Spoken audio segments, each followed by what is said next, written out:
Yeah, yeah.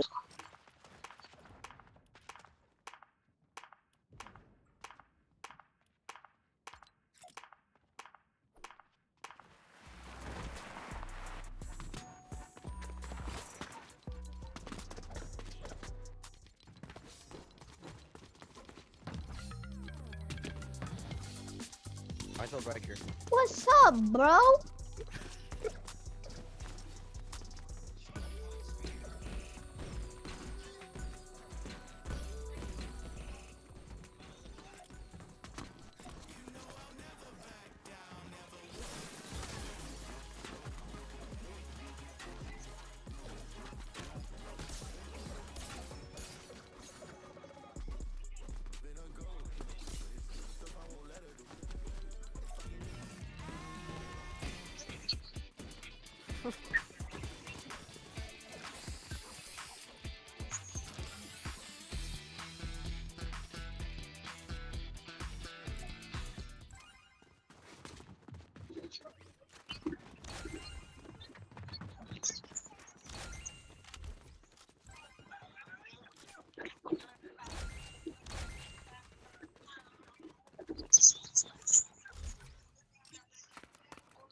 No, God!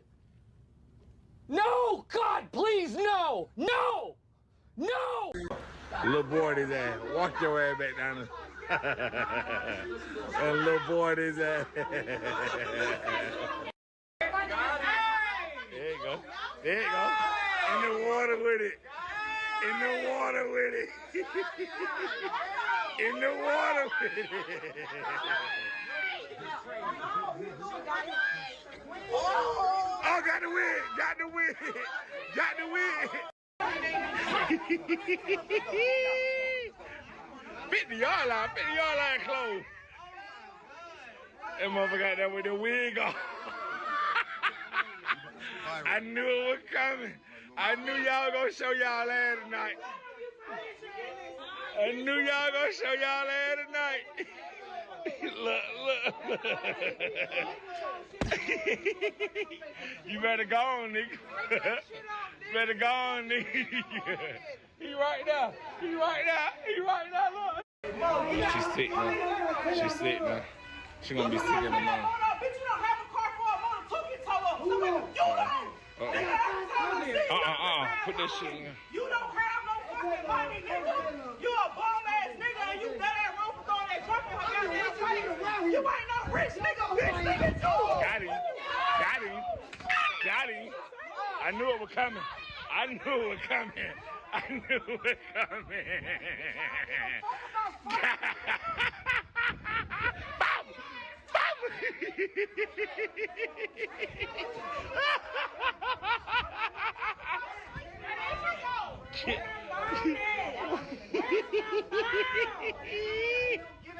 Get him on me. God damn. Bro, get up, bro.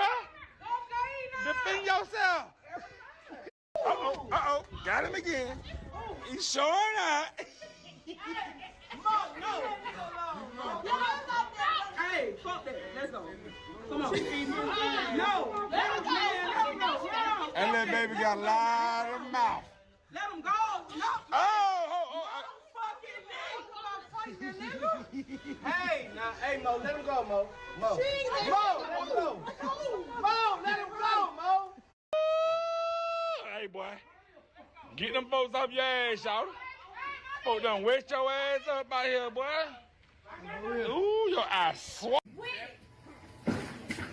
Hey. Stop. Get the police. Let her go. Stop fucking playing with me. Stop fucking playing with me. Stop fucking playing with me. Stop fucking playing with me. Stop fucking playing with me. Stop. Pussy ass nigga. Pussy ass nigga. Play with it. I'm on that shit. I'm on that shit. I'm on that shit. I'm on that shit. I'm on that shit. I'm not going home now. Bitch, I'm on that shit. Stop playing with me.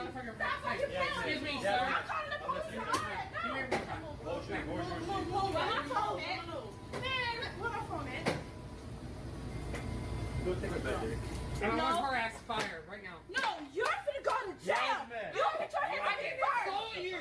It's your phone. Let me get my camera. No, I'm not finna the person. I didn't say anything. Go on, go on. I didn't say anything. Go on,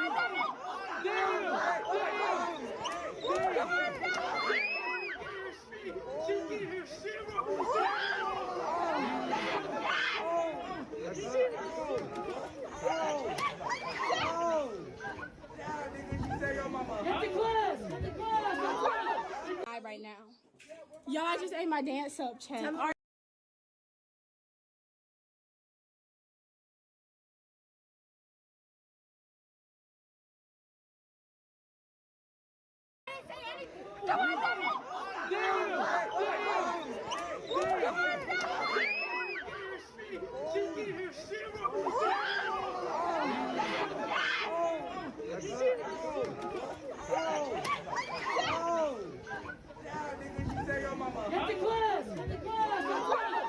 Right now.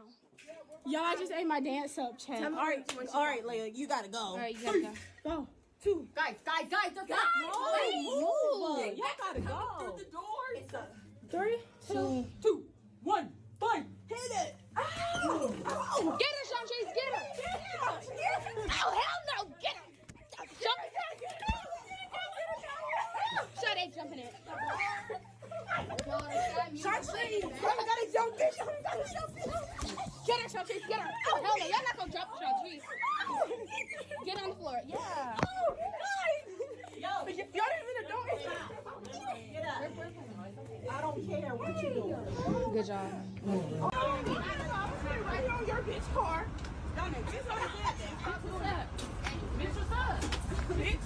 They doing a spinning contest. They having a spinning contest.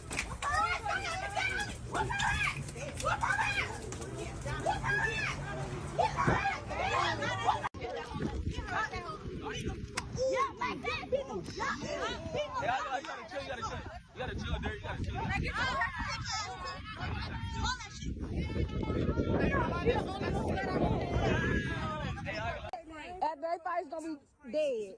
Dead. Yeah, Taylor. Don't nobody bitch. Don't let them get it off their chest. Let them get it off their chest. Let them get it off their chest. And I hope y'all done. She got a knife, Kayla. Kayla, no, she got a knife. You stabbed me.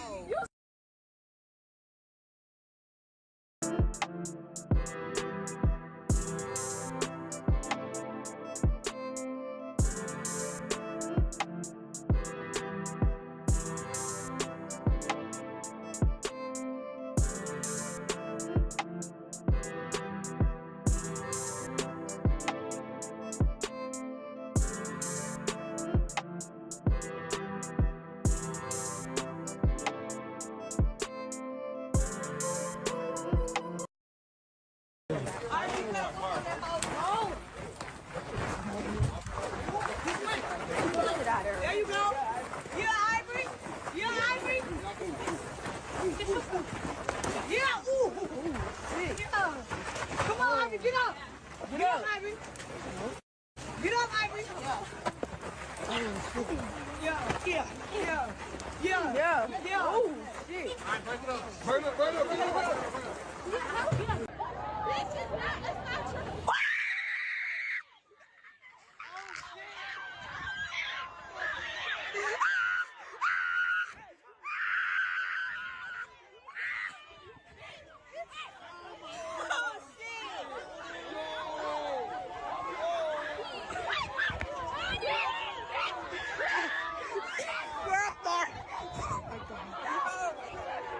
We ain't gon' speak on beer, but the trenches know for sure I up my pole. And went to blaming that they throw these niggas hoes. These niggas ain't dying to take no soul, but you know you can dot your blip. Start acting like I really lit, on point ain't going for shit. How Molly Young and send a blitz on the eye, and that fat shit doing the dad like Sonic and shit. Double cut my star phone, tell her bro don't crash the whip, but if I trip, don't even trip, cause I ain't tripping about no bitch. Free KJ, tell him crack and let my brother about them chains. Long little bit forever, punch shit in the dirt behind your name. Long little Rick, I tell you no lie, that boy was lit, just like some flame stepping on these niggas till the day I die.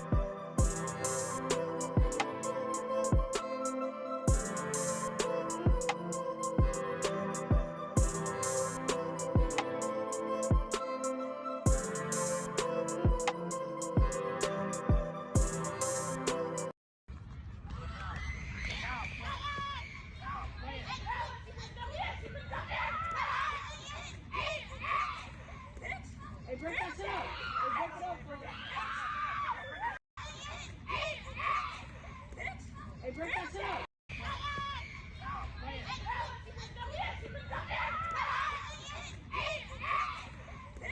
Hey, break that shit up. Hey, break it up for me. Break it up, break it up, break it up, break it up, break it up, break it up, break that shit up, break that shit up, break that shit up, break that shit up, break that shit up, break that shit up, break that shit up, break that shit up, break that shit up, break that shit up. Hey, break that shit up. Y'all, stop. Stop. Shania, stop. Don't. Shania, y'all, stop. Oh, shit. Stop. Stop. Stop. Stop. Walk away. Stop. I ain't stopping. Now let me go. Now let me go. Let me go. Let me go, bro. Let me jump in, bro. Let me go. Let me go. I say shit.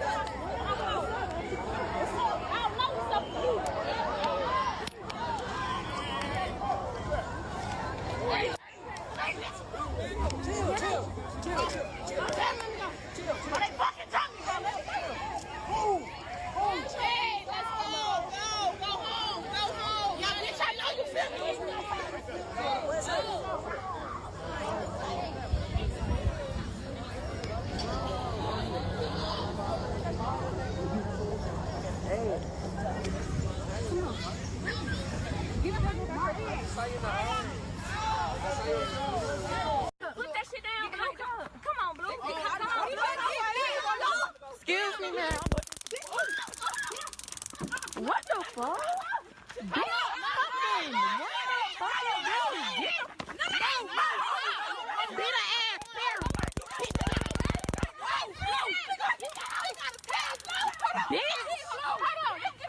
Are you fucking kidding me? Hold up. You can't do that. Get back.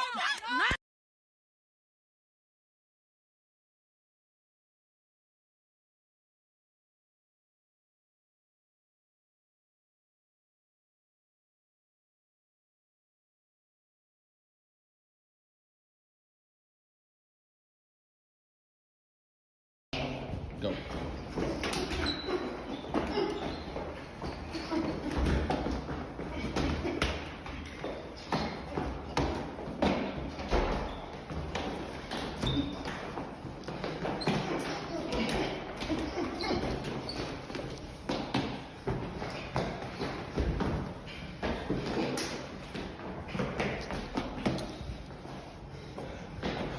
That's time, that's time.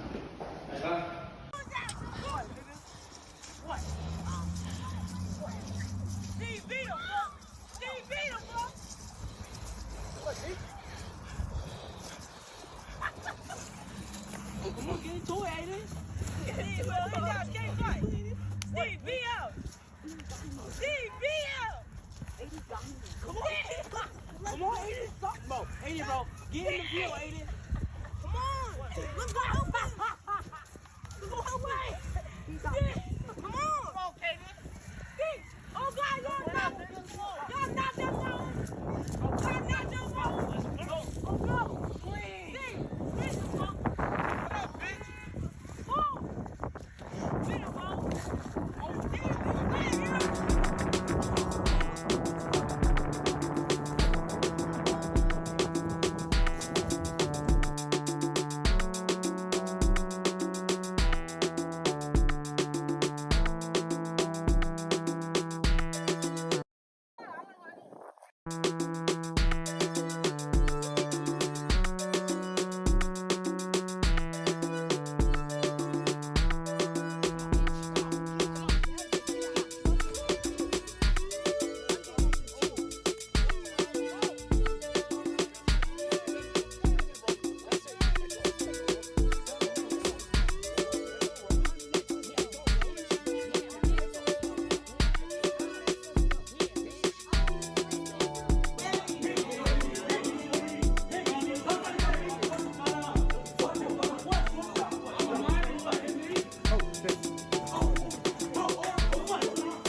This ain't good.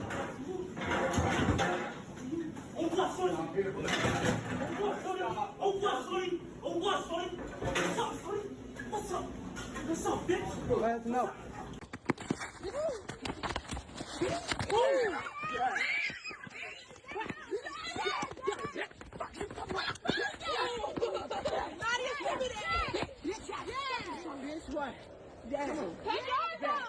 I'm ready, bitch. Yes.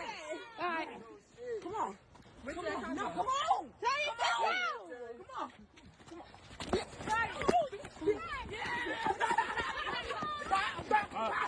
Take it up. Take it up, y'all.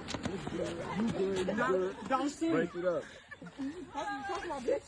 I ate that. Hashtag Shamar didn't come to play. Hey! What? Y'all motherfuckers. Now they playing. Get him, Mar. Get him, Mar. Get him, y'all. Get that big dancing, y'all. Get that ass. Come on. Girl, we just got through fighting. You still want to get your breakfast? Come on, I want to go again. Hands up. Swing. Yeah.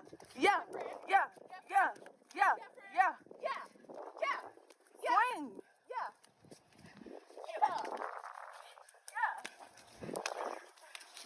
Bitch.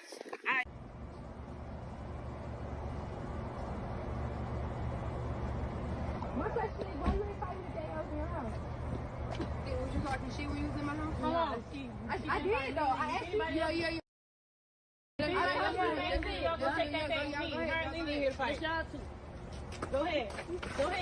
Bitch, you can't fight. Go ahead.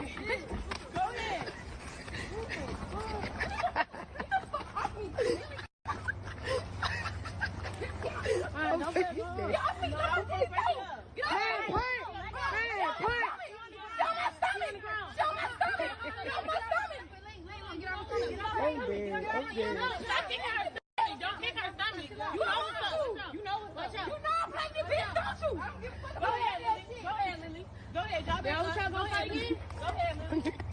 Go ahead, Lily. Okay. Oh my God. This one on.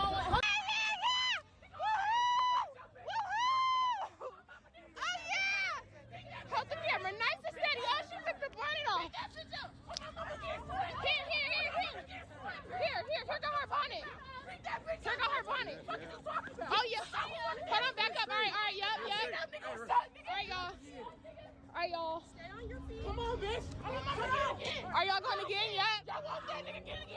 Oh, my mama, come on. Get that shit again. Yeah, bitch. I know it. Yeah. Why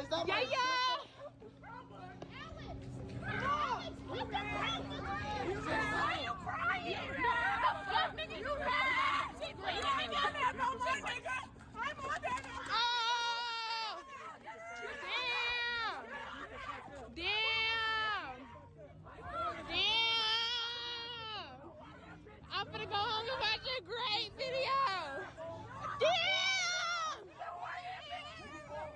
Damn, twin. Damn. Stop recording, bro. That's all that matters.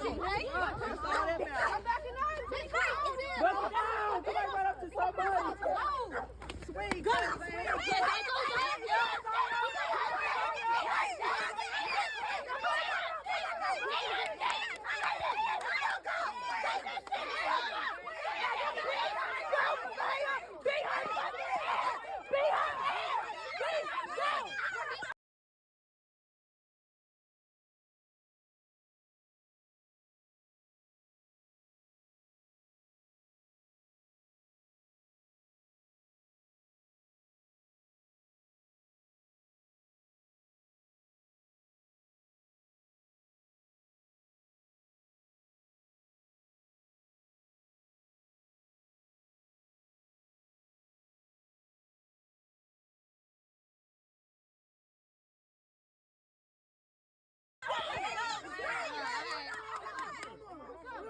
Come on, you got that shit?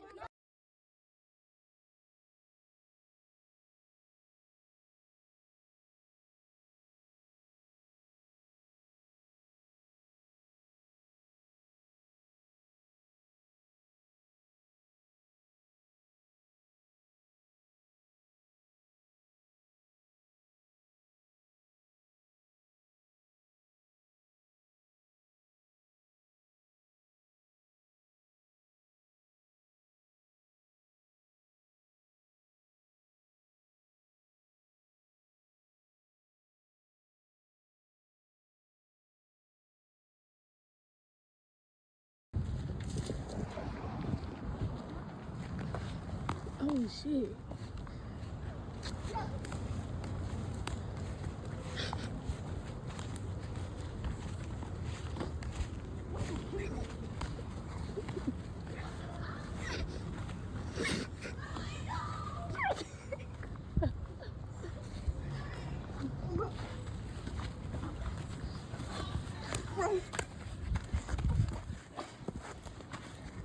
Imagine getting your ass whooped is crazy. Let my motherfucking hair go. Let my hair go. Go on the count of 3. 1. What? 2. 1, 2, 3. Stop that bitch!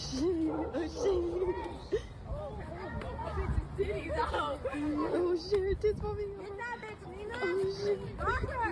Get that bitch. Oh shit. Stop on that bitch, Nina. Get that bitch. Oh shit. On what? Get that bitch, Nina.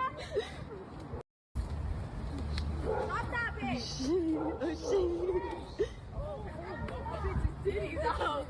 Oh shit, tits popping out. Get that bitch, Nina. Oh shit. Rock her. Get that bitch. Oh shit. Stop on that bitch, Nina. Get that bitch. Oh shit. Oh shit. Oh, get that bitch, Nina. Get up, nigga. Oh shit. Get up. Stand up. What are you doing? Right here, bitch.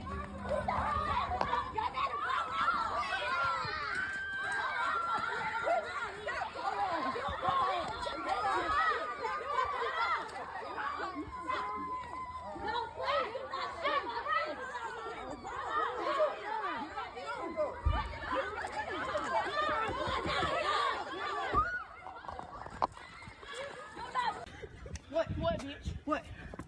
Bitch! Bop! Bop! Oh, what? What? Shit. What? What? What? Pussy ass bitch! Fuck wrong with you? What? Yeah, take your ass home, pussy ass bitch! What? Fuck wrong with him?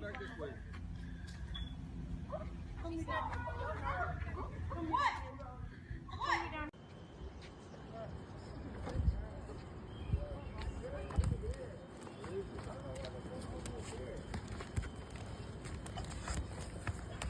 Why you put her here, bitch? Yo!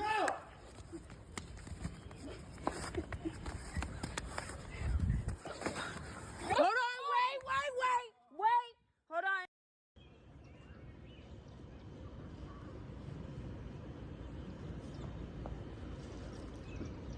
Yeah.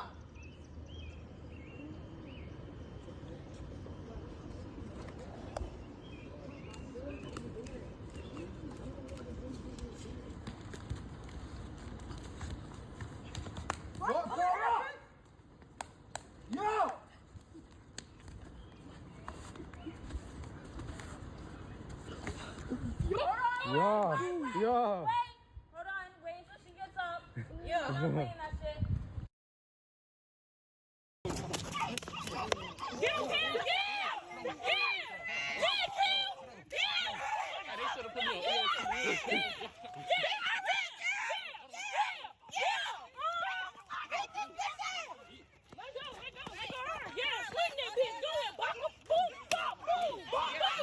Oh my God.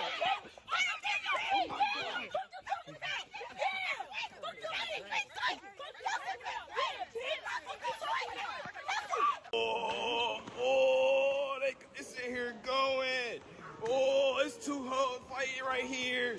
Oh, babes breezes. They in here got it going. Who?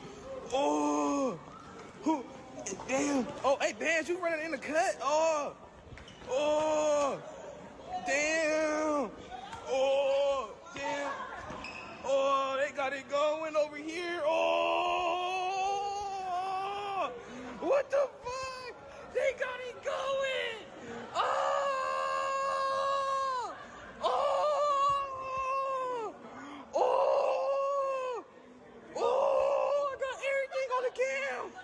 I got everything on the cam. Oh, my mama. I got everything on the cam. Oh, Sanaya, what's going on? Oh, I got it going on. Oh. Yeah, walk past the car.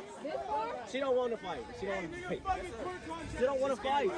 Alright, she's scared. Scared. Oh, no!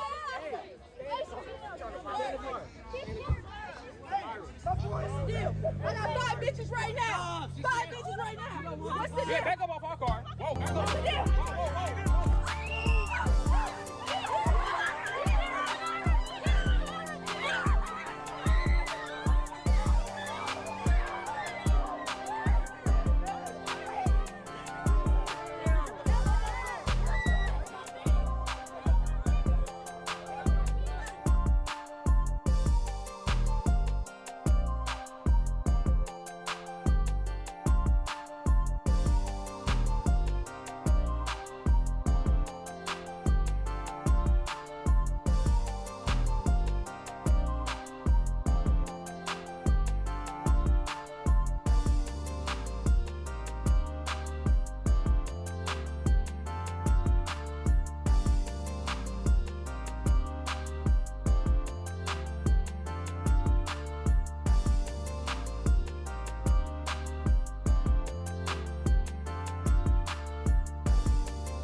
I know that's right. Ooh. Bitch, you wanna fuck somebody, nigga, right? You wanna fuck somebody, nigga, right? Get up, girl.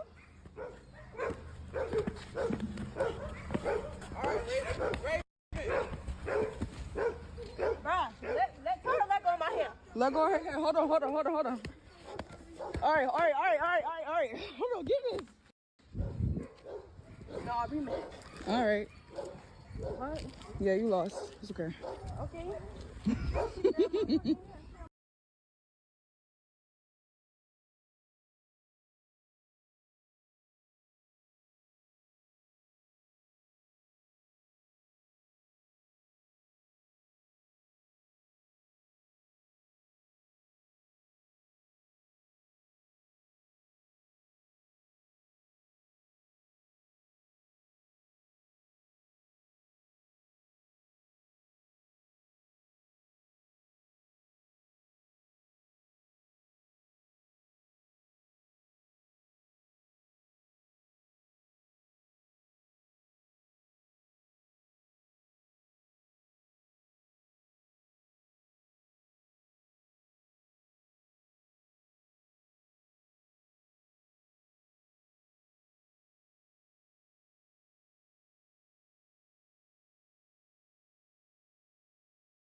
POV, you wanted to watch the game but only found hot moms in your area. Then you downloaded Pi and said goodbye to ads and set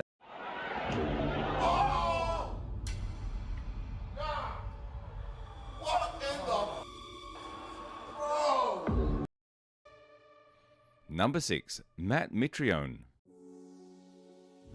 Perhaps we should start with the case that happened in January of 2016, back in the days of the past era of heavyweights in the world's best league. At UFC Fight Night 81, it was initially planned to have quite an intriguing bout between Matt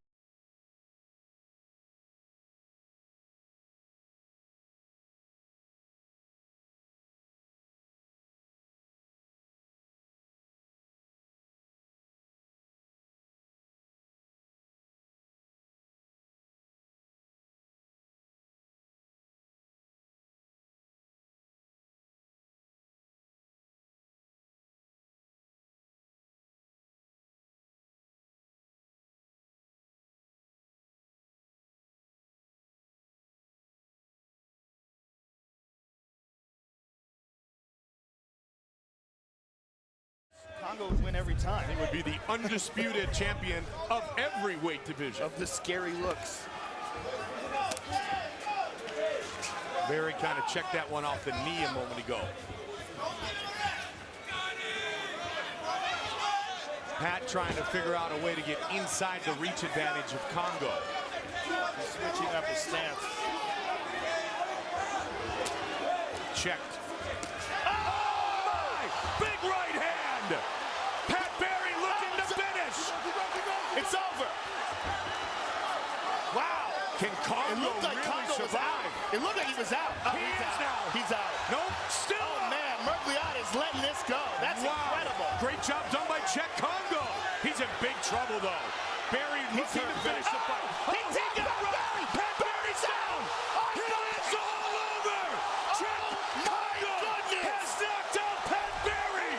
That is one of the craziest stoppages I have ever seen. Unbelievable. And what a great job done by Dan Mergliata. That was unbelievable. I have never seen anything like that in my life. It looked like Czech Congo was unconscious. Pat Barry ran in recklessly, got caught, and got put to sleep. Dan Mergliata did a great job letting the fight continue. And there's the right that hurt him. He goes down. Pat Barry jumps on him. Yeah, Mergliata did a great job at letting this fight go. And here he hurt him there, and there's the uppercut. And he's out. Unbelievable. Let's see that again. There's the right hand that hurt him. And Czech Congo was on wobbly legs here, too. This is incredible. Just a picture-perfect punch. I mean, it just goes to show you in this sport, literally anything can happen. Tactics you can use offensively and defensively to your advantage. And they're going to stand him up. I don't know why you'd want to limit. That's unfortunate. I don't know why you'd want to limit your abilities and kind of eliminate a dimension of the fight game in the octagon by not training it. Look at that welt on Gonzaga's just thinking body the same thing, from Joe. that one kick. He gets him again. That could snap some ribs, man. Mirko looks tentative, though. Oh, my God! I cannot believe that. Incredible head kick knockout! Wow! That is the last thing anybody expected here tonight. Out of nowhere on the button! Gonzaga is next for Couture! That was phenomenal! That come out of nowhere! Look at this! Incredible head kick knockout! Wow! That is the last thing anybody expected here tonight. Out of nowhere on the button! Gonzaga is next for Couture! That was phenomenal! That come out of nowhere! Look at this! Boom! Control and sync your RGB with one free app. Signal RGB works across brands so you can control your setup your way. On the button! Complete! Total shock! Took a page right out of Mirko's book. I mean, Mirko couldn't have done that any better. He drops his hands, bang! Right on the temple, out cold! Oh, Mirko's knee. And look at his leg backwards! Look at how he fell back! If we can see that angle again, look at how his leg is twisted underneath him after he got knocked out. Watch the head kick. Out on his feet. Oh, look at his leg is twisted underneath him. We are beginning to expect the unexpected here in the octagon. And again, many did not expect this. Marcos Rogerio Peizao de Lima. Tonight's social media post brought to you by The Last Voyage of the Demeter, only in theaters August 11th. David Njoku checking in, as is the machine, Merab Dwalishvili. Derek Lewis opens with a switch knee. Oh my goodness. Oh! Peizao covering up already. Derek went after him. Derek's got in big trouble. He's full versus problem. Peizao trying to hip escape, but covers up now. That knee might have really stunned him. Big shot from Derek Lewis. That's it. Derek Lewis. Oh my goodness. Guns already. Derek went after him. Derek's got in big trouble. He's full versus problem. Peizao trying to hip escape, but covers up now. That knee might have really stunned him. Big shot from Derek Lewis. That's it. Derek Lewis. Oh my goodness. Guns blazing. He did it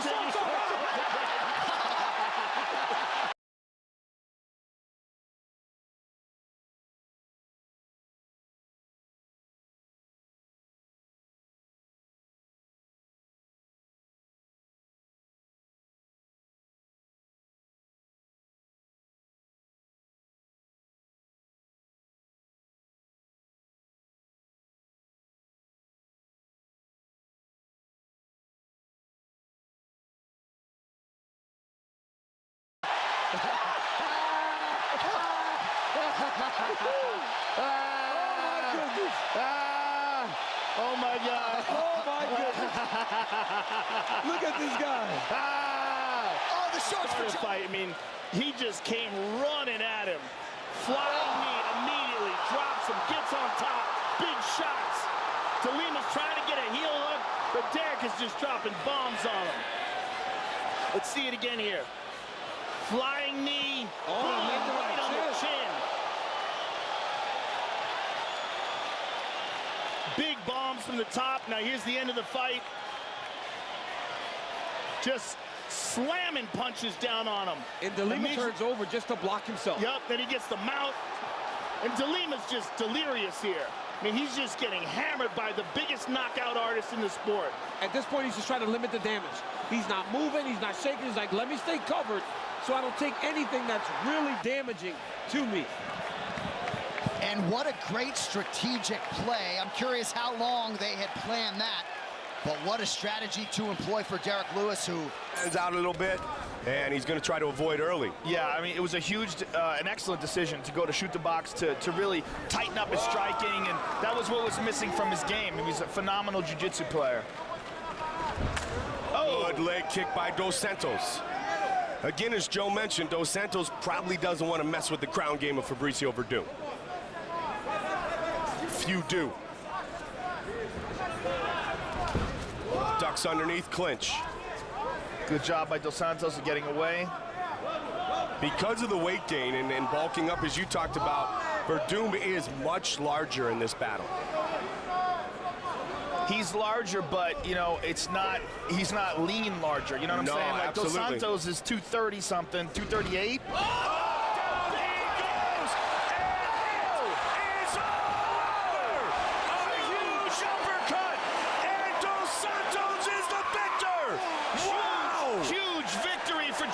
Santos. We said at the beginning of the fight, Mike, what a gigantic opportunity this would be. But man,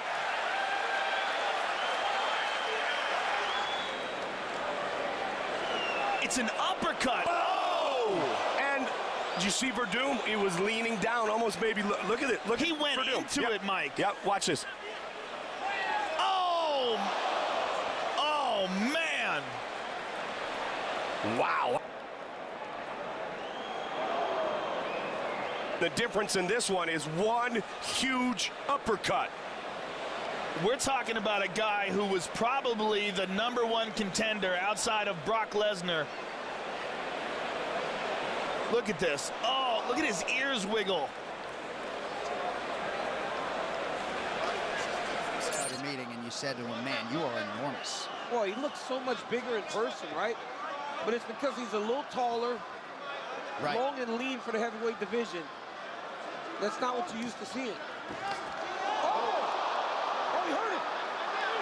Sergey tagged him early. Yeah, Tom took it though. But he knows. Oh, he's on notice now. Yeah, he's on notice. Toyo Tires, official tire of UFC. You can't make any mistakes with Sergey. Aspinall's father, Andy, in his corner. He's been at essentially every training session since Tom was 8 years old. Those leg kicks will pay dividends.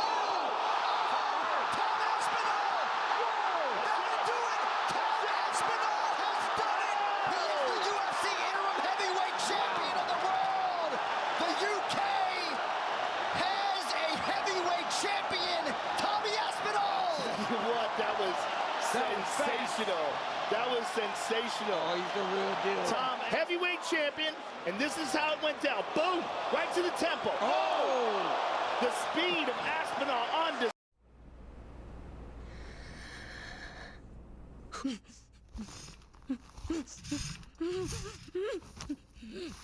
So you're the one who lost Boss's goods. Boss sent me to repay you.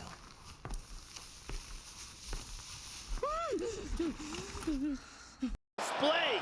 Let's take one more time. That right hand was boom, nasty. right hand to the temple, rocked him. And then he hit him again. That was the one that put him down. Yeah, that was the second one. The first one was nasty. Here we see it again. Here's the first one in slow motion. Bink, bink. Boom, on the temple. Oh, Sergey's gone already, though. He's gone already. Tom Aspinall. Man, nobody in the heavyweight division is as fast as that cat.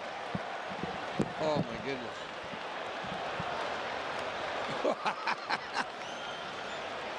Wow. That was amazing. All right, here we go, round two. We will see the extent to which Prochazka has recovered.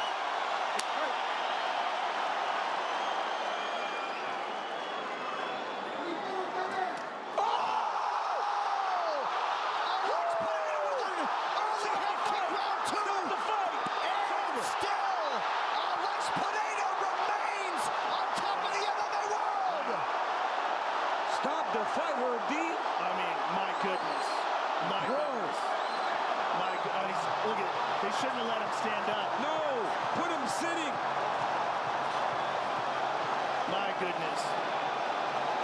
It is Poetan's world in the UFC in 2024. My God. This guy, man. He is something special, man. You know, imagine before his debut when we were talking about him. You were so... Let's take a look at, here it is.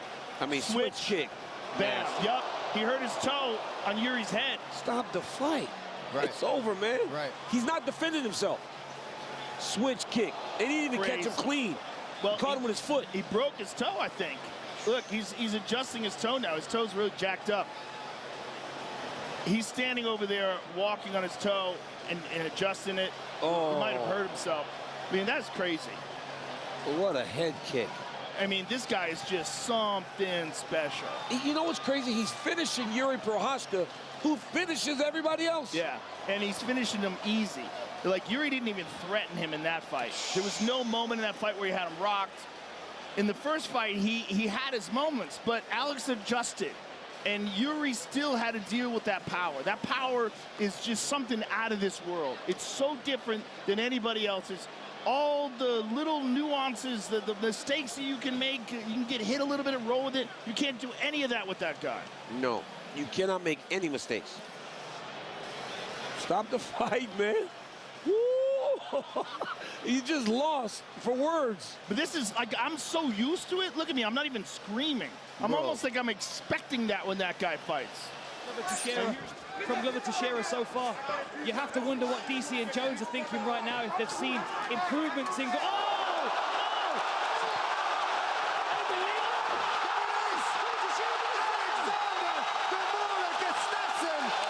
a huge knockout at home here in Stockholm.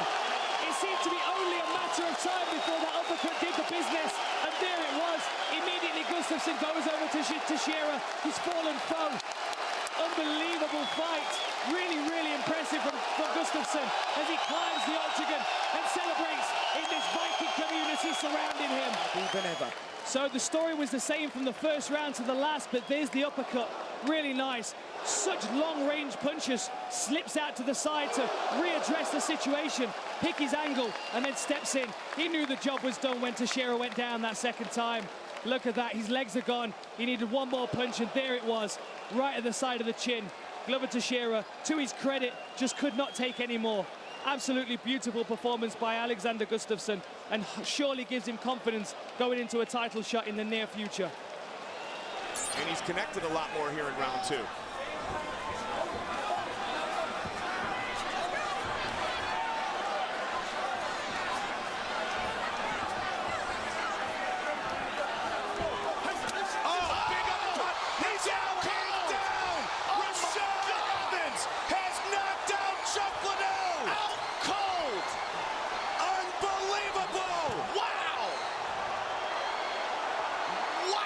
Rashad Evans has done it!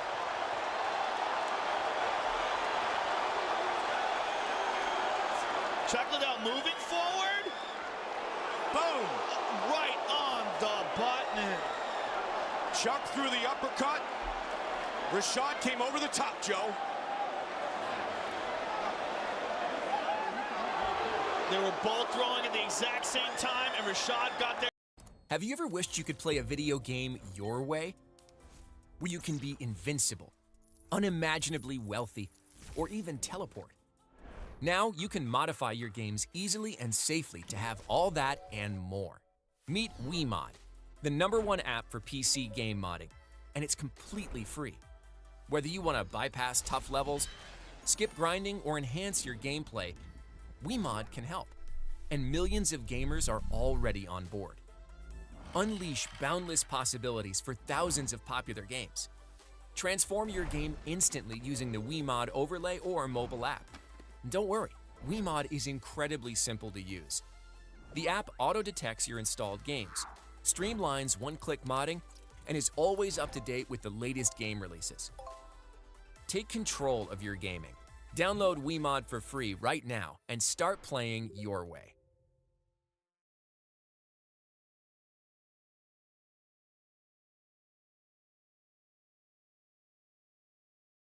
Opera GX is the browser you see me use every single night on stream. It's just my go-to browser, and it has so many features that I just really have come to know and love.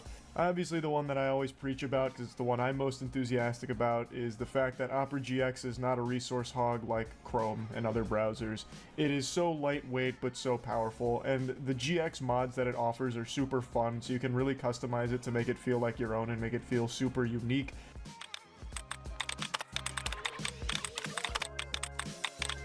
There's just so many things you can change and tinker around with. There's so many different ways of integrating extensions that you're already used to in other browsers to seamlessly transition them into Opera. They have the GX store. They just have so many features.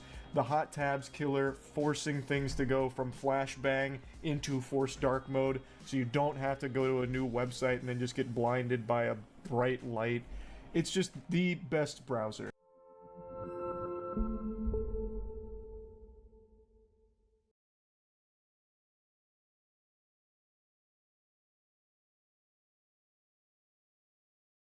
Quicker.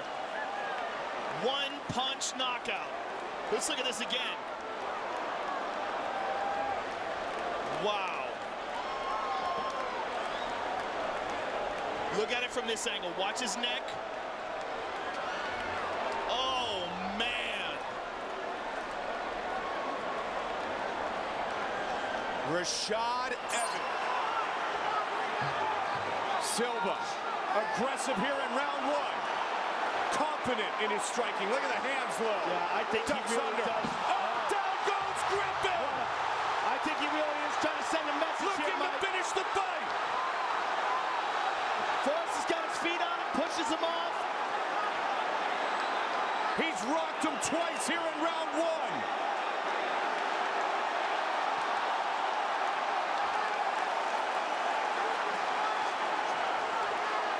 Griffin has huge heart, though.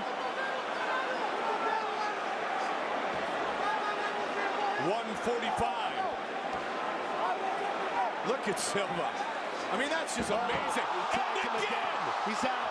He's out. And it is all over. Anderson Silva has knocked out Boris Griffin. Wow. And here we see him. Look at this, Anderson Joe. shows complete disdain for the striking ability of Forrest. Look at that right hand. Look at that. I mean, that was just like a paw. He just slapped him, and that was it. Look at this. Bang. That's what did it. I mean, that's incredible. I mean, that's a walking away right jab, and not even a very hard one, it looks like. I think Forrest was already badly, badly hurt before that happened. That's one of the reasons why he looked up at the clock, but, I mean, this is one of... I love Forrest Griffin, but this is one of the most embarrassing knockouts I think we've ever seen.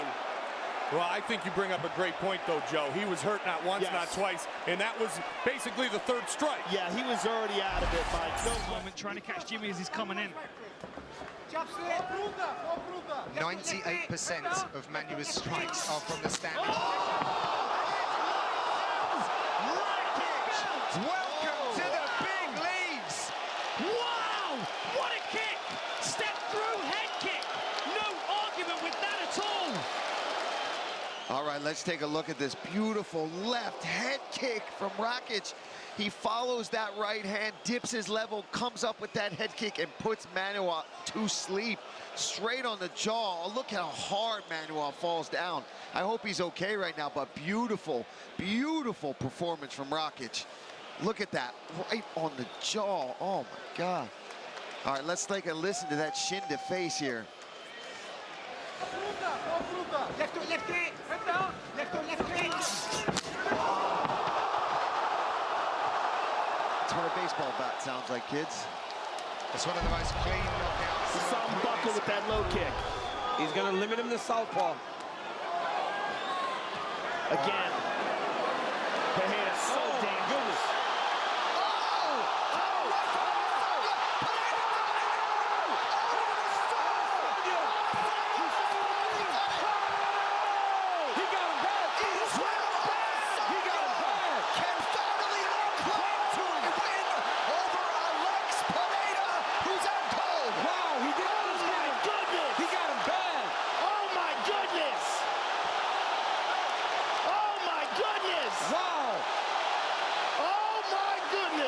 Alex Pereira did not respect the power coming back in his way, and he paid for it.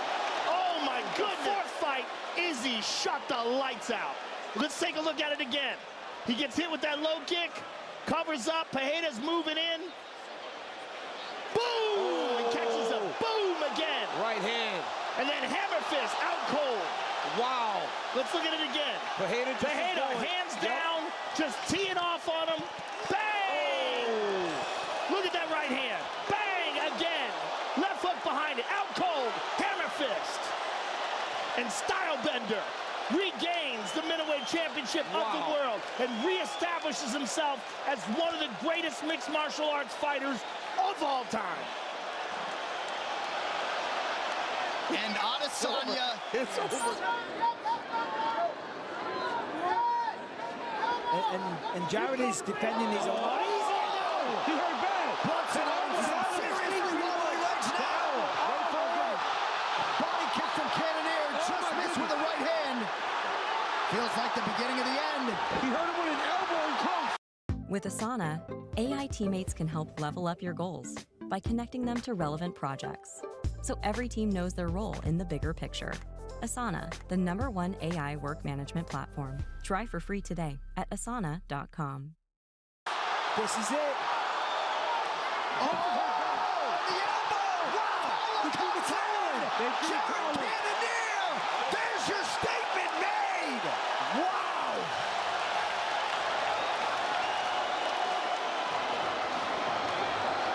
Corner threw in the towel just before the final. It all started with this elbow as Brunson was trying to clink. A nice elbow there, and then he follows it up with another one. And you can see the little back fist there. Look at the look on his face. He's out on his feet there. He's dazed. He's confused. Cannonier, bang, landed that elbow. Beautiful work.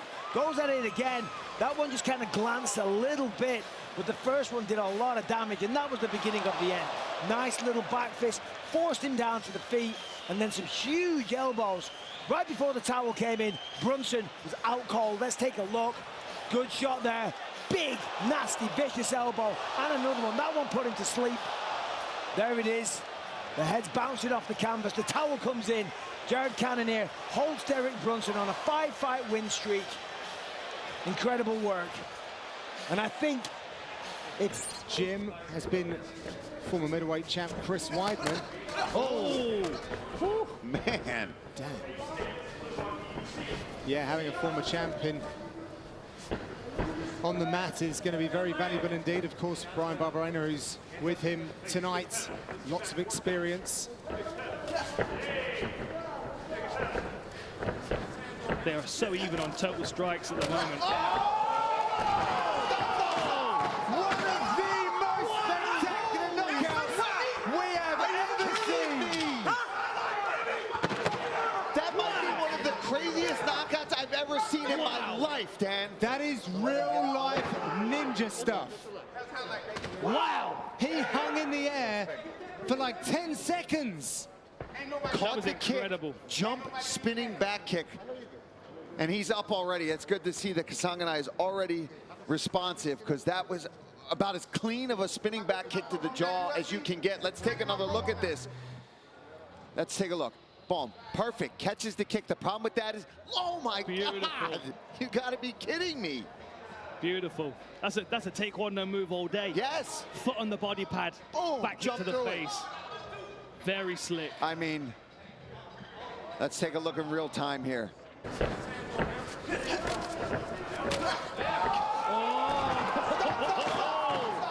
mean, how many performance bonuses he can run?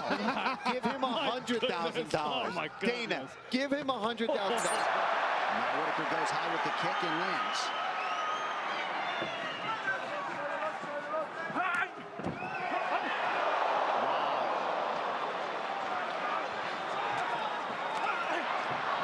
Pretty good right-hand counter there from Whitaker. The quickness of Adesanya to evade these high kicks.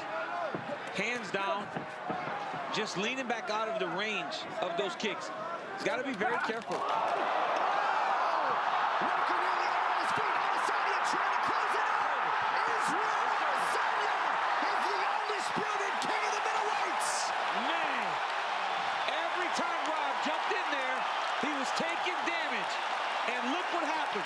Went in there again, caught that right hook counter again by Adesanya. He landed it over and over again. Less than 2 years into his UFC career, Israel Adesanya is what he knew and thought he was, the best middleweight. 72. Man, here it is. Look at that. It's just the counters over and over when they were going in and exchanging. Izzy kept landing those strikes. Go to the beginning, at the end of the first round, left hook counter. Again, Robert feels comfortable. They're throwing. Izzy lands. Look. Boom! Left hook right on the chin as he's leaning back. Hurts Whitaker, jumps on him for the finish. What a performance by the last stylebender. And I would say a star is born, but this star was born a long time ago. But Israel Adesanya, who has captivated the MMA masses every step of the way, certainly reels in a big one tonight. It's when guys... The less movement we're going to see from Bisping, and that's his trademark. He just dug one into the body. Michael might be hurt. He just dropped his elbows down. And that front kick in with that, he hit the ball of the foot into the rib cage of Bisping. That'll do some damage as well. Rockhold has this air of invincibility mentally right now as well. Never more confident.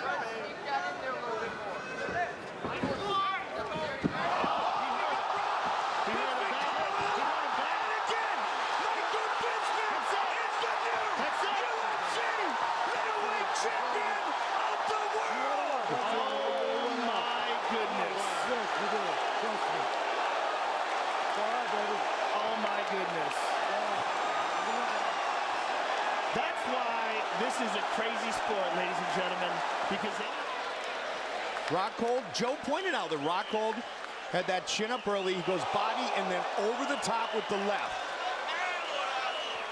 Rocked Luke, he got right back up. Michael stayed in the face, right over the top with another left.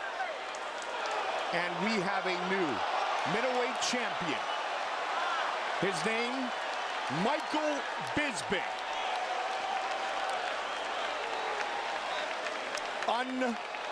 Unbelievable. 17 days notice. And he will leave with the UFC belt around his waist.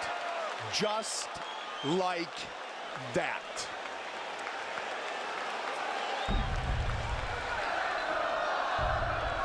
Tyron pressing the action here, standing in the second. And Lawler, again, patient, just moving around, hands up.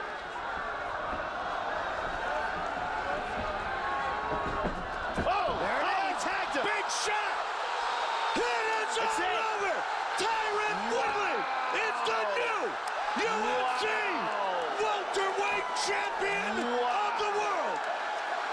Wow. Just like that. And that is what we were talking about. We were talking about the speed and the power of time. Run! Back up!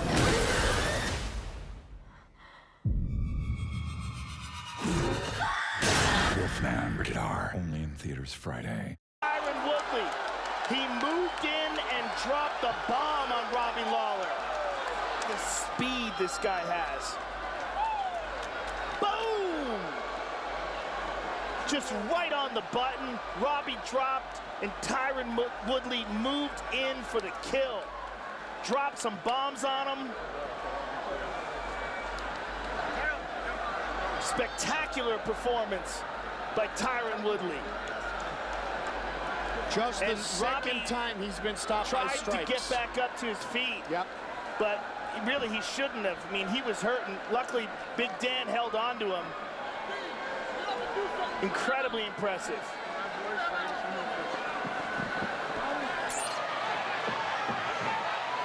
He's going to look for that elbow. He's out. Referee steps in. Matthew Immortal Brown. Exactly what he was looking for tonight. I was calling. I said he was looking for that elbow. There it is. Sanchez still doesn't know exactly. Yeah, I mean, he catches this kick. It was about the third time, and then he just launches this huge elbow right behind the ear, and Diego is completely out. Look at this elbow. He winds up. That's just classic Matt Brown right there. Boom. And the equilibrium is completely gone from Diego Sanchez. He kind of palms the face. Boom. Big right elbow over the top. And what a reaction from Matt Brown, who got to go over and greet his in the building. And these guys just flapping gums at each other any chance they get. The fight clock is brought to you by Modelo. One of the greatest knockouts you'll ever see. Oh my goodness. Askren stiff as a board. Oh my goodness. Blood. Oh my goodness. Wow. Wow. Masvidal just made a statement. And he has just turned in the fastest knockout in UFC history. What is that, 3 seconds? 5 seconds, the official time. Sorry, Dwayne Ludwig. He got you. Here it is in real time.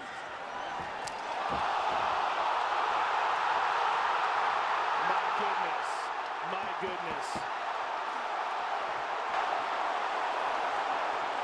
So the fastest knockout in UFC history. You know, he was out immediately. All this is academic. He could have just, they could have stopped it at 2 seconds. I mean, that is, yeah, he's out cold. I mean, that is about as clean a flying knee as you will ever see. He anticipated Ben dropping down. Look at this. Ben drops down and goes into it as he's going for the legs. He anticipated it perfectly. I mean, that is straight out of Yoel Romero's book, right? He's still really out, Joe. Yeah, he's still out. That was a brutal, brutal knockout. I mean, he's still struggling to regain consciousness. He can't get. Miletich would overassert his punch. Newton just dropped straight down, found himself in the legs, lifted. That's the way he gets his takedowns. I mean, Newton has fought 3 guys from the same camp, pretty much simultaneously. Dave Monet, Pat Miletich, now Matt Hughes. He said maybe this camp can get it right. Look at maybe they are. But the arm's in trouble. Look at the strength of Matt Hughes. Wow. He's holding the fence. He cannot hold the fence. And McCarthy steps right in. He's got to turn him around. He can't stay up there. Down goes Carlos Newton. He's out. He's out. He just knocked out Carlos Newton. Matt Hughes is the champion. Carlos Newton. Hughes has a look of disbelief on his face. Look at him.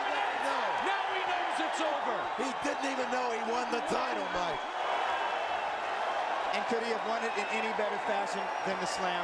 That's Matt Hughes. Look at everyone on their feet. Here is Newton. I thought Matt Hughes was going out. Drops him, and watch Matt Hughes as he sits up out of the triangle as Newton went out. Another look from the top, a better vantage point. Bam! He hit the side of his head. Yep. He holding on, you know, sometimes it works. It worked for Holman. This time it didn't work for Newton. That is the strength. And Hendricks, and here we go. Tonight's clock brought to you by Haywire in theaters.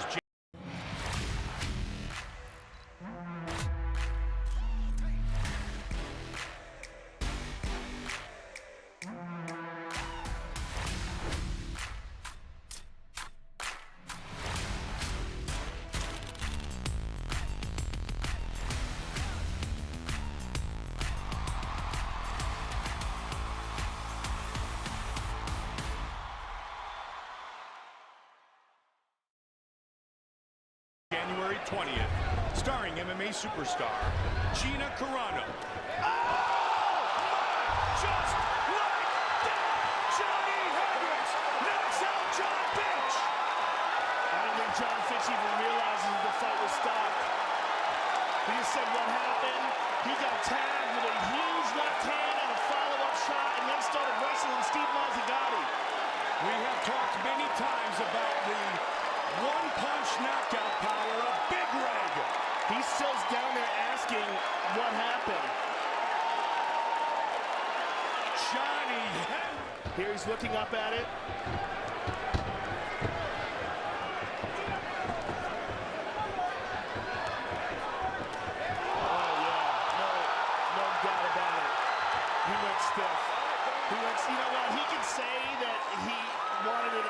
opportunity to recover from that, but that's a dangerous shot right there. He went completely stiff. Very good stoppage by Steve Mazzagatti. And even though, look, Fitch goes and tries to wrestle Mazzagatti afterwards, I believe that was instinct. That is just a perfect punch. And you know what? If Mazzagatti didn't jump in there, Johnny Hendricks would have hit him with a dozen more. Again, went stiff, boom, on top of him. Great stoppage by Mazzagatti. Well, and it may be his go-to submission, but the record shows Dustin Poirier has never won a fight by guillotine. At least if my notes are accurate, under 3 minutes to go round 2. As they usually are. So I don't think he's won by submission. Oh, nice body shot from Poirier. And now he lands up top. Knocked out from Poirier. Guillotine again, though. He's going for it again.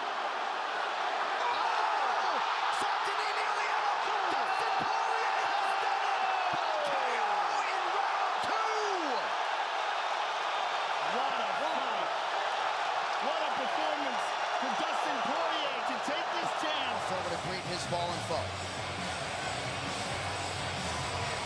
Look at that uppercut. Oh my God, picture perfect. He had him stunned. Shot to the body, eats a body kick. There's a left hook, right hook, excuse me, straight left hand. He went for the guillotine again here, but let it go. Here's the right hook. Look at that right hook. Just tight. We've talked about these swinging. We've talked about this time and time again. Dustin Poirier is a right-handed guy. He just fights southpaw. So when he hits you with the left, with the right hook, he is hitting you with his power hand, but it's in front, opposed to being behind. That was a nasty right hook by the former interim champion, Dustin the Diamond Poirier. This was a scary fight for Dustin Poirier. What do you want to do? Do you want to take a chance and risk getting knocked out? Oh my goodness! Oh! Wow! Wow. It is all over! I couldn't have timed that word knockout any better. Maybe the most spectacular knockout in UFC history. Go! There's that spinning wheel kick, heel to the jaw, and look at Terry Adam goes completely unconscious. That is about as out as you can get. Let's see it again. Boom, just perfect wheel kick, heel to the jaw, and Adam is out before he ever hits the ground. No doubt, one of the most spectacular kick knockouts we've ever seen inside the octagon. And that's another kick that I've been saying. Wouldn't that be something?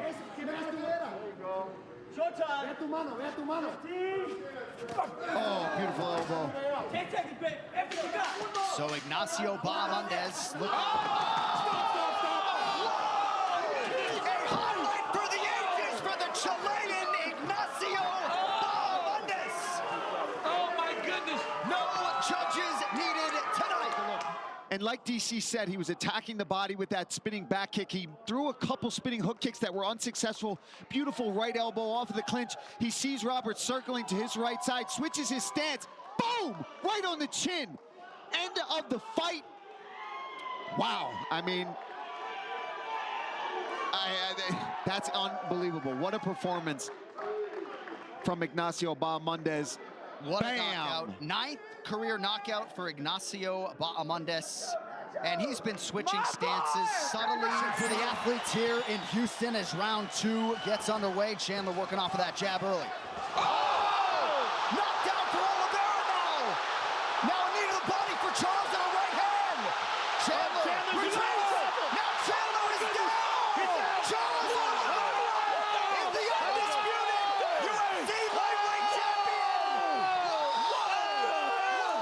Congratulations. My goodness. Wow. Charles Oliveira has done it. How in the world does it change that fast? Oh my That's goodness. the game we play, right? Oh my goodness. From that round to that. He's got blood on the boss. Look at that, he got blood on the boss.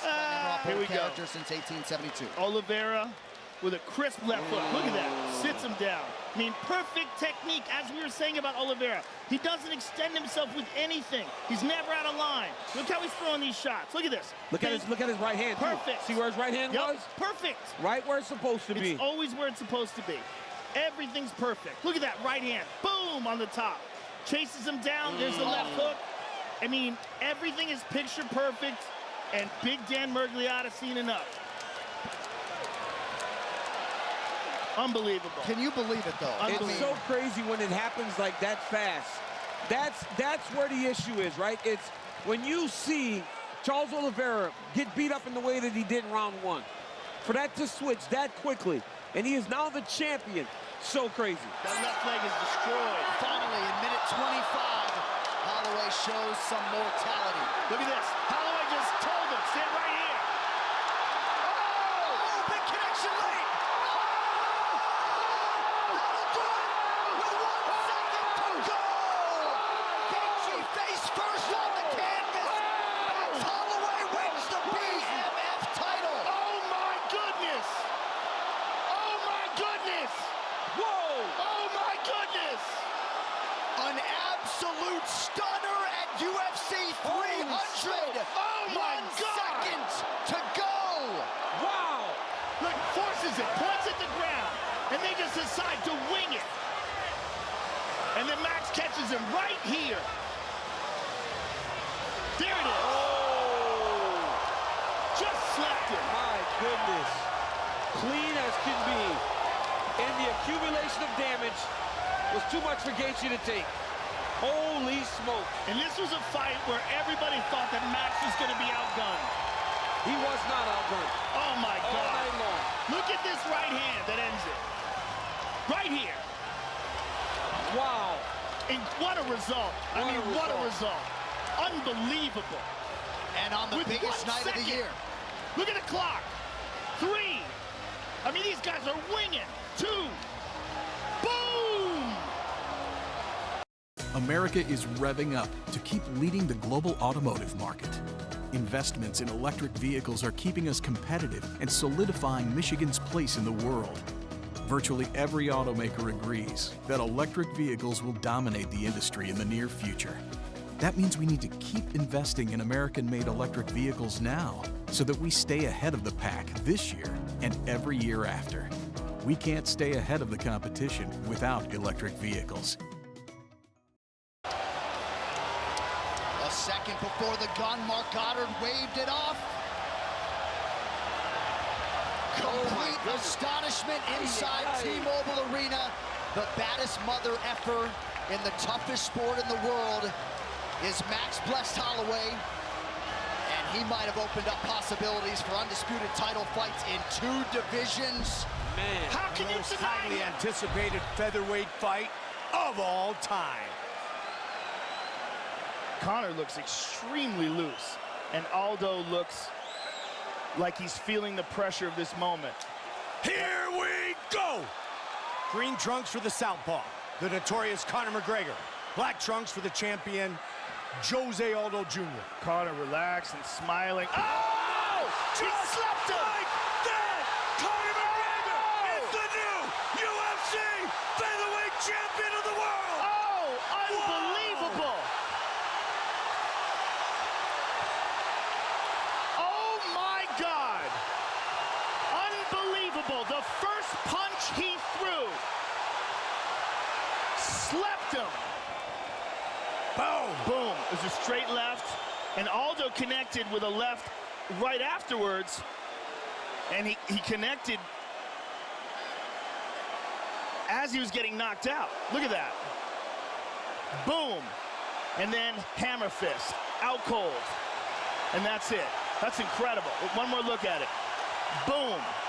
Left hand, out cold, hammer fist. Incredible that he connected with a punch as his brain was shutting off.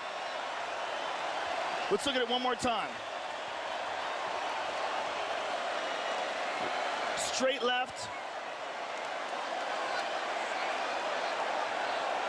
And boom. It doesn't get any cleaner than that, ladies and gentlemen. And Aldo's still trying really hard to separate those hands. It briefly does, but Mendez reconnects him and he's free. Oh! That's it. Trying to finish it.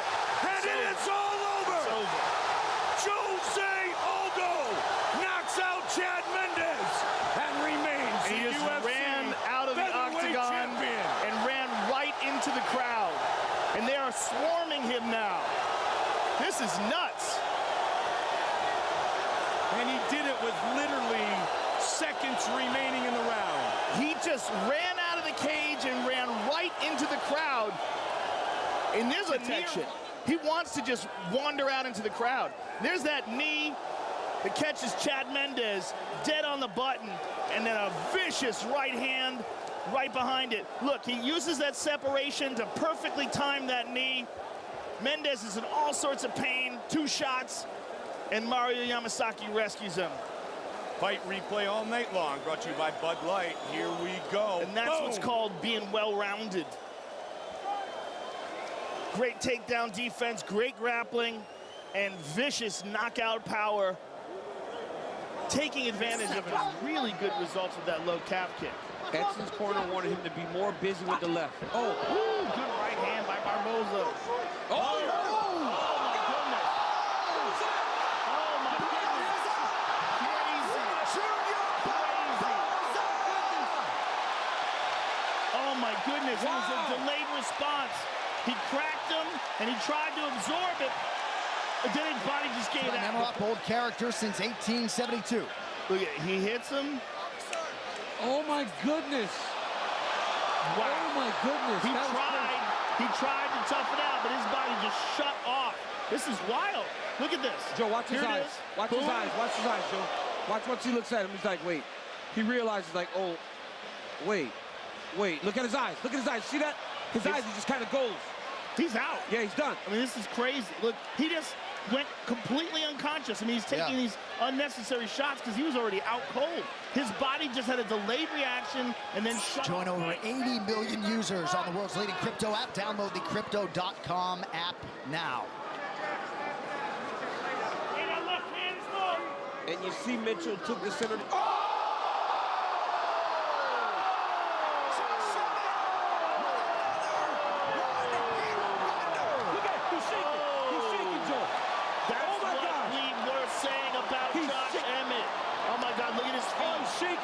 He's shaking bad. Oh, my goodness. Oh, my goodness. He's in convulsions right now. Oh, my goodness. We can feel the fun. Let's see this again. Look, Bryce is moving in. And, I mean, it's picture perfect. Oh, my God. Jeez. And he just goes right into the shadow realm. The shadow realm. I mean, the twitching and the, he tried to get up and he can't even get up, man. He still can't get up right now. My goodness.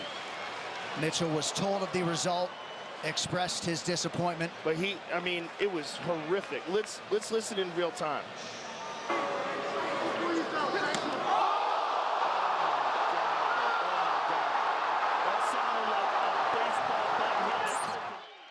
Man, the Korean Zombie. If you're flipping channels, let's end it. Let's end this. Stop shaking hands. Let's go. Final seconds. Are they going to throw another big shot? Oh, nice body kick. One more flurry. Oh! Wow! A big one! That was a headbutt. Zombie is out as a knockout win. That was a headbutt. Final buzzer. Wishes? Hit me. An alien. That's an alien. Hang with Dustin Poirier. You thinking what I'm Let's thinking? go. You and I should get in there. Is that funny? For Yair Rodriguez. It was an elbow. Oh my goodness. And they're calling for medical attention. Oh, I thought they were calling for medical attention for Rodriguez. He's just exhausted. The Korean Zombie is still out. Maybe it was. It was an elbow. Oh my God. Oh my God. What an elbow from Yair Rodriguez. From our angle, guys, I don't mean to have dismissed anything Yair just did, because that is unbelievable. Wow, I was wrong. Well, at the buzzer. Wow. At the buzzer. I mean, it's been an incredible night all night long, celebrating 25 years to go 5 full rounds. Oh my God. And have it end like that. Happy birthday, UFC. In the corner of Yair Rodriguez exploding. I mean, dominant guy, and you know, you can't say enough about the performance of Piotr Jan right now. No, you can't, and Uriah has had some success. He definitely did hurt. Oh, that's it. Piotr Jan stops Uriah Faber in round 3. I mean, Piotr Jan is, he is the real deal. I don't know who wants to see that dude stand across the octagon from him. He is the absolute real deal, folks. I mean, wow. Just so strong.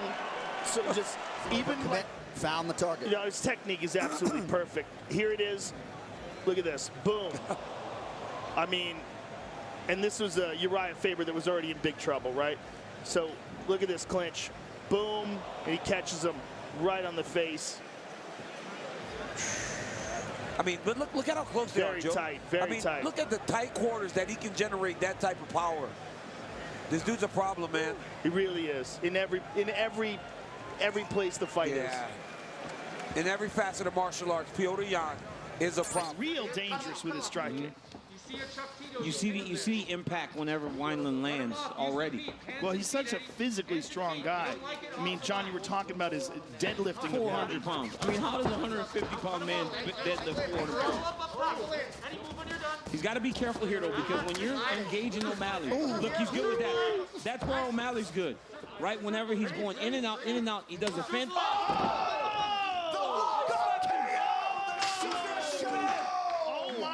Oh my goodness, he slept him bad out of nowhere and didn't even bother following up. Oh my goodness. If I could quote Dana White, if you don't know now, you know. It's Eddie Wineland. Let's be real clear about this. Oh, no one's ever feint, slept Joe. him like this. Joe, it was the feint, Joe. Look at the uppercut feint. You didn't see it. It was very calm. It was very subtle. Watch the uppercut feint. Look at that. See how Eddie's hand went down to try to find the uppercut, and then O'Malley just dropped that right hand right over the top. Crazy. That was nasty. I mean, but look at how subtle that feint was. And look how he just walks away. Just to draw that reaction out of Eddie, and then he just let the right hand go, and he knew he was done. That might be the greatest walk-away KO we've ever seen. I mean, Mark Hunt. It's right up there. Mark Hunt was knocking dudes out with the left hook. Boom, and then just walking off. After the knockdowns. And in a lot of those instances, it's Cruz leading, and Cheeto kind of just following. Cheeto's got to get a little more busy. He's got to get busier. That is the key word there. He's having it. Cruz is down after the huge shot. And Cheeto ends it. Double-digit finishes in the bantamweight division. He wanted to make a championship statement, and he did so in round 4. That was it. What a way to stamp it. He knew he was going to move to the left. Saw it coming, but Dominic didn't see that coming. Oh, my God. Chin on chin. Good night, Vienna. Dominic Cruz goes to sleep. That was crazy. Cheeto barely missed this kick a little earlier in the fight. He threw a punch. Dominic dipped, because when Dominic switches angles a lot of times, he dips. Dipped right into that head kick. Massive win for Marlon Chito Vera. He plays a dangerous game, doesn't he? He gets outstruck in the numbers, but it's because he's pulling it on. Oh, nice spinning back elbow. Follows up with a beautiful right hand. Berchuk is down and 8. Thomas Almeida does it again.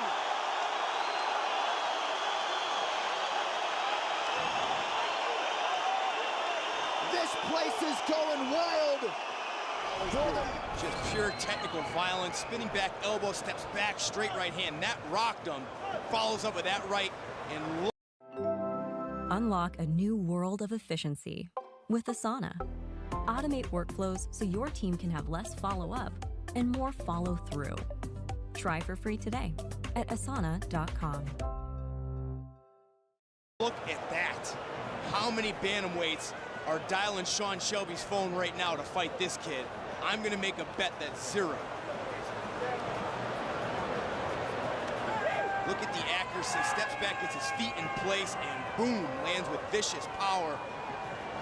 Excellent technique, sound takedown defense, solid everywhere. And it's very effective. Sun Tzu attacks the body late in the round.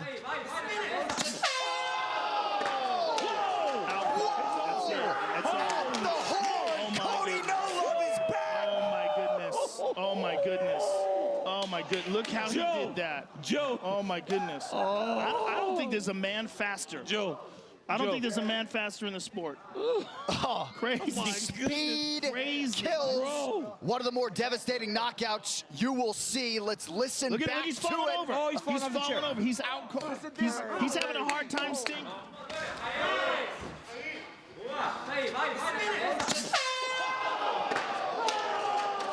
Oh my goodness.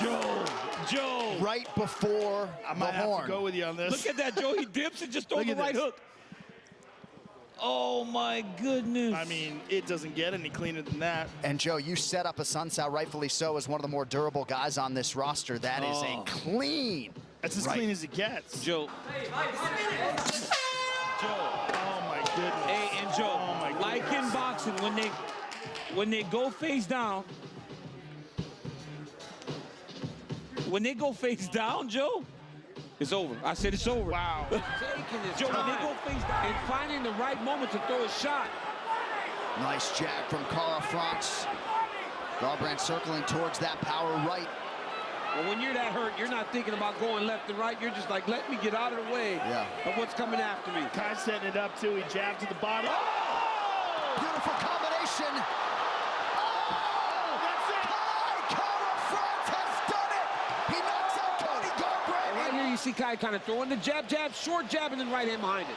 That jab was never intended to land. It was just to close the distance. And then as he closed the distance, he hits another right hand, knocks Cody down. Now, Cody did a really good job of standing the fight initially. At one point, he changes into a double leg, gets a takedown. But then look at this combination here. Another overhand right, then an uppercut follows it. I mean, every single shot was just on the target by Kai Cara France. And he earns the biggest win of his career over a former champion in Cody Garbrandt. And he's a knockout artist. Dan Hooker's got to be happy. Cara France's family is staying at Hooker's house. What a moment for the 6th-ranked flyweight contender, Kai. He's got that target going now, has Perez. Oh, He's got the job done. Wow.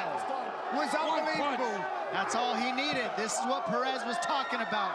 I'm close to a title shot, and that's how you get close to it. You knock out a contender that's in the top 5. Alex Perez cracked the code. See here, he packs him up against the fence, and then that keeps him from being able to move and lean, and that right overhand just connects. So many knockouts happen up against the fence because you can't move and lean. Look at this. Another overhand. Boom! On the button. The second you get right pinned, hook. The second you get pinned against that fence, it creates openings. Let's see. Boom. Right hook from the southpaw. It switches from an overhand to a right hook when you switch stance, and that's what makes it so sneaky. DC like that one. That was crazy, man. Minutes to go as Schnell swings big and misses with the left. We find our shots with our motion, Matthew. Schnell trying to feint, trying to draw the attack of Pantoja. Right He in knows the if pocket one once shot again. lands. He knows if one shot lands that Pantoja. Oh, he's down! He's going with the finish! Pantoja ends it! Just like that. Wow! Holy smokes! Alexandre Pantoja with the knockout victory.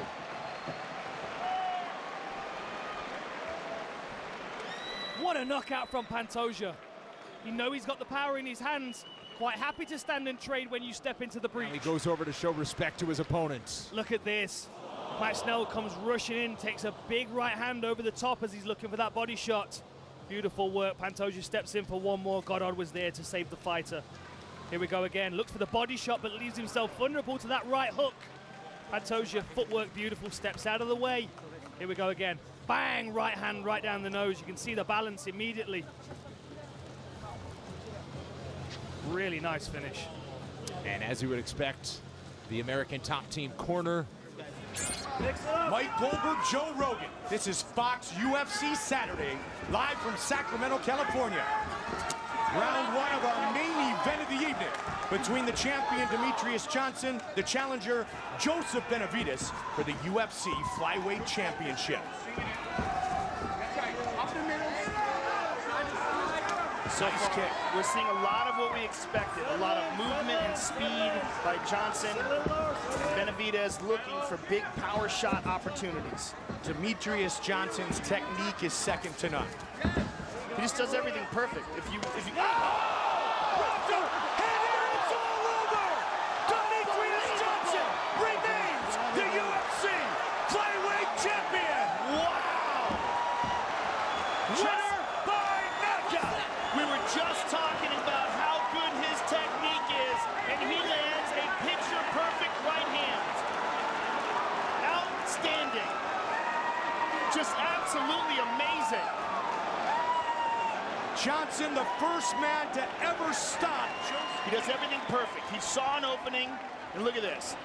Bang. Caught him on the button.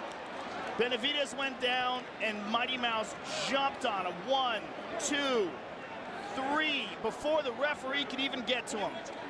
Big, perfect. Benavidez's legs go. He's probably already out. And Johnson. It was a head kick from Benavidez of Formiga. That was the beginning of the end in that victory, his last time out last summer. They come together for a moment after a combination by Benavidez, who appears to be opened up bad above his left eye. This is a crazy fight. Wow. Down. Davison Figueiredo wins it. Davison Figueiredo gets it done. 1 knockouts. In devastating fashion, as we've seen him do before, this Brazilian is not to be taken lightly. And there will be no flyweight title won in Norfolk, Virginia tonight. Let's take a look. So here's the thing, as I said before. Oh, yeah. Joe does lean with the head. Davison brought his head down, lowered his stance. Oh, man. Oh, you see the blood straight away. No wonder he dropped after that second shot. They collided heavily. I mean, look at the blood. And then wait for it. Here's the end of the fight, Michael. The blood is pouring out. You see it there, and then bang! Joe was already concussed. A huge gash on the head open. Blood pouring out from everywhere, and Davison smells the blood and just says, good night. For Figueiredo, it'll be his 9th win by knockout. Oh, yeah, man. That's the reaction from Octagon. Bicycle all night. She's very difficult to deal with.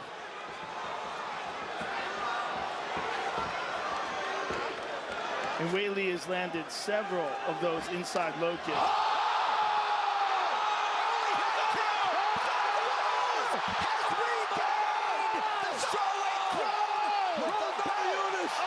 As many style points as you can produce. Oh my goodness! Out of nowhere. Oh, she's falling. She's saying no, but she's mad, but she still can't even stand. She's so wobbly. Look at that. Look. Move, feint. Bow! Right on the jaw. It's over. It's over. Look, he gave her a chance. There's follow-up shots. It's over. She's out. It was over. There's no doubt about it. What a stoppage. She needs to, look, now she's really realizing. She's realizing. Oh, there it is. She's hit herself in the head like, oh my God, what happened? Because Rose was out cold. Look how Rose was perfect constantly this is. moving right because she was moving so much. Zhang Weili expected low kick. Yes. Kick went high. My God, that was perfect. I mean, when Rose Namajunas wins titles, Amazing. she does it in fashion. Oh my goodness. It's spectacular. She does it in spectacular fashion. Look at this again. Look at this. Look how perfect this is. Smack. Oh my goodness. Out cold. Doesn't know what's going on. Let's get the takedown of the head. And that voice you hear is J.P. Bays, the husband of Cheyenne, also in the UFC. Holy heck! She's good, though. Gloria DePaula is still in this fight, but perhaps not. Cheyenne Bays, first round knockout for the Warrior Princess. There you go. That made up for it, my word. Come on. And Everett looked the part. Yeah, let's take a look. Wishes? Hit me. An alien. That's an alien. Hang with Dustin Poirier. You thinking what I'm Let's thinking? go. You and I should get in there. Is that funny? Boom. Little kick. To the face, it looked like, and she thought that was it. Paula gets back up. Right forces her back down, right into Mount, and then elbow, punch, punch. Mark Smith is like, no, that is it. Here's another look. Wait for the kick.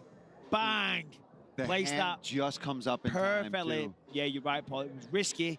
Could have been illegal. Forces it down. Right into mount position. I mean, that is how you rebound from a loss. It meant a big deal to her to get signed to the UFC. It didn't go her way. Or for her husband, she can't stay in the pocket like that because Andrade looks to fight like this. Wow! And that leads to the body from John. Wow! Elbows up top. This is back to Andrade. Is this the moment? This is the heavy news. This is the Zhang Weili makes history and does not take long to do so. Oh my word! Wow! With that right hand, Andrade was hurt. She came forward, and these elbows over the top were really good shots. Then she takes the tie clinch. She knows she has Andrade hurt, and she swarmed all over her. From here, Andrade is on the back foot. And there it is. It is done. It is over. And we have a new champion of the world.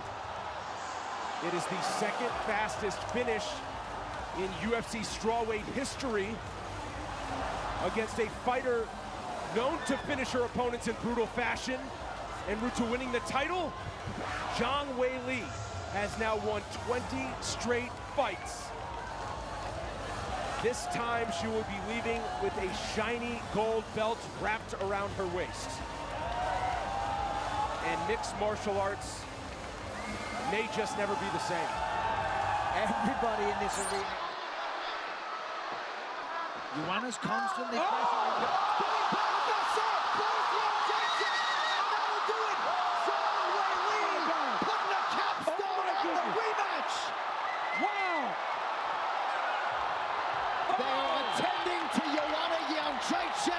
Act 2 via finish goes to China's Zhang Weili.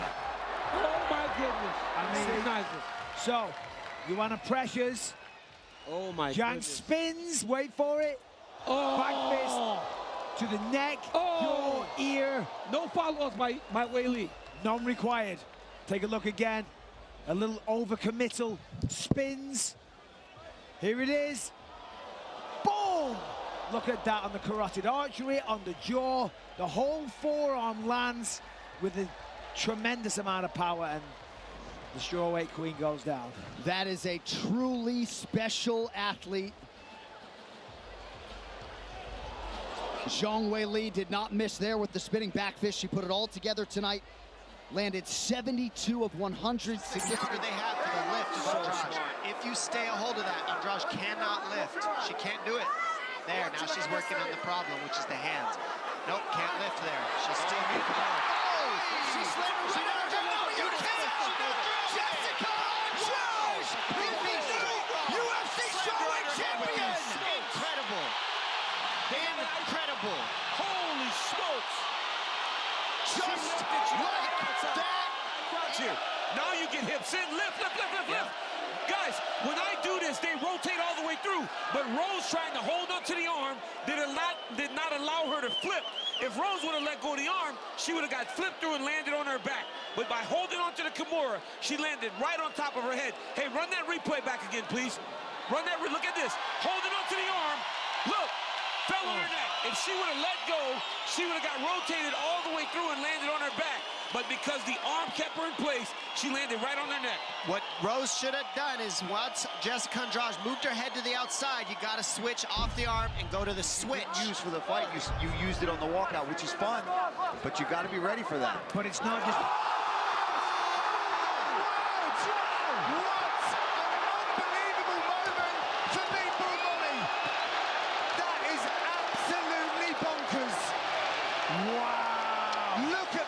Michael. I mean, that was just absolutely incredible. Let's take a look at how this went down here. Oh, and spinning elbow KO for Meatball Molly. Oh my goodness, look at this. She's setting it up for a couple seconds as Carolina is coming forward. She senses that weight moving forward. She spins in it. That's how you get a knockout.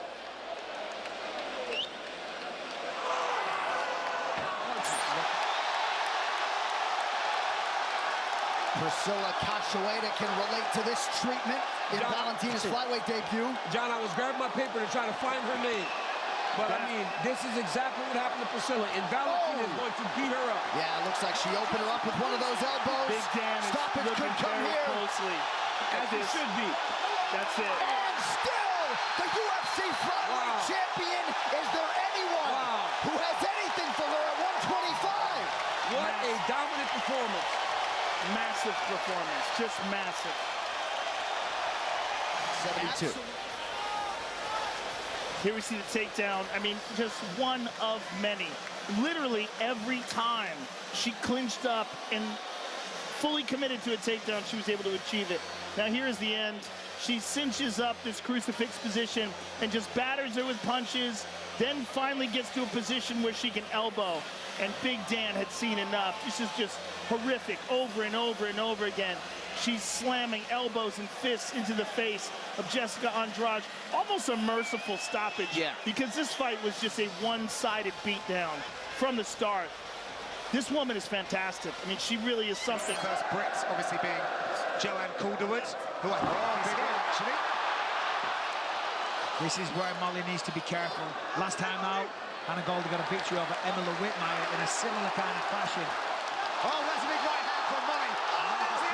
She's hurt again. That's it. Oh, she's good. It's good. She mounts Hannah Goldie to the counter and gets another win in London. Get ready for the celebration. It's only just begun. Amazing. Molly looked really good, defended big right hand over the top. And remember, spinning elbow from the last fight that she had right here in the O2. She lands a big one, but then it's this follow-up. She's relentless with this ground and pound. She hurt Hannah Goldie, and she never let her off the hook. Big right hand, buckles the knees just a bit. That spinning, I can't believe she almost landed another spinning back elbow.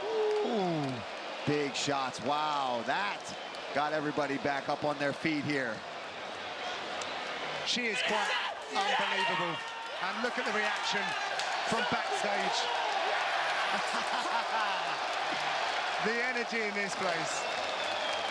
That first round's got to give Jessica a little bit of confidence. She survived the submission attempt, reversed the position, got on top at the end of the round, and didn't really sustain too much damage other than the big body kicks at the beginning. Clearly, Eye in outstanding shape, barely breathing heavy after round one. Oh, she ate that one hard. I mean, that sounds like someone is slapping the bag with a baseball bat. Yeah, it's bad. Oh, head kick. It's it. With a huge highlight That's terrible. That is a terrible head kick. Her legs are shaking. Oh, my God. She is out cold. Wow. The ever-respectful Shevchenko. That woman is an assassin. She is an assassin. Body. Cold. I mean, that was a perfectly placed head kick. It was the body kicks, man. Yep. She had taken those body kicks, so watch her hands. When she loaded up, she's thinking body and shin to the dome. And you can't take shin to the dome, man. And that was a bad one. As you see her legs twitch, and she's still unconscious. Let's take a listen to it.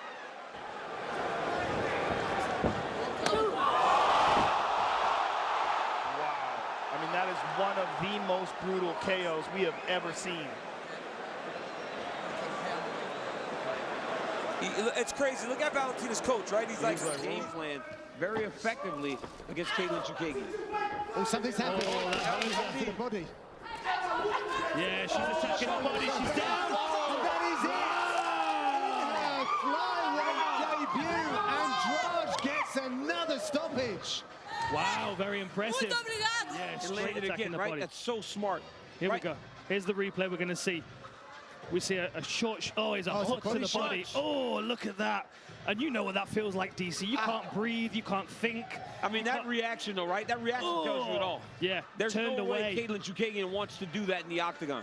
That's a nauseating feeling. And then Andrade goes flying in, double knee. But then, as you were saying, DC, punching the body.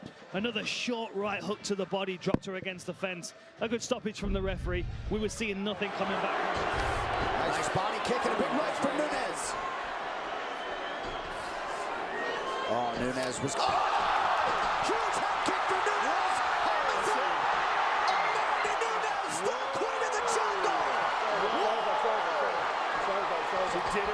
kick. Wow. Just too good. Man. Brilliant. Just too good. Wow. Amanda Nunes has now beaten every former UFC Women's Bantamweight champion. Man. What a legacy. She is unquestionably the best. Unquestionably. Any doubt was removed tonight. Woo! Back at it. Fight replay brought to you by Nemerov, bold character since 1872. Here we go. Wham! Clean and only the foot. Imagine if that was full shin. Oh, perfect. Follows it up beautifully. She caught her with that right foot in the air where she couldn't move correctly. All right, let's listen to that kick. Brilliant.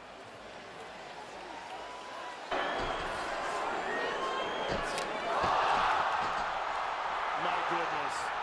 Baseball bats, Joe. Baseball bats. Brilliant. Oh, man. Beautiful timing. When you're facing somebody in that stance, it's the best move you can do. Go high. Beautiful job, Amanda Nunes. Wow. Big combination. It's in. It's in. It's over. All over. Just like that. Wow. Wow. Flawless performance by Amanda Nunes. Stunning. Devastating.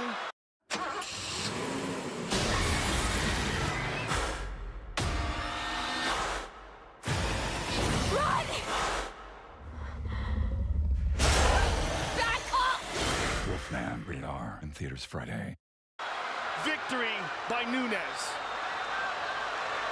Wow. She lit Ronda up like a Christmas tree.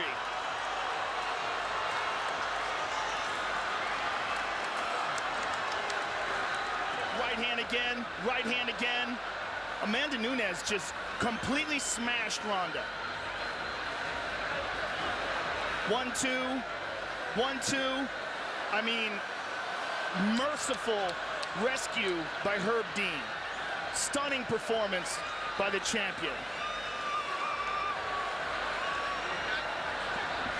Amanda Nunes destroys Ronda Rousey and defends her belt for the very first time.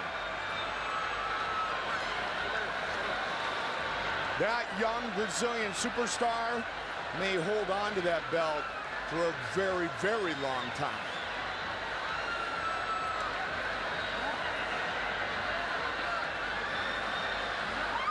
She is a different type of aggressive Ducking. Wow. This is incredible. Never have we seen this. But this is boxer, kickboxer, Straight left. Mixed martial artist Ronda judoka turned mixed martial artist. Beautiful. Beautiful. She's hurt. Is in trouble. She's hurt. Holly looking to finish. Holly Holm is the new UFC bantamweight champion of the world. Oh my God. Wow. Unbelievable. What a performance by Holly Holm.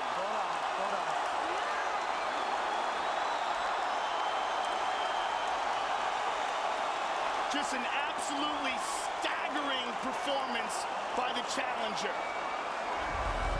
Stayed light on her feet. She was in excellent shape. Look at this. Ronda's hurt here.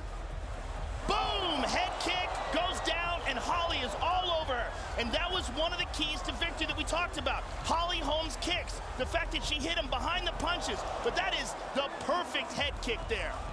Drops her face first. Holly on top. Slams another shot in.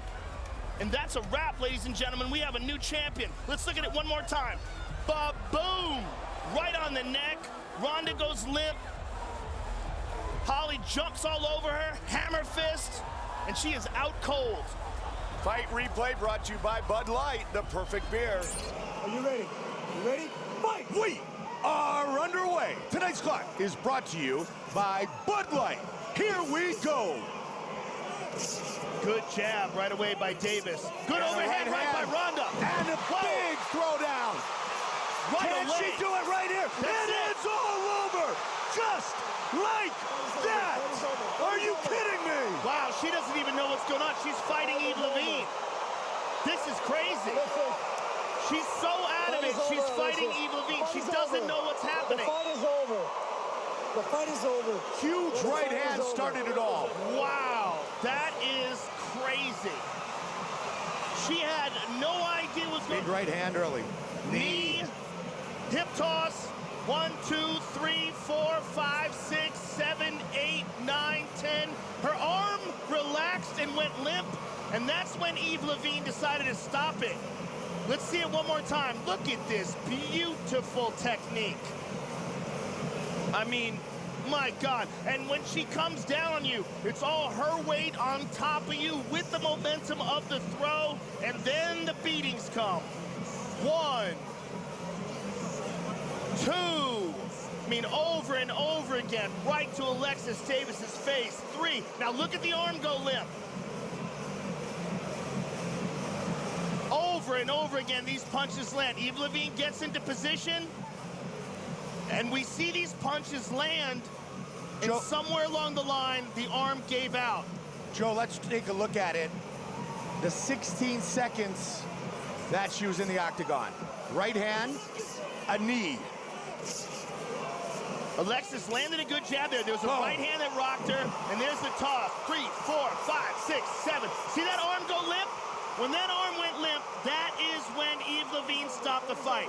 He saw it, and he knew there was something wrong. That's an excellent referee. Much like against Sarah McMahon, a vicious knee to the liver thrown by Ronda Rousey. Double jab, and then again with the right. That's the big right hand. Punch and the knee, and then the toss. She was clearly hurt before this, but all these punches, that right arm was the reason why Eve Levine. You know, 12 fights to 13 fights.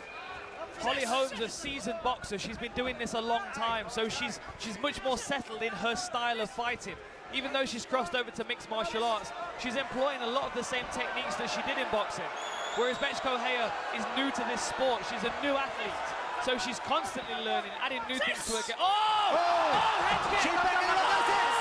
Bethe Correia's down! The Ronda Rousey head kick comes back! Wow! Home is back! Wow. Head kick knockout for the preacher's daughter. Stopped her dead in her tracks. Bethe went down and she was sat on one punch to finish the job. Amazing, perfect timing.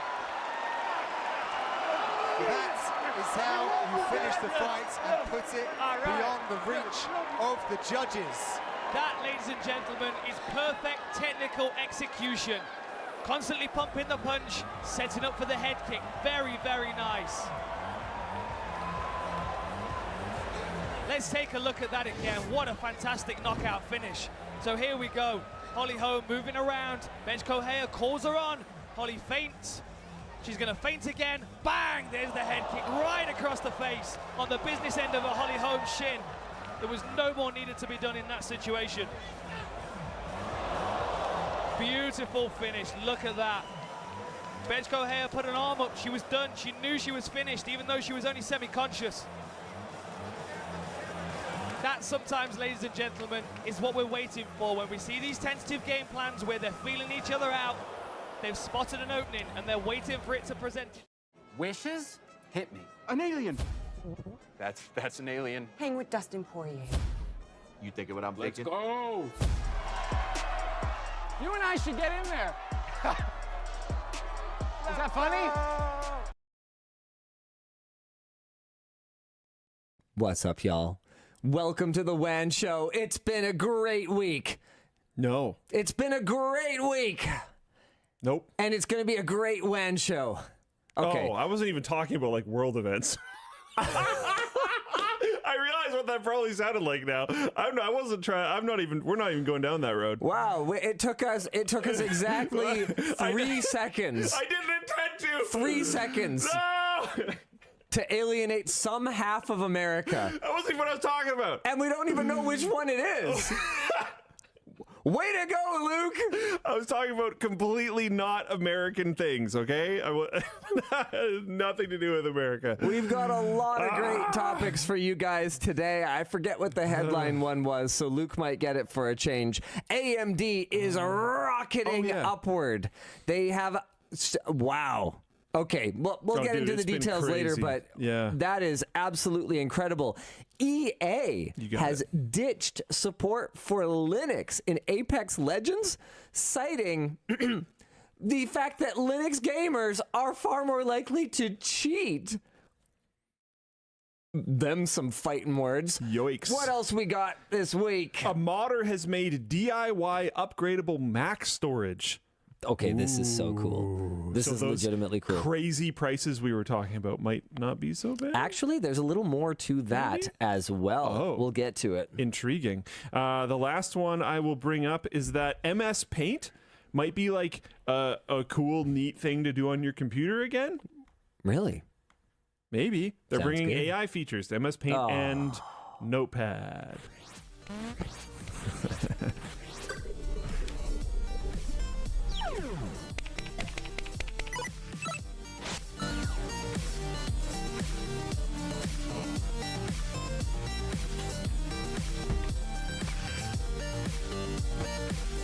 The show is brought to you today by Thingiverse. Oh, cool. Seasonic, Notion, and of course our chair partner Secret Lab, our laptop partner LG, and our wrap partner D-Brand. Okay, small aside, have you seen my car yet?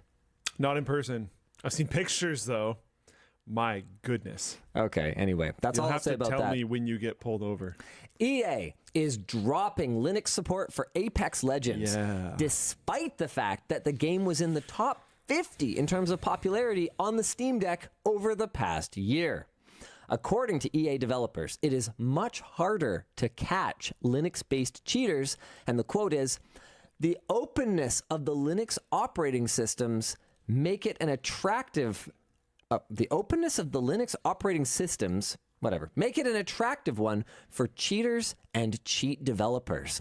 They claim that the impact of Linux cheaters was having an outsized impact on other players' experience, and thus EA has decided it is not worth supporting the platform. I suspect, if I'm reading between the lines accurately, I suspect this might also mean that the player base playing on Linux is probably not super high either. But it's very interesting to me that they specifically call out the outsized impact that small player base is having. Because the player base can't be that small if you're a top 50 game. I mean, it might not register for a company like EA and one of their Halo titles like Apex Legends, which, okay, is not a Halo title. That would be Halo, but you get what I mean. Do it. Oh, he wasn't even paying enough attention. What? He wasn't paying enough attention. Oh, forget it. Get on the ball, Dan. I was responding to a horrific merch message. Oh. Well, cool. I guess we'll get to that later. Okay. Anyway, the point is, we've got a few discussion questions here, and I'm legitimately interested to hear not just Luke's perspective, but I'd like to hear your guys' perspectives as well. Like, if there's anyone who works in game development, particularly in anti-cheat development, feel free to drop that into the Floatplane chat. I'm going to kind of keep an eye out for it. But, you know, the first question is, wouldn't more cheat makers be attracted to Windows? Seeing as the paid cheat industry is kind of an enormous industry these days, and Windows is obviously going to be the platform of choice for most gamers. That's where your biggest player base is. What if it's a premium thing, though? Like you have a less likeliness of getting caught if you use this one. We are the premium specialized tool for the discerning cheater. I very much suspect that it is, but do you really think that it is more worth it? Arch during the day, cheating at Apex Legends at night? Do you really think that it's more worth it to kind of jump through whatever hoops you might have to jump through to become a Linux gamer? You know, figure out installing Linux for yourself, which, to be clear, I'm not talking about you guys right now. You guys know how to, use Rufus and make a USB drive and install an operating system on your computer install Steam or whatever. On it. Yeah, exactly. I mean, surely that wouldn't cause the system to immediately brick. Did you ever see that video? Yeah. I did nothing wrong. Except where it tells you that it's going to brick. No, different video. Oh. There's a short circuit where I unbox a Linux laptop. I install Steam on it. I did nothing. I just installed Steam on it. And then it just wouldn't boot up again. No, I don't think I've seen that. I have a talent. Anyway. Steam and Linux in the same room. Yeah, the point is, I'm not talking about you guys. You can do that. I'm talking about your average, like, slack-jawed gamer, man. Like, I was at PAX one year, and I was at the NVIDIA booth, and they were showing off, this was when they were showing off Game Stream, right? So their Wi-Fi game streaming to the had they launched the Shield console yet? I don't even think so. I think it was on the little Shield Portable, that little handheld Android box. And there's this guy in a beanbag chair, and I walk up to him and I'm like, hey, like, how's the latency on it? And he's like, I kid you not. Shopify is a platform that helps entrepreneurs get started down the path they want. Sometimes starting a business can be scary. I feel like I lost a little piece of my soul. Like getting covered in spiders or being buried alive. But Shopify is here to help. If I hadn't started my own business, I wouldn't have been able to go to all the crazy places like Antarctica and make videos like these for you guys. And just like millions of other people have done with Shopify, you can get started today on your business right now. Go to Shopify.com and start your free trial today.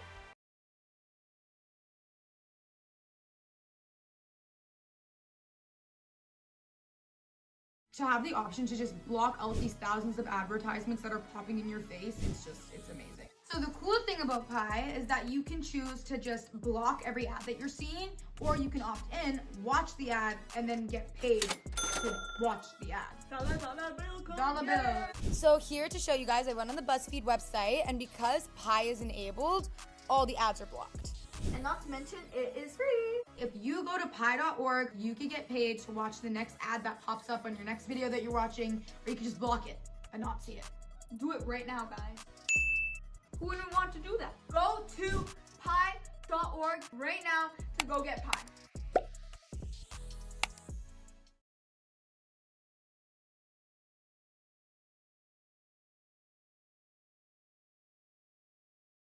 Huh?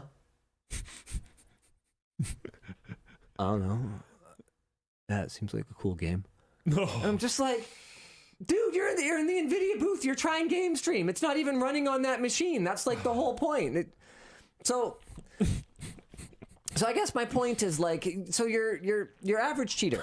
Someone in full blink chat said his latency was too high. It was a little high. It was a little high. Okay, we were in the Pacific Northwest. All right. You know, you probably okay. We got a lot of. He was enjoying. We got himself. a lot of oceans. We got a lot of oceans. Okay, a lot of reefs. Okay, a lot of reefs. He's a reefer. This isn't fair. You can't be this on it when you're sick. It's not. This isn't okay. You gotta. My goodness. Anyway, so if I was to try to kind of profile the person who needs to cheat at games, see, when I was a kid, the people who cheated at games were like kids, right? Because they weren't good, or they didn't have time to use the computer. Like, I feel like that's kind of flipped around, where adults are doing things on their phones, and, like, you know, the kids just kind of seem to have free reign at their computers and stuff. Like, the adults needed to, like, use the computer. Like, you were fighting over, and right. In particular the internet connection. Yeah. Right? Like, the phone line needed to stay open unless you're... I have an important call tonight. Exactly. You couldn't just, like, be on the internet all the time.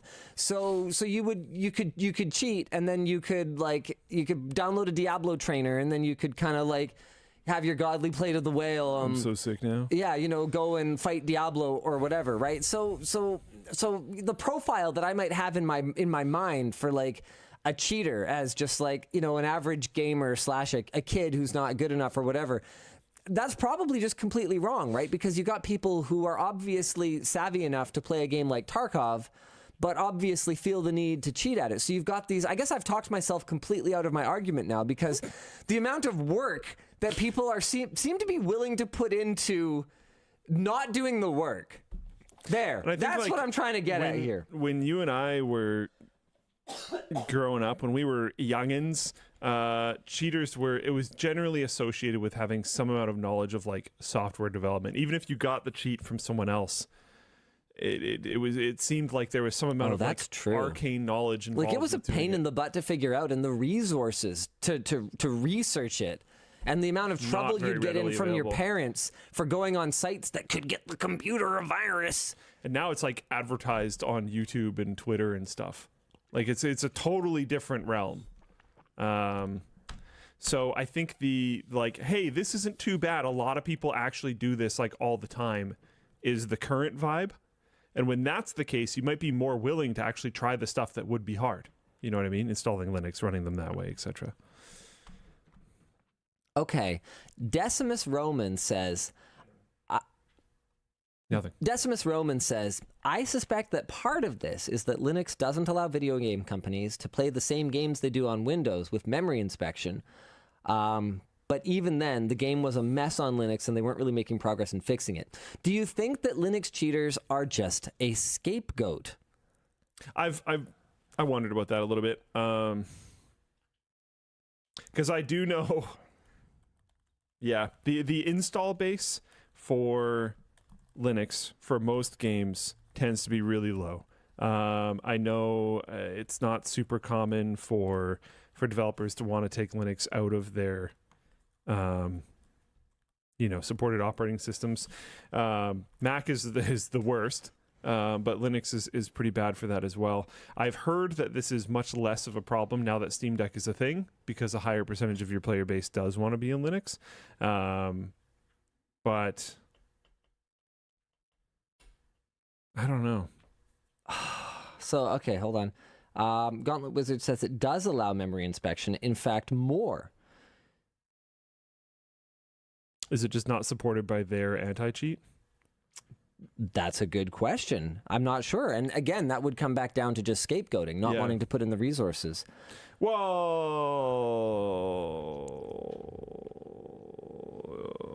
Is that scapegoating? Not wanting to put in the resources? No, I mean, I just mean saying, because it would still be scapegoating to say it's because of people cheating on the platform. Well, it is. So if the reason is actually just that they could deal with it, but they would just have to put in the work to figure out, better memory inspection.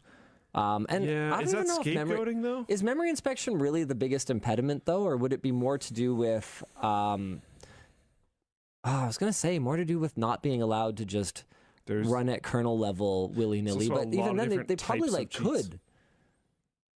Tons of different. I learned this from playing Tarkov. There's tons of different types of cheats, because you could cheat, and this would help you in Apex Legends a lot. Actually, is knowing where everyone on the map is. Right. Yeah. You can do that without changing what's in the memory. You do that just by reading the memory. I see. And there's nothing you can do to prevent something from just reading.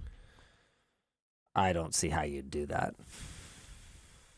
I don't know enough about it. I think it shows up in Device Manager though, doesn't it? On Windows. I don't. Gauntlet Wizard says nobody would let them have root to access it because Linux gamers aren't stupid. But it's like, okay, but hold on a second. If the game just requires it. If the game just requires it. You either don't play or you do it. Yeah. Like, what is your, I guess that's my question, is what is your proposal for anti-cheat then? If we don't access this stuff, if we don't lock it down, like, and I'm not saying this is the way to allow companies to install rootkits or kernel level anti-cheat or whatever else. I'm not saying that's the way. I'm just saying, okay, if that isn't the way, what's the other way? Like, give me another way. The new $7 Lux Cravings box from Taco Bell. Mouth-watering, decadent, and only $7. It's Lux for less. The new $7 Lux Cravings box, only at Taco Bell. The key to being rich is knowing what counts.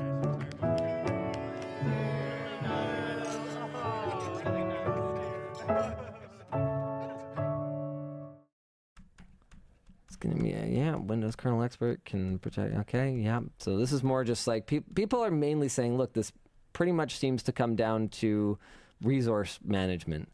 Yeah. I don't know. Not a cheat developer. I can't say. Hardware level encryption of processes memory. I mean, we're talking about like a complete architectural shift then, at least for, like the open, standards desktop PC. I mean, you could do that for a console or whatever else. You're not going to do that on Windows, at least not for the time being. Apparently auto hotkey gives you aimbot on Apex. I've seen a couple people talk about that. This is wild, dude. I saw someone in the chat, in Floatplane chat, was saying, I have a friend who's good at, what is it?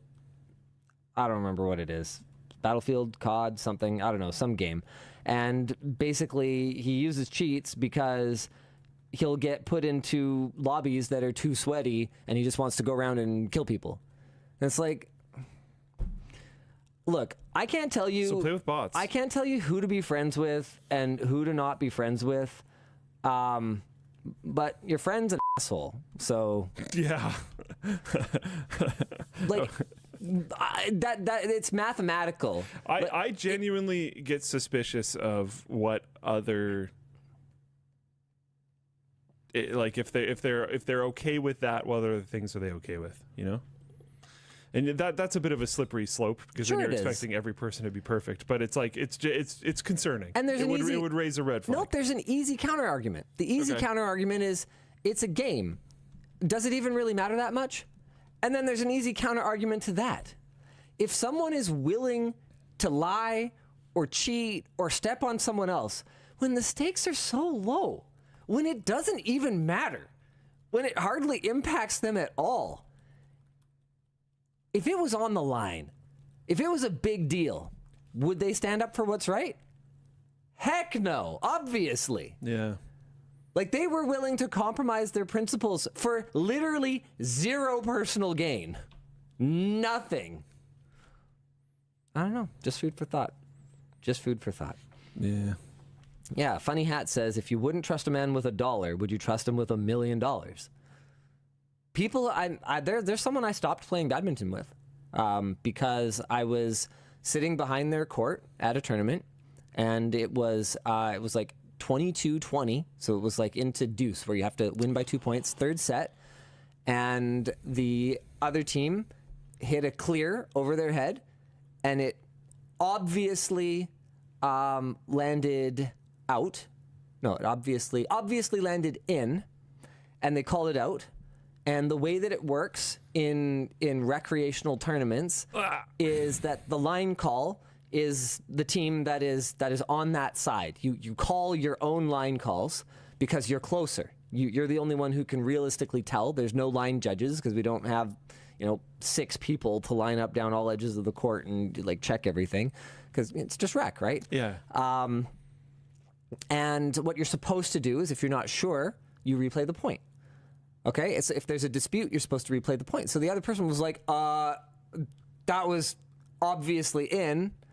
And this person who I had been playing with on a fairly regular basis was like, and like got all aggressive about it and declared themselves the winner of the game, and the other people being, non-confrontational and just being like, dude, it's a game. Like, what are we even doing here? They backed down because they were like, this is ridiculous.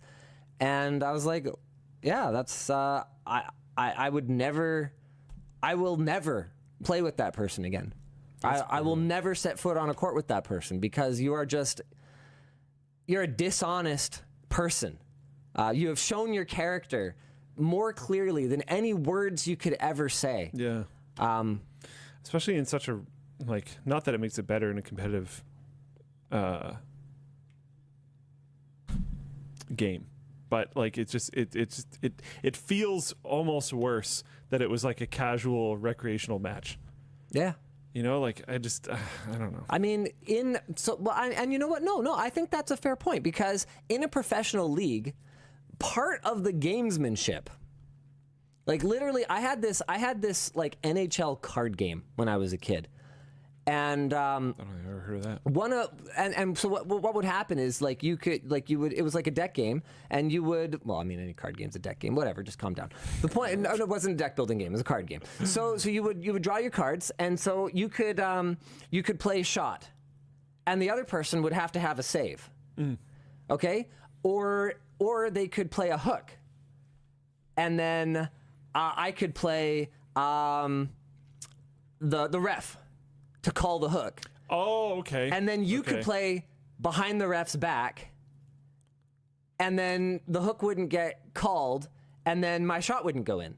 You know, like, so there were like multiple ways to defend against a goal. Okay. And so I guess what I'm trying to say is, I think at a professional level, there is a certain amount of gamesmanship that is pushing the boundaries But then that's and avoiding also detection. why you would have a ref or a line judge at that level of competition. Exactly. Yeah. So I guess what I'm trying to say is, yes, at a professional level, no, I think I don't really respect it. No. I don't like dirty players. Yeah. But I also do acknowledge that is the expectation, and that if everyone's doing it, now it's part of the game. Yeah. And we can doesn't mean it's good. The dives in soccer are disgusting and ridiculous. Extremely detrimental to the credibility of the sport. As an outsider who actually enjoys watching football. There. I'll even use the proper name for the sport out of respect. Women's football, soccer, whatever, is fun and cool to watch. They don't dive. Yep. So as someone who thinks the game is super cool, and at least I don't see a lot of it. And I'm used to hockey, you know, so I'm not going to be I'm not one of those Americans who's like, I watch basketball. If there's no scoring for like 18 seconds, I'm bored. Like, what's happening? Why isn't anybody scoring? The net's so big. Like I don't even mind it. I come from hockey. I'll watch a 0-0 game all the time. No problem. I prefer scoring. I think we all do, but I like the tension. You know, I like the tension. But it really takes me out of it, dude. It takes me out of it in a big way. When it just feels like, instead of watching a sports competition, I'm watching a freaking like high school level acting competition. Yeah, it's pathetic. I was trying to get into it at one point in time. Yeah, if I wanted to watch that, I would just immediately turn it off the second someone I'd watch YouTuber apology video duels. That'd actually be kind of a funny concept for a video. How well would ours do? I don't know. Didn't PewDiePie review it? Did he? I think so. I don't know. I think so. I have no idea. I wonder what he said. I don't remember. I probably looked at it at some point. LTT apology. Mick Leggins says, "Well, you're still around. Hey, all right. Then I guess I'd probably do pretty okay." What now? How big is this creator? Oh no! What is this? What is this? What is this? 2.4 million views. Yeah. Is this seriously the last video they uploaded too? Like, what is this? So it left it off on a banger, dude. 2.4 million views. I didn't mean to click on the video. Timu LMG clips, or oh man. What? What is this? What are you looking at? Now that's content, baby. How did they get my brain in videos? I didn't expect that. Relatable. What the heck? Oh, man. Dan, hit me with that before I forget. Is that my key? Thanks. Oh, okay. Oh, man. I forgot what I was even trying to find. Yeah, entire chat's just like, You know what? Let it out. Let it out. Yeah. Yeah, why not? It's healthy. I'll be in the Tuesday. I'll be in the just Tuesday. Screaming. Oh, my goodness. All right. So here's my last sort of question, coming back to the whole, is it just because Linux gamers are cheaters? I guess if it's just like a scapegoat thing, Linux people are cheaters, or if it's just and the real reason is we don't feel like doing the work, then why are so many other anti-cheat games not bothering? Is it also just because they don't feel like putting in the work? Stuff. I wouldn't be too surprised. I'd be interested to hear from actual anti-cheat developers, because honestly, I don't know. But I'm thinking about, how much work it is to even try to keep up with the cheating community as anti-cheat developers.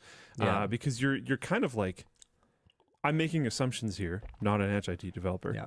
You have to sort of be reactive Yeah. Oh, I would think so. That sucks. I mean, you're going to try to get out ahead of it, Sure. but like... I'm sure you have some developers that are pushing to try to get ahead, some developers that are pushing to try to be reactive. But we've talked about this before, where certain departments are revenue-generating departments, and other departments are considered, more like boat anchor departments. And if I'm a game developer, I'm looking at my anti-cheat not as a revenue generation department, but as like as a burden, as something that I need to. Well, usually anti-cheat is a separate company. Sorry, but you're still gonna. Sorry.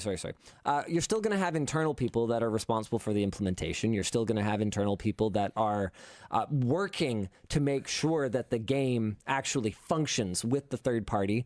And so this is something that, by and large, and there's still going to be a limit to how much you're going to want to pay your third-party anti-cheat. Yeah. So in terms of the investment you're making in anti-cheat, it's not EA going to pay 50% more to have Linux compatible to counter how much cheat developers can charge for their services, right?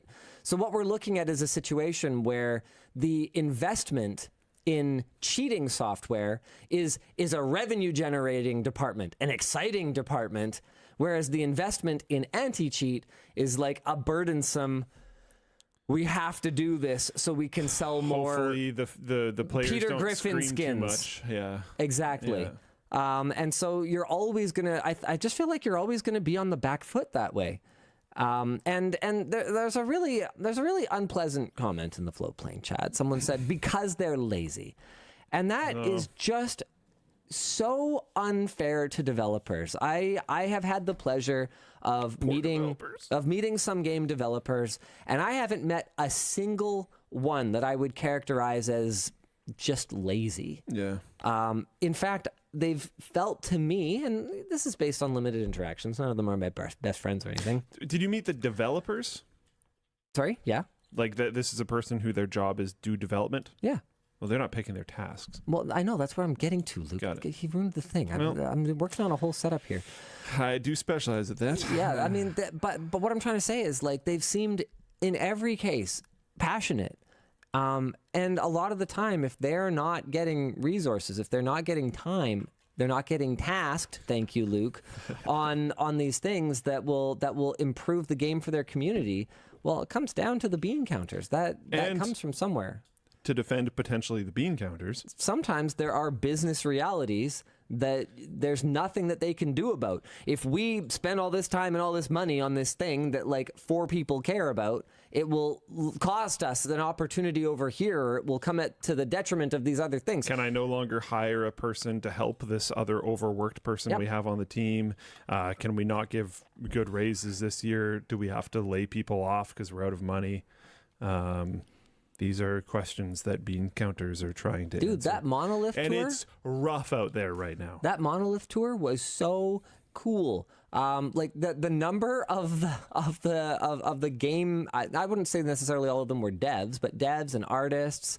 The number of the people that worked on the game that were like so multi-hatted, and like they literally did their own combat mocap, just like people who worked in the studio.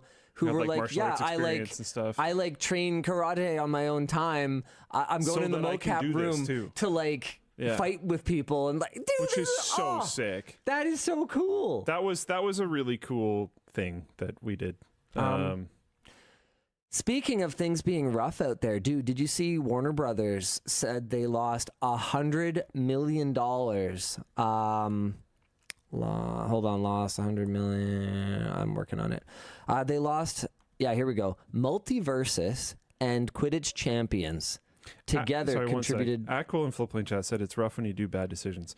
I don't disagree. I will also say, and I'm not saying that you don't, I think sometimes a lot of the feedback that you hear from that is people that don't make that level of decision. It's also really easy to look at those level of decisions in hindsight and be like, yeah, that was obviously stupid. I've done stuff that was obviously stupid in hindsight. So am I don't know. Can you think of anything? Yeah.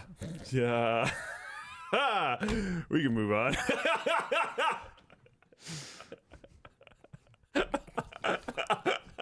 Yeah, I think I broke him. We're good. I think I broke him. I think there's so many things running through his brain right now.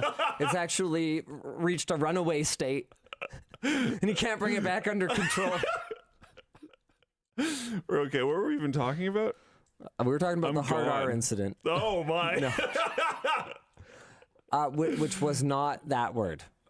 Okay, it was not that word. Yeah.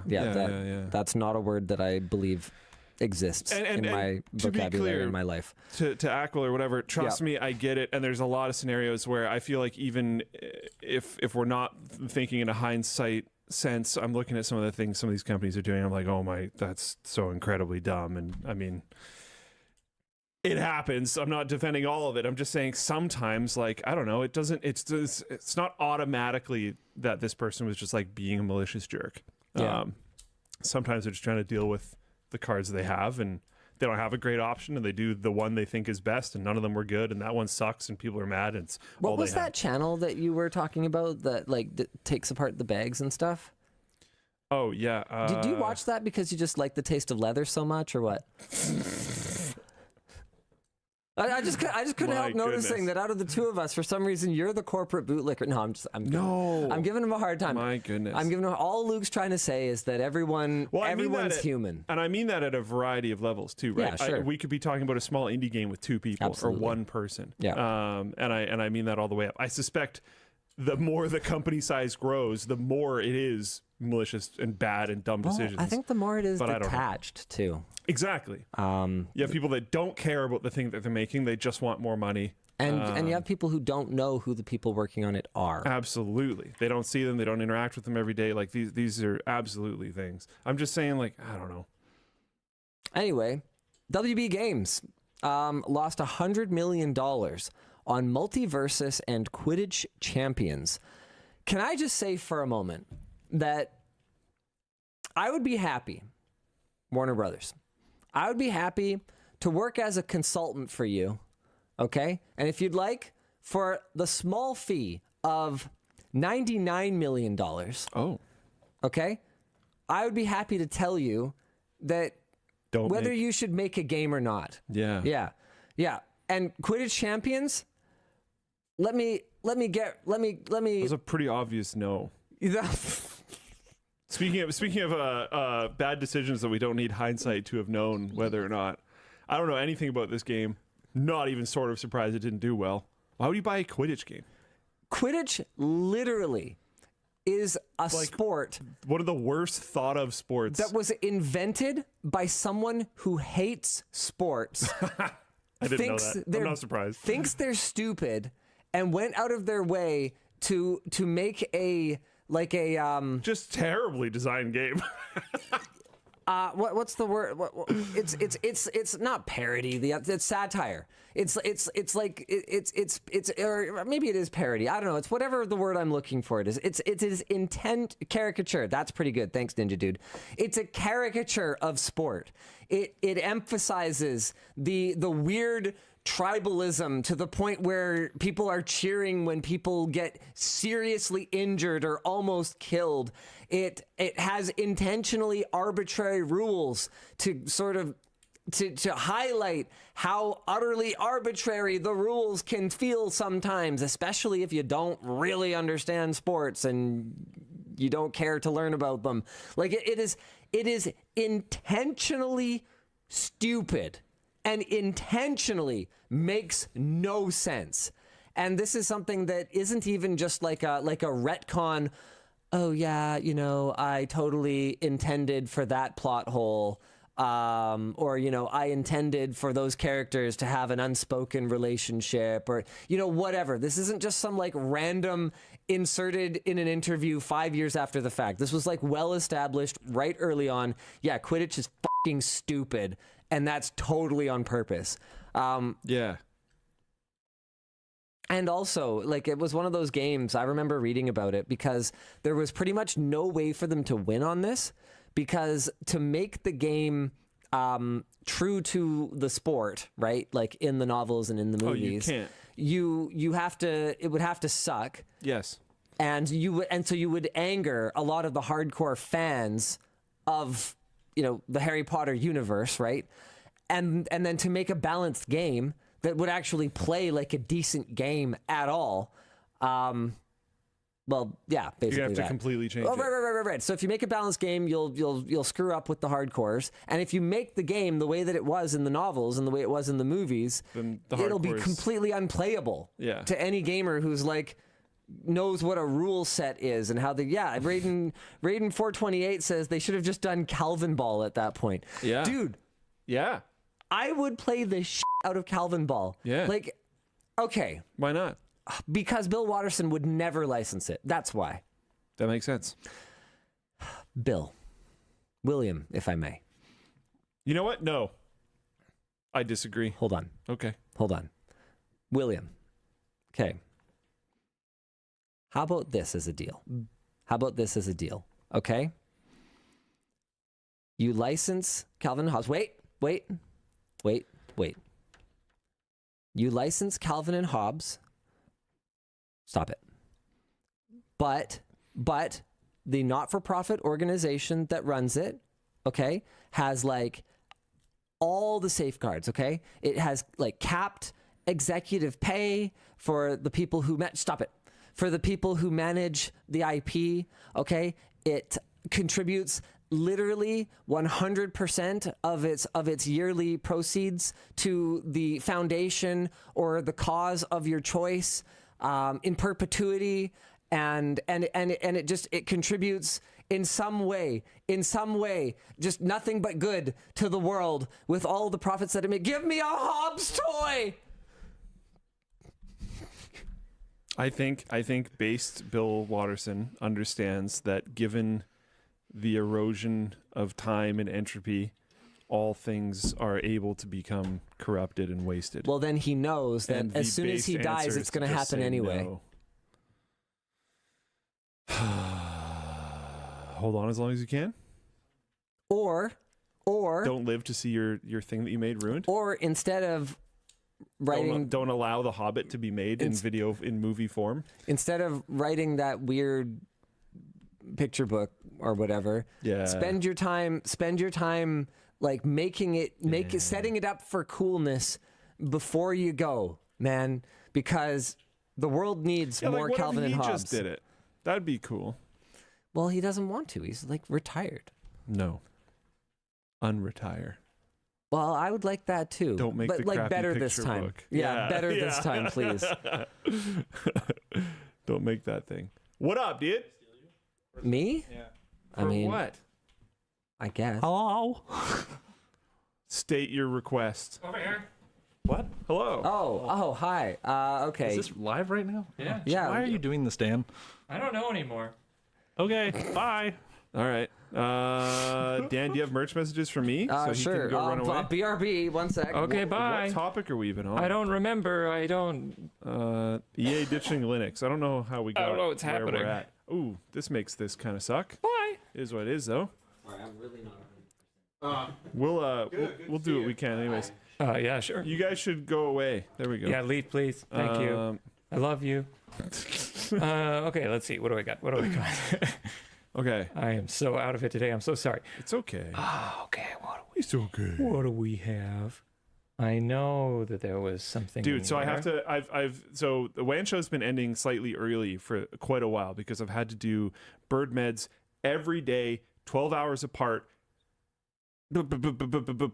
Because it's 12 hours apart, and you have to go to work. It's basically determined that the latest it could be in the morning is like 8:30. So we do bird meds at 8:30 in the morning. That means 12 hours later, we have to do bird meds at 8:30 at night.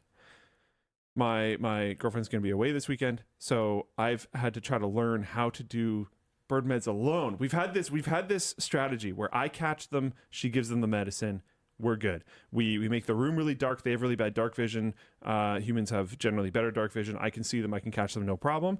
And I hold them with two hands so that I have a very nice hold on them where there's no pressure at all. They're mostly just like standing on one of my fingers while I'm just not allowing them to leave. And I nicely hold their head in place and everything's all good and safe and they're generally okay with it. I now have to catch them entirely holding them in one hand and then medicine feed them with my other hand, which is the traditional way to do it. It's a hard thing to learn. I'm figuring that out right now. That's been a trip. Ask for help.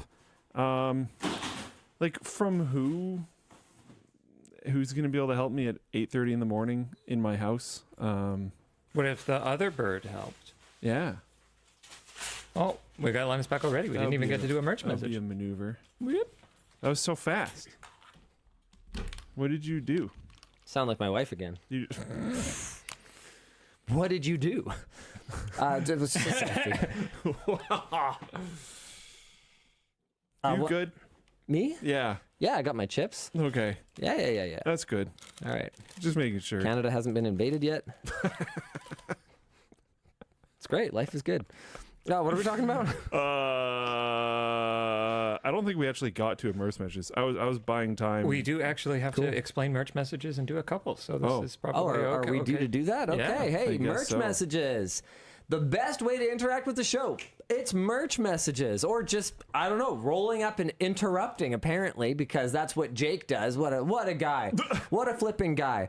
So we don't do Twitch bits, we don't do super chats, we do merch messages, because the way that we see it, if you're going to throw money at your screen, hey, your screen should throw something right back in your face. That's right. What? What did you just throw? I don't know. It was heavy, though, wasn't it? It exploded. Yeah, it was pretty exciting. So the point is that all you got to do to send a merch message, which will go to producer Dan over here. I wasn't aiming at you, Dan. No, it's exploded all over the floor. It's fine. It's fine. Yeah, it's fine. It's good. It did, Bye. actually. You sound like my wife now. Whoa! Don't take a blacklight home. The point is that all you got to do is go on lttstore.com, throw something in your cart. You'll see a little box for merch messages. You can leave a merch message. It'll go to producer Dan. He'll forward it to someone, answer it himself. He'll pop it up on the bottom of the screen, or he will curate it for me and Luke to respond to live on the show. You don't have to do that anymore. Do what? You got an operation and everything. Yeah. Yeah. 100%. Now it's just for fun. All right, maybe we can wrap up this segment and get into some merch messages. Well, that's what I should have done. Yeah. That wouldn't be a problem. I know. I'm telling you, you can't be this on it when you're sick. You're setting an unfair bar. I'm never going to be able to do the wag show when I'm sick. It's ridiculous. So anyway, it's in the cart. You check out your merch message. Something. We'll reply to it. Curated merch messages. Dan, do you want to show a couple of them how it works? Sure. Linus, do you still hold your meme stock, or did you end up selling it all? Yvonne took it from me at some point because we needed to shift some cash around at some point. I think we lost money. It was I can't way remember. after the fact. I remember that. Yeah. I remember you. I think one of you told me, and I was like, "Oh, you like still had that?" The investment account is empty now, not because we lost everything. Did it come out flat? I actually legitimately don't remember anymore, but Yvonne needed to move everything that was out of that sort of play money investment account that she let me have, and she needed to do something responsible. Oh, I think to buy the Smash Champs building. Yeah, probably. Yeah, I think it was probably the down payment for Smash Champs. Is okay. So what? Okay, so I hear you when you say the investment account is empty, and I understand how that functionally works. But when you have things like the NAS company and framework, like is that because those are different forms of. So when I say the investment account is like empty, market. Yeah. Okay. Yeah. So I own literally $0 of stocks in the market. Yeah. However, I think I have an investment in a REIT. I forget what it stands for. Real estate something T something. It's some kind of like term deposit thing, and they like invest in real estate on your behalf or something like that. So I have a small amount in a REIT. I have the approximately $250,000 in framework, like 220 or 225 or something like that.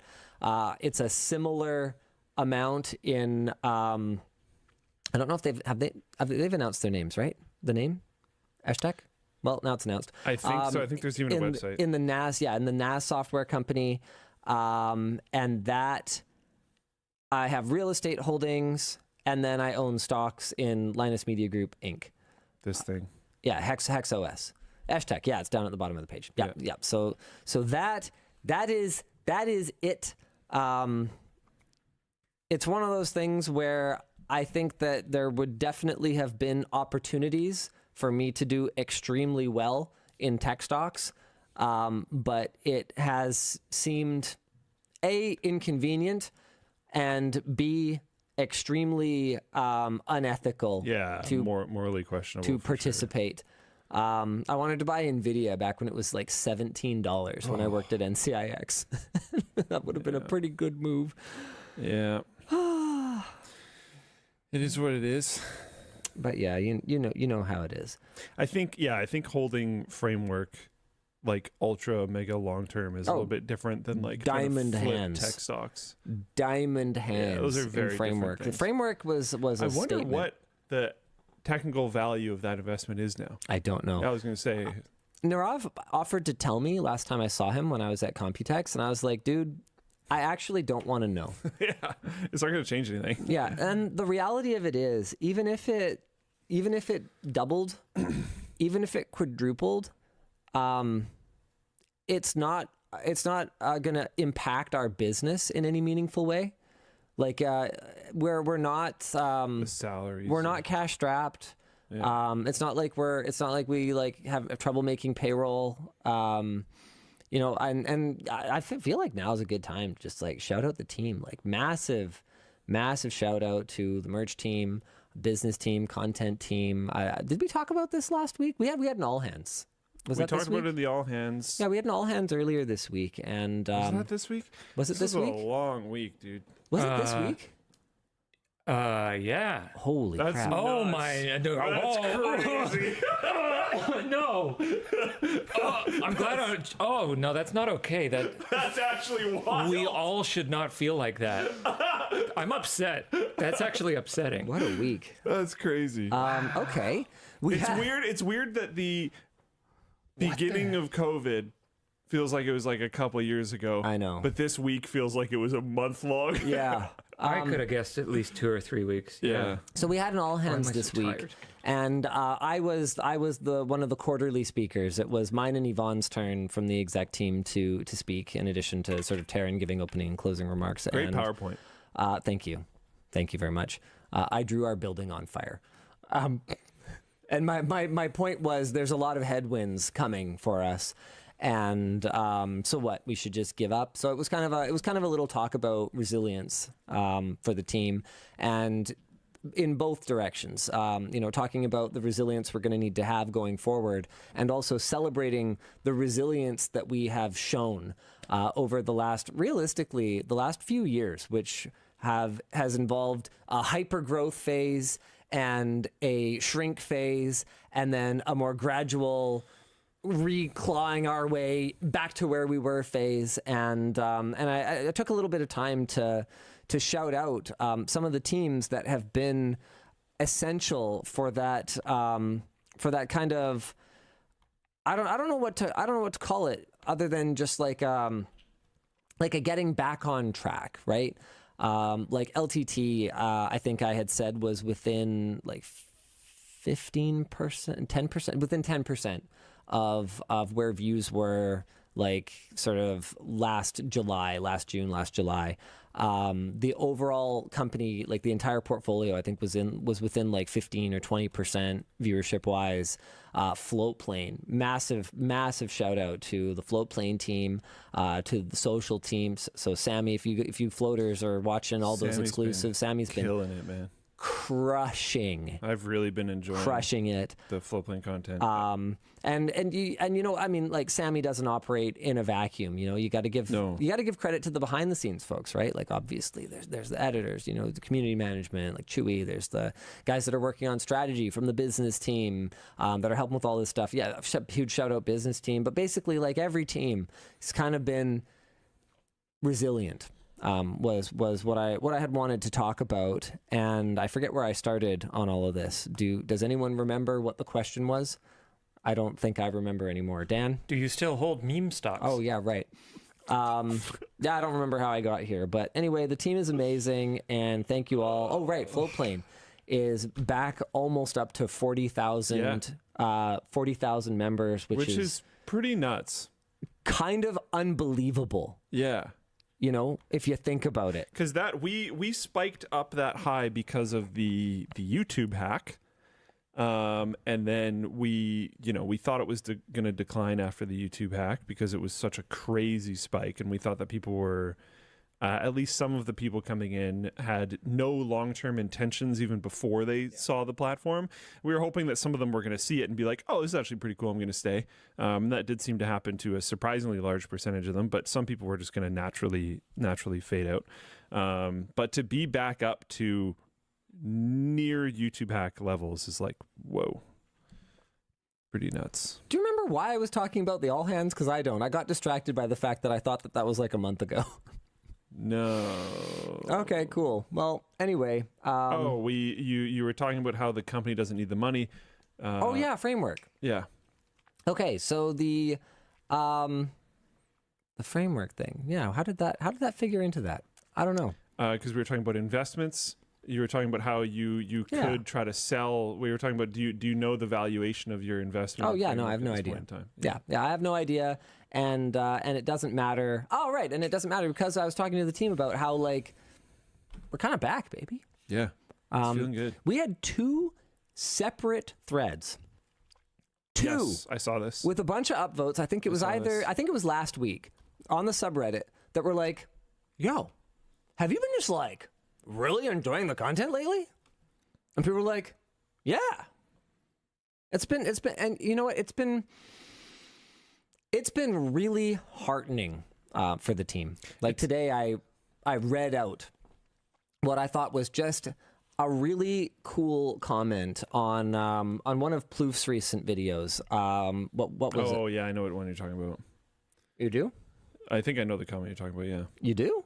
How could you possibly know this? Did you read through Chewy's oh no, you social report? You sent me a comment. Oh no, it's a different one. Oh. So this was on almost nobody else has the world's best TV.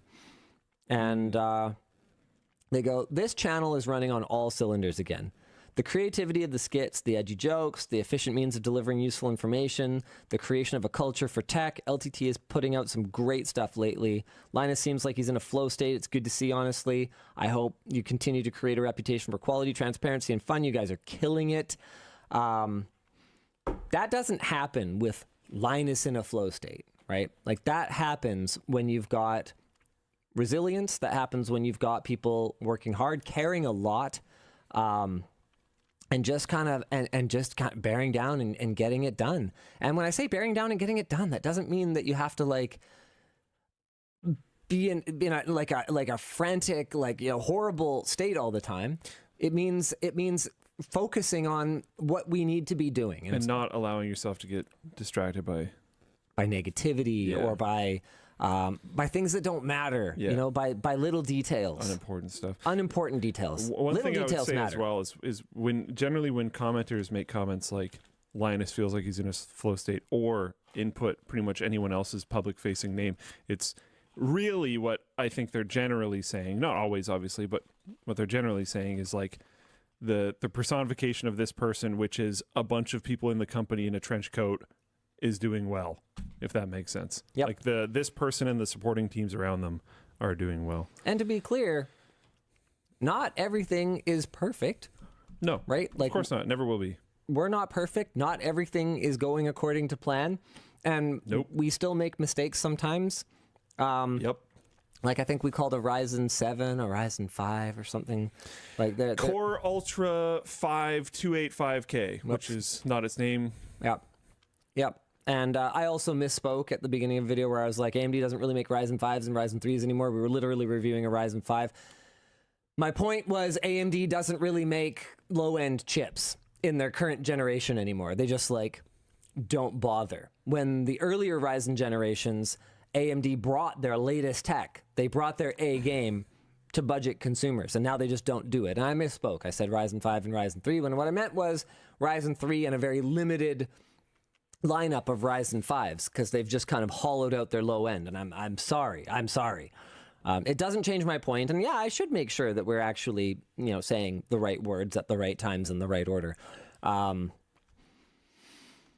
yeah, I think we're doing a lot right overall. And I think that there's definitely going to be some tweaks for us to continue to make. I think that having the leadership team in to kind of help focus on the business things that need to be done so that I can do what I do best, which is focus on the content, has overall been a very good thing, even though it's been a learning curve.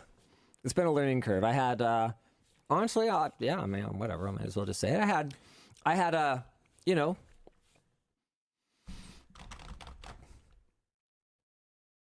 somewhat short conversation with another member of the leadership team this morning. This morning. Yep. We kind of chatted through, what my expectations were about a certain thing, and like what their expectations were, and how we both probably didn't meet each other's expectations in a way that was conducive to putting forward the best work that we both could together. And it was constructive. That's good. But that's the thing, is nobody's perfect. Yeah. Nobody's perfect. Yeah, and I speaking of the nobody's perfect thing, like I said, we're always going to make mistakes as a company. There's always going to be, I don't know. We're going to do our best. It needs to be better than it is right now, but there's always going to be some line here that, Core Ultra 5. There's always going to be that in every once in a while. Like, nobody's perfect, right? But community wanted that from us for a while, so I've been in this honestly toxic habit of checking the LTT subreddit once every couple days, in this like, what thing is being why are we being called demonic entities this time? And it's been a nice shift in the last few months, where it's just actually like LOL some meme, or like, hey, this video is pretty cool, and it's like, oh, we're not evil. Well, I think by and large they figured out. That's great. They figured out that we're like mostly trying. It's just, it was, yeah. It's a lot nicer, and again, I'm not expecting people to not give constructive or critical feedback when there is constructive or critical feedback to give, etc. It's just it was popular and welcomed and praised to crap on us for like a year. Oh, it still is in some places, depending where you go. To be fair, yeah. It's like, it's kind of comical at this point, because it's like, there are certain. Do you have any idea what other kinds of entities there are in the world that you could direct this energy at? Like, are you even trying to find something to be legitimately angry about at this point? Or are you just like, have you ever thought about food? Some random, oh man, yeah. Have you ever looked at what goes in your food? Oh wow. Have you ever looked into palm oil? Like, do you know what canola oil stands for? No. I looked this up recently. Where is it?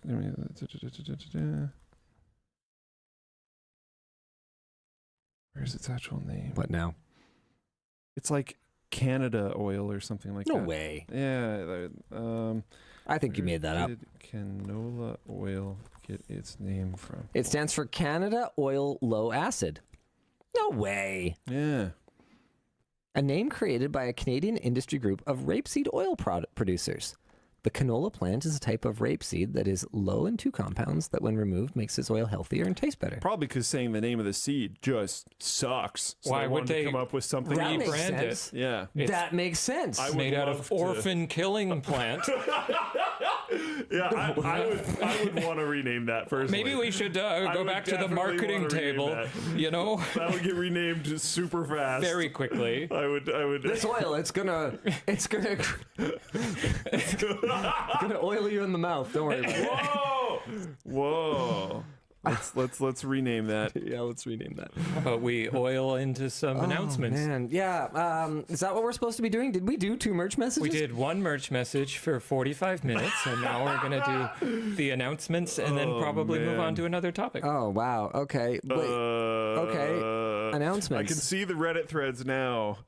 We're already back to being evil again. Yeah, it's a new R word. So why? Oh.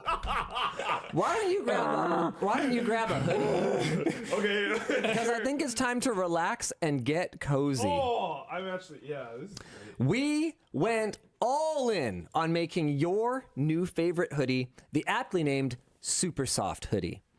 It's made of a buttery smooth fabric that our fashion team absolutely fell in love with, along with a brushed fleece inside that feels luxuriously soft. It also features a custom big chonk draw cord with an LTT logo engraved in the end that adds a nice little accent. Hold on, I'm going to go to the Luke cam. You want to show them the big chunk? Nope, too comfy. Oh my God. Okay, he's really going to be like that about it. What big chunk? I wasn't even paying attention. It was The too big comfy. chunk draw cord. Oh, these are sweet. Yeah. Sure. Yeah, There you go. there's the big. So they're like actually huge. Yeah, like the metal at the end she's chonk. She's chonk. Do we have an example of like a normal sweater? I don't know. Because these are actually like I have big hands, big fingers. That's my finger next to it. Yeah, they're chunky. It's they're big. chunky. You'll have to take my word for it. And of course, we have a nice soft Kanga pocket to stick your hands into, and something that we go out of our way to add on our hoodies, a more secure pocket for your phone or earbuds. You want to show them our classic phone pocket? There it is. Basically, we wanted to make a hoodie that you didn't even have to think twice about throwing on. We even chose a color that works with just about any outfit. Like if you throw the Tech Bro vest on top of this guy, you're looking snazzy and warm. Oh, okay, he's going to do that. It's available now at lmg.gg/supersoft. Which this is apparently a thing. I had to get educated. This is a thing, huh? I didn't know that people wore vests over sweaters. Okay. Yeah, it's called a sweater vest. What are you, an idiot? No, it's not. It's not called that. Sweater vest is a thing. It's a vest that's a sweater. So yeah, Tech Bro, he's going to be boiling in like 4 seconds. I'm going to overheat. He'll wear it for as long as he can. And die. Yeah, we're in the studio. We're under the lights. It's not a good time for a warm boy like Luke to be wearing something like that. How quickly do you think Emma will steal this? Oh, I were you there, Dan? Will it even make it inside the door? The second I even felt it, I told Artie was here, and I was like, I'm going to have this for the WAN show, and then it won't be mine anymore. Like, yeah, immediately when I get home, it's gone, which kind of sucks because it's actually really nice. Yeah, got him. But anyway, all right. So here's the photo shoot for it. Super cute. Love it. It's like the name is quite accurate. There you go. It's genuinely very. There's very the soft. chunky draw cord. Yeah, we're really proud of this one. We're really happy with how this one turned out. Are there any other announcements, Dan? Oh, yeah. no They didn't way. include a pic of the inside on the website. Can you give us a close up? Oh, yeah, sure. Yeah, sure. It's Luke cam. It's gonna be a little. I don't know how close we're going to be able to get to it. But it's a brushed style. Yeah. So not like the French terry like we've done on a lot of our other hoodies. Yeah. There's one more announcement. Elijah Week plus 5 for 5. What does that mean? This week is a big week on Floatplane. It's not only Eli Week, but we are releasing 5 Floatplane exclusives next week. That is 5 videos in 1 week for your $5 monthly subscription. Oh. It says, react to this. Oh, no. Dan? What? Oh, do I got to pull something up? Do we have audio? Can't be worse than what we were calling canola oil. Yeah, if you want to just play it, I can check. That's the word for it. Luke, I don't make the rules. America will hear us if you keep saying that word. America oil, eagle sounds. Yeah. That's what they sound like. Isn't that a red-tailed hawk? It's like not even an eagle. I don't know. Whatever. Okay. What are we watching? So I'm playing the thing. I have no audio. Okay. I have audio. Okay, we ready? You gotta. All right, Linus laptop. Here we go. Announcing Elijah Week and more. Hold on, I'm gonna get there. It's finally my week here at Floatplane. It's about damn time I get some recognition for all the hard work I put in here. You can do this. This is your week. This is your week. Everyone has to do what I say this week. I basically run this company. Yeah, so what was that meeting for? He just walked in and I shook his hand.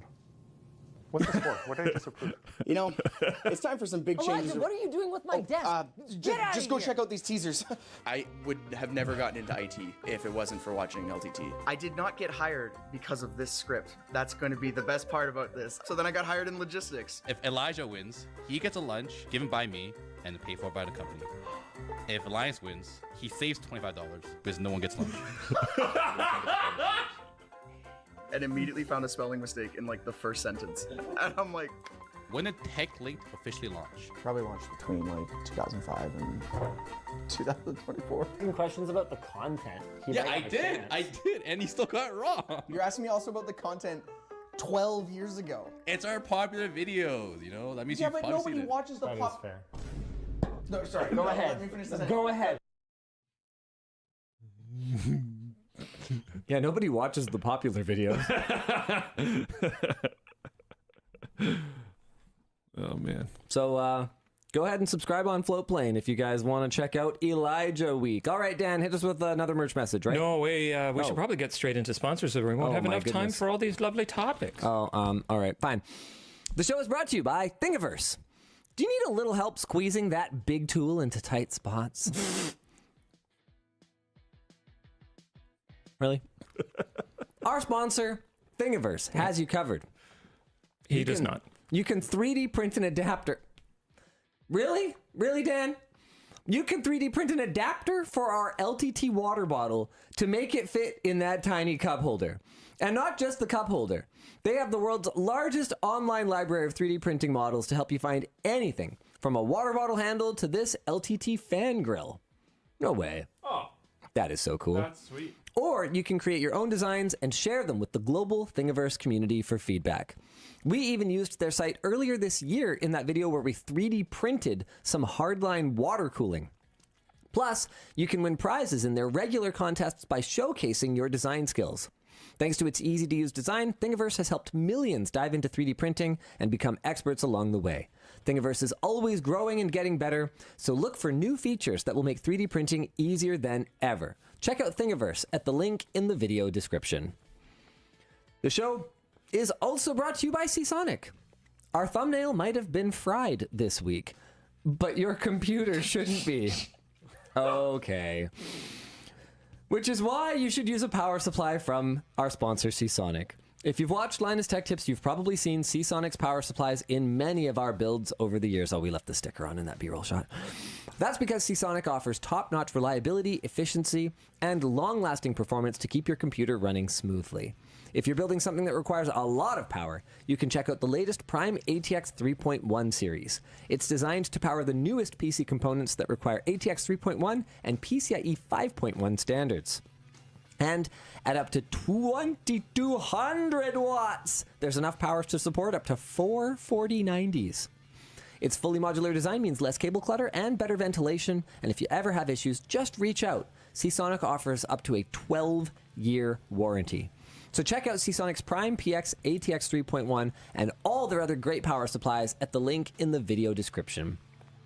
Finally, the show is brought to you by Notion. Are you tired of juggling a bunch of different apps at work? Yes. Avoid those risky circus acts and be the ringmaster of your domain with our sponsor, Notion. Is that you, Luke? Yeah. What am I doing at the top? You're bouncing on my head. Okay. Well, I just mean the face I'm making. What is up with that?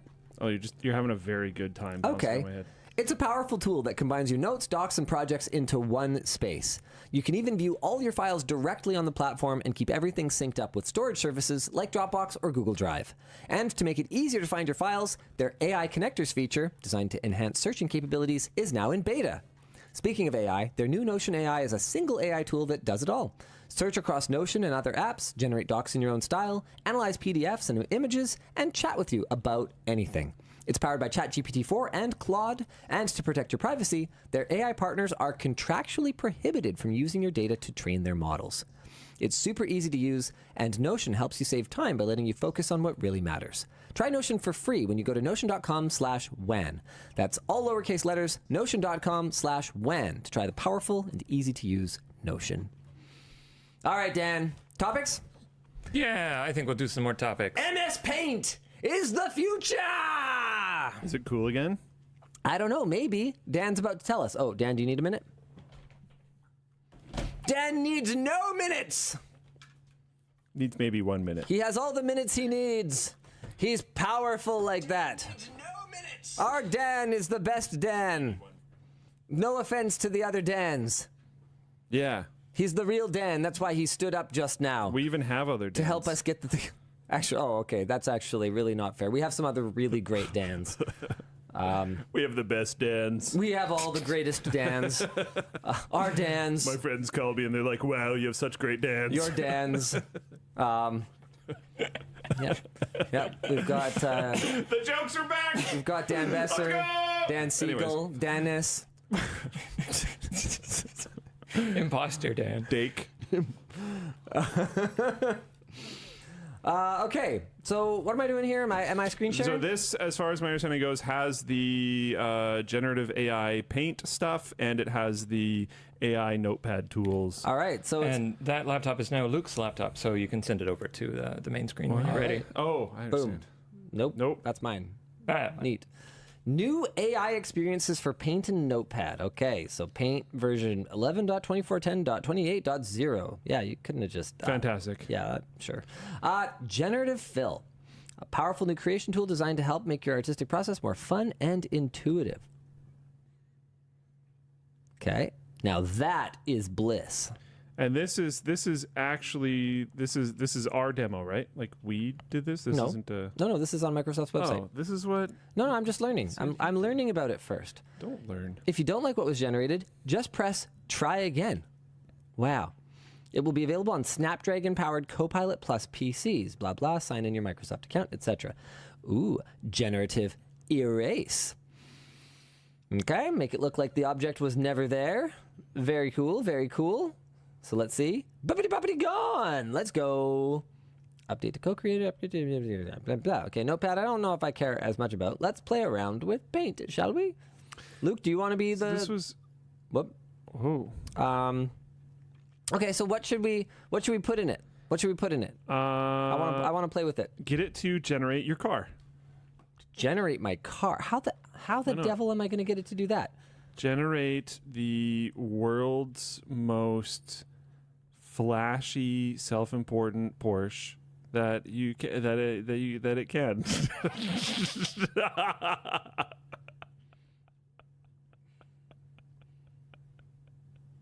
Really, Luke? Okay, well, we'll have to start with image creator then. Okay. Rather than the actual generative fill features. Whoops, I clicked the wrong one again. Okay, so image creator. Man, I haven't really used Paint much, lately. Yeah, I was kind of wondering, like, will this feature get people to actually use Paint again? Because I feel like Paint's kind of a bit of a dead meme. So is Notepad, to be honest, but...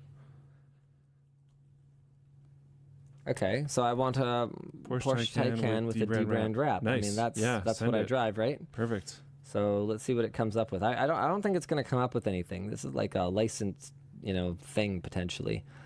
Wow, it needs a second here. Give it a second. We're generating. Okay. All right. Yeah. I mean, yeah, that's pretty good.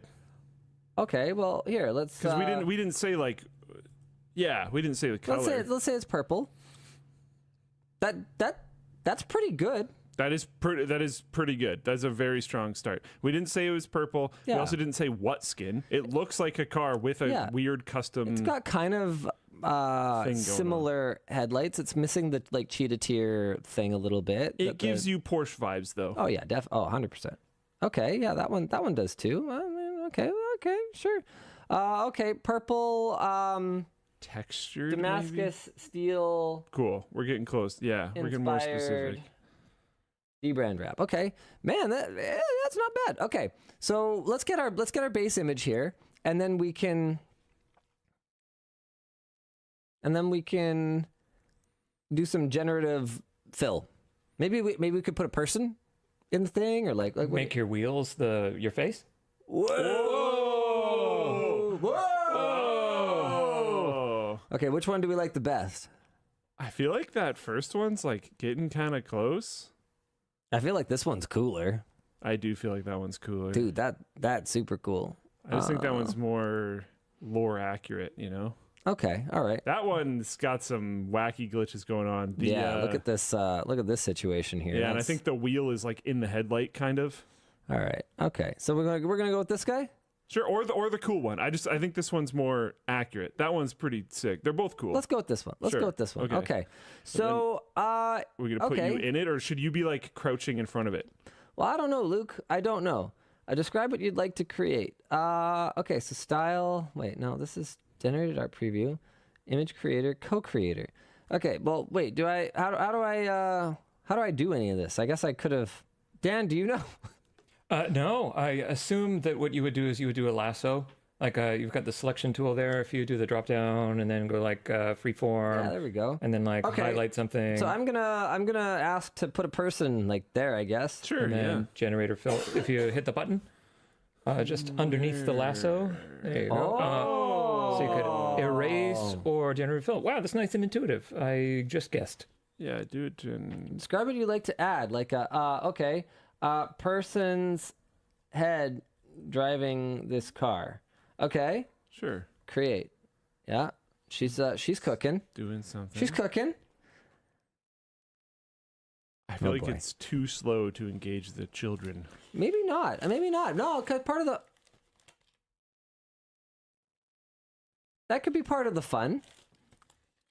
Now, they look like they're like not in the driver's seat. Well, technically, I didn't say they need to be in the driver's seat. They're not really in any seat. I just said they need to be driving the car. Yeah. Me before coffee. They could be. They're like sitting on the armrest, kind of. I need that as a profile picture. That's going to be my new team's profile picture. Oh, that's so good. His hand too. Did they not figure out the hand thing? I didn't say that he needed to be looking at the road.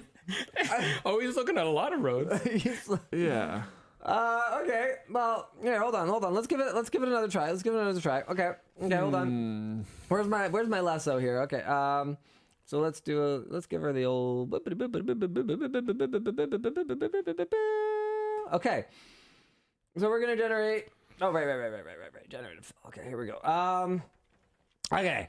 A couple. Put a okay. dinosaur made out of bread driving this car. A typical Porsche driver in the driver's seat and his sugar baby in the passenger seat.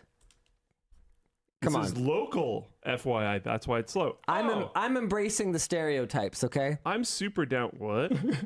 Uh-oh. What am I looking at? What was the prompt? Wasn't it supposed to be two people? Oh. Who is this guy? It's mostly just a smear, I think. Who is this guy? I think he's got like pouty lip and like a giant mustache. That really does look like the world's largest mustache. Cyclops. Upset. Yeah, okay. Wait, you take it back to Porsche because the heated seats don't work. Wow, so that just... I think the smaller lasso was definitely the play. Buttocks is chilly. Okay. What? Solve it. I feel like a pour. Oh, I want a cool hood ornament.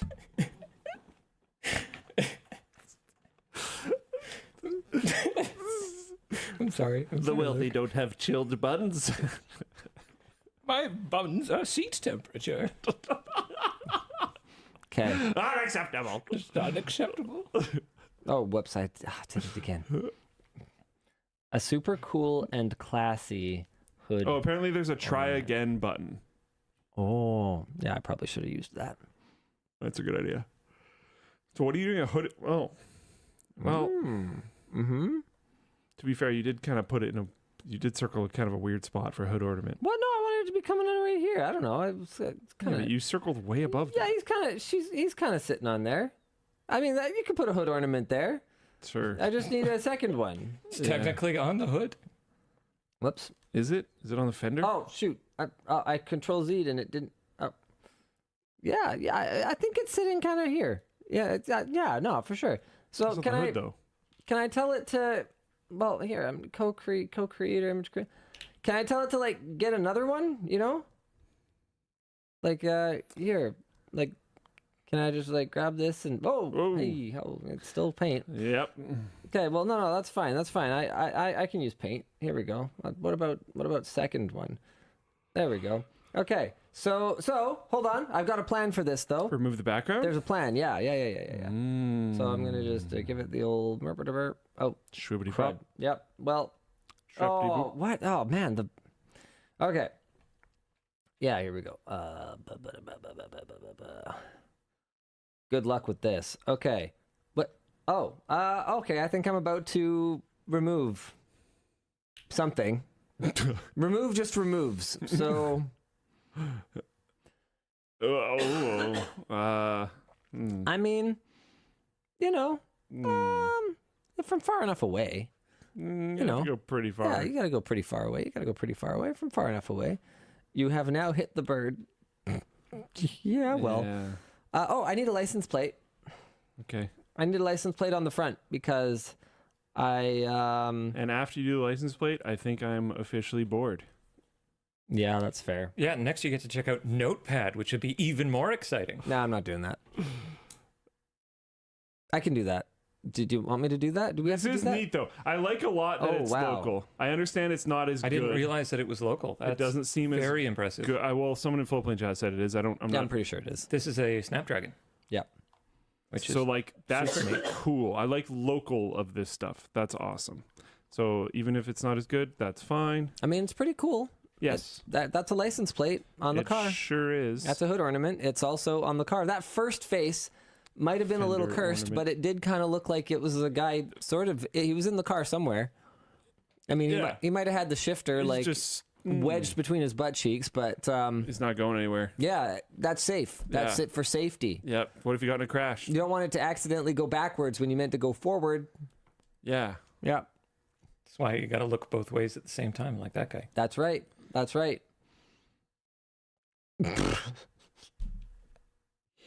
Yeah, he's safe. He's a safe driver. So, Notepad. Seriously, is there anything that is important to look at in Notepad? Or I don't know. It does like generative stuff. If you want to just like talk about it, you could show it. I don't know if it's. Here's what I'm curious about. Why are we putting development into Notepad and killing WordPad? Why didn't we just kill Notepad and make WordPad better? Like, what was the rationale here? Maybe someone from Microsoft. Anyone from Microsoft in the chat? You want to tell me why Notepad was the focus, please? Anyone? Bueller? I feel like they killed the WordPad because it was probably harder to maintain.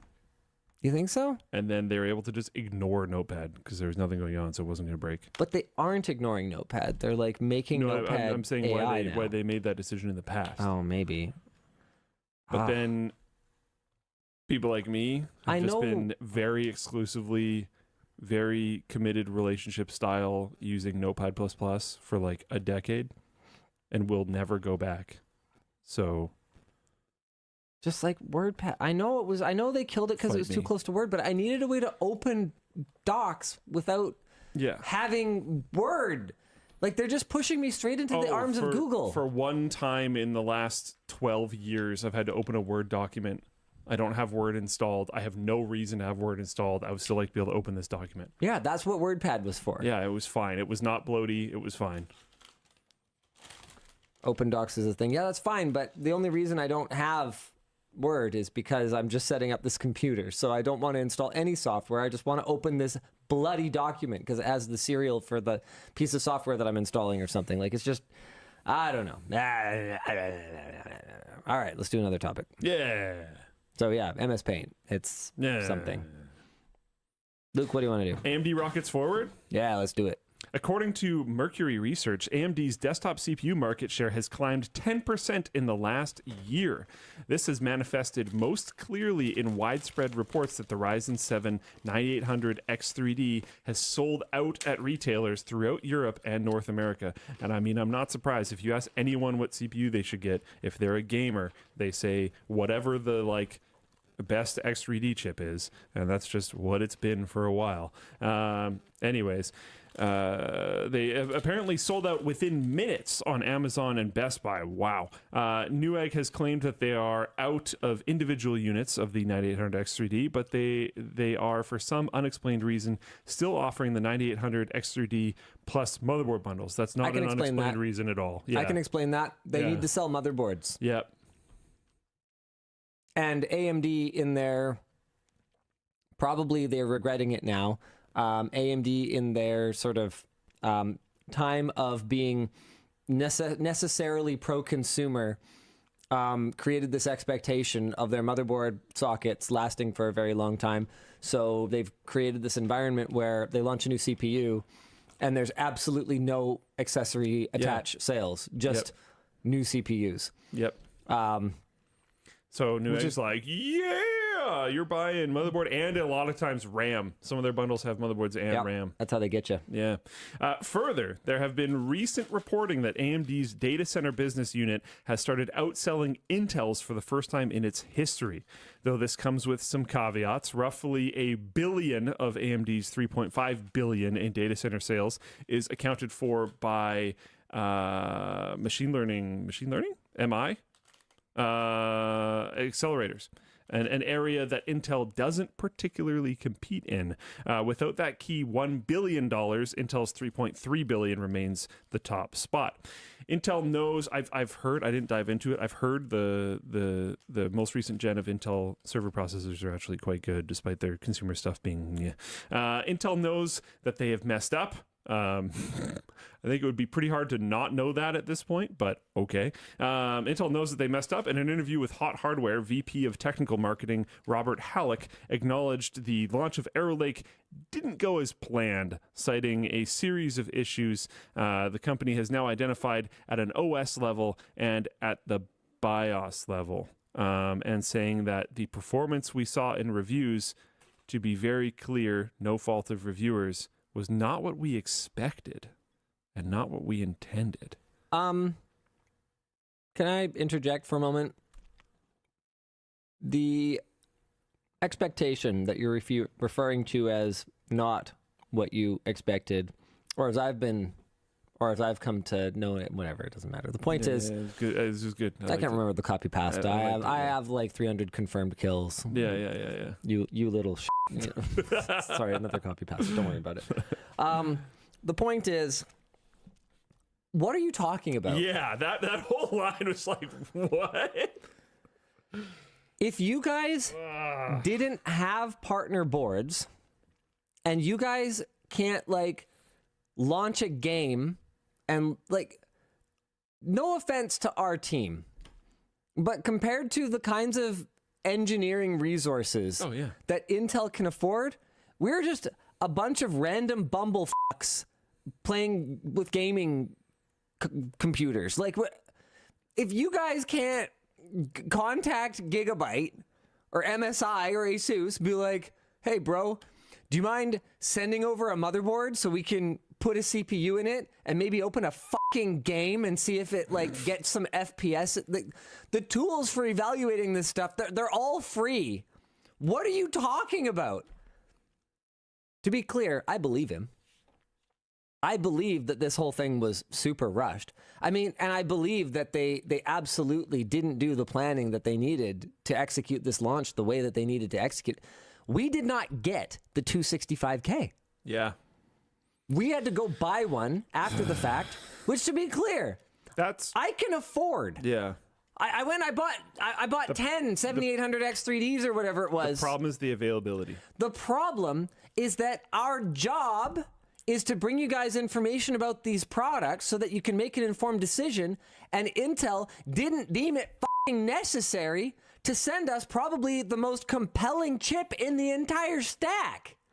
So our launch day review just doesn't have any data for it. Over what? Like, seriously, like BOM cost of this chip.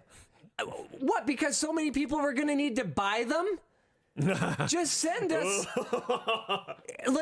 like $80 worth of sand and heat spreader so we can have the numbers for the people. If it's really that important to you, we can send it back. Yeah, really, honestly. What were you thinking? Sending us the 245K and the 285K and not the middle of the road.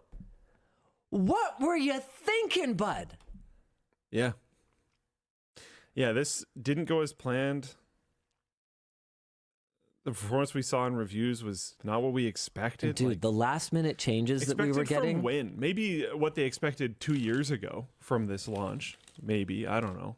But if that expectation was set any time, even sort of recently, like, what are you talking about?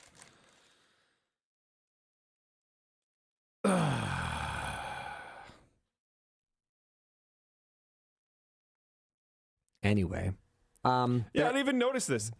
Our own notes have, despite their own Arrow Lake launch benchmarks, highlighting the new flagship losing to the 14900K, 9950X, and 7950X 3D. And then we have links to their slides. Like, yeah, like it was my understanding that they knew. This doesn't make much sense. I didn't want to talk about like meetings that we had from them, but like, what is this statement? Here we go. Where's yeah, they're literally like, yeah, we're on par, but like lower power, and also we like lose at a lot of games. Which it's like, okay, but like personally, I think that's fine. It's just not exciting for me to buy it. But like, you know, if you're like, hey, this is a massive generational change for us. We didn't take as much of a step forward performance-wise as we had hoped, but we saved a ton on power, and we're hoping that we're able to, you know. But like literally, here's your slide. Then sure, you lose in 5 games and you win in 4. Like, stop it. 3?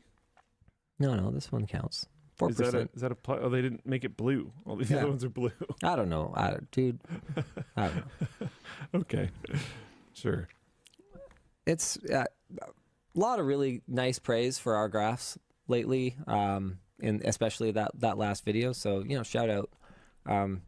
Shout out Sammy. Other more different Sammy than the last Sammy that I shouted out today.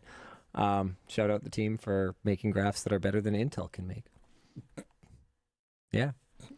Boom roasted. Yeah, because Intel's kind of a big company. I mean, not as big as they used to be, but they're big. Well, what? Maybe they shouldn't have canceled Intel Extreme Tech Upgrade. Maybe that was where it all went downhill. Honestly, that was the beginning of the end. I think the timeline of that lines up pretty well. Yep. If they had just stuck with Intel Extreme Tech Upgrade, this never would have happened. Mm-hmm. Yep. Mm-hmm, yep. Mm-hmm. This is Zen Kitty says salty Linus. I'm not salty.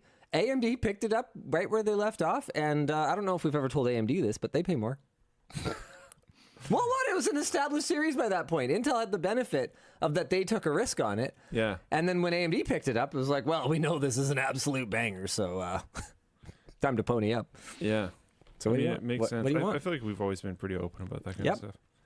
No, man, I don't know. We're a highly transparent company, and you know, some people will attack us for that. They'll look for they'll look for gaps in the armor, and they'll kind of try and wedge something in there. And I think most people, I think the silent majority, sees what we do and sees what we're willing to talk about, and kind of goes, okay, yeah, I think I have the measure of who these guys are and what they're about, and that's the way it is. I mean, look, I've made it very clear at every stage that I'm not friends with any of these corporations that we cover. I never will be, and this is transactional. They want exposure on our channel, exposure to our audience. We clearly disclose what is paid, and that's it.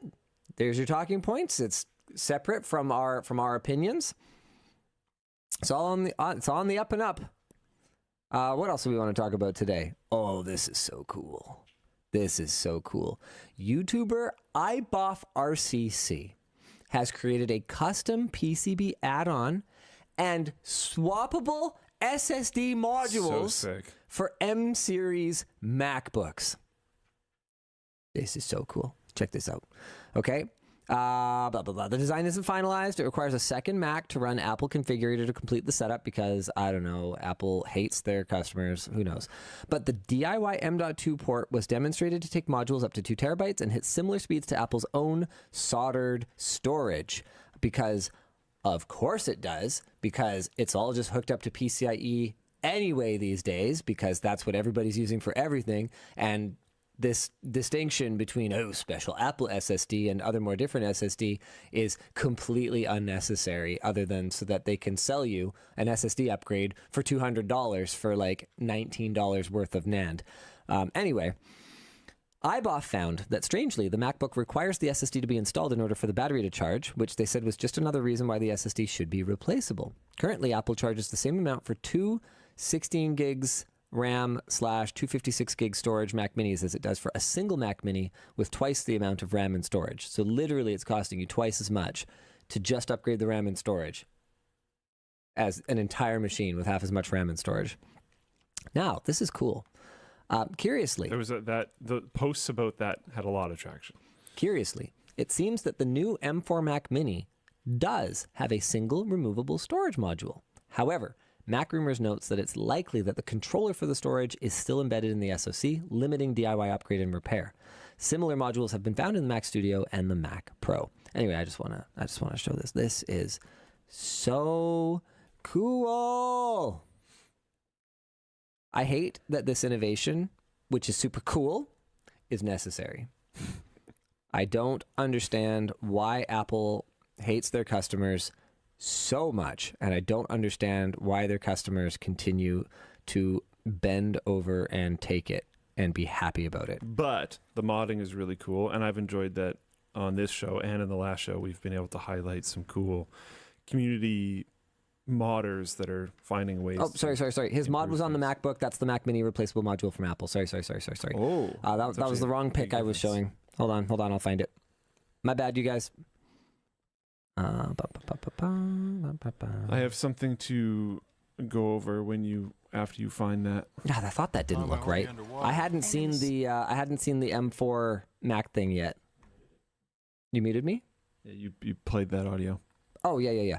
I hadn't seen the M4 Mac Mini one yet, but I thought that's not what the thing looked like, is it? Yeah, here it is, dude. So cool. Ew. So you guys got to go watch this. Here, Dan, do you want to throw the link in everything but Floatplane chat? I'll throw it in Floatplane chat. Bookmark this. Go watch it later, dude. How cool is that? Yeah, love it. Sick. I'll check that out. Yeah.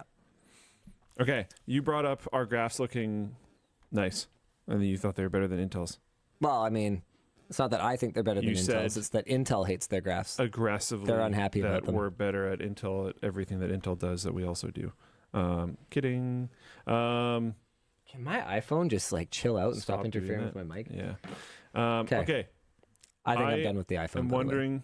Yeah, when are you switching off? You said that I shot the video 2 weeks today. ago. Oh, okay. Yeah. Okay. Video shot. Okay. Witness. Witness I'm you? interested. You got some silver spray paint? Yeah. I am interested in your thoughts in how much this adds or doesn't add to the video. Okay. All right. Okay. Did you see? No. Watch. Keep watching. Wait for the next one. I'm sure he's just talking right now. Yeah. Whoa. You see? What do you think? If it's very little work, What are your thoughts? then it's super cool. Whoa. Yeah. If it's very little How work, much work do you think would be defined as very little work? Like having the graph be animated, like this one. So the phone that we're actually talking about gets like kind of inserted in, stuff like that. So here's my thing. I think if you have a video that has, I would say, less than half a dozen graphs, then by all means spend the extra 15 minutes that it'll take to do this to each one, or 5 minutes, or whatever it is. If you have a video that's like a CPU review and there's 20, 30 graphs, I forbid it. The reason why I'm asking is basically when Labs is exporting graphs and charts and stuff, it would be exported in a different format. Mm-hmm. Because it's like, okay, do we export the AI file so it's modifiable by the editor? Mm-hmm. Or do we export just like a PNG? Mm-hmm. I think it looks pretty nice. I think it looks pretty nice. But I hear what you're saying when there's like the most recent CPU video that we did. Yep. Like the amount of graphs that were in this, that could get cumbersome. I could see that. And the thing is that there's probably there'd be a lot. There's also a lot of lines. I'd say a solid 75% of the time on LTT. Here, I'm going to bring up your laptop here. I'd say a solid 75% of the time on LTT, when we're uploading a really graph-heavy video, it's an embargo video. Yeah, so we're pushing. We are time constrained. We're already crunching. Yeah. So if you tell me, yeah, we're going to add something unnecessary, we're going to animate it, we're going to make it pretty, we're going to make it shiny, I'm going to say, give me a really, really good reason. And I'm sorry, but pretty is not a good enough reason in this case. I don't think that I see a clear enough benefit. Now, if your team can figure out how all of that just happens automatically, and there's some kind of like slick web interface for the file or whatever, where you just kind of say like highlight this one, and then it just like runs a magic behind the scenes animation thing or something. I don't know. This is the one of importance, so it does some. Yeah, I don't know. We can explore that type of stuff. That is not what that looked like to me. That looked like that wasn't. I don't believe that was that. That looked like After Effects or something like that. I don't know. Yeah. Yeah. I'm not sure exactly what they used for we that. Just gave the file. The only honestly. And the other thing too is like there's a little bit of if it ain't broke, don't fix it in my response as well. People are super happy with this. There's things that I would do differently. I prefer a highlight compared to a dot at the end. I prefer a box. I vastly prefer like a box. A red wireframe box. I don't want to actually highlight it. I want it to be around it. But I was told that the audience largely preferred the dot. Really? Even though for me the dot is much more difficult to track because it moves in multiple on multiple axes. Yeah. But you know, this is one of those cases where I'm not just going to impose my will, because at the end of the day, who's our boss? Audience. You're just knocking down what I'm setting up. You're not allowed to say anything. Yeah, you'll just knock down everything. You know what? Fine. I'm going to give the hints anyway. It's not me and it's not Taryn. There. Go ahead. You can do it again. It's Dan. It's the audience. I'm not liking the projections of where we're going. I want more Luke. Huh? More Luke in videos. Huh? Huh? I'm down. Put me in, coach. I'm going to strike the land show. Okay. Yeah. Anyway. It's cool, but I just don't see the, man, what would I compare this to? That MAC address video only had like 3 graphs or something. Well, that's the thing. So right? yeah, it's okay. Yeah, it's like I could see on a more like lifestyle channel. They're also really early in the video. Mm-hmm. So that's something that you guys will, now that I'm going to say it, you're going to notice it. We make much heavier investments in like you have to more expensive shots, locations, props, editing in the first like few minutes of a video compared to what we're willing to do toward the end. We aren't operating on the kinds of budgets that someone like a Mr. Beast might or whatever, so that every second of the video is designed with the expectation that you will be watching it and you must continue to watch it. We're just it's like, yeah, realistically not everyone is going to be into this server network card, so we'll do everything we can to hook you, and if it doesn't work, it doesn't work. We're kind of okay with that. Protect the server network card from incoming hackers and win $1 million. The server network card is in a pit. The pit is full of snakes. Oh, there's a train coming. What are you going to do? The train's on fire. This is just tech support Saw now. I don't even watch Mr. Beast videos. All of that guessing is just from his thumbnails. Oh, yeah, absolutely. Oh, boy. Your files are stored on the server. It's running right now. You must pull out the hard drive while it's running. I hired 7 ex-CIA members to try to break into your server room. Can you keep them out for 24 hours? Maybe. Do I get a minigun? All right. What are we supposed to be? I don't know. What are we supposed to be doing, topics? Just keep doing topics until we go to After Dark. I think. NVIDIA says 100 hours of gaming ought to be enough for anyone. Wrong. I mean, I'm not necessarily fake news. I'm not necessarily proud that they're wrong, but they are wrong. Wrong. NVIDIA announced a few changes to GeForce Now, their game streaming service, the majority of which were upgrades. The priority membership tier has been rebranded as Performance and will now have a max resolution of 1440p instead of 1080p, while remaining at $10 a month. And it also comes with an ultra-wide option.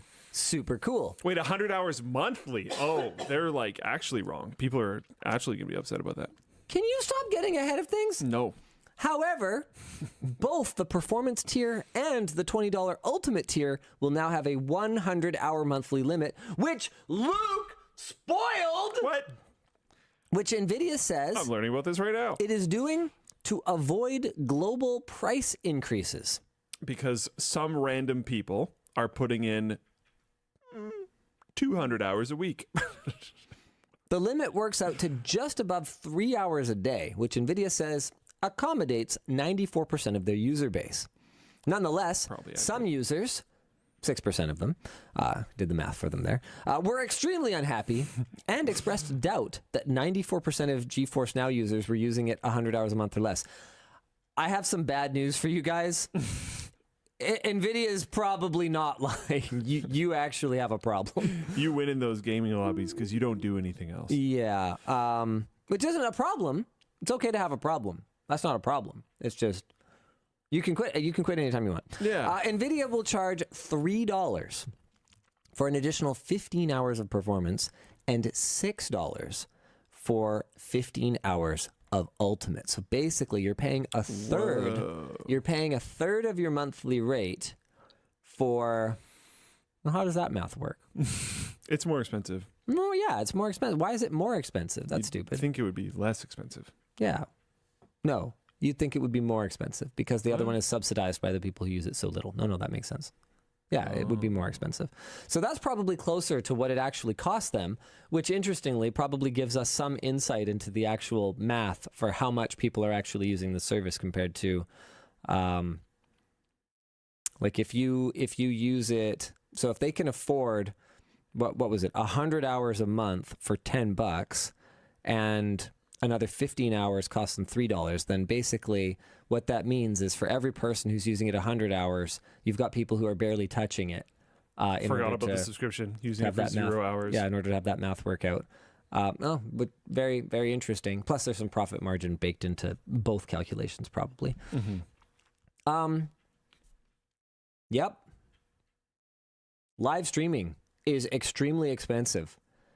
None of this surprises me at all. And especially when you make it like difficult live streaming. It also doesn't surprise me at all that, now that you're locked into a subscription service, that subscription service would look to alter the deal.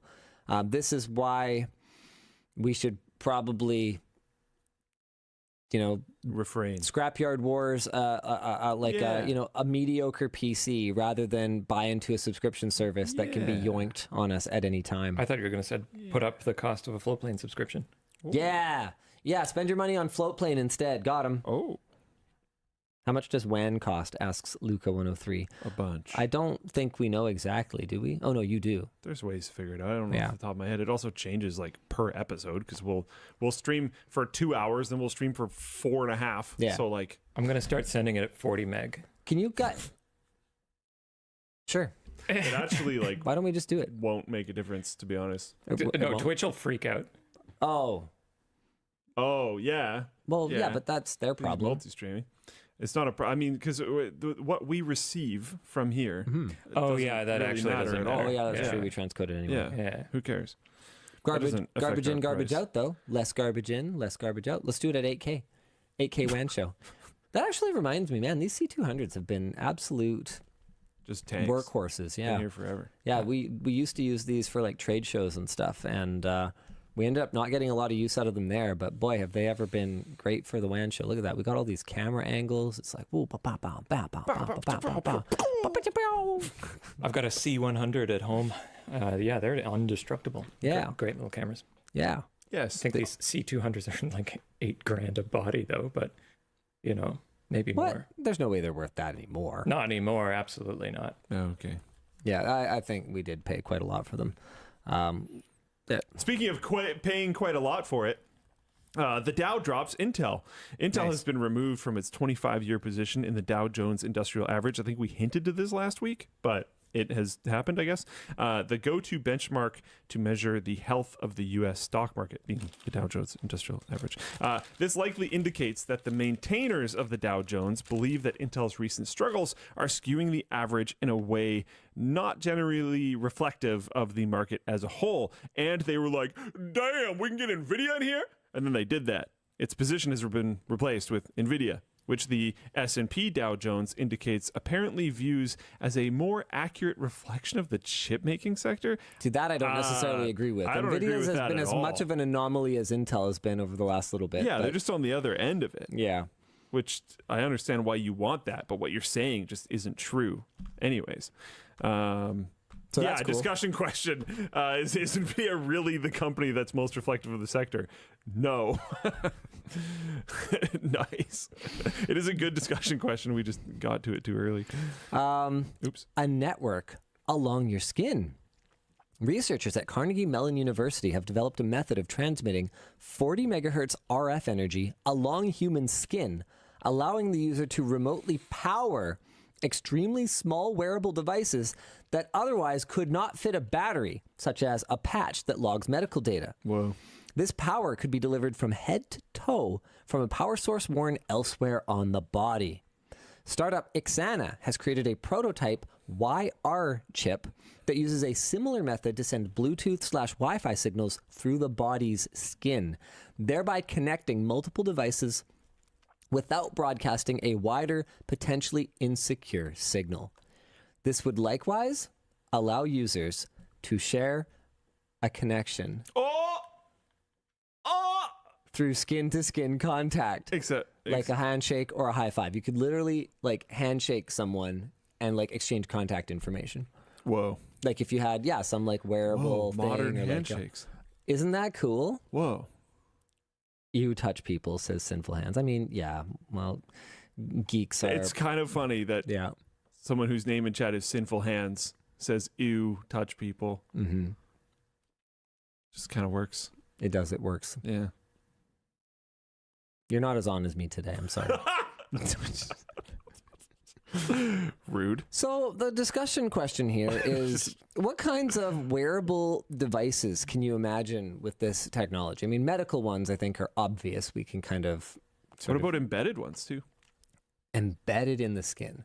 Well, I don't know. The signal goes along the skin, so you'd almost have to have... I mean, that would be kind of cyberpunk looking, right? Because you'd have all the contacts and traces on the surface. Interesting. And then it's just like, buried in your muscle somewhere or whatever else, like a... man, I don't know. Like, could you... Because, like, if you had a heart rate monitor that didn't increase the bulk along your body, that could be kind of nice. Yeah, that'd be pretty cool. Neuroamp. What are you guys talking about? Yeah, if you had a heart rate monitor that was powered through you, I guess, and it could maybe like remotely transmit to your phone or something, so you could still check what it's reading. Be interesting. I mean, yeah, you could say powered tattoos. That'd be cool. E-ink tattoos. That would be so cool. Okay, now people are getting me some good ideas here. Imagine a tattoo that changes based on your heart rate. Oh my God! Yeah, you could have like a little display in your inner wrist. What about earrings with lights on them? Dude, you could have that'd be sick. You could have complicated like tattoos that reveal different details or like based on other powered something. jewelry. Or like, oh man, you could have like a necklace that like changes color with your mood, except actually, not like those like cheap mood rings or whatever. Actually based on something. But that is like actually based on like your anxiety level and stuff like that. Like, and sure, the privacy issues, blah, blah, people would do it. People would do it. Internal cardiac monitors. Dude, this is so cool. Internal. I mean, my thought is like I'm just surreptitiously touching the back of your neck and stealing all your data and stuff like that, right? Like, Dan, I shake your hand. And why you got to go there with it? Who? You don't even have the courage to show your face, telling us all your ideas about stealing other people's data, and you can't even. Okay, yeah, there he is. All right, Apparently, this is a thing already. Internal cardiac monitors. Yeah, I think so. Implantable loop recorders. just put them in your heart, right? Yeah, because they just run on like super long life batteries. Yeah, I guess. But the cool thing about it is that you're doing networking and power just over the skin. So you could just have like a little pack on your wrist, like where a watch would be, and it could just power and communicate as almost like a smart home hub, like a smart body hub. What if it's in your back pocket and then you just sit down on a wireless charging chair? Whoa. Yeah. Butt charging. Whoa. I mean, that would probably be actually a really good idea. So is that like I'm a football penalty? Like if the center gets attacked, if the quarterback just like runs into the center.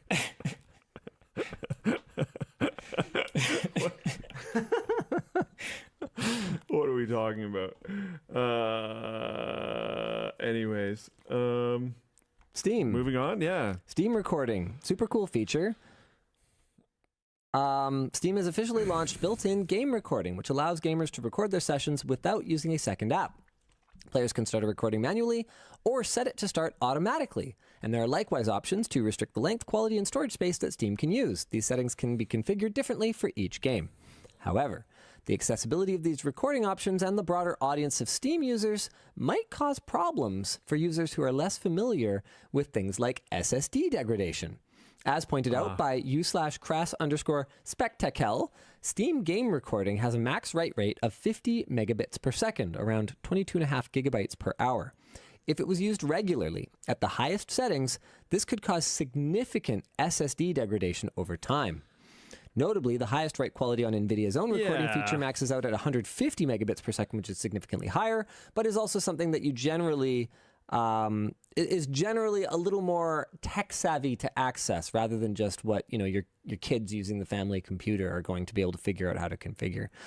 Our discussion question is this a realistic concern for most people?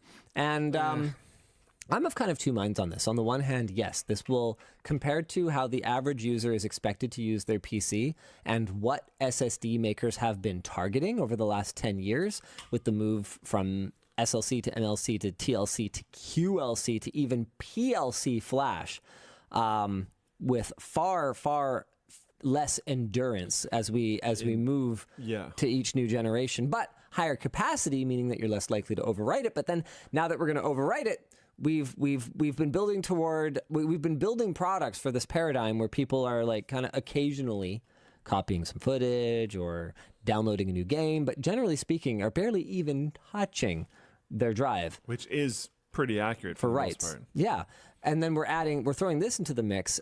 I do think that people who didn't think they needed a premium drive with better endurance are going to suddenly find out, oh, I do need a premium drive with better endurance. However, the other side of me wants to point out that it's been studied a couple of times, small sample sizes, unfortunately, so I don't know how reliable and how trustworthy it is, but it's been looked at a couple of times by, I forget which publications have done it, where they've done endurance tests on SSDs and found that in general, they actually last way longer than what they're rated for. Pretty good, yeah.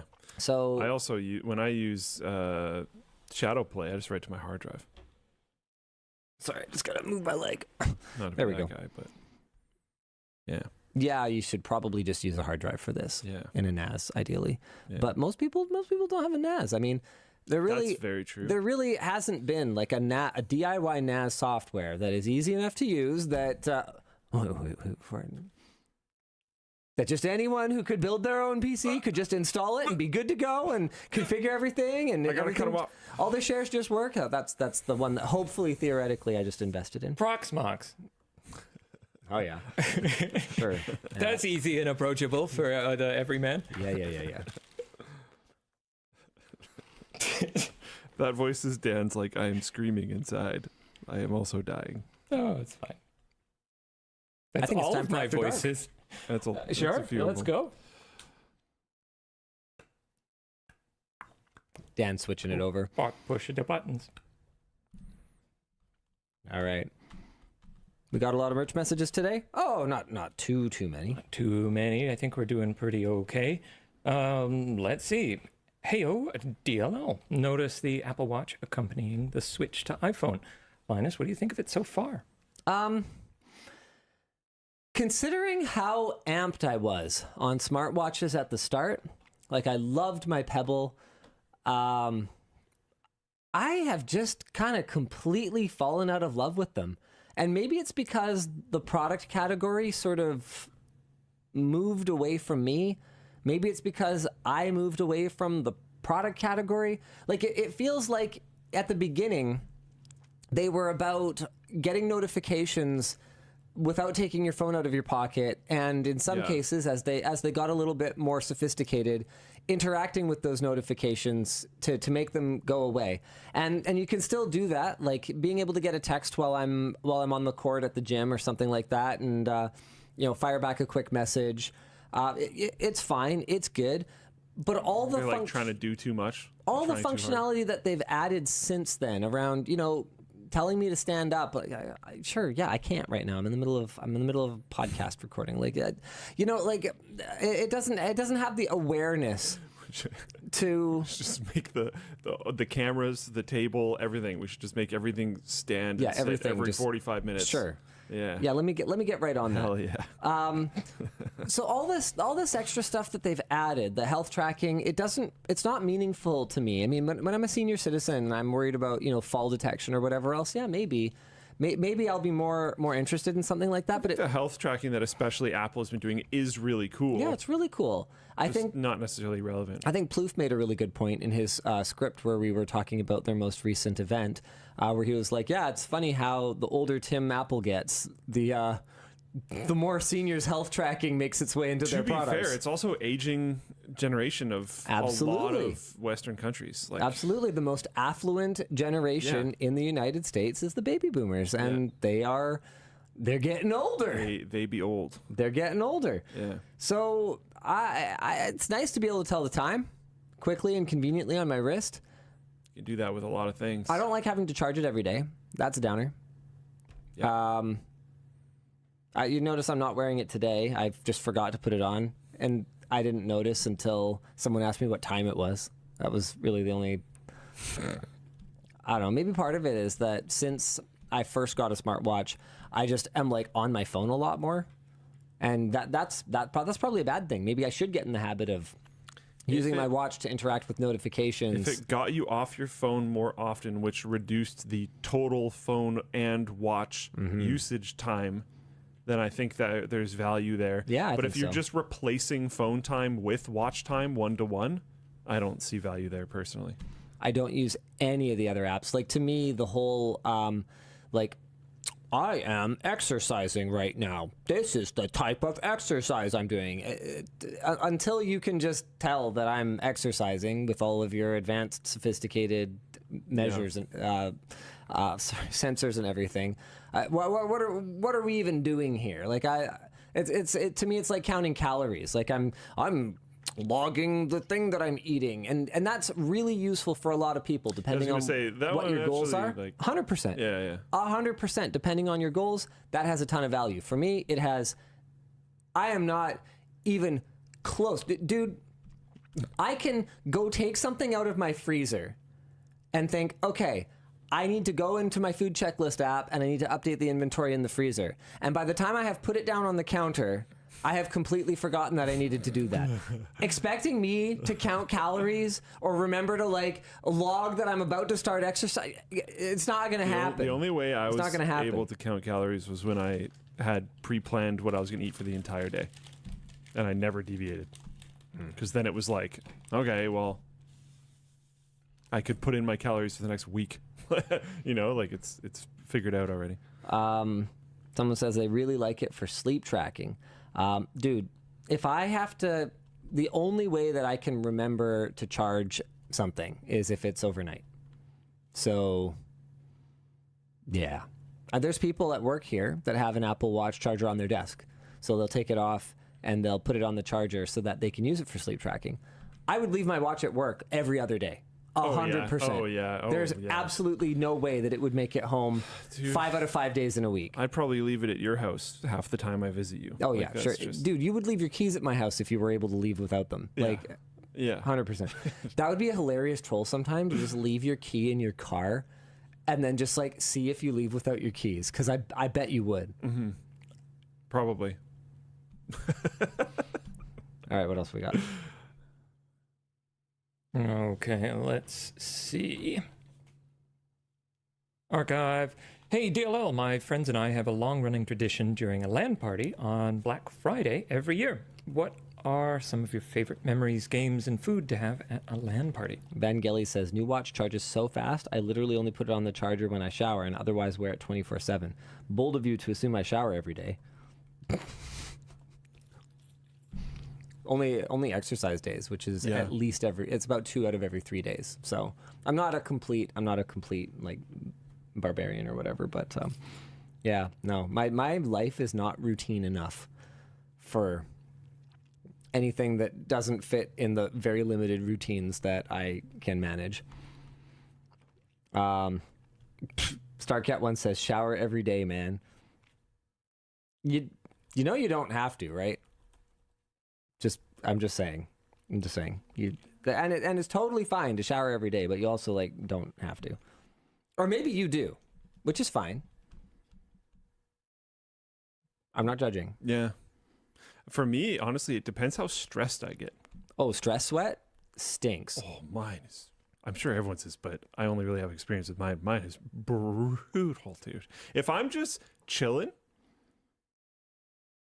yeah, it's not a big deal. Slather on another layer of deodorant. Yeah, like it honestly doesn't really matter. Yeah. If I have some like really serious conversations, boy, I need to shower. Like it's not an option past a certain point. Yeah. Oh man.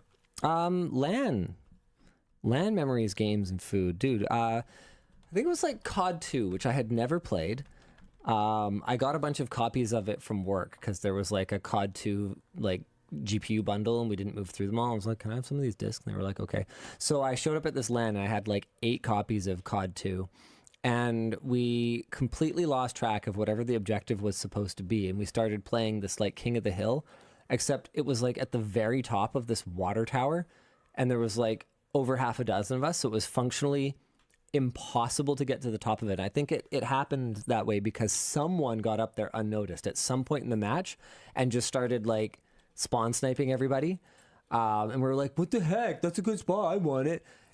And it just devolved into the longest, like, completely there's no scorekeeping because it wasn't part of the game mode of the game, but just the longest, most ridiculously impossible King of the Hill match that I've ever participated in.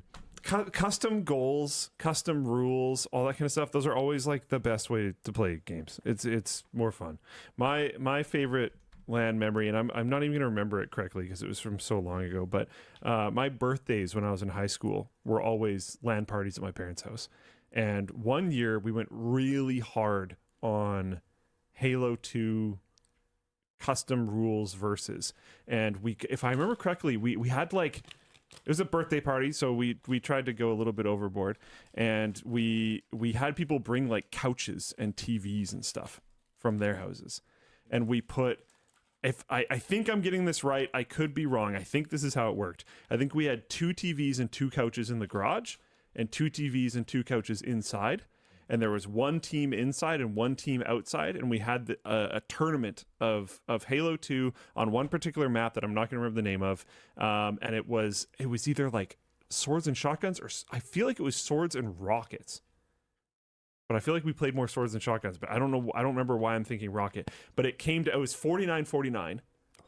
There was 2 players alive, and it came down to there was one with a sword and one with whatever the other weapon was. I think it was a rocket, and they both attacked at the same time, nobody knew who won the game until the score screen came up. No way. And the house just exploded. It was crazy. It was so cool. It was so like, oh man, like, it was great. It was very fun. And like every part of that LAN, those types of LANs are fun because like people are showing up with couches in the backs of their parents' van, and their parents are like, I don't even understand what's happening, but I mean, at least you're not like doing drugs or something, so fine. And then we're like finding ways to network these 2 Xboxes together, and we're not only planning on playing Xbox, we also have another network going on for all these computers, and we're all learning how this stuff works, buying switches from NCIX, doing whatever, getting stuff going. Crazy. Like the whole thing's just super fun. I don't know. those were good times.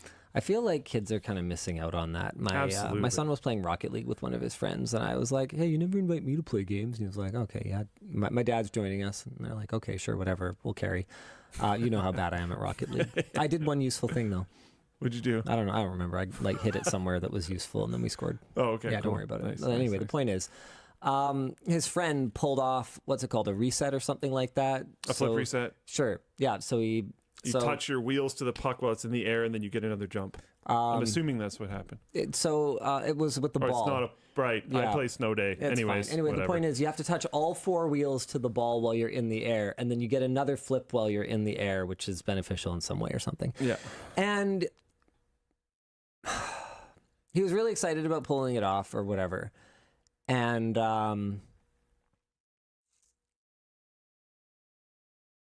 he was sitting in his house by himself. Yeah. And we were on a Discord call, and so, that was cool.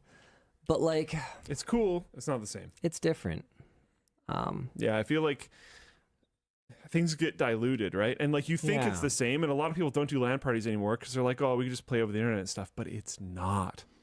It's not, man. And no one can cheat in person, which, man, is such a problem online now. Oh, you can, but it's it's a lot harder. Not with friends. You can, but you won't. But that's, yeah. And there's even some fun in that because then, I don't know, I find the setup of this type of stuff interesting. I know not everyone would, but the whole idea of being in the garage and stuff was there is no screen peeking. To screen peek, you'd have to run through the house. It's not happening. Yeah. But you can still hear each other. If you look, the door is propped open so you can see each other. Yeah. But the screens are this way to each other, man. right? So you can't see the screens, but you can yell at each other and do whatever. Yeah, it's good times. Yeah. All right. Hey, DLL, how's your day going? It's been a long week. It's been a week. When and what are your plans for bonus bin items? I have so many stickers. Yes, I could just get more sticks. Hope you feel better soon, Linus. I don't know. I think we want to do some little vinyl figures at one point. I know we're going to do more pins. Vinyl figures. Honestly, Sarah would know this so much better than me. Maybe next time ask when she does a design stream or something like that, because she's in the know when it comes to all of that.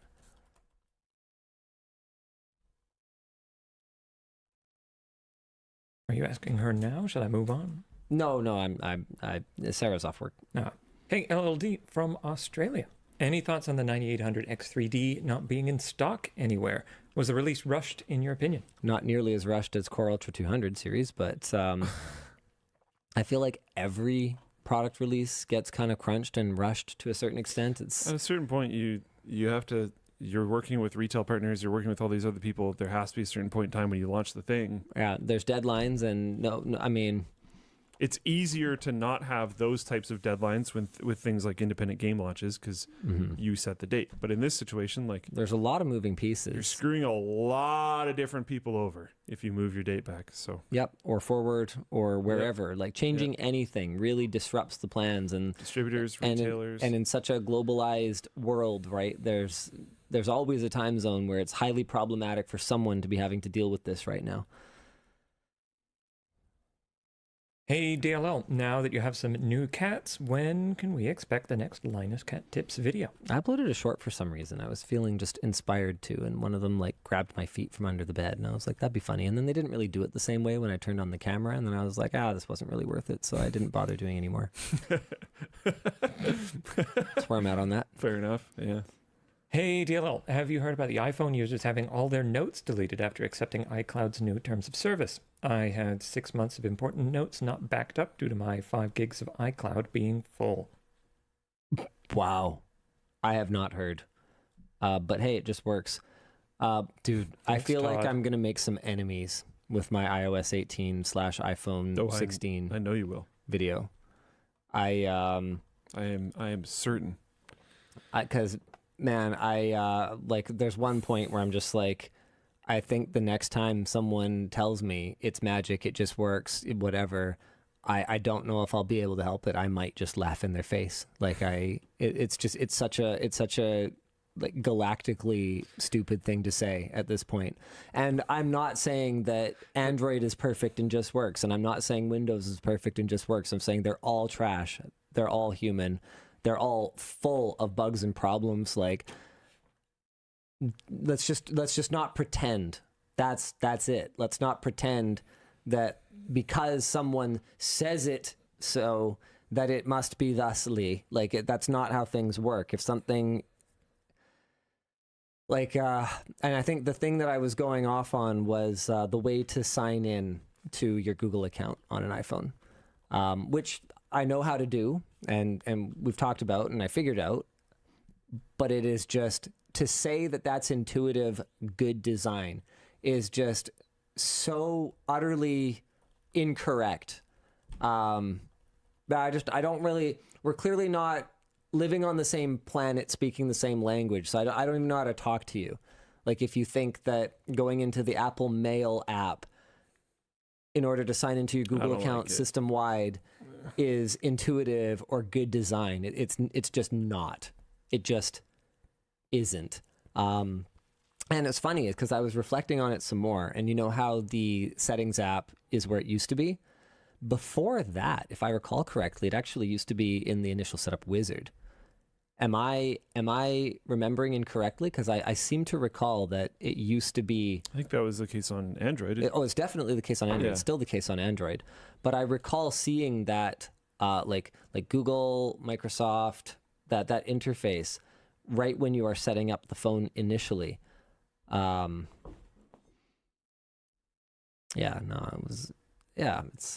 It's amazing. Yeah, people are saying yes. Yeah. Maldar the First says, wait, do they not just have an account section in settings? No, they do not. It is not there. And the people that are like, well, you're just used to Android. No, Apple used to have it. You could be used to literally any other phone, and that's where it should be. Yes, they do not have it. And yes, that is on purpose, you guys. So whenever people say to me, yeah, Apple's just like, it's more intuitive, they're just wrong. Apple's design can be wrong. And there's a lot of things they did really well. Intuitive is subjective, though, isn't it? Because it could be intuitive to a different person who has different expectations and different approaches. But you can measure these things. So one of the ways that I measured this one was I checked the number of ratings on the App Store for the first-party Gmail app and the first-party Google Calendar app. Because if you'll recall, what I wanted to do was I wanted to use my Gmail app and I wanted to use Apple's Calendar app because I wanted to try it. I don't actually have any attachment to Apple's Calendar app, but I wanted to try it out. But what I'm not interested in using is Apple's Mail app. I don't like it. I've never liked it. I prefer to just use the Gmail app. And what I found was that the Google Gmail app had 2.2 million ratings on the App Store. The Google Calendar app had like 100,000. So what I can tell you objectively is that my setup, where I wanted to roll the Gmail app and Apple's own calendar app, is clearly a thing that people are doing. 20 times the download rate of the Gmail app versus the Google Calendar app. So the number of people replacing their email client on the iPhone compared to the number of people replacing their calendar client with Google's first-party alternatives, or third-party alternatives, rather. Yeah, but email is something that's like more important. It's less replaceable than calendar because other people have your contact. No, all I'm saying is it wasn't intuitive for me necessarily, and neither would it necessarily be for a lot of people to open up Apple's Mail app and use that. Because clearly, lots of people don't use it. They use the Google one. And clearly, not all of those people also replaced the Google Calendar app. Right. They want to do exactly what I wanted to do. Use the Gmail app and the Apple Calendar app. Right. 20 times as many ratings. And you can't do what you're describing? You can. But if you sign into the Gmail app, it doesn't sign you in system-wide. In order to sign your Google account in on an iPhone, you have to launch Apple's Mail app and sign into your Gmail there. Okay. There's nowhere else to do it. What is the system? What other things are Handyman saying this isn't true? What other things are you trying to have logged in? I guess. Well, I want my contacts to sync. You want your I want my calendar to sync. Okay. I want my contacts Google to sync account for signed in. things like your phone. Yeah. You can do it in the settings. No, you can't. Here, it is in my pocket. There's a bunch of different people saying it right now. I think this is going to be the biggest problem with the video. You're almost going to have like an unlisted companion video that goes over like just like actually it really is this stupid. Here's the defense. Linus Cam settings. Here we go. Okay. All right. So here is, yep, there we go. Just making sure there's nothing particularly. Okay. Here we go. Email. Here is settings, accounts. No third-party accounts. Just iCloud, just sign in with Apple, nothing else. Here's the rest of the settings app. Settings, Apple account, iCloud mail. Well, that's the same thing, isn't it? There is, but it's not, you can't sign into Gmail there. Settings, Apple account, iCloud mail. But I don't use iCloud. Settings, apps, calendar accounts. Settings. Hold on. Settings. Apps. Apps? Where's app? Okay. Calendar. Right below calculator? Yeah. Are you kidding me? There's a Google button.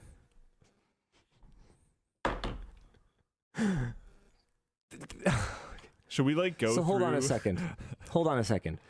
Is your argument that that's intuitive? To add an account to that app? If you're an iOS user and it's worked that way for 10 years, like, yeah. But it didn't used to. How did it used to? I've never once mainlined an iPhone. There used to be in settings an accounts parent menu. Handyman, I don't Yeah. think he's saying that you didn't show him 2 weeks ago. He's saying that doesn't seem intuitive. I'm saying it's not intuitive.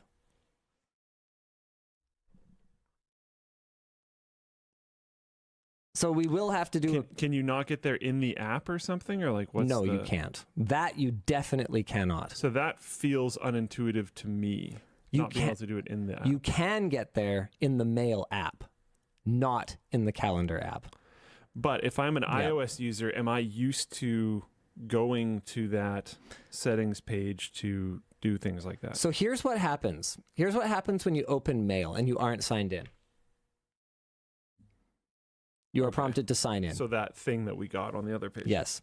Here's what happens if you open up the first-party calendar app and you are not signed in. Yeah, because I'm assuming it just uses like a local account. Yeah. Which again, this is what I was kind of trying to point out earlier is like Add calendar. Nope. Nothing there. Add. Nope. That's an event. But people are a little Nothing. bit more is temporal the right word? Like calendars are kind of whatever compared to an email account. Sure. But so hold on. But the part you're missing is I'm signing into my email, but I'm using the Gmail app. I don't want to use Apple's Mail app. Yeah, but like I'm not interested in it. I don't necessarily. If I sign into my Microsoft account on my phone, I don't Yes. necessarily want to import my Microsoft Calendar into my Calendars app. No, but you can be prompted what you do or don't want to sync when you add an account. Agree, but does it work that way? Like, is there a default calendar app on? It would be the Google Calendar on Android. Android, yeah. Yeah. I don't know that it asks you if you want your Microsoft Calendar stuff in here. Add another account. Can I add a non-Microsoft account this way? Checking info. Luke's doing stuff. He's cooking. It's a Google. It immediately assumes a Google account. Manage accounts on this device. So that should bring you to And where then you it can brings sign me into any to kind of account you the want. settings Yes. page, but it's not calendar specific. It's just like everything. No, but you would go in your calendar app and you would tell it which calendars you want to sync. I'm in my calendar app though, and add another account is just Google accounts, and then I have manage accounts, which just brings me to all general Sorry, accounts. what's the question though? there's no prompt to add the Microsoft account. You're saying it would be more intuitive if there's a prompt. I'm saying I don't think there's a prompt on Android. If there's a prompt to add what though? The Microsoft account. Oh, the Microsoft account. No. I would say a Apple Calendar thing, but I don't have one of those, so I can't. No. I expected account management. The place I expected to find account management was under my name here at the top. Sure. Oh, whoops. Dang it. I'm going to figure this out. Cam only. There we go. The place I would expect to find it is under my name here at the top where my Apple account and my iCloud is. I would expect to maybe find all of my accounts there. I might expect to find it under accounts, like under, general accessibility, Siri, all my accounts here. Those are places where I would expect to find system-wide accounts that I log into that work across multiple apps. What I wouldn't expect is for the mail, the default mail and the default calendar app to operate completely different ways in terms of adding a new account. So when I click on mail, it immediately prompts me, hey, do you want to sign in to one of these types of accounts? And we've got important account types like AOL, for example, in there. When I go into the calendar one, it prompts me for nothing. So the only real point that I have with the calendar versus mail one is that they behave completely different ways. Yeah. After I've already gone into my settings menu and what would be the most intuitive settings place for me. Different ways is the unintuitive portion. After I've already gone into the settings and gone, okay, where the devil do I sign into my bloody Google account? Mm-hmm. Yeah. I'm just saying it's not prompting you for any other accounts on Android either. Rysaw says it was much better in iOS 17. They created the new apps menu at the bottom of settings in iOS 18. If I recall correctly, the whole finding settings under apps has been a thing for a really long time. I forget. There was something years ago that I was trying to figure out how the heck to do, and it turns out that it was like, was I trying to change something on the camera or something? I forget what it was, but I had to dig into apps in order to change something that seemed like it would be sort of fundamental to the system. I know. Sorry. So the goofy hiding settings under apps thing, even though they are system wide and not necessarily specific to that particular app, that's not new. But I don't know. To your point, I haven't used iOS 17, so I don't know what they have or haven't moved between them. I think you just think that they should be, which is fine. Well, if they affect more than one app, yeah, but that doesn't mean they're system wide. It means they aren't that app. That setting is. Are you saying one setting is changing things system wide? No, I'm saying when you log into a Google account. Yeah, but I don't think you're logging into a system wide account on iPhone. Sorry, we're using the term system-wide very differently. What I'm saying is that you are logged into an account that is inherently logged in the second you open up another supported app that uses that same login. If I log into my mail account, immediately my calendars will sync, so my contacts will sync. It's authenticated and all that. Okay, yeah. Okay. So that's what doesn't make sense to me. Why I have to open Apple's mail account to do that, or, to your guys' point, I have to go dig into apps, find something that happens to be Google. Will Chrome work? No, Chrome doesn't work. I can't log into my Google account in Chrome. Brilliant. So I'll have to find a different one. Docs doesn't work. Docs doesn't have the login. Drive? Maybe Drive? The login for what though? For my Google account. I am not logged into it. But but if I go to mail, hold on. Mail. Now I can log in my Google account and it will work with those other things. Can you view Outlook through the Gmail app? I don't use Outlook, so I don't know. Yeah, I don't know if maybe you can. I don't know if you can add third-party apps to the Gmail account. So I think the fact that theirs is clunky What apparently you can. Really? You can add Outlook to the Gmail account? Wait. Okay. Yeah. Okay. I don't have it set up that way. Yeah. No, the Gmail app is just a mail client. Multifunction mail? Yep. Yeah, 100%. Because what I'm looking at right now is and I don't want to show you guys, sorry. If I go add an account. Yes. This will eventually load and it's only Google accounts. Yeah.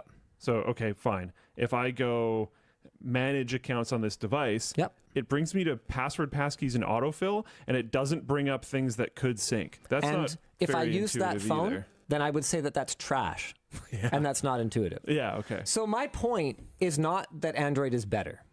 Yeah. My point is that is terrible and is not intuitive.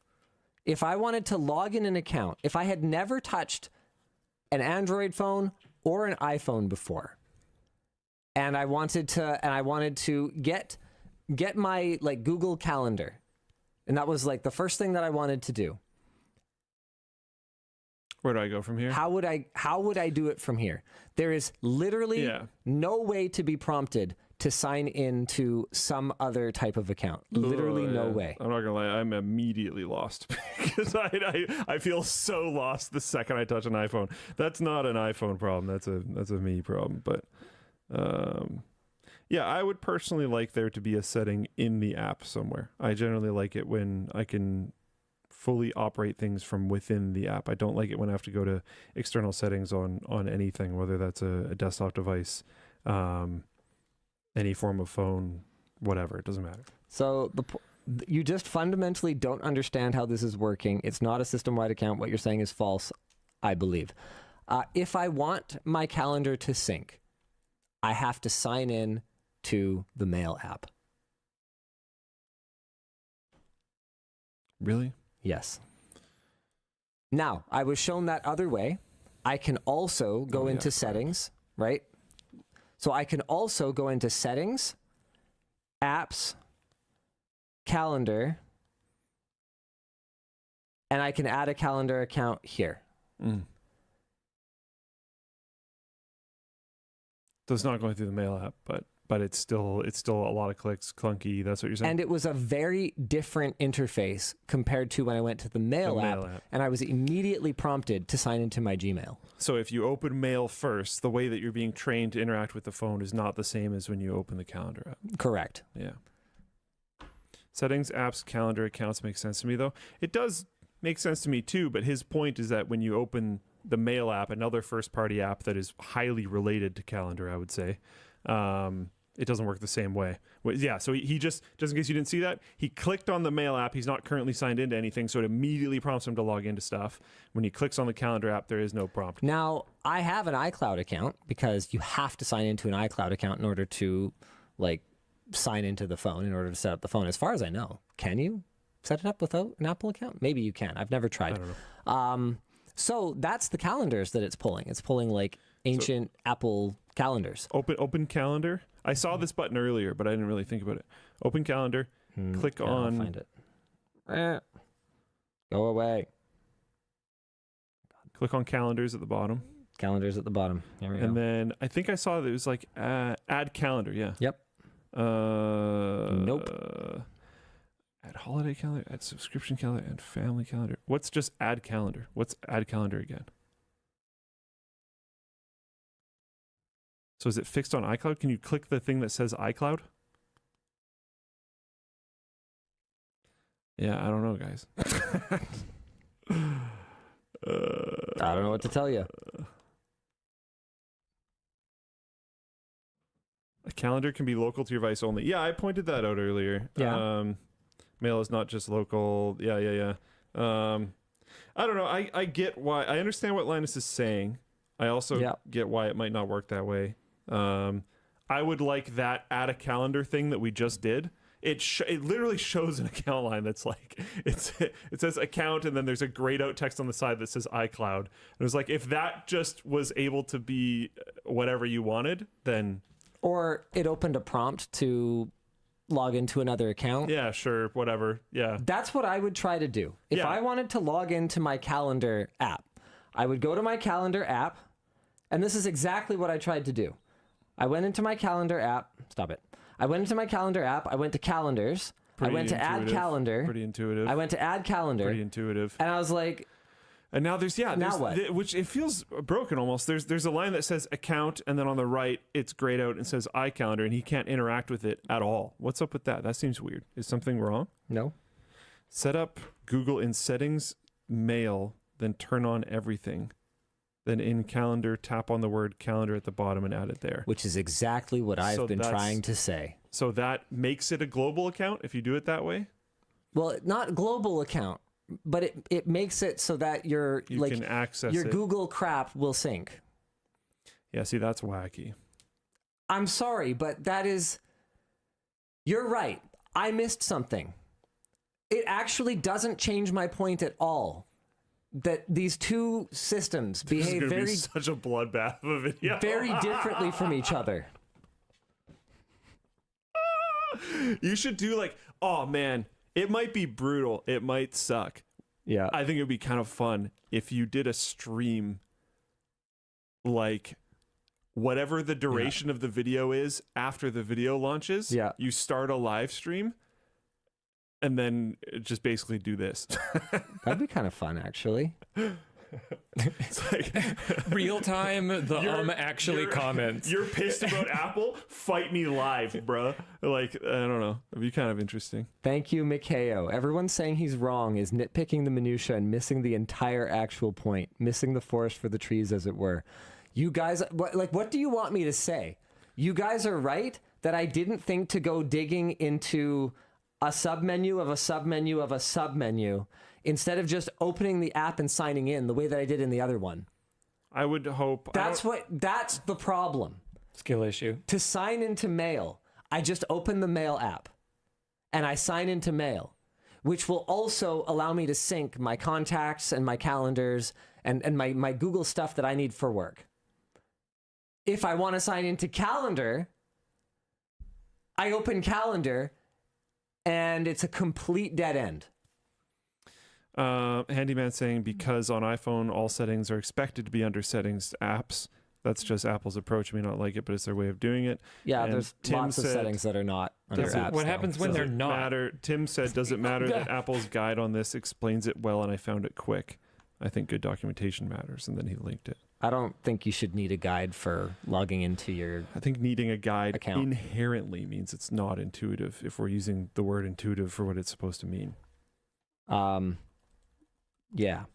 So not to be overly defensive of Linus here, but the intuitive, using or based on what one feels to be true, even without conscious reasoning. So needing to look up a guide just automatically, yeah.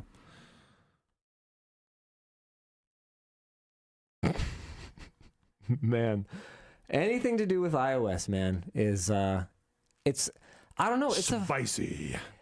It's a really funny thing because I say, look, I think hot dogs are unintuitive, and people go, hamburgers are so much less unintuitive. Linus loves hamburgers. The ingredients slide around. I think they're both unintuitive. I think there's problems with both.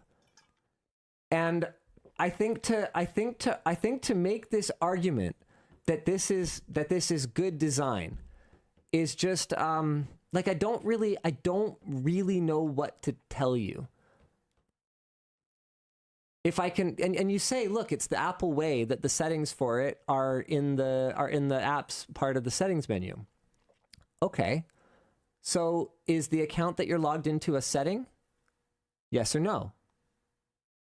I think I would generally think sure. So then for the Mail app, it should be in the settings of the Mail app.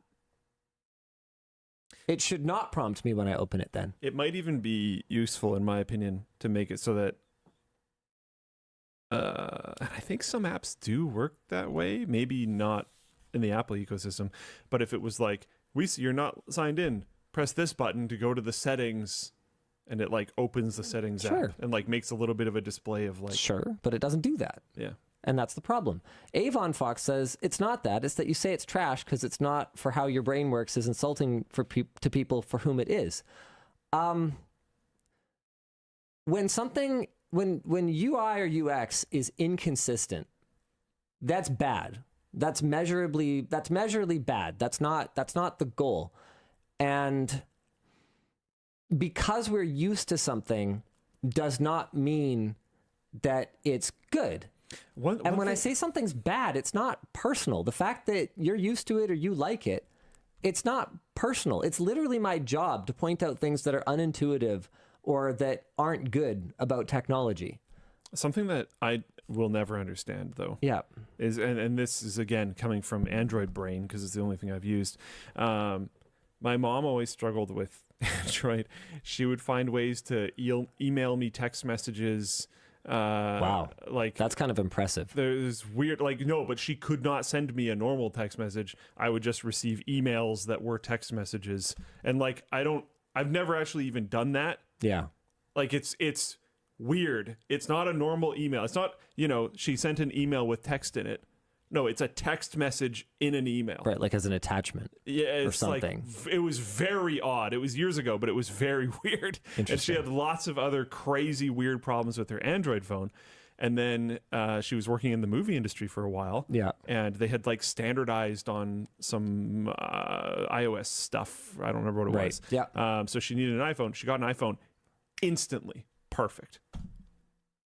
Instant power user, no issues. I remember you telling me about this because to her, the whole throwing away an app was just super intuitive. Instant. Yeah. No thoughts. Immediately works. Like the most intuitive thing you could ever imagine. Yeah. And then I try to go do something on her phone. And I'm like, blah, blah, blah. I don't know what's happening. I set up my aunt with an iPhone years ago because basically I didn't want to coach her on how to use her phone. Yeah. And it's been very painless. It works. So they got something going on. So people are pointing out things that are just I don't really I don't really know what to say to you. So Zenthoxin says mail prompts you because it has nothing to load if you aren't signed in. But okay, please. My problem was never that mail prompted me to sign in. He liked that part, if anything. That's good. Yeah. My problem was that when I did the same behavior, the same user behavior, and I opened my calendar, it did not prompt me to log in and had absolutely no way for me to log in and no breadcrumb trail for me to follow to log in. Nothing. If we agree that the account you're logged into is a setting, and if we agree that Apple puts settings under settings, apps, and the name of the app, then we agree that the mail account that we log in should be there, and only there, with no way to link to it from the app itself. But that is not the case. Therefore, the mail app follows a different set of rules from the calendar app.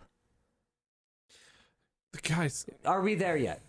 Did we get there? Nidx or NIDX, I don't know, said, I think it's hubris to not ever look for help in the modern era and has good docs. And he's talking about the fact that there's a good doc on how to do this. One of the problems that some of you guys are really struggling with is the word intuitive.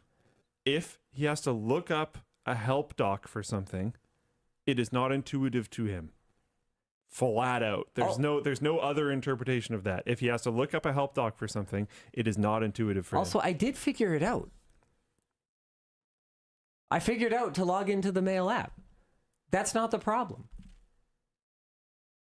Oh boy. Cape says, when will you have a video criticizing Android? He's had many.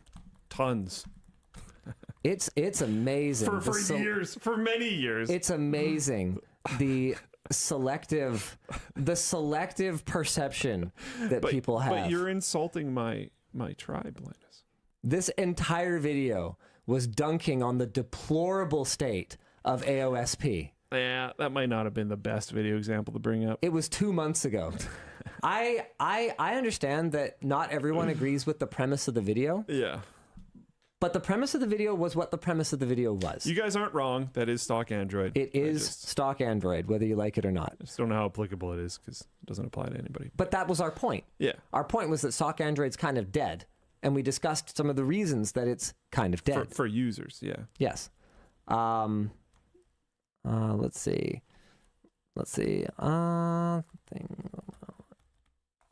I'm trying to remember because I'm pretty sure we did. I'm pretty sure we've done rant style videos on both iOS and Android. Or have we only done? You know what? No, we haven't. We did. I really wonder if you should somehow. I don't know how you would do this. Is the video already shot? Partially. I wonder if you should somehow get like a subset of. You know those videos that are trending right now? 10 ways iPhones are just better. They put, 6 years ago. There you go. They have like somebody in a chair with a table and another chair across from it in the middle of a room and then a circle of people around it. And 10 then ways like Android is just better. all those people in the circle versus the one person in the middle. Yeah. That's already on the calendar. Oh, okay. I don't. So 100%. I feel like you should like basically get a subset of like Apple fans. I can think of one, T3 Theo. Oh, we could definitely find some. And then give them your talking points for the video, and then fight their talking points like in the video. Because I don't know. Honestly, that probably won't even help anything. No, it won't help. It won't help anything, Luke. I mean, the fact that people don't think I criticize Android is all that you really need to know about the sort of selection bias of the perception of my takes on these things. I have been hypercritical of Windows, Android, iOS, Mac OS. Basically, like I said, my entire job is looking at things and going, this is what could be better about them. I also highlight things I really like. I'm just trying to take, because I know this, obviously this video is going to be a bloodbath. So I'm just trying to figure out like how do we pull all the iron out of it and make a sword? How do we do something cool with that basically? So like there's the stream that starts the total duration of the video after the video goes live. There's this like, I don't know, picking like 5 Apple creators and then having them fight you on it or something. Change my mind style. I don't know. Yeah, I think that'd be kind of fun.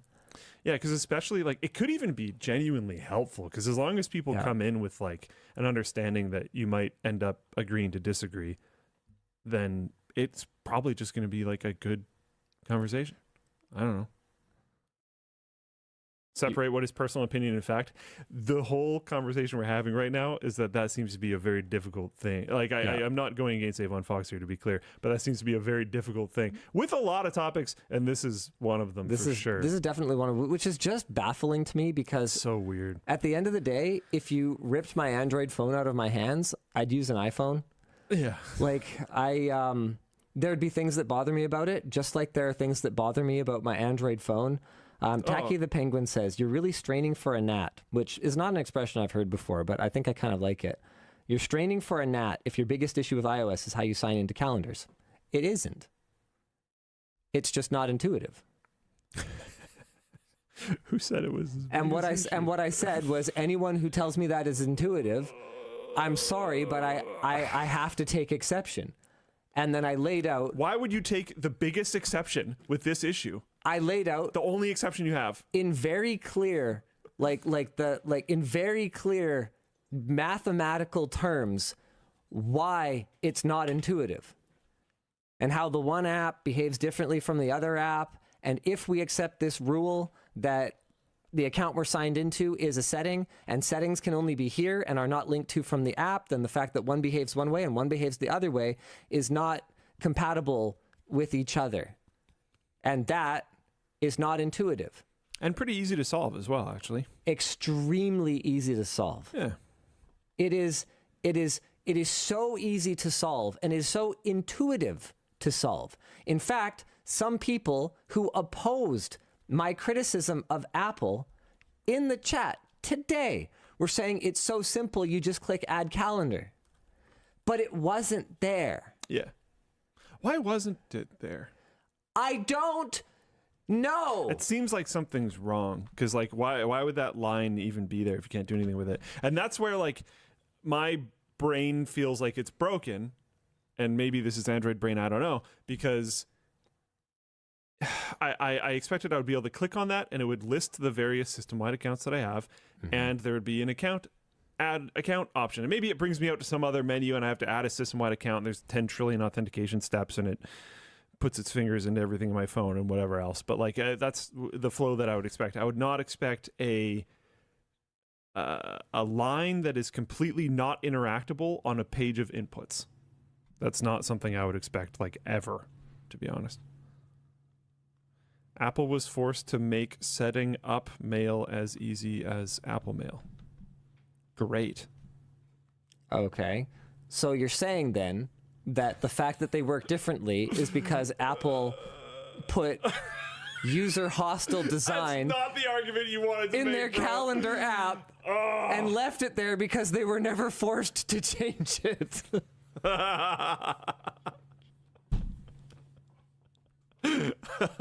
Yikes.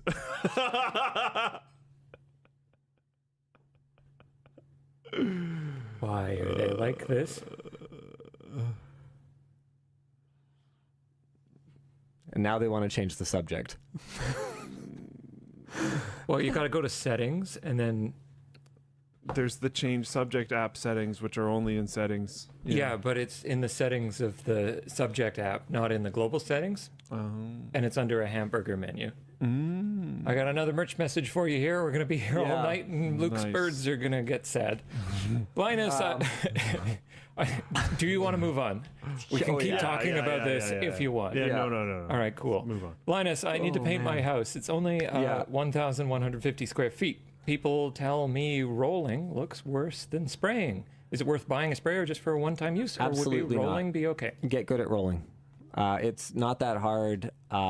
Basically, what it just comes down to is make sure you apply enough material and then kind of spread it out and level it out without pressing too hard.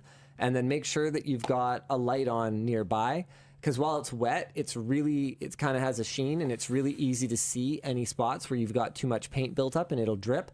So make sure that you go right away and kind of level those out without a ton of paint on the roller before moving on to the next area. Cut in the edges first, even though it's like tedious and it feels like you're not making any progress, even though you're doing the vast majority of the work, you're covering the minority of the wall, and then do your rolling after. Makes the remaining a lot easier. Yeah, use a drop sheet.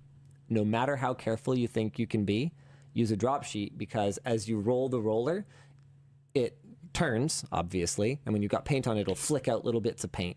So as long as you have a drop sheet down there, it'll grab everything. Why would you say using a spray is unintuitive? Yeah, sure. I'll tell you, paint sprayer operation is often not very intuitive. Sure. I'm just messing. No, I'm good. I will die on that hill. The Apple one, honestly, doesn't matter to me that much, but I will die on the paint sprayer hill. Delmain was like, I just tagged me and said, I hate you. Fair enough. Oh, man. Okay. This is a hard end of the show. Been seeing the hoodie all week on Tech and Game Linked and couldn't wait for it to drop. The wife and I are suckers for cozy clothing. Linus, what's the next step in foldables that makes it mainstream? I don't know. Nothing. For Apple to make one. And I don't think they will. It's been rumored for a long time. They're clearly looking at the technology. They'd be crazy not to be looking at it, at the very least, but they obviously have a lot of work to do on making their sign-in process consistent from app to app. So they still haven't figured out how to make the camera bump smaller. They do only have one developer, so we got to give them time. Let them cook. Yeah, currently they're working on the calendar login. We'll have to come back to foldable compatibility. Yeah, they got T9 dialing nailed though. Nice. Yeah. Good job. Yeah, they did it. Deserves a promotion. Then they'll have zero devs. I actually love it. I love T9 dialing. It's so great. The way that Apple handles all your different phone call accounts, so to speak, your different voice communication methods is amazing. Here, call me on the phone. Sorry, I'm just very tempted to. Dofo said a good one, which was, why are you saying that flat screens are so unintuitive? Okay, I'm calling. Okay. Okay, so check this out. Yeah, there's no... Okay, so it comes up like this, right? And then if I want to answer, then I just, hit my button or whatever. Okay, call me on Teams now. We'll be here for a half hour. No, it's cool. I hate Teams so much. You really do. Okay, so this is cool. Watch this. How cool is that? The interface is That's really nice. Identical. That's genuinely very nice. And the best part is if I go into my call log. Shows both? That's really nice. Yeah. That's intuitive. That's very intuitive. Very intuitive. Objectively, that's intuitive. Genuinely very cool. I am envious of that feature. It's especially nice like for CarPlay because I don't have to think about what slightly different interface might come up. Like when I get a WhatsApp call in the car on Android, it sucks. Yeah, they have it like brings up a little thing, swipey things and whatever. Yeah, it's annoying. Yeah. So it's very, very intuitive. Okay, so Apple people, are you okay now? Are you good? That is genuinely, like, as someone who doesn't use iPhones, that is sick, and I wish I had that. Are you good? Are you okay? Are we over the calendar thing? Probably not. And how the settings are not in the same place, and that's objectively actually kind of stupid. But this isn't. This is not stupid. This is really good. Something, well, they are in this. They are something that's not. No, they're not in the same place. They are, but they're also sometimes in a different place, but not. They are one time in a different place. Yeah. Yeah. Yeah. Which is except when they aren't in that different place. Yeah. Which is not intuitive.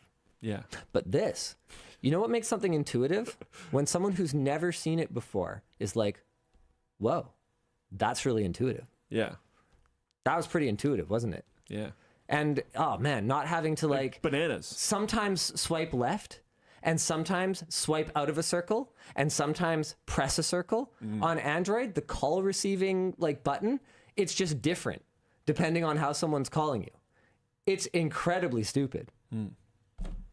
We concede the calendar for the acknowledgement of call history. The Apple Nation has accepted the diplomatic. Oh man. So yeah, there's lots of things that I actually love about it that are objectively better, dude. The dedicated voice input button at the bottom of the screen, that's just always right there whenever you have your keyboard up, and you don't have to long press, and it does punctuation automatically, which is super cool. There's tons of stuff that's really good. I've got one, my SwiftKey one. So I use a third-party keyboard, right? I've been using the same third-party keyboard for so long I don't remember what the normal one is. So I use a third-party keyboard, and mine puts it way across the screen. But with Apple, regardless of whether you're using a first-party keyboard or a third-party keyboard, there's a voice input button that is independent of that and that sits under it, which is really intuitive. Sure.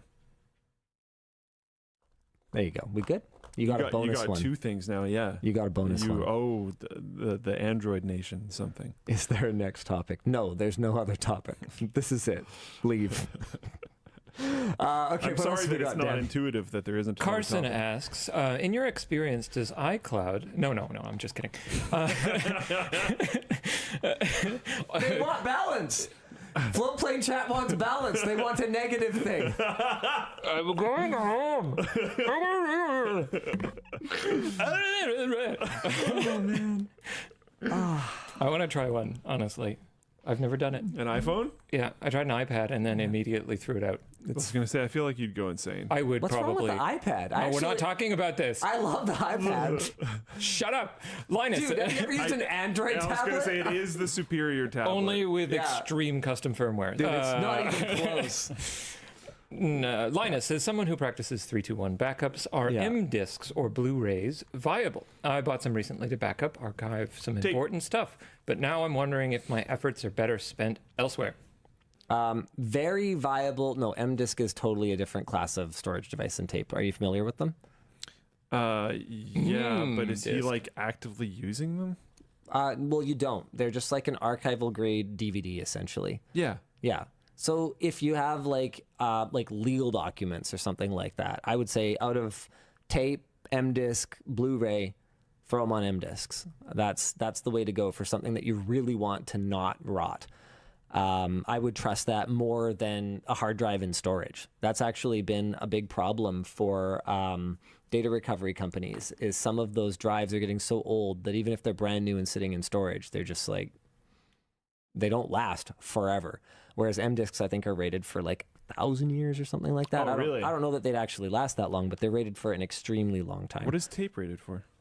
Well, it's more that it's more physically fragile. A disk has no moving parts. So I would be personally a little more comfortable with M disk. It's also like you can just get like a fireproof file cabinet and just you could store a functionally unlimited number of M disks in that compared to like tapes. Yeah. And the tapes would store more, especially like more modern tape formats.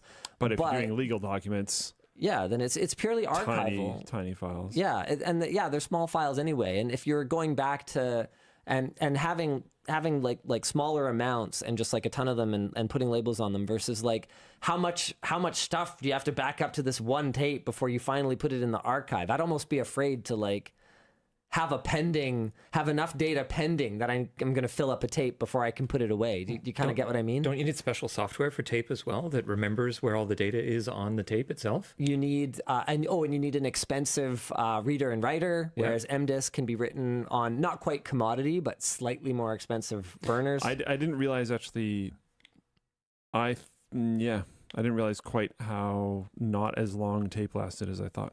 Yeah, no, I thought MDisk's tape sick. had a longer. I don't use it though.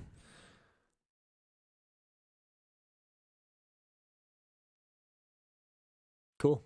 I don't know. Just put it in an S3 bucket and let it be Amazon's problem to delete all your data. Is it not intuitive? It's not very intuitive. I just put everything on iCloud. I mean, if it lasts a long time, they should call it LDisk. Yeah. But then they might think it's like Linus disk. Yeah. Might not be very intuitive. No. Dang. I'm a small vintage tech YouTuber with 1,000 subs, and you guys are a big influence to They me. could call it long disk. Yeah. I mean, that might be a little unintuitive, though, because if the association is also Linus, then people could get a false impression. I mean, you don't know. Well, I guess. Well, I kind of know. All right, then. Avon Fox. What about Average second disc? A disc. A disc. It's okay, disc. Moderately acceptable disc. I'm a small... Oh, man. Okay. All right. Hi. Yes, Dan. Sorry. Hi, I'm a small vintage YouTuber with about 1,000 subs, and you guys are a big influence to me. Would you ever take a small creator and have your team punch up a vid to see how much pro editing can drive views? Interesting. It's more than just editing. I mean, it's writing, hosting, editing, topic selection, thumbnail. Ludwig did a really interesting a lot of pieces. experiment a while ago, actually, where he tried to see how successful he could be as a new YouTuber using none of his contacts, not using his own likeness, his own face, or anything like that. Basically trying to pick a topic using, I think it was like someone else's voice, and doing a like image/video with a voice, with voiceover thing. I don't know if how I would find this. Ludwig, did someone already find the link? Holy crikey, dude. Yeah, that was fast. Thanks, nerdy. Or nerdle. Okay. Ludwig, I made a secret YouTube channel to prove it's not luck. This was wildly successful. This video is genuinely super interesting. He talks about topic selection. He talked about how he was able to promote it. So like he wrote this video. The title is really good. How a door made this man $1 million. Like, I would click on that. Like, I want to click it now. Yeah. It's about something that he knows. So it's about another streamer named Ms. Kiff. I don't think he actually used like technically insider knowledge that someone else couldn't know. I don't remember. I watched this a long time ago. So he kind of artificially, through his own prior knowledge, created a very meticulously researched video that someone else could have made. Yeah, I think that was it. I'm pretty sure. And then he shows about like promoting it and stuff too. So creating the channel, he goes through all those details. Yeah, making a thumbnail, blah blah blah blah blah. And then at some point in time, I don't remember where it is. Yeah, he like promotes it because he chose making a video about a streamer who does reaction videos, so that he could link it in their stream and they would likely watch it, because you like if someone linked us a video like, hey, someone made a video, I don't know, it's likely. I don't think it's likely we'd watch it on stream. Not for us, but a lot of other people. We're not that edgy, and especially not right now. But a lot of streamers would. So he links it to them, and then they actually do watch it on stream at some point.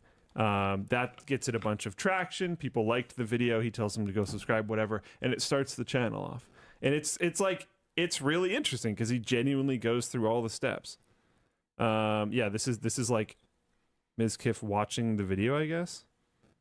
Yeah, that's him watching it. I don't remember if they actually show the like metrics of the channel. What's the fair use situation of Ludwig using Mizkif's reaction video of Ludwig's video that he made? Is it intuitive? Yeah, I don't remember like how well it did, but I mean, first time video, and we're talking about views from different areas in the thousands. Like, that's pretty cool. Yeah, that's very cool. So I don't know, you can do it. I don't necessarily think it's like just particularly having good editing or just having particularly good something else. You need to bring everything together for it to be intuitive. Yeah, I mean, I think it could be an interesting experiment, but it would have to be, we'd have to be all in. Like we'd basically have to like bring a production crew to you. You'd have to kind of tell us, okay, here's 5 concepts that I have. We'd kind of have to massage them and go, okay, this is your best one. This is probably your strongest angle for it. Oh, 1.5 million views. Okay. Yeah, I mean, it's riding on the back of this video, which has 6.5 million views. That's hard to evaluate now. Yeah. So we'd have to come all the way out there. We'd probably have to kind of use our process, right? You'd tell us kind of everything you know, and then I would lay out all the the intro, the story beats, the conclusion. We'd figure out how to package it. Can we make a YouTuber? You would sit there and you would read the script. But I don't know if you're on Floatplane, you might have seen this before. But there's a behind the scenes of me working with Ryan Shrout and Tom Peterson, who both at the time were at Intel. I think Shrout's moved on. I think Tap's still there. But basically, there's a behind the scenes of me coaching them on their part in our video on Intel Arc, where effectively I just say, okay, repeat exactly after me. And what's really special about this product is...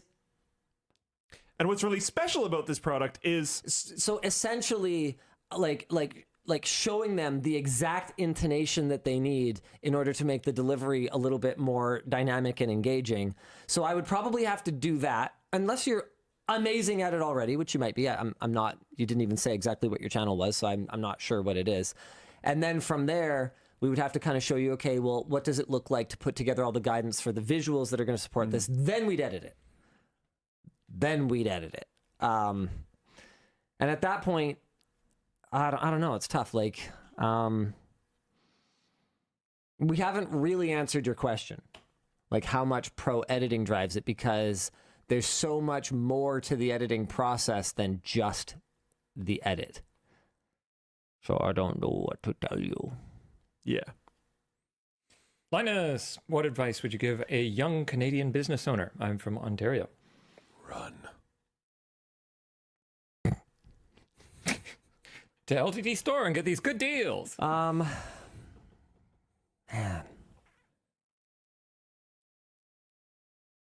Run. It's been a long week. Be prepared. The whole world, Thanks, Scar. let alone Canada, is in has been in not great economics space for a while now. This isn't a new thing. Everyone talks about the impact on consumers of inflation because most people are consumers rather than business owners, but businesses are absolutely impacted by it as well. Yeah.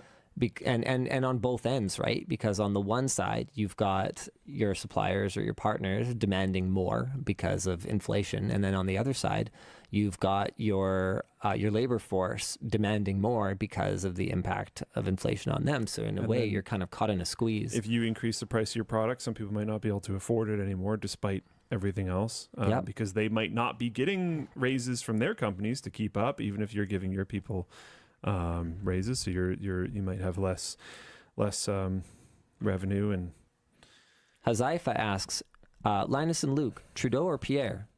Yes. No. We have a de facto two-party system, Luke. No. I know, but yes.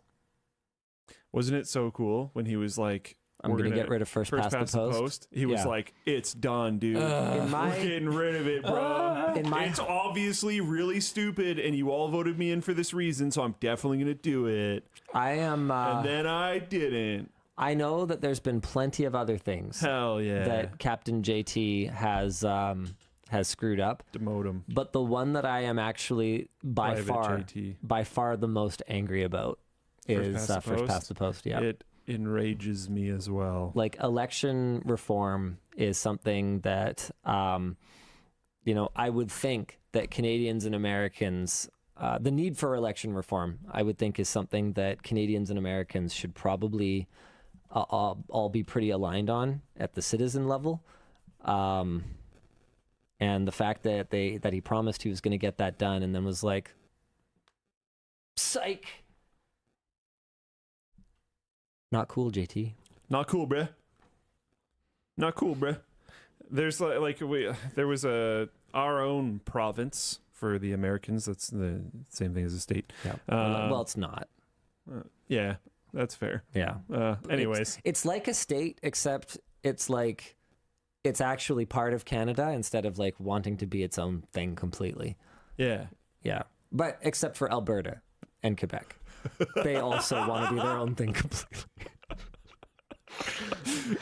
Except for a lot of them. Anyways. I'm not sure how stoked the prairies are on the whole Commonwealth either, but whatever. Yeah.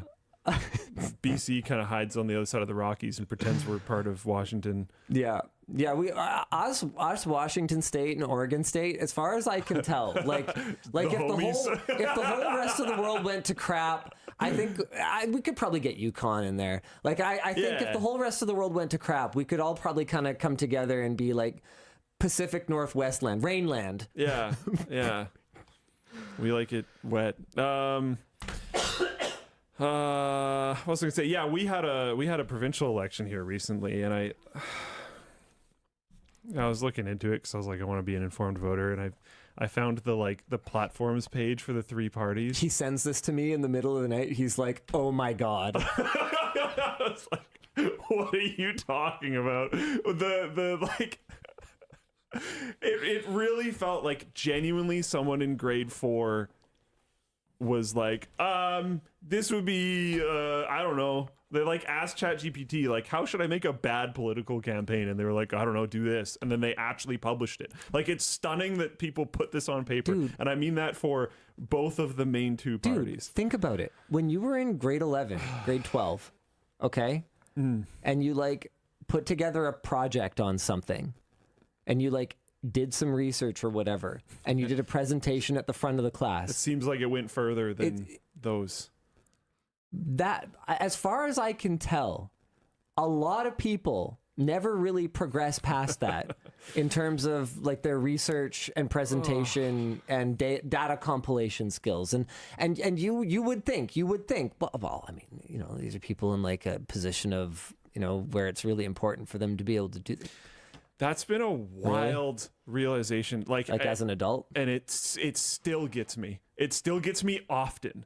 where I'm like, oh, like this person's coming from I don't know, this company or this area of expertise or this whatever educational background, and you start conversing with them, and you're like, oh, okay, like this is gonna be great. I'm gonna learn so much. It's gonna be so useful or interesting or whatever the scenario that you're in is, and then you start actually working with them, and you're like, oh,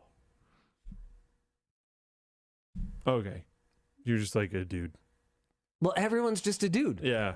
Like, that's the thing, right? All right. Like, I don't know, it's funny, we leave, school, where we look around at all our peers and we're like, everyone's just a dude. And then we go into the real world and we're like, oh, you're a librarian, and you're a dentist, and you're a bus driver, and you're a this and you're a that. And it's like, no, you're all just dudes. I think the and hope, you're doing those things. I think the hope is that when you're in high school, you're like progressing so much year to year that when you leave high school, I think there's probably still some amount of assumption that like you're really going to be progressing a lot. So like if someone worked in a field for 20 years, you're going to expect like this unobtainium feeling level of expertise. I don't know. And that does exist sometimes. It does. Oh, it totally does. For sure. Luke, I don't know what was more enlightening for me. When I had children and realized that kids are just tiny adults. Yep. Or yeah. Sorry, I keep Or when the inverse dawned on me. Yeah. Just a bunch of really big kids walking around. And to be clear, present party included. I am not some kind of paragon of maturity. Let's be real here. Oh yeah, dude. I still feel like I have honestly a lot of the same wants and desires and I said hopes and inverse, dreams not converse. that I did when I was 15, 14. Honestly, like the approach might be different. Dude, we crystallized like way younger than I think people are comfortable thinking about. Yeah. Like going to my 20-year high school reunion, I'm like, yeah. Did you go? Yeah, why not? I haven't gone to any of them. I don't know. Hot take. Don't be too cool to go to a reunion. It's not even that. I just... Yeah, no, it totally is. Most of the people that I've talked to about it, it basically boiled down to like, I'm too cool to care about this. No, I'm still in contact with honestly a lot of people from my high school. Sure. So like, I don't know, we'll like go have a campfire with like 20 of them. This is my reunion. But that's not the reunion. Yeah. That's not the point of it. I'm not saying I'm too cool for the other one. I just don't care. But it's not because I'm too cool. I objectively don't think I'm cool. I'll let you guys unpack all of that. I'm not going to go. Yeah. I'm not interested. Yeah. Charged Nuclei says it's because everyone else is less cool.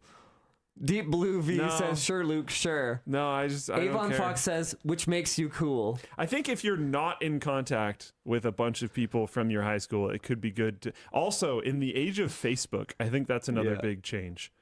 Because there are people from my high school that I'm not actively in contact with that every once in a blue moon, I'm like, I wonder what they're up to. And then I go, click, oh, and then I'm done.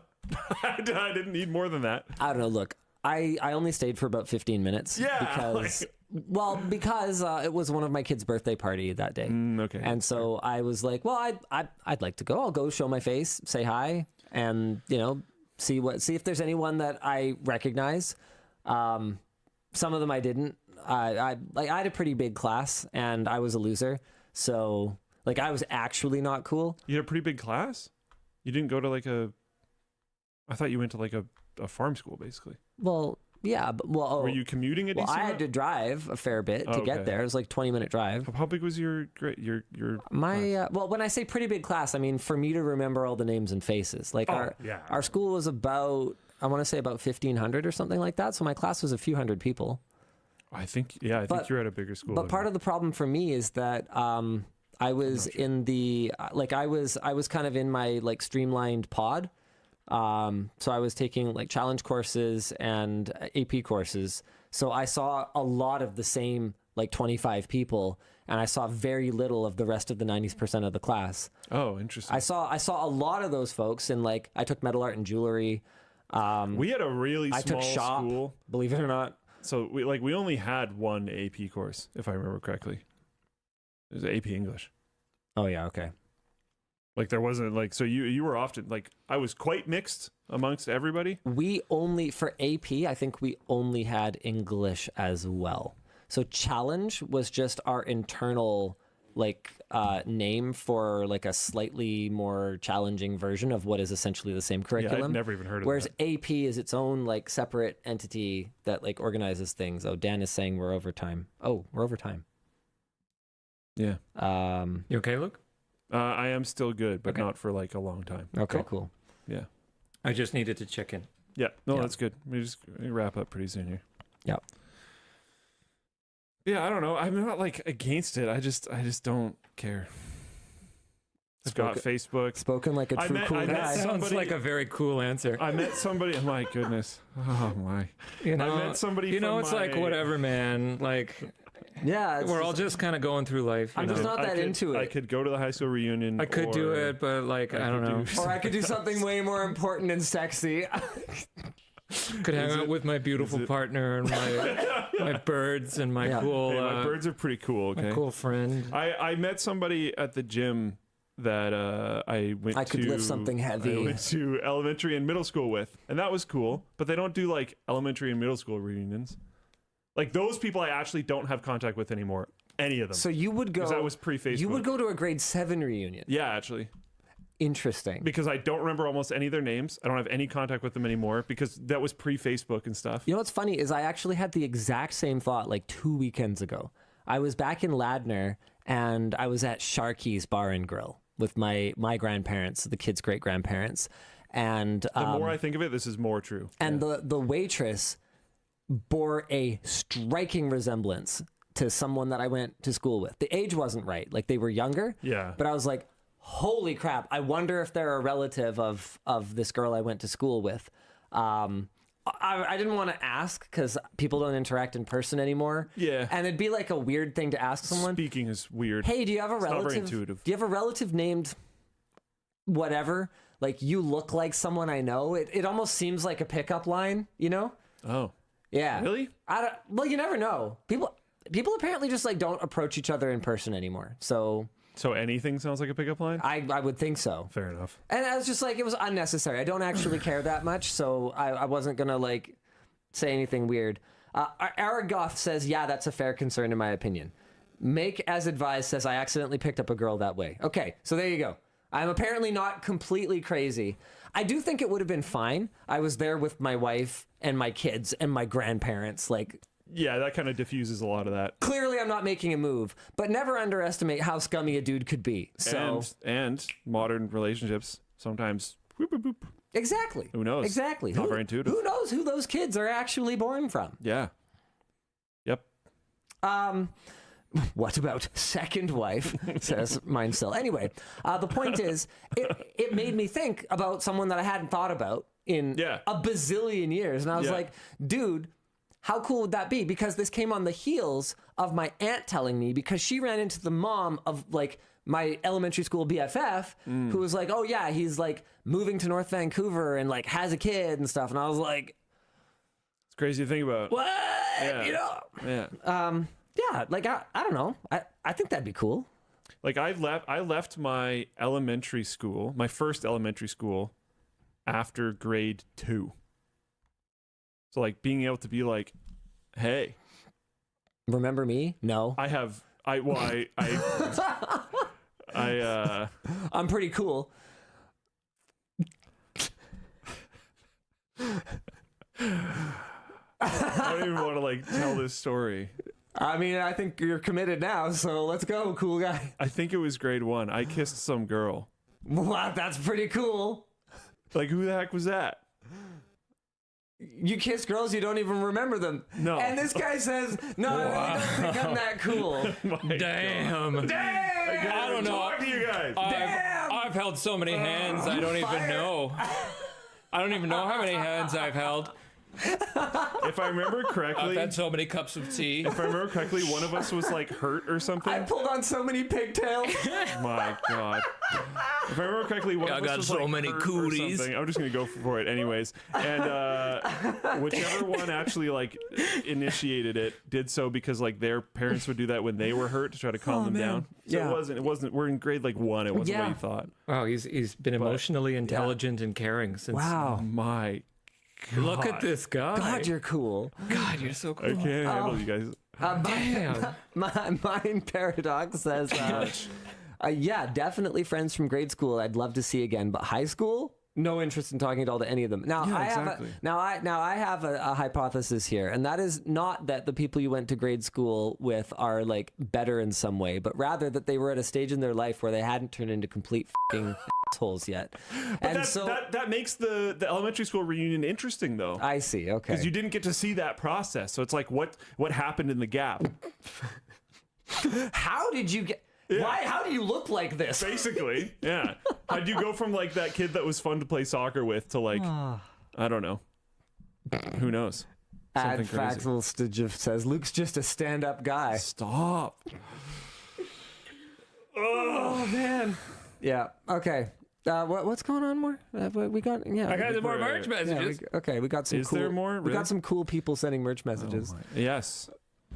How many is there left? You wish they were Luke. Let's try to power through these a little bit. Okay. I wish there was merino underwear available. They're wonderful. Do you know why some websites don't let you open certain links in a new tab? I hate that. Oh my God, I know. As a habitual control clicker, it's infuriating when I can't. I hate it so much. Also, middle clicking does the same thing, and it's my favorite. I hate it so much. Okay, so watch this.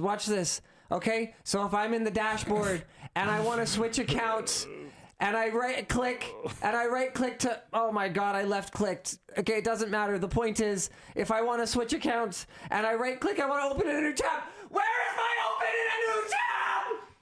Why isn't it there? It's not intuitive. I love this man. Not me, just making sure you can do the. Yes, that works. Okay, cool. All right, good. So vindicated. Is there any pricing available for the commuter backpack? I'm hoping $150 or less, so I can justify upgrading my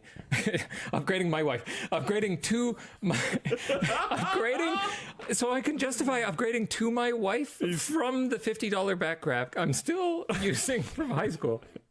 It's just that is what it says. That is what it says.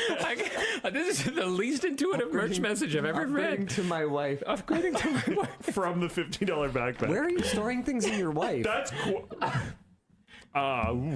quite the upgrade, though. I can't do this. Not a very intuitive upgrading from my wife. Upgrading my wife from the $50 backpack I'm still using from high school. Okay. I hurt my hand. I'm not surprised. What about second wife? It's not too bad. It's not too bad. We're not announcing the pricing yet. We announced that a little early, I think. The backpack. The commuter bag? Well, we got a wait list. We got an email newsletter. Gotcha. Okay, Yeah. No. We got to drum up. We ordered a few. Oh. Based on the newsletter or just preemptively? Just based. Just based. Not on anything, just based. Like on a fucking turkey. Based. Yeah. Get that meat. Yeah. Get that meat and gravy. Okay, we need to get out of here. This is what happens if we go past 8:30. Next person, keep going. Hey, Dale was using my LTD stubby to fix my dishwasher before WAN show. Nice. How well can I expect it to hold up to water? I don't know. You tell me. It should be fine. The bits might rust a little bit because they're like iron and stuff. Yeah. Shaft's okay? Yeah. Just based it. Based shaft.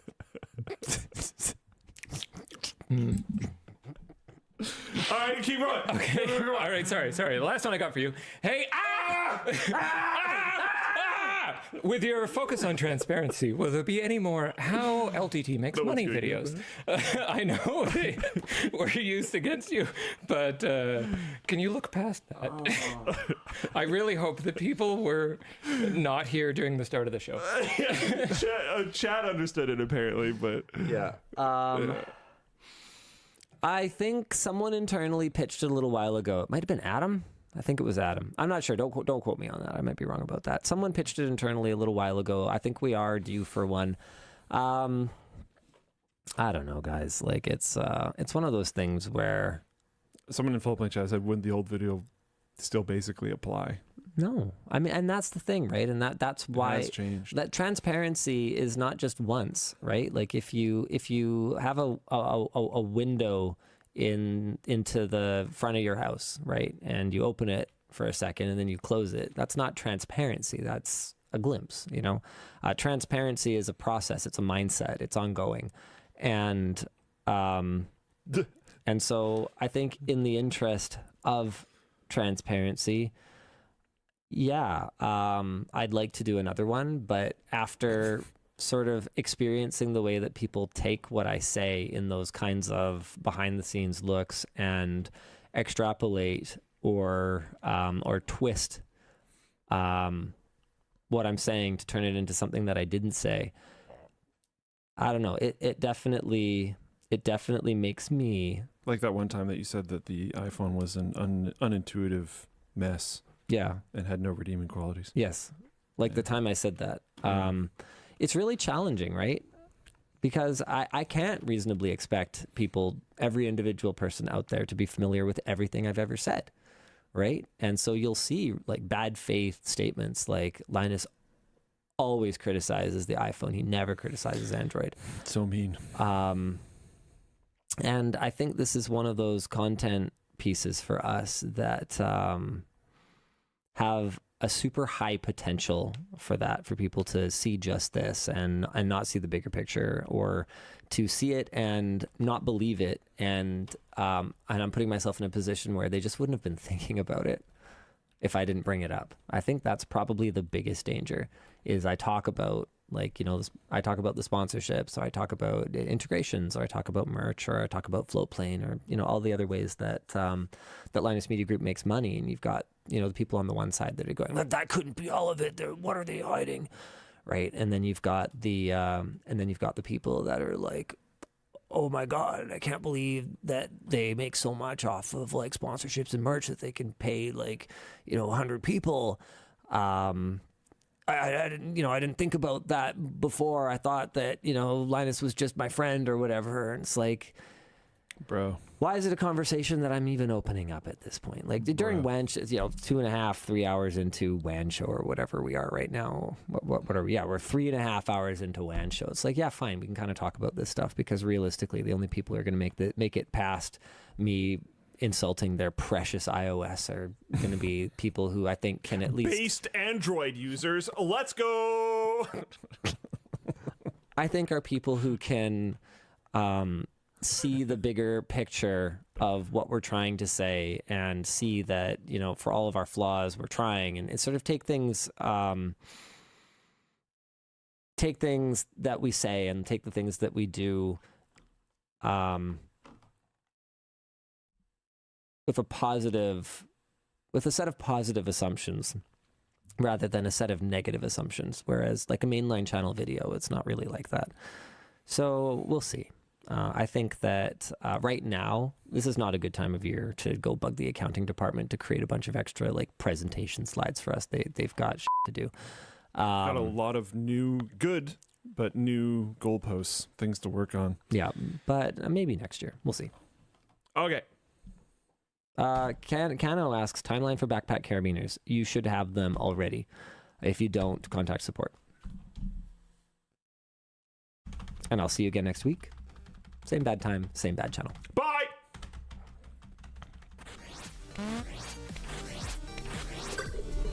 Dude, it was so hard not to talk about this. Oh, you can't lean over here. I know, it's fine.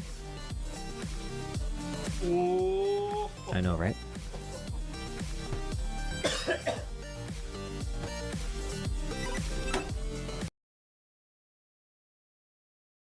Apple Card is the perfect card for your holiday shopping.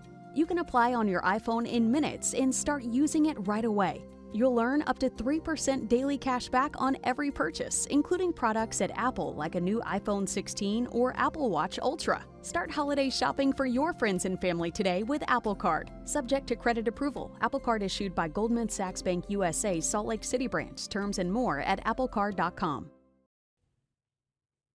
Happy Friday, everybody, and welcome to The WAN Show. We have a fantastic show lined up for you guys this week because both Dan and Luke are in uncharacteristically good moods. Yeah. And Dan's just trying to fly away, apparently. They're in good moods so rarely they don't know how to express it, so they're just awkward. I don't know what this emotion is. I'm scared. On the show, we'll be talking about the video that we did on me taking the A+ exam and the fact that it is down. We will also be live verifying whether my certificate is still active or not. If it's not, we have to like burn it or something. I guess so. I mean, I think that's how it works. Yeah. We'll also be talking about my experience so far with the iPhone 16 Plus, which I have a lot of notes about. Oh. Like a lot. Oh. What else we got this week, Luke? The WordPress feud is kind of bad news for like a bunch of the internet. And also a bunch of M1 Macs are breaking. Really? I guess Apple wants you to finally upgrade. Oh. Huh. That's one way to do it.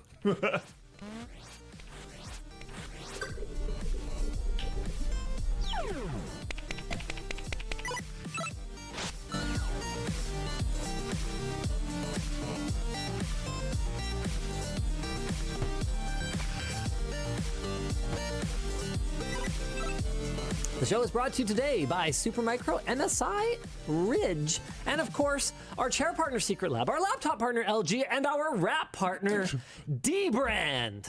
It's a lot of partners. They wrapped our table. We have so many partners. Yeah. We're like an open relationship We're channel. almost like that one in Seattle, but not quite. We got a long way to go. There's a thing in Seattle? Oh, have you heard of that? No. Dan's heard of that. Dan, why does Dan know about this? Dan, where did you come from again? Everybody knows about it. We're all in it. There's like a massive polycule in Seattle or something like that. And there's so many jokes. There's like 30,000, 40,000 people. How big is it? I actually don't know what the real number is. Wow, okay. Well, why don't we talk about tech for a little bit, shall we? I originally planned to do only one video on the iPhone 16. Oh, you're doing more. Well, I'm gonna talk about it. I'm gonna talk about it a little bit. iPhone wars. The original plan was one video. I was gonna wait. I was gonna use it for like a month. Wait for iOS 18.1 to come out, which is going to have the new Apple Intelligence features, so that I could do one video reviewing the complete iPhone 16 experience. Except here's a small problem. Okay. This is my document of notes so far. Whoa! That's more than a video. If those are good, like, you know, sometimes a whole section of notes comes down into like a line, but if those are, you know, not very compressible, that's multiple videos. This is one of the buggiest device experiences that I have had in recent memory. Whoa. And I shouldn't say, it's not just the bugginess either. So you're 100% sure it's bugginess. It's not unfamiliarity. I'll tell you what. I'm about to send a file to Dan that is probably going to blow your mind. You're sending this file through Teams. Is this Teams? No. What do you mean I'm sending this file through Teams? No. It's a screen recording. Teams. Or no, sorry, it's a camera clip. It's a clip I recorded. Okay. Yeah. I'm just sending a file to Dan. He's going to play it for the show. But are you doing it through Teams? What? Yeah. Okay. It doesn't matter. Okay, the sending is not the issue. No, it's just a file. Okay, I misinterpreted. Yeah. No. Oh, dude, no. I know Teams is a steaming pile of fun. I really like. By the way, if anyone from Microsoft is watching, I genuinely feel like I could be helpful if you wanted to improve Teams. I have some very easily actionable, extremely massively improving feedback that I could give you. And look how good his hair is today. Yeah. You got to take somebody seriously when they have hair this good. That's probably a Microsoft thing. Yeah. They probably care. Yeah, they care a lot. Hear me out. I can help you. That's why they got rid of Ballmer. That's why they had all those problems. More like Baldmer. Luke, you can't attack people for like male pattern baldness. That's like half of our audience. Oh, yeah. Can you not? It's fine. I thought I was going to be bald my whole life because my dad was bald, and I didn't know that's not how that worked.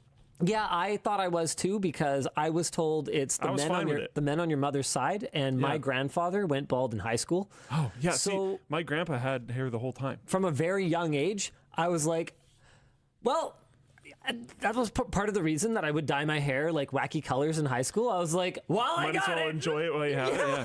I just never cared. I thought my dad was cool. He was bald, so I was like, whatever. I'll just be bald. Okay, Dan, do you have that file ready for us? Yep. Okay, can he hear audio? Is that something that we can just do smoothly now, or is that still hit or miss? No, it should be good to go. Let's do it. Okay, play the clip. Okay. Well, if you want. I've always wanted to say play the clip. Play the clip. Okay. All right, let's see if I mess this up. Fade. Okay, yeah.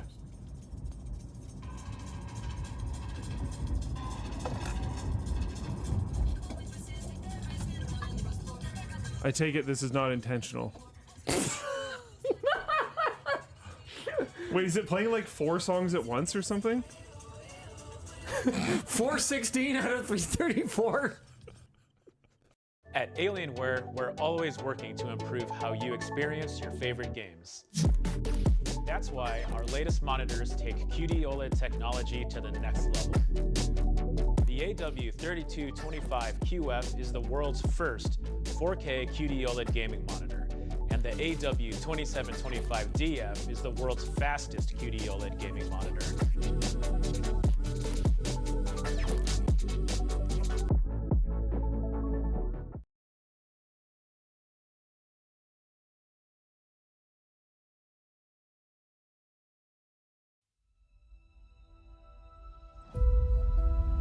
EVE Online is a vast universe, alive with the unrelenting activity and combined history of its players. Pursuing lives of adventure, warfare, and prosperity, they share this existence in the biggest single shard, free-to-play MMO of all time.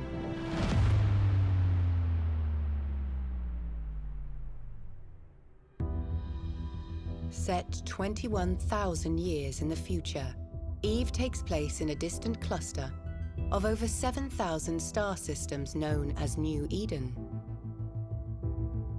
It is a rich and diverse universe featuring densely populated havens of relative safety governed by 4 great empires. Hostile systems where player alliances make the rules. Even regions of anomalous and unexplored space that hold their own secrets.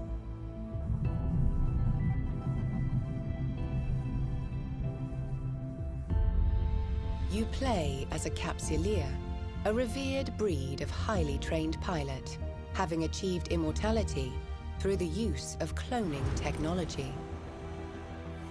You navigate the universe encased in an armored capsule deep within your ship, where you have complete neural control and function as one.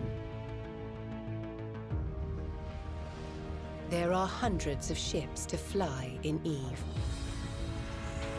Everything from small, nimble craft and versatile mid-range vessels to formidable warships and colossal freighters. Each has advantages and suited roles, but all are completely customizable as you decide how to equip and arm them.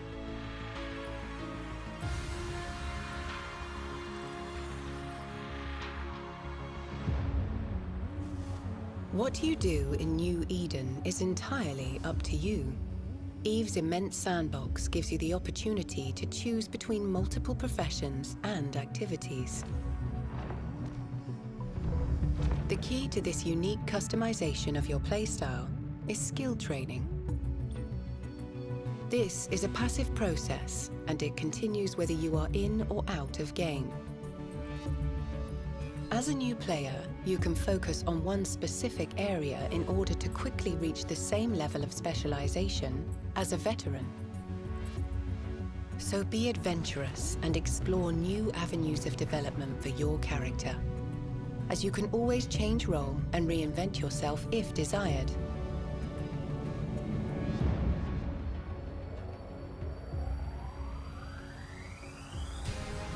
If you want to fight, combat in EVE can involve solo missions against non-player adversaries, or small group skirmishes, while for some, it can even be the thrill of fleeting up with thousands of fellow pilots and battling over disputed territory. If you want to explore, then the discovery of uncharted space and ancient regions that promise riches, danger, and adventure await you. You can also engage in the business of prosperity, be it industry, mining, or even interstellar piracy. The beauty of life in New Eden is that all of these activities, and many more, can be done alone or with others. A unique in-game market, unprecedented in scale and degree of player control, is the beating heart of New Eden.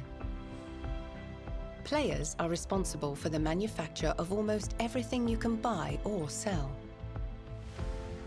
The gathering and refinement of resources, the building of ships, equipment, and even some space stations. EVE's players are core to how the universe is filled and how the economy thrives.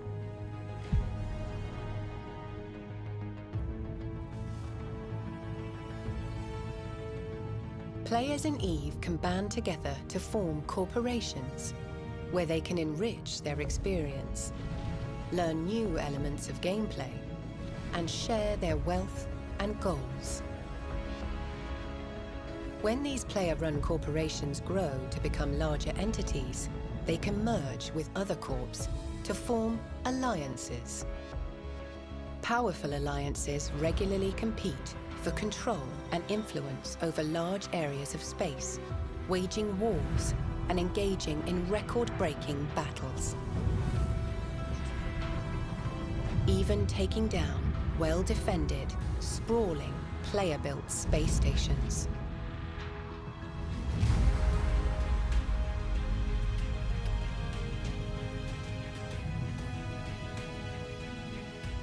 In the spirit of exploration and mystery, new content and experiences are constantly introduced into the universe, with over a decade of free expansions leading to continual development and evolution of gameplay. While every action and decision has consequences for the universe and its hundreds of thousands of players, the game remains very much about your unique adventure and story. A story that will forever be woven into the fabric of EVE.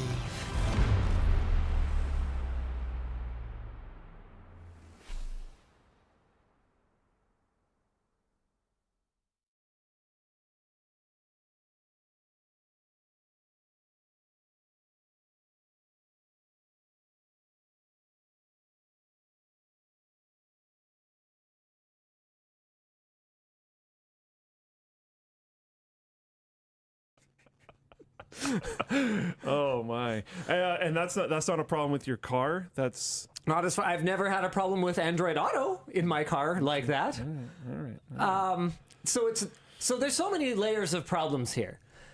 That's not the song that was on the display. Okay. It was playing at what sounded like at least double the speed. Yeah. And the counter was obviously broken.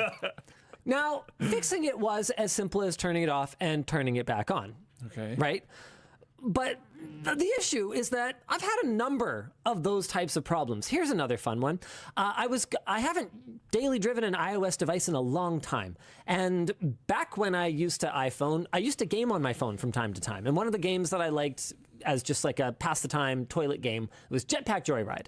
Nice. And as I was going through and ticking all of the boxes that for all the apps that I used to have and just kind of, mass dumping apps onto the phone, because when I did the migration wizard, it prompted me for if I wanted to migrate my apps. And the migration wizard is specifically an Android app. So it asks me, do you want to migrate your apps? And I'm like, sure, that sounds convenient. So it'll just like grab Twitter and say, no, it didn't install any of them. Absolutely none, absolutely zero. So anyway, I was manually installing my apps, and like a caveman.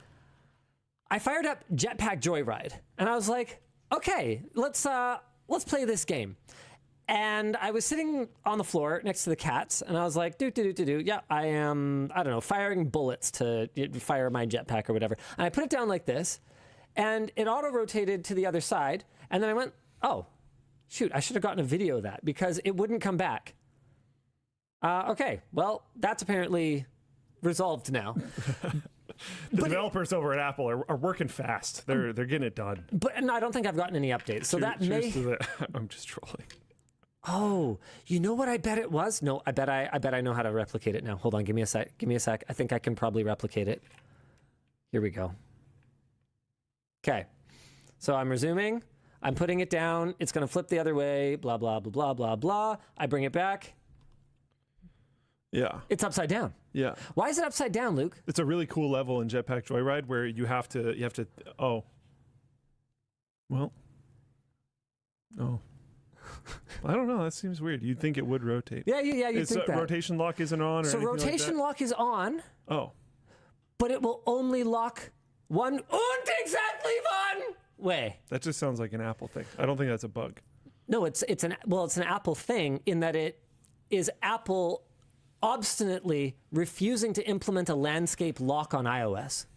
So iOS only has a portrait lock, portrait orientation lock. iPadOS and actually iOS on the iPad both support landscape orientation lock. But iOS does not. So if you have your display locked and an app forces landscape mode, you can only hold it one exactly one way. I was going to say, I'm going to steal this from someone in Full Plane Chat named Unique Username, but you're just holding it wrong. Classic Apple problem. The thing is that I'm not, because the camera bump is here, and if I hold it like this, that blows. Whereas if I hold it like this, it's a lot better. Hold on. Can I hold it for a sec? Yeah, absolutely. I wonder... You know you don't have to ask permission, right? Sorry. Okay. And this whole orientation lock. I think I disagree. Really? Finger connects there. If I go like this, nothing touches the camera. This is more comfortable. You have much larger hands than me, which, to be clear, is fine. If some people prefer this way, no, I'm not saying, and some people prefer this way, that's totally cool. Unless your name is Apple, in which case that is not totally cool. Not allowed. And so we used iPhones as teleprompters. Volume buttons are up. We use iPhones as teleprompters, and so the inability to lock them in landscape and leave them has resulted in us needing to do this really obnoxious on-set maneuver that we call the dip. So every time one of the camera operators, lets go of the camera to, do something with their hands or whatever and picks it back up, it'll have gone back to portrait orientation or whatever, and I'll have to be like, oh, do the dip. And they have to go like this with the whole camera rig and then lift it back up in order to reorient the teleprompter, because you cannot lock it in landscape mode. And so even apps that do force the iPhone to go to landscape mode will leave it locked in the wrong orientation potentially, because it doesn't properly have a landscape orientation lock. And dude, there have been so many things like that. There's a lot of stuff that's really good. In fact, I would say probably a solid 60 to 70% of this is really good stuff. Their background playback is so cool. So check this out. I'm gonna load something up on my Plex. Okay, so check this out. We're gonna go. Oh, and the speakers are great. The speakers are freaking amazing. Okay, that was another thing. Did you see how I swiped it up and it went up into the dynamic island? Sure. Okay. This time, it goes to picture-in-picture. I can't find the pattern here. That's probably how much you're... Yeah, I thought that. And then I swiped it really fast, and it like totally didn't go up into the island. So I don't know. I haven't looked it up. I will figure that out before I cannot get YouTube to go picture in picture no matter what I do. But Plex sometimes goes on the island, sometimes goes picture in picture. But when it is working, check this out. Check this out. Background playback. Watch this. Boom. Tucked it over there. Background playback still going. There's a little arrow. Boom. Bring it back out like that. So cool. That's neat. That's nice. If you're into background playback, that's a really cool sort of extra background that you can push it back to. And you know what? I'm sure there's variants of Android that do support stuff like that. But this was my first experience with it, and I loved it. Oh, I have a whole paragraph on this. Do you see what's going on the phone right now? Yeah. Camera's open. Okay. This camera button is probably the greatest difference between how good an idea seems on paper and how bad it is in practice that I have ever seen. In theory, it's great. I want to use my camera. I'm like, boom, camera button. Let's go. I'm taking pictures. Boom, boom. I'm taking pictures with this button. Let's go. You can also click it a little bit and you can like adjust stuff, and it's super cool. You can zoom. Let's go. Let's zoom. In practice, the ratio of times I hit it on purpose to times I hit it by accident is about 1 to 5. Because every time I hold the bloody phone, where else am I supposed to hold it? It's got the volume buttons over here, the action button over here, it's got the lock button over here, it's got the camera button. Where the hell am I supposed to hold this phone and not have it start changing my volume or locking itself or freaking opening the camera? It's driving me absolutely crazy. Yes, I know I'm holding it wrong, Ghost of Jobs. I don't care. If I'm going to complain about a Bixby button, I'm going to complain about a camera button. It's that simple. My phone has a camera button. I don't have issues with it. Well, how nice for you, Dan. How nice for you. Animations make iOS feel frickin' slow sometimes. Like just every single time you unlock your phone, you need to wait around for that. Oh. And the fact that you have to interact with the screen to unlock the phone drives me crazy. Can you do it again? Sorry, can I see it again? Oh, well, first I have to buy. Oh my God. Sorry. Okay, so first you biometrically authenticate. I am unlocked right now. Okay. But I have to interact with it again. Yeah, that and is I have a much to wait longer around for that animation. Because mine has an animation too, but it's a lot faster. Yeah. Yeah. And you don't have to touch your screen in order to get rid of the lock screen. So for those of you who are iOS users, you can just touch your touch sensor or face your phone and you are just at the desktop. You don't have to swipe at it. Yeah. Oh man, what else? Apparently, you can turn off the animations in accessibility. Why does Apple hide? So actually, I have a whole paragraph Thank you, Dan on Good, that. or Dan Good. Why does Apple hide all the coolest features under accessibility? They have this. They have this new display Yeah, I don't tech really understand that that. allows them to go all the way down to 1 nit. And apparently, we haven't actually tested whether it can do 1 nit or not. But what I can tell you is it gets really dim at night, as long as you go into the accessibility menu and enable whatever this is called. Whatever, this little sun thing here in the control center. Like, why? Especially if you're going to have the feature in your keynote. Why is it hidden in accessibility? It's like when for so long they hid mouse support on the iPad under accessibility. Maybe it's a bid to try to normalize accessibility options. I think that seems like a maybe Apple thing. That I don't think so. I'm gonna go with no. I have considered a no. Yeah, I have no idea. Android locks them in developer mode. Yeah, but I feel like it has less of them to lock, if you know what I mean. I'm gonna add a note here. Check the animation speed thing. See if it can be improved. The thing that I'm pretty sure can't be is I'm pretty sure you have to physically interact with the device in order to unlock it, and that's the thing that slows me down the most, because I pretty much I pretty much need a second hand in order to here, hold on. I pretty much need a second hand in order to get all the way to the bottom, especially on the Plus. And if you can't get all the way to the bottom, you can't just swipe here because that'll just pull up your notifications. And you can't just go again. It doesn't. You have to get all the way down to the bottom in order to unlock it. Another thing that drives me absolutely crazy is the scrolling speed is locked. It's gated. So when I'm just like scrolling through a news feed or something, like here, I bet. Have you tried to daily drive an iPhone like ever? Okay, so just scroll through a news feed and see how that feels for you. Just like you're skimming. It opened eBay. Oh, and I don't know how to go back on iPhone. Oh man, I got like 2 paragraphs on that. I got stuck in literally less than a second. Dude, that's a user error to be clear. But dude, I've got 2 paragraphs on back. Because how do you go back? Well, I didn't see a back. There's button. a gesture. There's a back gesture where you swipe from the left. Oh, it's from the other. So when you're like in a browser window or whatever else, you just go for okay. Well, I'm not. Oh right, I'm not using Chrome. I'm using Safari. I'm trying to have the Apple experience. Okay, so I'm on LTT Store. If I want to go back, I go like that. Yeah, okay. And if I want to go between tabs, I go like that. It's actually that's kind of cool. Sure. And I have a whole 2 paragraphs on the convenience of the back gesture when it works. Because there's still so many apps that use the old iOS paradigm of back is up and in the top left, which is, for a right-handed user, super the annoying. Single worst possible place to have the back button. iOS, whether Apple users know it or not, iOS needs a proper universal back something.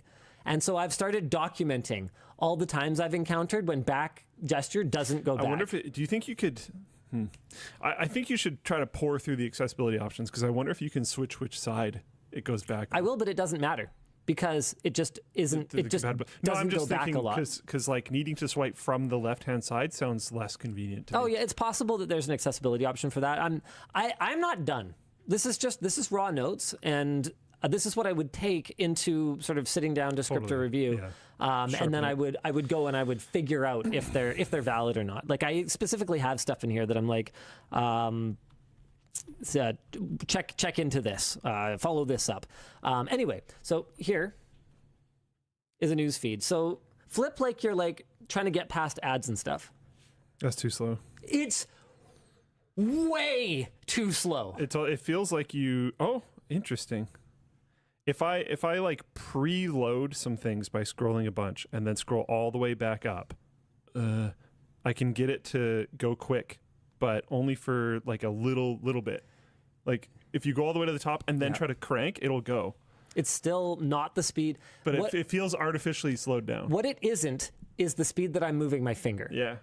Whereas an Android phone, for the most part, will scroll as fast as you flick it. I did one flick of my thumb and I got all the way through the whole newsreel down to where it had to load more. And one just, which feels way more natural to me.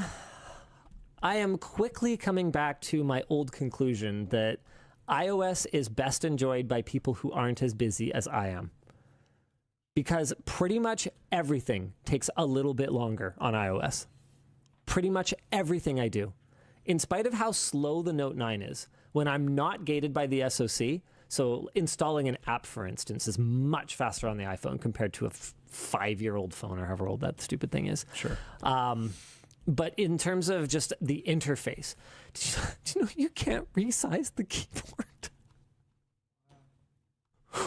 Why? Can you install third-party keyboards? Yes. Okay. And even SwiftKey, I can't resize. Oh, weird. Okay. And I can't long press for special characters. I'm one of the few people remaining on the planet who cares about punctuation.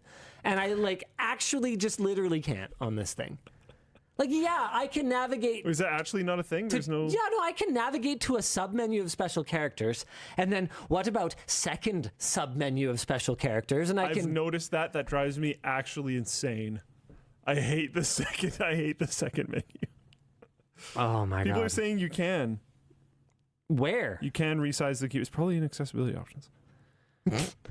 Just long press on the key. Yeah, people are saying long press works for them, and you can resize the keyboard. These are.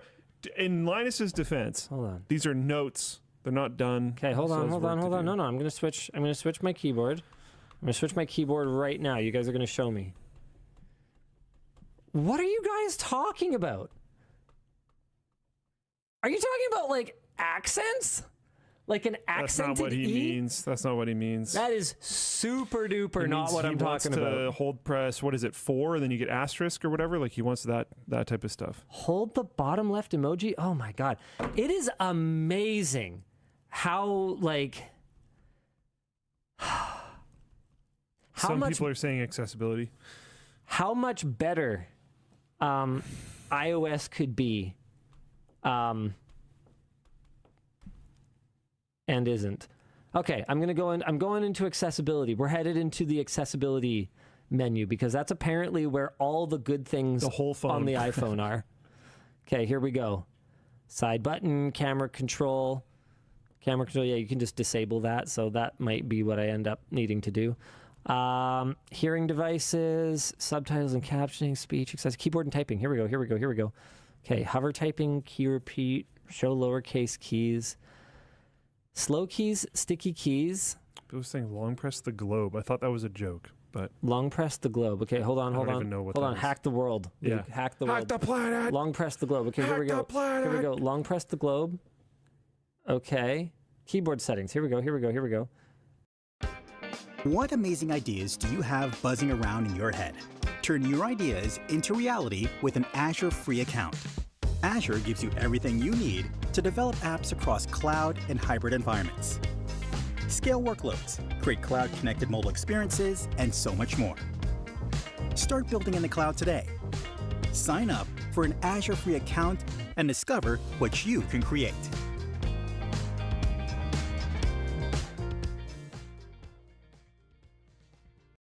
Okay. Long press the globe was apparently a real sentence. I literally thought they were just trolling. Everything's so obfuscated. Okay, so I have a one-handed keyboard here. I have show math results. Period shortcut, slide to type, delete, slide to type by word, enable dictation, auto punctuation. I don't know what you guys are talking about. So the bottom options to scoot it to the left or right. Why would I want to do that?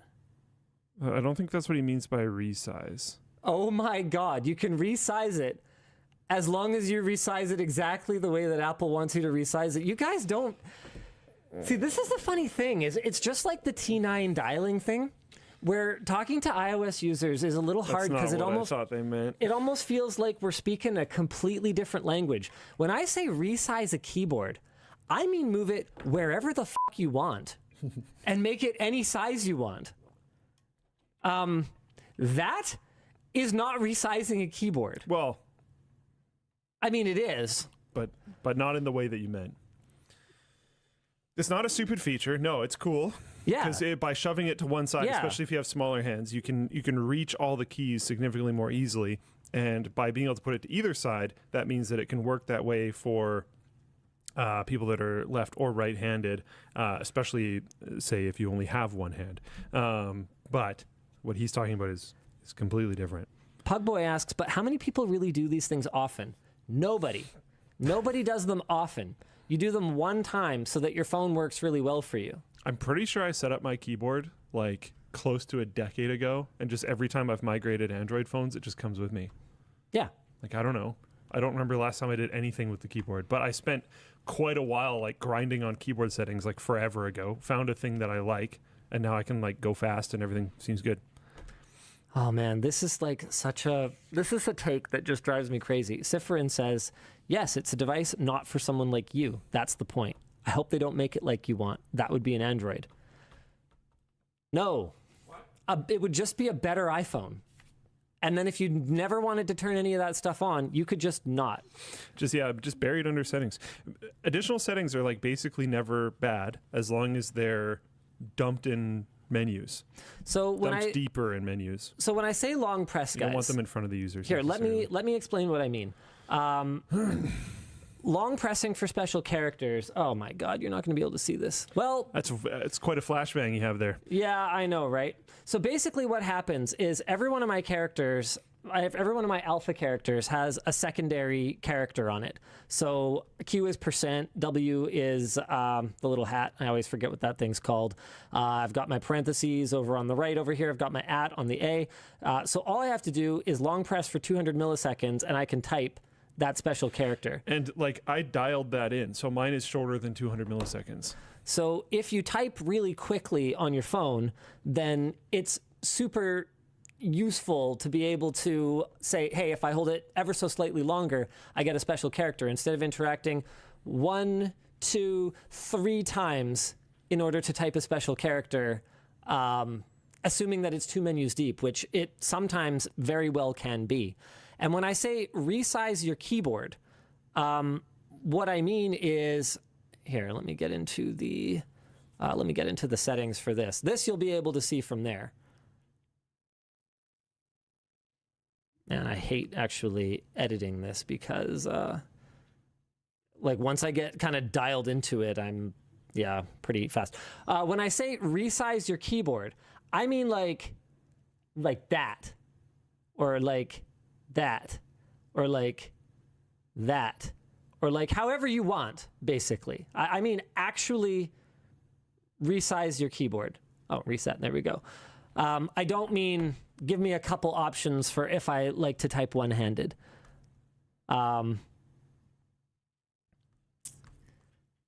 Yeah, 4 presses, including getting back to letters. Yes, you're right.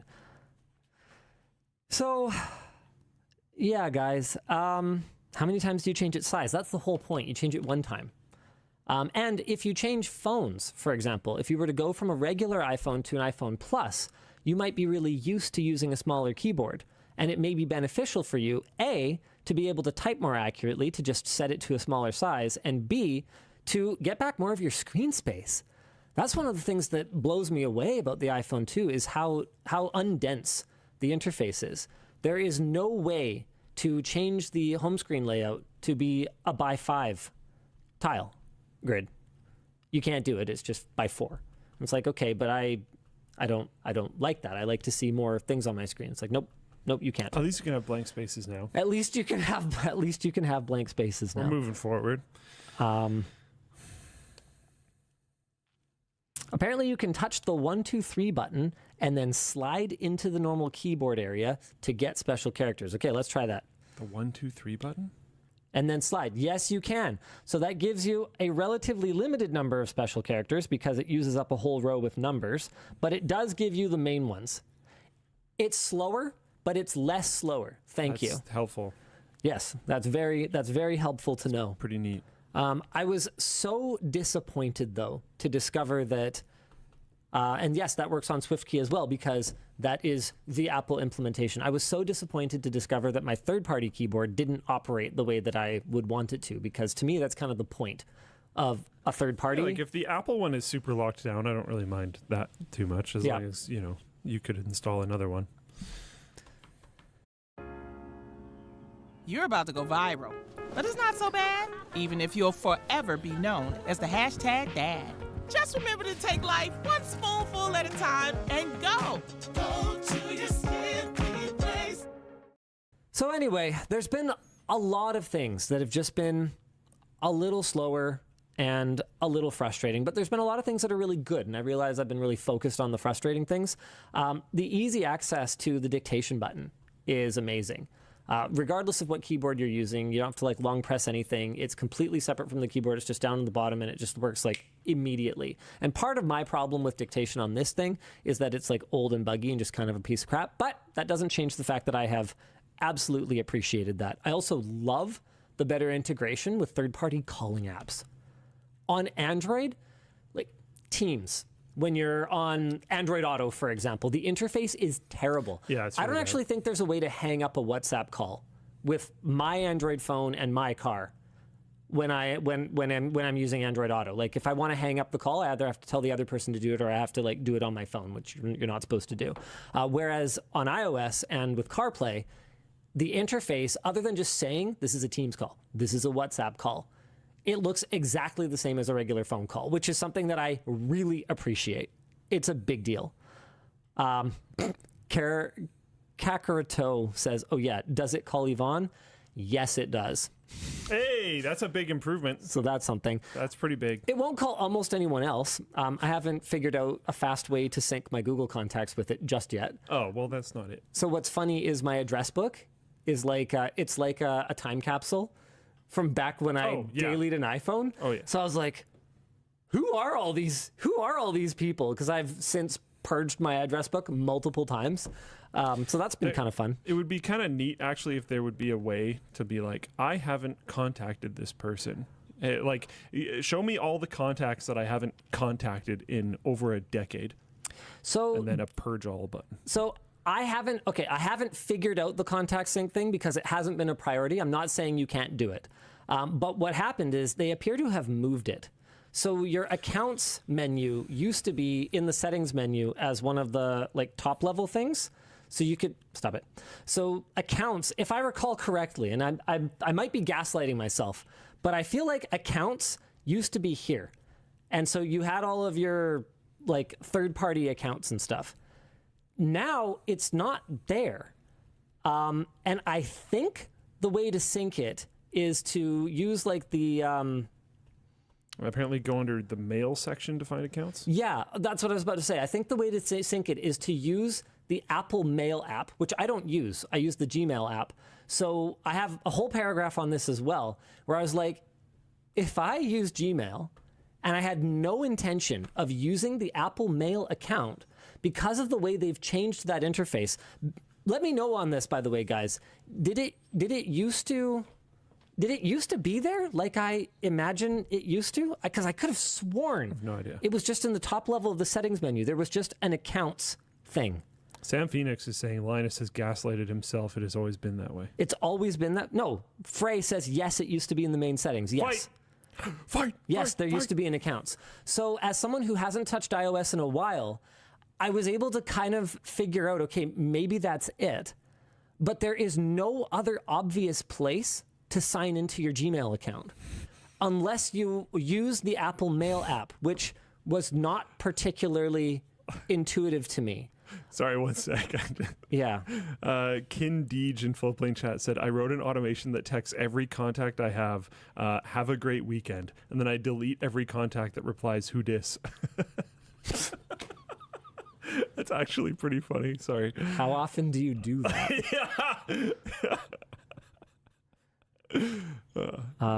Apparently it's, you go to, oh my God, this is terrible. You go to settings, apps, and then mail,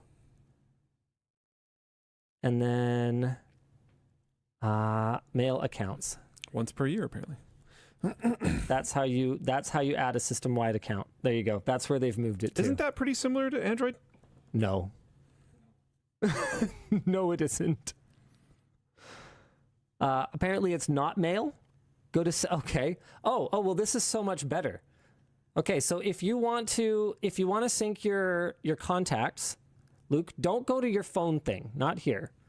Not here. Don't edit here. Don't look for settings. Oh, how visible was my screen there? Dan? Not particularly. Good. I can check. So if I just go to contacts here, there's no way to do it in here because the Apple way is that you go into the settings menu, which of course you can't access from the control center, not even by customizing it. The fact that they still don't offer you the option to have one of the controls be the settings menu is mind-boggling to me. Settings, contacts, accounts, people are saying. Yes. No, I know. Okay. So you still can't go to settings here from the control center. You can't make you can make these things pretty much anything you can imagine under the sun. Whoops, I keep out of control. Except settings. Look at all the options I have here. But one of them cannot be open in the settings menu. You must access the settings through the home screen and through the settings cog. So then you go apps, contacts, and then contact accounts. Wait, but it would work in mail too, wouldn't it? It should work in basically anyone because that should be an OS-wide sign-in. It's the exact same interface it used to be. Oh my God, what just happened? Hold on a second. Yeah, add account. Yeah, this is the exact same interface that it used to be. It's just that it used to be really easy to find. The right diaper for your wild child is the one they can't take off. Only Pampers Cruisers 360 has a stretchy waistband, so tiny hands can't take it off. For up to 100% leak-proof fit. Pampers Cruisers 360, the baby-proof diaper. Listen, we are too grown to let diabetes boss us around. The Freestyle Libre 3 Plus sensor sends your numbers straight to your phone. With the proper steps, you can do diabetes your way. And over time, you can bring down your A1C. The Freestyle Libre 3 Plus sensor helps you live life with diabetes on your terms. This is progress. Try it for free at freestylelibre.us. You're expecting iOS to work like Android. No, I'm not. I'm expecting iOS to work like iOS used to work. So that's not really that unreasonable, actually. No. Add a shortcut to Control Center for settings. It's not there, though, guys.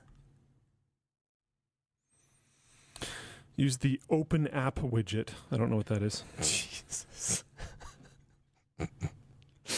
I'm just passing on information. Use the Open App widget. Okay. I mean, assuming there's a Sure. widget that opens any app on your phone, and then you set that widget to settings. I'm Okay. assuming that's how it works. Here we go. No, I'm going to find it. I'm going to find it. Is it an accessibility shortcut, maybe? Motor accessibility, It would be a widget. vision Can accessibility. you add a widget? I'm working on it. Translate voice memo, screen mirroring, capture. I'm sure it's in here somewhere.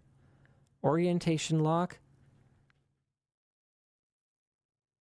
Here, I'm tired of you guys calling. Oh, here we go. Okay. So, if you want to open the settings menu in the control center, you go down to shortcuts, open app, and you can open the settings app.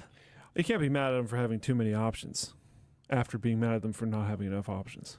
There we go. Well, I didn't say it's too many options. Settings is not an app to me, but maybe that's me doing it wrong. Androidism? I don't know. I don't think so, because settings isn't an app on a Mac. Okay. It just isn't. It's not a Mac though. I know, but I'm just saying you can't point at, a platform that literally didn't exist when settings was not an app on the Mac and go, oh, well, that's an Android invention, that settings is an app or whatever. Like it's not like Android invented the idea that settings is not an app. Sure, I don't mind that too much. Settings was an app prior to Mac OS 10. Was it really? Someone changed. I could have sworn there were settings you could change. System preferences app. It's System an app on the preferences Mac. app. Okay. Settings is an app on the Mac. That is wild, dude. It is still an app apparently. That is wild. System settings has an icon on Launchpad. It is an app. I disagree. Yeah, so settings is an app on Windows. Is it? Is it? Control Panel is. Kind of. Can you open it from Run? But it's more of a folder. I'd say it's... What is Control Panel?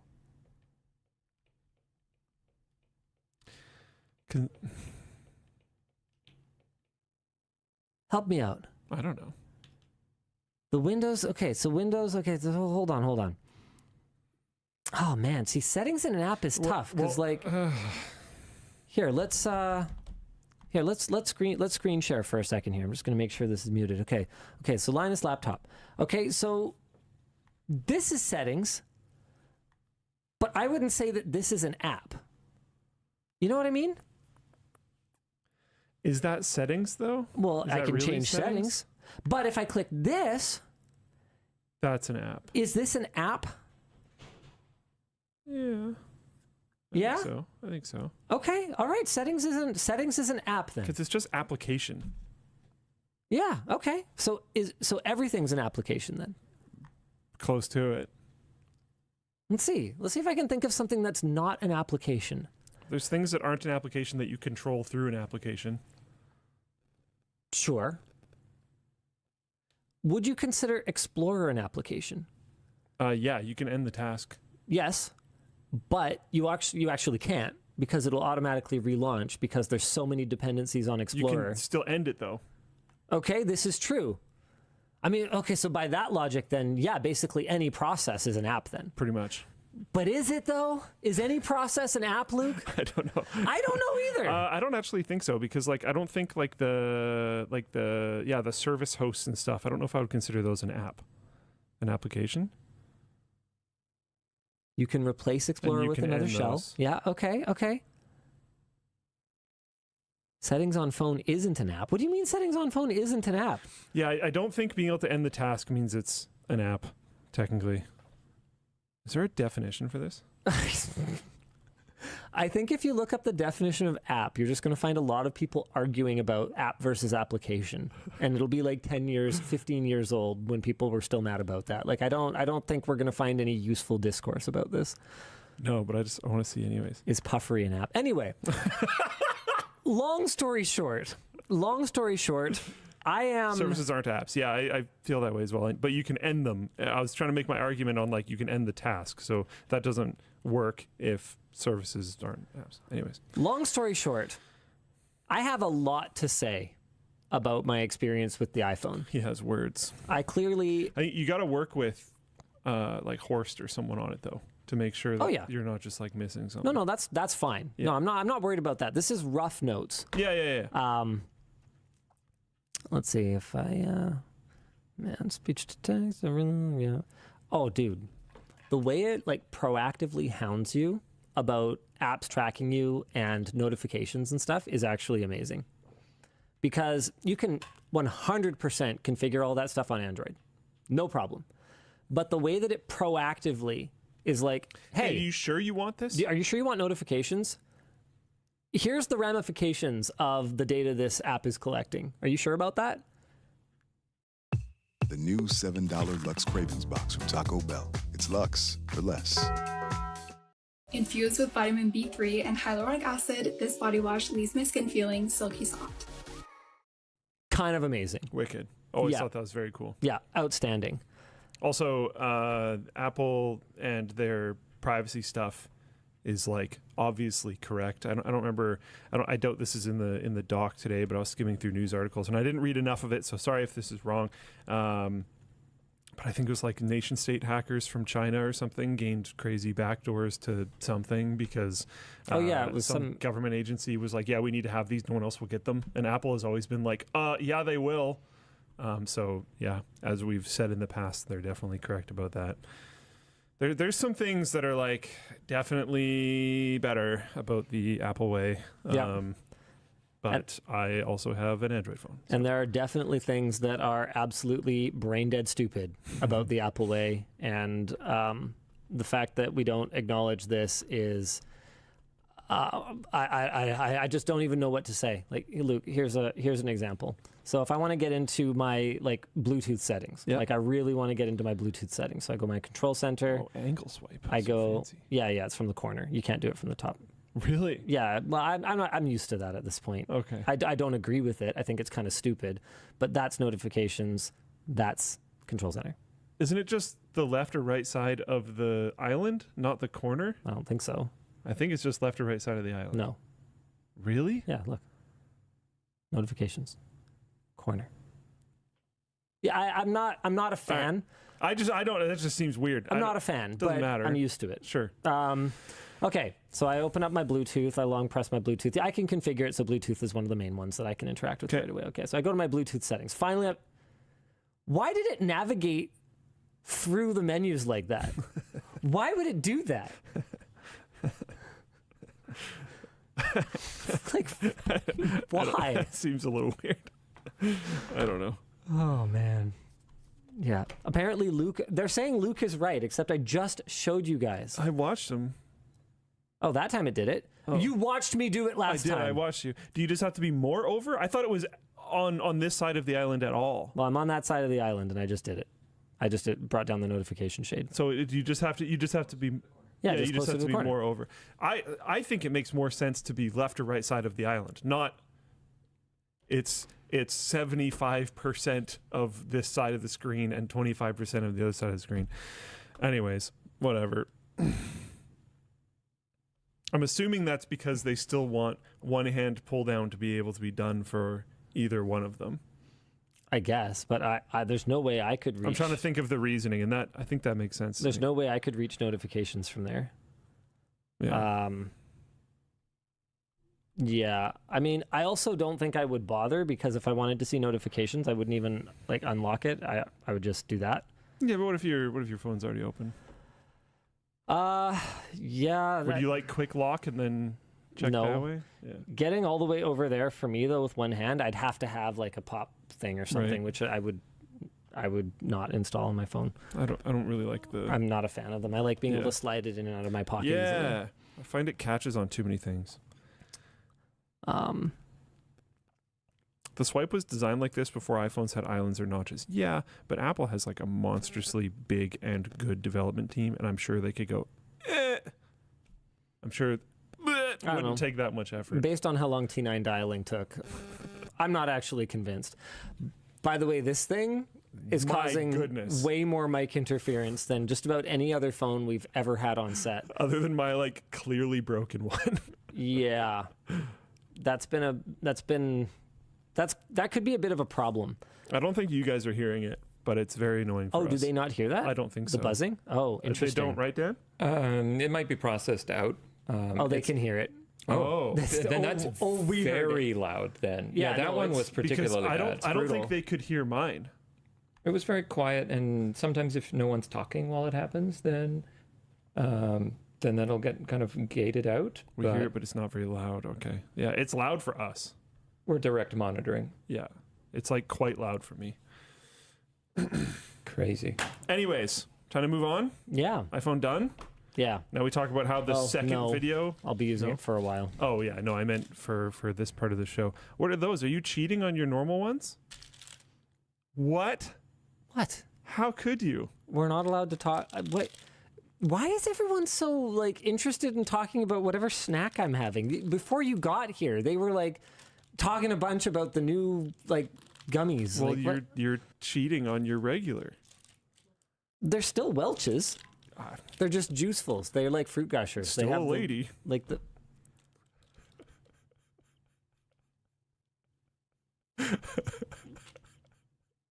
Okay.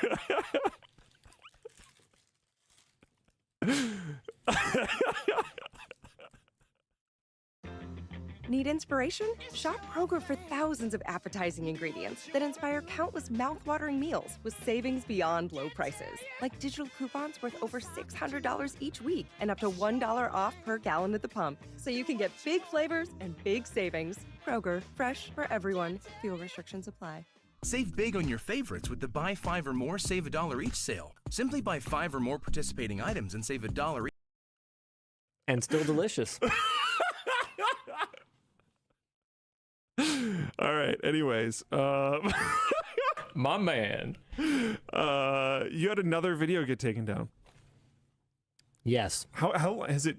Was it a month ago since the last one? I think so. So like none in basically forever, and then 2 in a month. So, sharp-eyed viewers have noticed that our video about CompTIA's A+ certification exam is no longer available on YouTube or Floatplane. Without getting into the exact details of why it's been removed, let's talk about some of the reasons that it could be more important than ever to watch our videos immediately when you see them.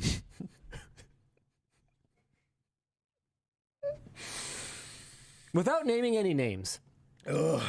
There are What a spin, dude. There are a lot of ways that a video's ability to be on the internet could be threatened. I think that our perceived permanence, or the perceived permanence of videos on YouTube or of websites on the internet or pages on said websites is a lot higher than it actually is. So some examples of ways that videos can be taken down could be copyright overreach. So, you know, whether something is or isn't fair use, that's something that would have to be challenged in court. That's not the kind of thing that is just, oh, yeah, well, it's fair use, and then, yeah, I guess everything's chill. Until a judge decides that something is or isn't fair use, it's just a defense. It's an argument. And I think that a lot of what we do could fall pretty easily under fair use. For example, we will, and maybe recklessly, maybe making an informed, risk choice, we will frequently show like copyrighted films on displays that we're reviewing. From our point of view, we are not negatively impacting the potential market for that film by you seeing a small snippet of it on a display in the background. We are not using a substantial portion of the work. Have you ever had a problem with that? No. I didn't think so. No.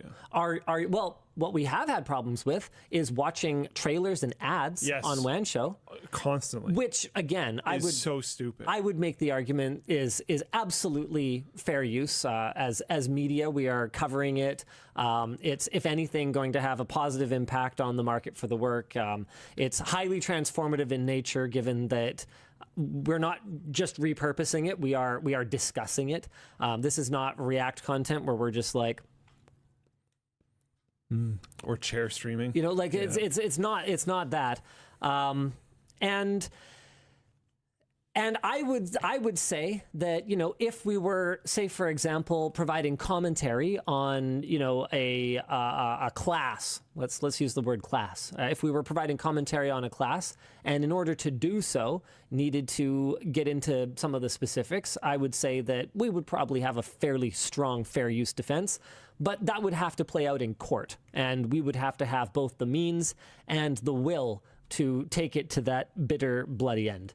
Some of the other reasons that a video could be taken down could be, just like corporate butt covering, and that can often take the form of like a legal threat or a letter or a polite request or whatever it is. It can come in various forms, and in those cases there may not be any solid legal foundation for why a request is being made, but it might just be that there's things that Maybe you don't want to go to court. Yeah, that they don't want people talking about and they don't want people seeing, and they feel strongly that given enough time and given enough resources, they could find a way to make life unpleasant enough that it's just not worth the fight. And if you have enough time and enough resources in regards to lawyers, you can pretty much always find a way.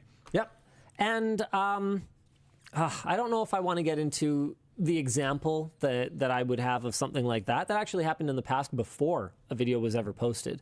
I just don't feel like opening that can of worms, because the rule that I made for myself about that particular company is that we just never speak their name again. So not going to get into that. But another potential way that a video could go down is not bribery, but just companies paying for problems to go away. I want to make it very clear about this one that is absolutely not the case here. For no amount of money would we take down a video.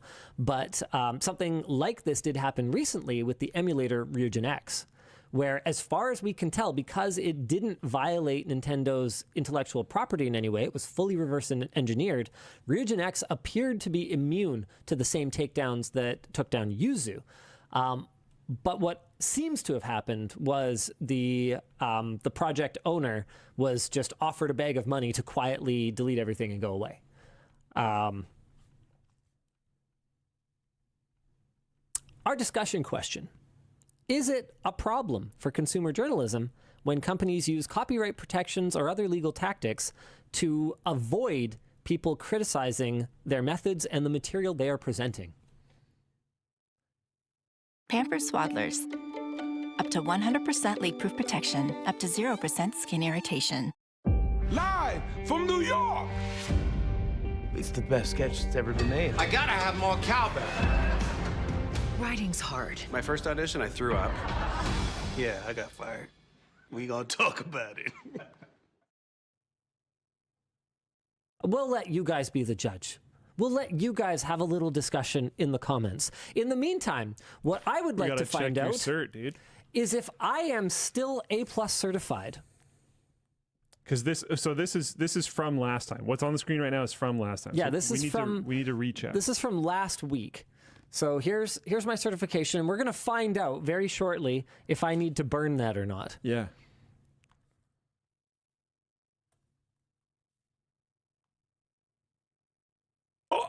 Hold on. No.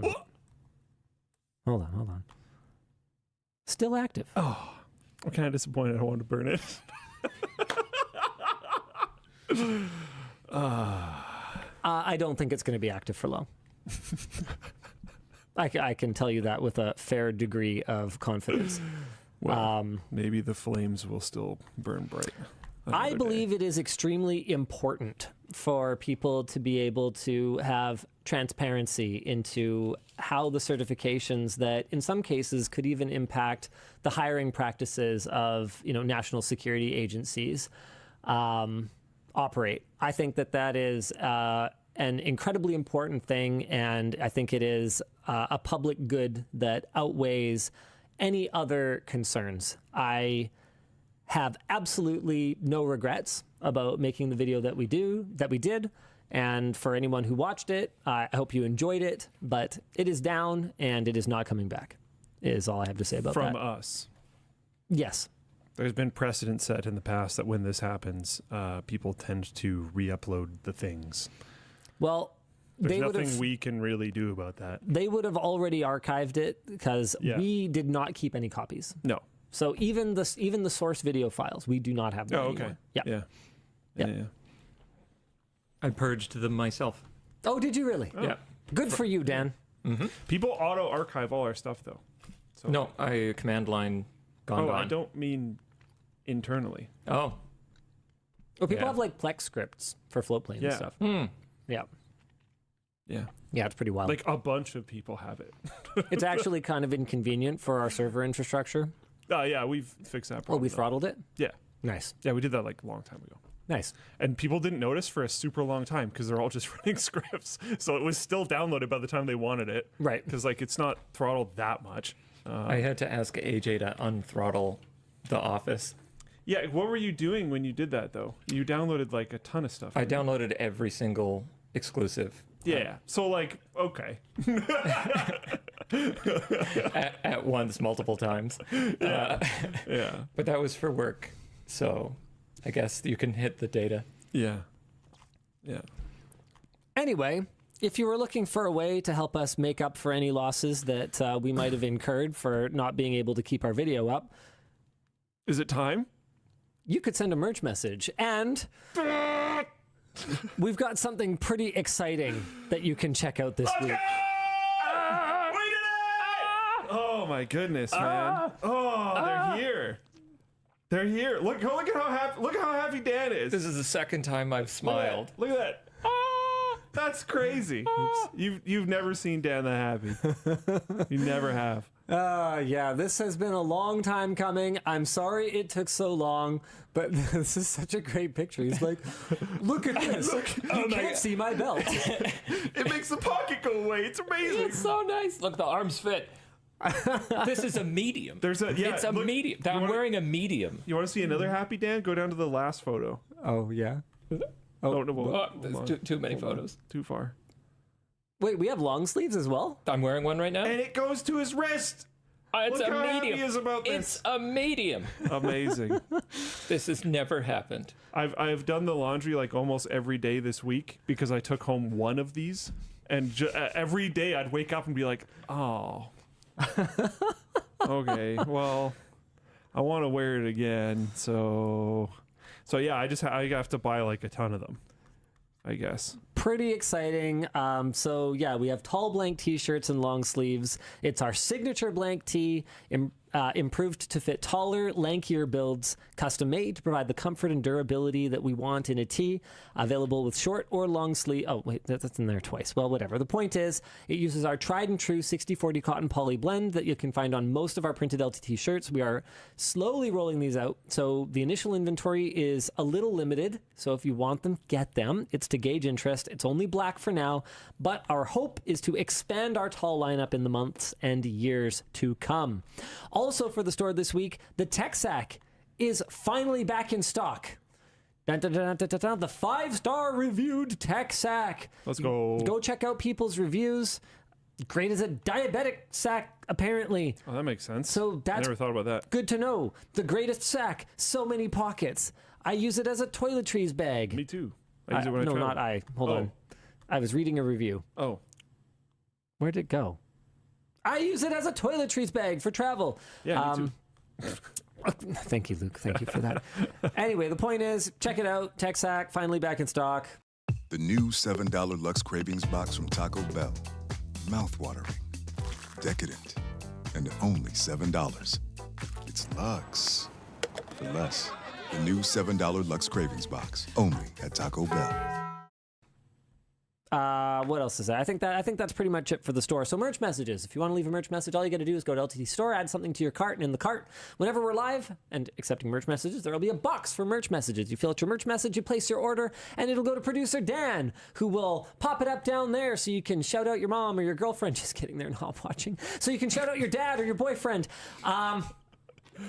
Okay, we actually do have women who watch the show. It's remarkable to me, but they not very many. And send merch messages. They're real, and I see them. I see you. Thank you. Yeah. Anyway, it will go to Dan, who will pop it down here, or who will forward it to someone who can answer your question, or who will answer it himself, or who will send it to me and Luke as a curated merch message, and we're going to show you how that works.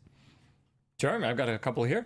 How do you guys handle healthy workplace environments in a heavily male-dominated industry? I'm in school for CS and work in construction as my day job, and it can be hard as a woman being disregarded. Oh, you mean like socially healthy work? How topical. Exactly. I mean, ask questions. Yeah. It's not always that's not always a guarantee. You can ask someone, does this work for you? Are you comfortable with this? And they might say, yes. They might feel pressured into saying yes in the scenario if you are like their boss or something like that.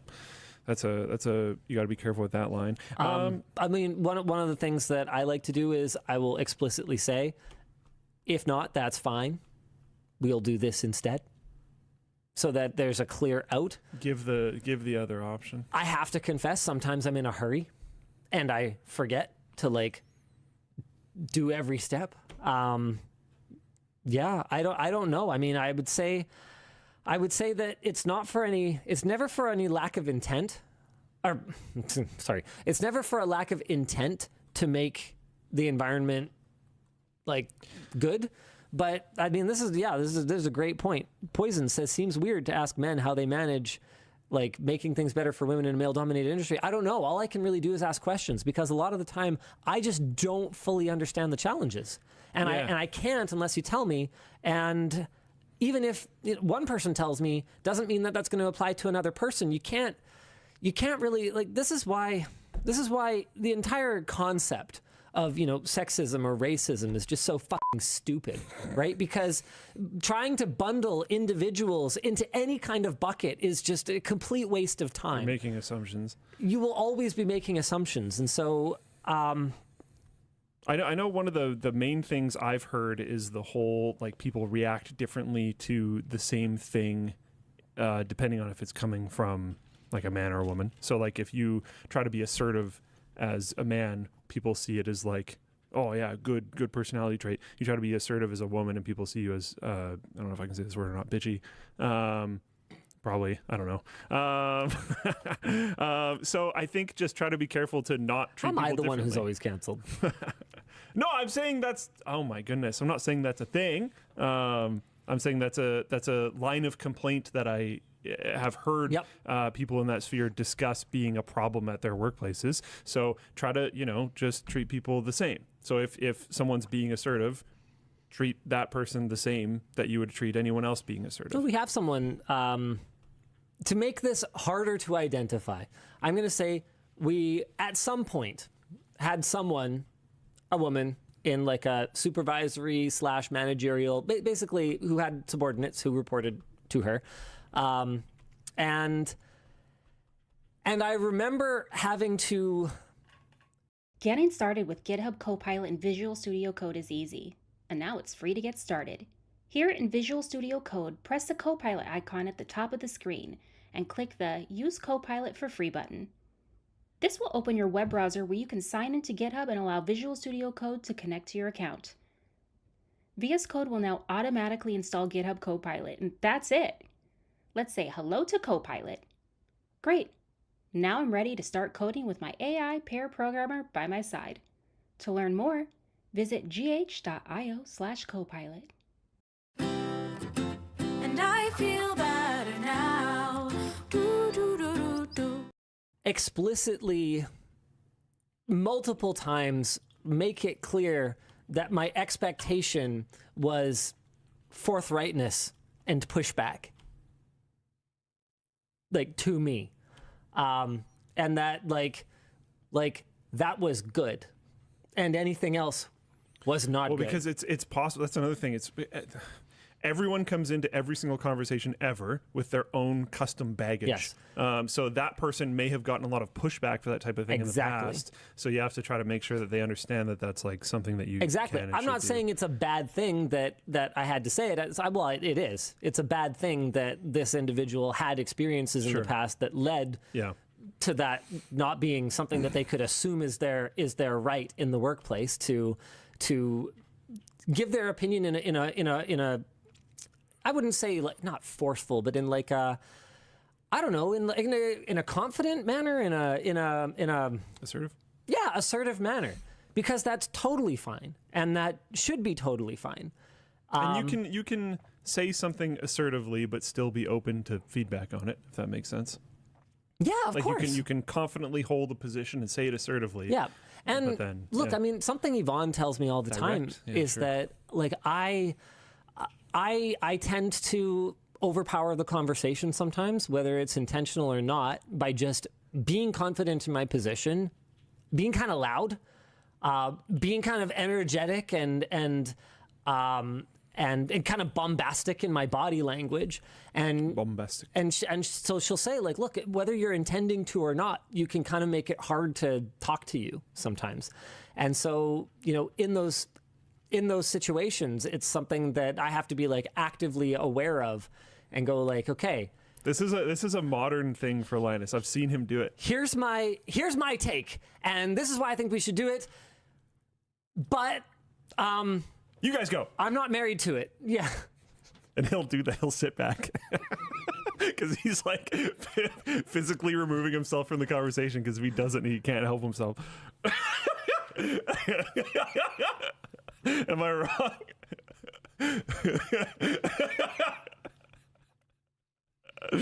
Yeah, it is what it is. Well, the thing is that a lot of the time the answer is obvious to me, which is a blessing because I can come to the answer really quickly, but also a curse because I can be wrong, like anybody. Yeah. And you also kind of need everybody to get there. And, you know, in some scenarios, someone might get there before you do. In other scenarios, you might get there before them. And you need everybody to get to at least a similar spot. You might not get 100% agreement across the whole board, but you need everybody to be... You need buy-in. Yeah. Buy-in is a word that matters to me a lot because whether you're talking... You can disagree, but buy in. Yeah, if you're talking to a supervisor, if you're talking to a subordinate, it doesn't matter. You need to get buy-in or you're never going to get anything done because they will either undermine you or override you. Yeah. If you don't have buy-in. You have to have buy-in. That's why, I mean, I've talked about this on the show before. Everything is sales. Life is sales. You're selling everything. You're selling yourself to your potential partner. You're selling yourself to, you know, You're selling yourself to your current partner hoping you stay together. Yeah, it's always sales. Sales never stops. You're selling yourself to, you know, the interviewer. You're selling yourself to the waiter at the restaurant. Why should they give you good service? Why should they pay attention to you? I know it's their job, but like, be a good customer. Yeah. Because like I don't know. I find the easiest way to have service workers go above and beyond when they're serving you is to just not be a giant asshole. Because they have to deal with them so often that if you're just like refreshing and you're not rushing them too much and you're just kind of chilling, like usually they're super nice. Because so many other people are jerks. Pretty much everyone in the world is nice if you're nice to them. Yeah, it's a pretty cool life hack. I mean, there are exceptions, right? Sure. Like there are just, you know... Maybe they're just having a horrible day. Or there's just like not your fault. Filthy racists and you happen to be the wrong color and walk up to them. Yeah. You know, like... Not much you can do about that. There's not much you can do about that. Yeah. Yeah. Don't be a dick to people who handle your food. Yeah. Yeah. Yeah, or, I mean, just anyone? Yeah. It's just honestly way less stressful of a way to go through life. All right, Dan. You got anything else heavy for us, or maybe something lighter? No, it's all lighter after this. Nice. Yeah, Cool. that was a tough one to start with. Sorry, guys. Like our lanky tall fit t-shirts. They're not technically lighter. They might even actually be heavier, but you can get them. And by getting them, you can support more shirts on the store being made in tall format. Not that I have an agenda. Yeah, no horse in this race at all. Buy 400 of each of them. That would be cool. Yeah, then we might get graphic ones or other stuff, right? Yeah. If these do well. Yeah. Let's see. Something a little lighter. During the massacre that happened in... Oh, no, wait, hold on. I'm building a computer to attach to my TV. Is there a good way to have it automatically wake or turn on when turning on the TV? That's a good question. Does C what's it called? C. What's the stupid HDMI control thing called? I can think of a way you can do it. HDMI CE, is it CEC? I think so. Yeah, CEC. Does CEC work on consumer graphics cards? Not that I'm aware of. Hook up that power switch to that computer. Oh, I mean, yeah, you could split the line to an RF signal. You could go buy like do both. You could buy like a universal remote or something like that. Like I've still got an old Harmony that is like my one button power everything on, but I think they're asking for CEC, and apparently some Intel NUCs supported it. You need adapters, but that won't wake it. Interesting. I don't know, man. I mean, CEC is such a flaming pile of garbage as it is. Like, even on devices that support it properly, I wouldn't imagine that adding some like weird accessory that like has HDMI pass through and can also like plug in an Ethernet cable with a magic packet or something. Like, I wouldn't imagine that's gonna work. I have a Switch bot that presses the button connected to Home Assistant. Yeah, the fact that is the solution tells me everything I need to know. I remember with the Fallout bomb, I just split it so that it played the like toy bomb sound and turned the computer on. So you just make it do both. So you open up your TV. No, you find the power switch circuit. You splice your computer power switch into it. You're pressing the power switch on your TV. They're using a controller, right? You can open that controller up. That is a terrible solution. Oh, it's awesome. I like the way Luke works. Man after my own heart. It's totally doable. Got a string attached to the breaker for the living room. Hot glue the power button down on the PC. D'Anthony says it works on Linux. Sure, but I don't have 3 days to learn how to do it, so that's tough. That's pretty tough. I turn on my TV and use Moonlight to wake up my PC. Yeah, there's lots of different ways, and none of them are what you were asking. So I think the answer is no. It's kind of looking that way. I'm sorry. Unless a wire running from the remote to the computer. Okay, that would be hilarious. That would definitely work, though. So you actually just like when you press that button, you like put two leads on it that are they just short and turn on the computer. How about a foot switch underneath the couch? The problem is with anything like that, because it's a momentary like short, right? Yeah. I turn my computers on with the screwdriver all the time. That's actually not bad. You could just get another remote for your computer. Silverstone has that little remote You kit. could do a clapper, to turn the lights on and off, and it closes the switch for the PC. You do like a really sick goal in Rocket League and cheer for yourself. And your computer turns off. Just turns off. Just hibernates. Well, you could disable the power button to like close down in Windows. I vote for this. I use that looks like great. Yeah. For my lighthouses, I have but now you've got two. Those like remote things. Yeah. So you got to pull this apart, hot glue it to the back of the other remote from inside the controller and put it in your TV remote, which is somehow big enough to house this. Don't worry about it. So you 3D print a new TV remote housing. Yeah, that sounds like even more work than a lot of the other stuff. Now I want to do this. It sounds awesome. Oh my god. Weekend project I'll have done half finished, and then I won't be able to use any of my living room stuff. Sounds like a pretty good weekend. Who needs your living room when you have this project to pay attention to? You just described the last 15 years of my life. It could be like Sebastian's room. If you guys watched the fantastic video, Sebastian's AMD Ultimate upgrade thing, where he has 10 million projects going on, but it doesn't look like it. That was very impressive. I think he might have tied it up a little bit for us. Maybe. Question for you. I asked you to watch a particular video on the channel. Did you watch it? What video? I don't remember this at all. How to get a $500 motherboard for $50. Yeah, the I motherboard did. resurrection. That was awesome. That was like that was a sick video.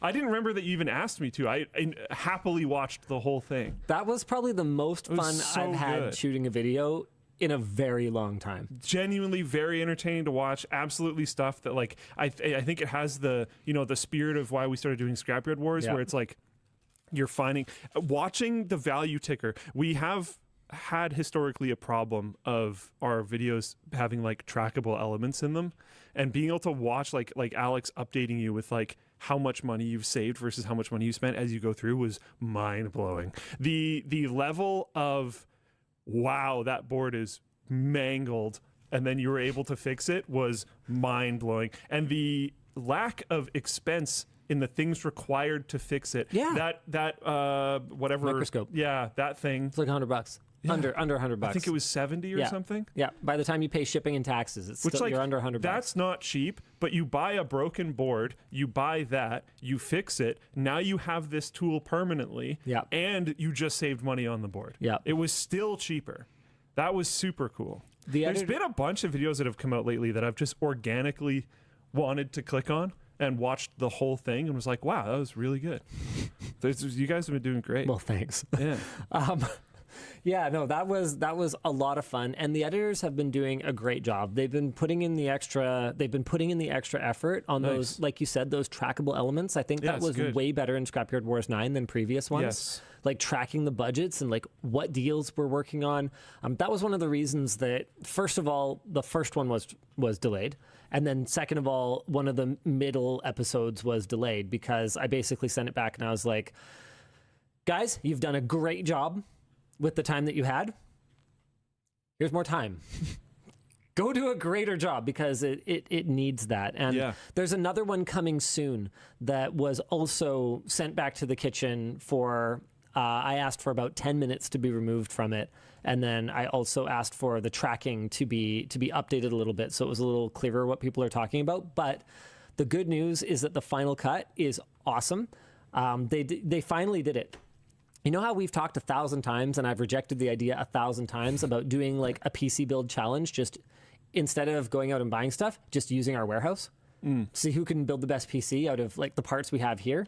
So credit to David. He came up with a way to make it not stupid. Okay. Because you know how my response was always like, well, okay, it's just like go get the best thing. Like that's not a challenge. There's no way to win. There's no way to lose. You just get stuff and build a computer. It's not relatable. Is it all broken things? They had no internet. Okay. So they weren't allowed to look up pricing or information or specs or anything. They had a $1,000 budget with penalties for going over. And the goal was to build... for going over. Do they have to guess the price? Yeah. Oh, wow. So it was an "Are we out of touch" video. So they had to... That's a pretty good angle. They had to know all the right. price with no internet access. Wow. And then they had to... sorry, what was the third thing? No internet.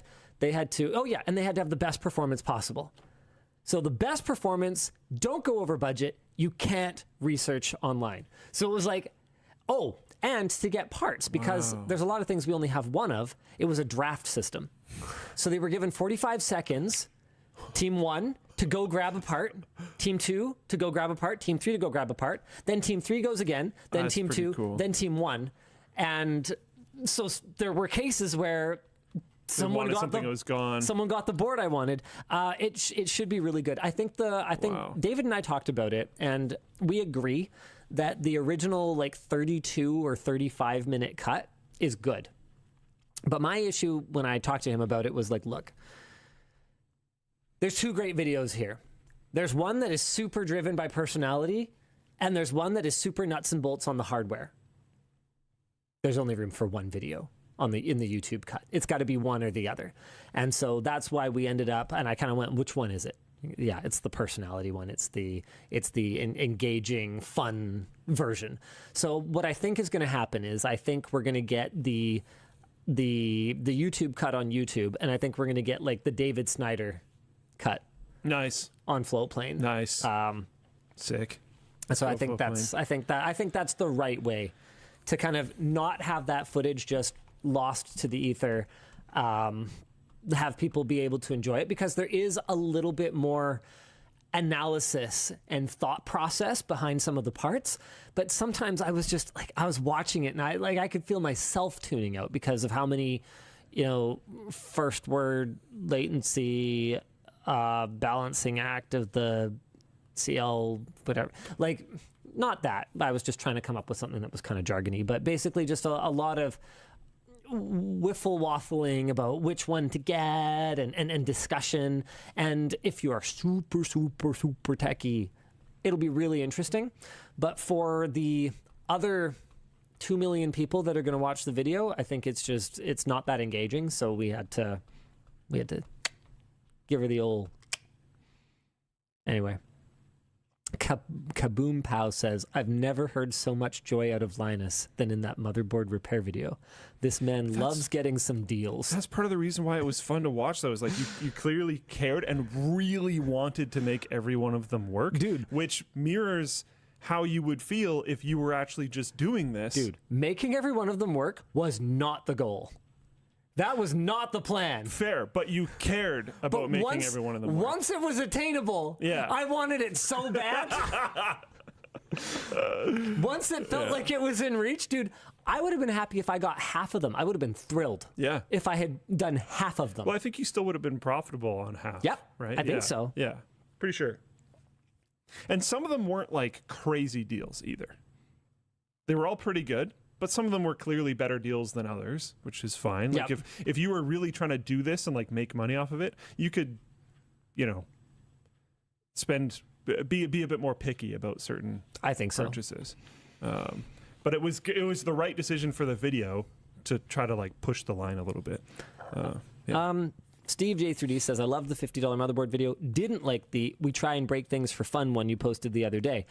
We did not try to break things for fun. In fact, as far as I know, nothing was broken. That motherboard had issues already.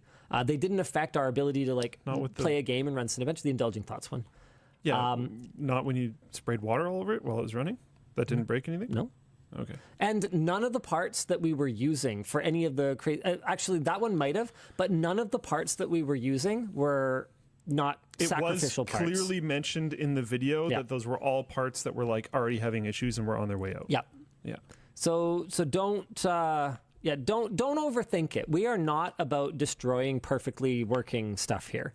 And so there's been a lot of pitches over the years that would result in hardware dying. That would have been videos that would have gotten millions of views that Linus has said no to. Just throwing that out there. Shraff2K says, thanks for jacking up eBay mobile prices for the foreseeable future. This is a criticism that we get a lot. Every time we kind of... He might be kidding, but...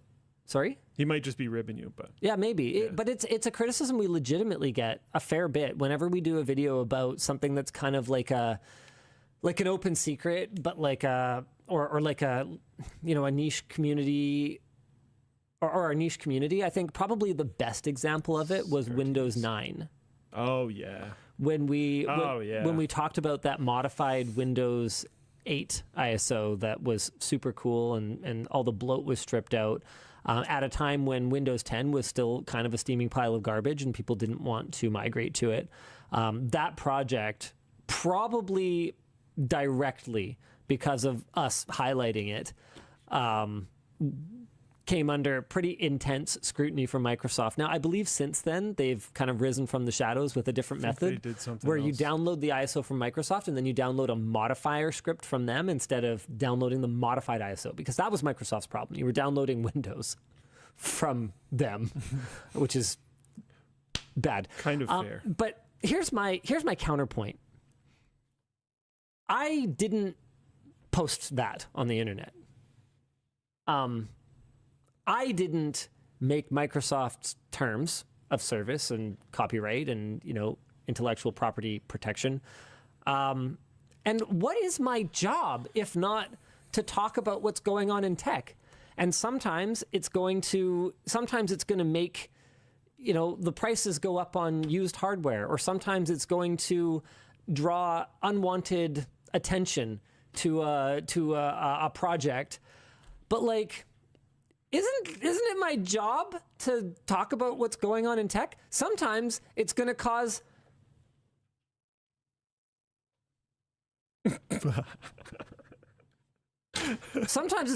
problems for me. Careful, we have to burn that. You can't break it yet. But like, that's my job, right? Isn't it? Yeah. No, I mean, I defend it. And to be clear, Sharf was just ribbing you. Or Schraff, sorry. And I think we're going to have a video coming. And that's actually the main reason why I'm addressing this. We're going to have a video coming that there's going to be a lot of people coming after me for that. We will be shedding a light on something that is super cool for techie people to know, but is it's like a secret that techie people know. And I think you and I are kind of aligned on that. We don't have secrets. We have information for the people, and that's our job. And I don't even know what this is, but yeah, I agree with that. Make sure you watch the video when it comes out. Yeah. Because I don't know if it's gonna last. Do I know what this is? We'll see. No, I don't think so. Okay. Yeah, I don't think so. I don't know. I've been feeling kind of irreverent lately. Not gonna lie. 1 sec. I spelled it wrong.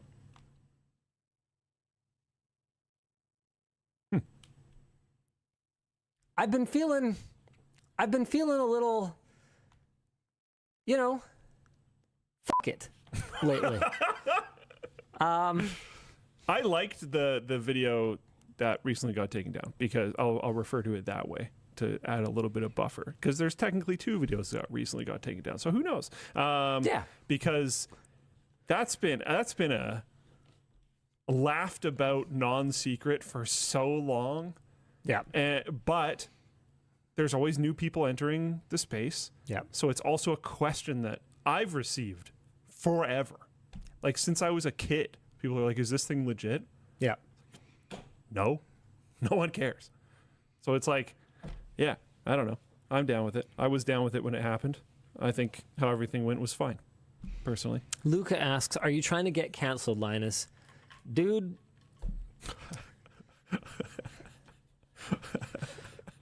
If I was trying to get canceled, you'd know. I don't know, man. We talked about this a few weeks ago, so I'm not gonna get into it again or anything. But I think I'd be a little more difficult to. You can't kill the undead. Yeah, that's. I was gonna say, we already came back from the sticks. Like, oh man. Like, it is no secret that, we have. You're kind of a bard. You're close to a bard. I thought they died when you gave them healing damage. Like, works backwards for undead.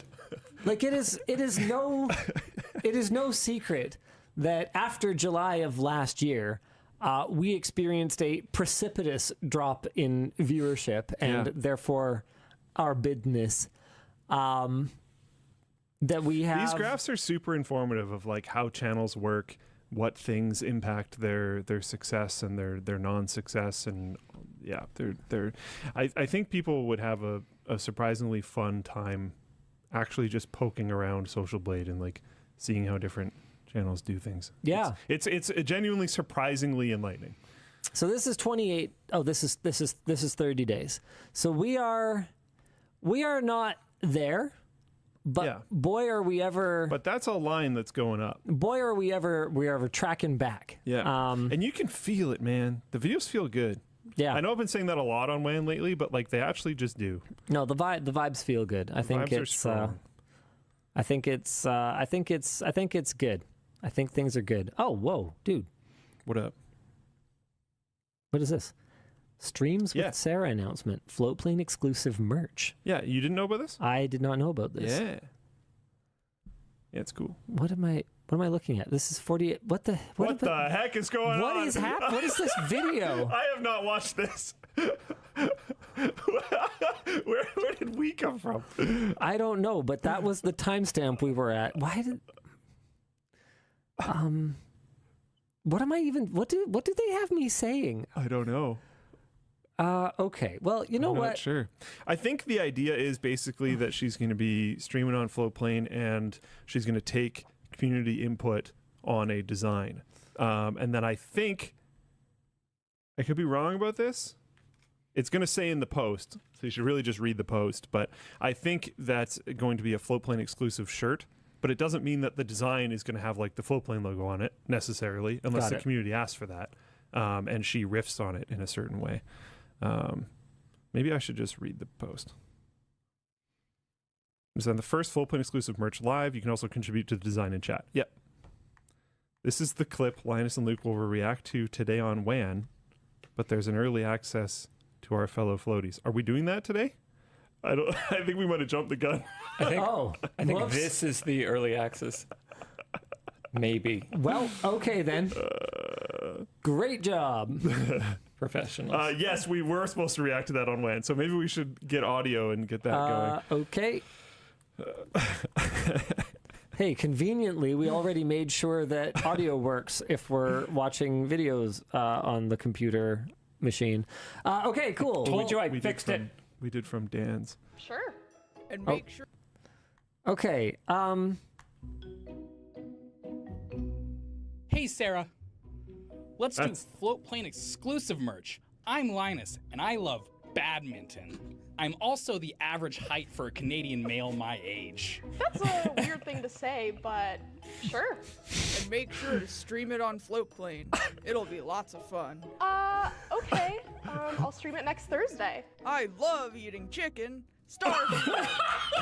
Starfield. Maybe you guys can help. Drop by at 10 a.m. and where we'll be making our first ever Floatplane exclusive merch. See you there. Linus, you paid people to make that. I didn't. Linus Media Group Incorporated did. Who owns most of that? I would never have done that. Who owns most of that? Me. Oh, crazy. Oh, that was great. Starfield. I love eating chicken. Starfield. My goodness. I think you like eating hot sauce with chicken. Yeah. Yeah, it's an important part of the equation. Yeah, I'm going to be setting that up. That's going to be so fun. I think it's going to be We've done a few of those. Sarah has done some in the before. I think the Gone Fishing original one was done on a Floatplane stream. I think the Privateer shirt was designed on Floatplane stream as well. Every Halloween we do pumpkin carving ones too? No. So this is using our connector to the LTT store. So you'll have to. Does that finally work? Is it like exclusive? I know. I mean, does it work on like the store side though? I know Floatplane has supported the feature for a long time, but like, do we finally have integration between the store and Floatplane? We've had that since LTX 2023. To do what though? To make it so that so it's one directional. Yeah. So you can log into the store. It's got that one thing using your Floatplane account, and then it doesn't know it's beautiful. Exclusive things given to you because you have. It's the best feature ever.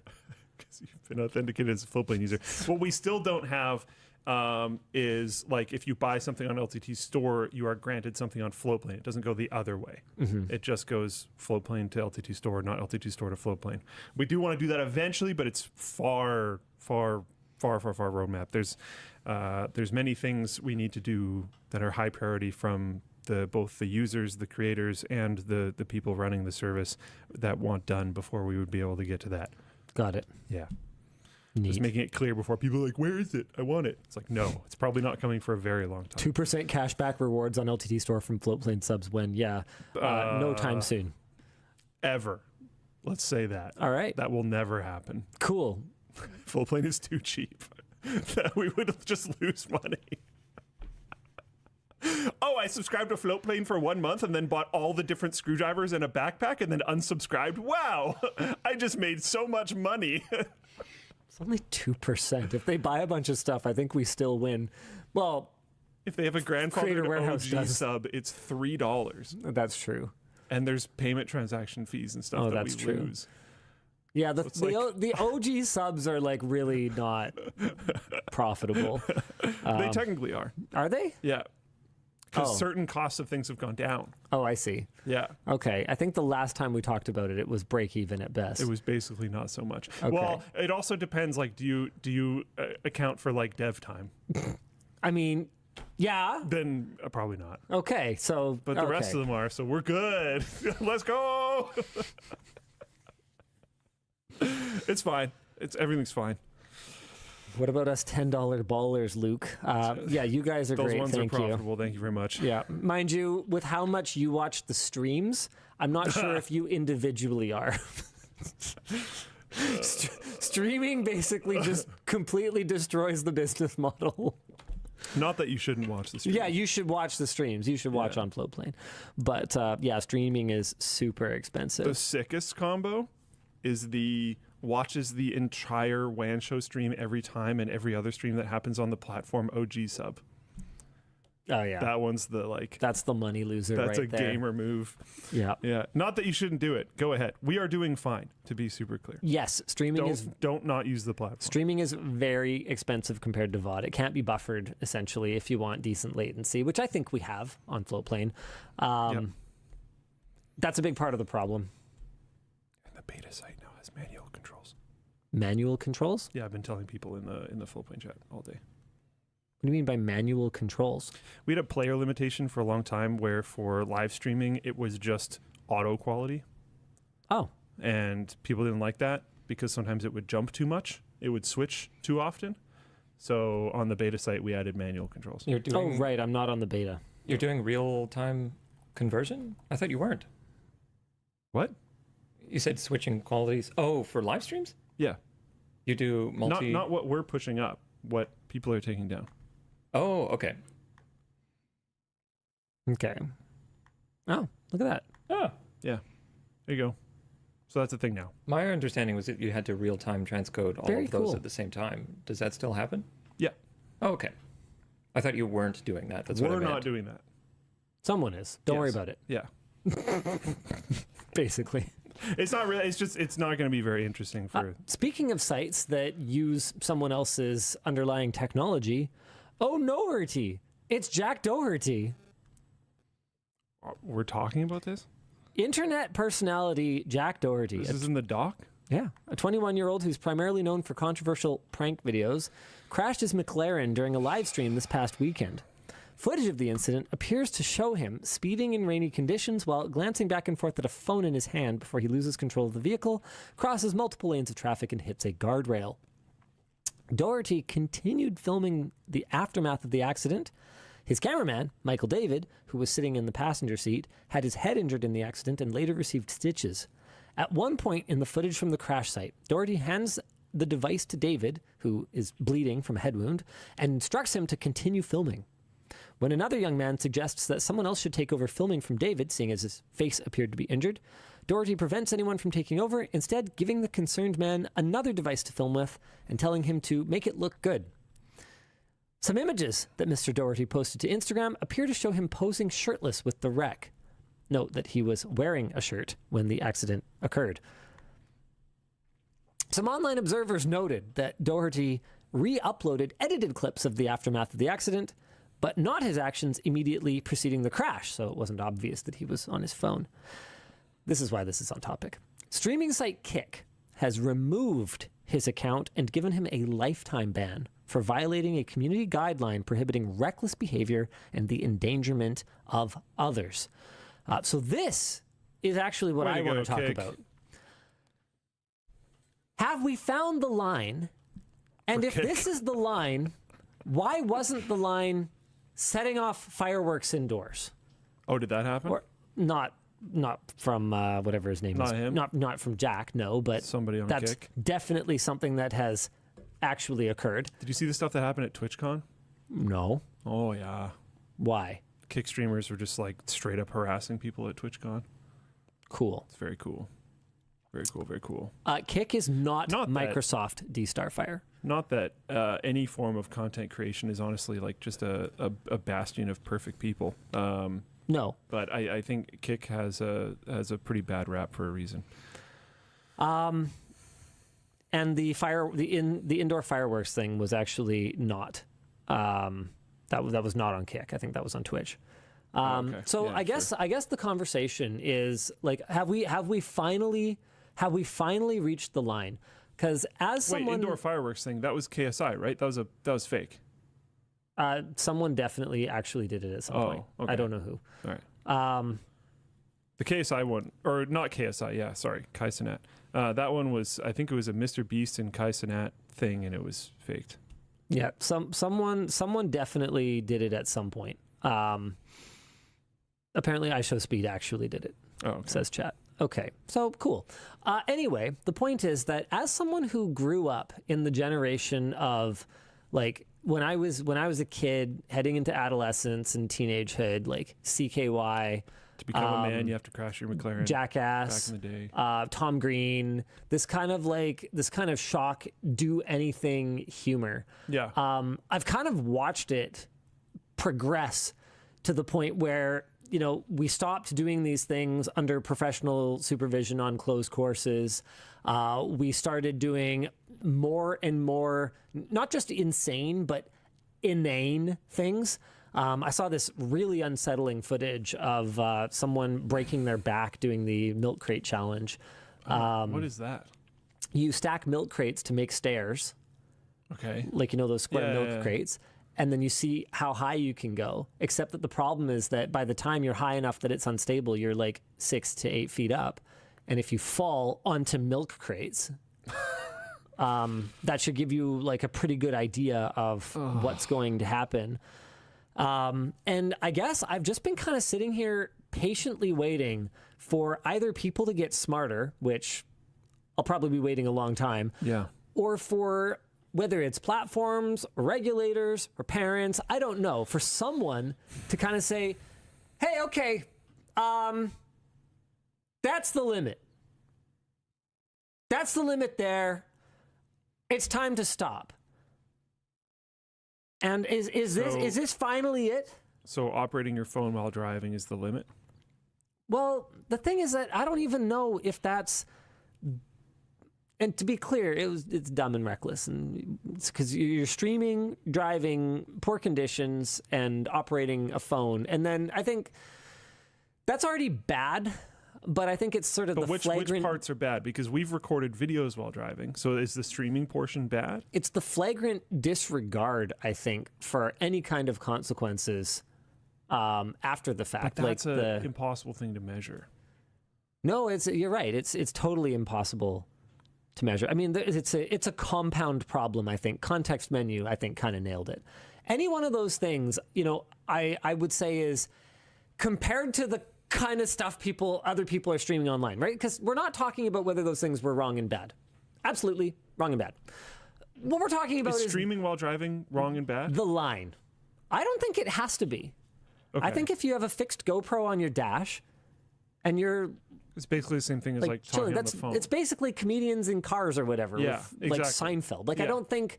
Because I don't think I've ever been in a compromised position driving around for Scrapyard Wars. There's you know what I mean? Like it hasn't. There's this like super low budget Canadian show that I only know about because it was on while I was in a dentist chair and I couldn't get away from it. It's called like Cash Cab or something like that. Yeah, here we go. Is it? Oh my God! It's an American show. It's actually a whole thing. Well, there was a. I have no idea. Okay, well, it was definitely on a Canadian channel, and they were definitely driving around a Canadian city, and it was like the production value was garbage. So I think it must have been like a Canadian ripoff of it. Oh yeah, Cash Cab Canadian game show. It's called the same thing, but there's a Canadian one. Yeah, and it's like probably worse because it seemed pretty bad. Anyway, 200 plus episodes, 8 seasons. Yeah. Whoa. Yeah, the Canadian one? Yeah. Ugh. Anyway, you're really trying to get canceled. Come on. Okay, look, I'm not saying that. Okay. The point is that clearly they're driving and like doing a trivia show. So it can be done. Yeah. But not in poor conditions. Not while also texting. Not in poor conditions. So you can't like this is I think this is the line I keep coming back to. Is like, does that mean that we can't film for Scrapyard Wars while driving when it's raining? Because like I don't personally see the difference between streaming and recording a VOD. I think we'd have to use our game sense. No, there's a big difference between streaming and recording a VOD, because with streaming, okay, here, I'll show you the difference between streaming and recording a VOD. Sure.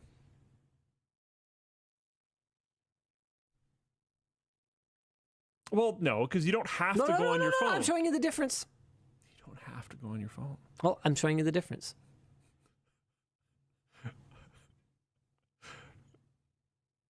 What's he doing? Okay, so continuing with the show, I can take a break. Gotcha. If I need my focus, you can just be a bad streamer and take a break, though. But you won't, because when you're streaming, right? But how many? What's your typical concurrence? Okay. Like, you're not fighting algorithmically for relevance. This really. isn't my thing. You don't care. Yeah. And so when you're streaming, there's this constant pressure to be on, to be talking about something, to be changing the subject, to be changing what people are looking at. Oh my God, it's producer Dan. Oh, and he's gone. But like, I think that's my where I said like you don't have to go on your phone, because like if you're streaming, you're gonna want to see chat, but someone else could see chat. Someone else could be producing. Someone else could be doing these other things. Someone else could be making sure that there isn't gaps in the entertainment of the stream. But that's the problem, is they didn't. So it's like, a compound problem. Samet has streamed while drifting and not had a problem. Yeah, and so I'm not saying that just being on stream is necessarily a problem, but you have to have the game sense. And that to me is the difference with a VOD. With a VOD, I think it's easier to turn on your game sense. Sure. And go, okay, I got an update for you. We gotta merge onto the highway. Let's do it when we're on the highway. Because like I've had that kind of back and forth with my camera operator, where like, okay, one example was I was going somewhere where I didn't want to dox the person I was traveling to. Yep, I've done that. And so I was like, okay, I've got to write down. There's a few things I want to address in this next clip. If you can note those down, and then I'm going to turn around on this highway, so that from the last shot that they see, we'll be going in like two different directions, and it's going to be super bamboozly. Points if anybody like noticed that in the video. It was pretty funny. Anyway, so let's do that, and then you know what? I'm not gonna lie to you guys, especially because in earlier Scrapyard Wars, you guys probably saw me on my phone while I was driving anyway. So I'll like glance at it, and then okay, let's do the clip while we're just cruising at highway speed. I am a very defensive driver, so I will typically not have anyone on either side of me. I will always accelerate past someone or brake to be behind them. Like Being beside someone feels so uncomfortable. I hate it. Oh my God. I apparently got a ticket and left it in. I forgot about that. I don't remember that at all. That's hilarious. Funny. Anyway, so I tend to be a very defensive driver. That doesn't. I'm not saying good driver, guys. I'm saying defensive driver. I don't like to be near other things that are moving. And so if I'm at cruising speed and there's nobody near me, no, I don't think that it's going to be the end of the world if I like glance toward my lens for a second or two, for emphasis or, for whatever it is that I'm doing, hosting it's the a same thing. thing as glancing towards your passenger, which everybody does. But streaming is in my mind a different beast unless you're really in a mindset where you're not trying to be on the whole time. But so many streamers are. They're trying to be constantly if that's your engaging. Thing, you probably are trying to constantly be engaging because that's how you perform in the streaming world, which makes sense. Sigma Salt says, unless you're ignoring chat, it's over the line 100%. I think that's honestly a pretty good point. Where'd it go? Having his friend recording the aftermath while bleeding also didn't help. Yeah. Crystal D said, but the issue was speeding, looking at his phone, and doing that while hydroplaning. And I understand that. My point is that if we try to draw a line, but the line is like, I don't know, then it's not a line. So we need to define the things that cross the line. So like you're saying, like maybe streaming sites should ban streaming while driving. I don't know. While being the driver. I mean, can we? I don't necessarily think it's inherently a problem. No, I am 100% certain that even if I tried to be consistently entertaining, I could stream and drive at the same time, no problem. I'm 100% confident in that. You wouldn't be able to be engaging and entertaining, though. With other people in the car, though. With the other people in the car, easy. Yeah. Easy peasy. If there's no one else in the car, I do agree with you. Yeah. Because then you're not reading chat. Unless you're doing something, like unless you're like a rally driver, a drift car person, doing something unique. If you're driving through a city, unless your stream literally is like POV driving through city. Yeah. Then I don't know. Try it. I think I like literally have. I've streamed while snowboarding. Like I've done weird stuff and it's never been an issue for me. But I also have never had that be my career, so I have never cared. And if I needed to not be entertaining for a while, I would just not be entertaining for a while. So I also have that benefit, which isn't fair. Yeah. Is the line just like committing a crime while streaming? That's effectively the line for Flowplane. You can't break the law. Yeah. That's what we did. So, yeah. Yeah, I guess there's just a lot of things that like are horrible and stupid, but not a crime. Like, I know I come back to this a fair bit, but it was just so egregious. Like when Dr. Disrespect was streaming from the bathroom at, I think it was at TwitchCon or whatever it was. I think so. Like, I don't think that's technically illegal necessarily, but it just shouldn't have to be. You know, you shouldn't have to make that law. It should just be kind of obvious. And I guess that's the problem for me, is that we've got people just pushing the boundaries of what's based on what is legal rather than what is kind of necessary and okay to do. People are saying it's illegal as far as I'm aware. Okay, maybe it is. So then to record in a bathroom? You know, like, why was this a permanent ban then? And why was that a temporary ban? I mean, he ultimately did end up permanently banned anyway, but for a different thing, I think. Yeah, oh yeah, it was for something else. I don't know, man. And like, should Jack Doherty be able to, come back on Twitch or come back streaming on YouTube? Like, should, because I know that YouTube has policies around off-platform behavior. You don't necessarily have to do something on YouTube to be banned from YouTube. Yeah.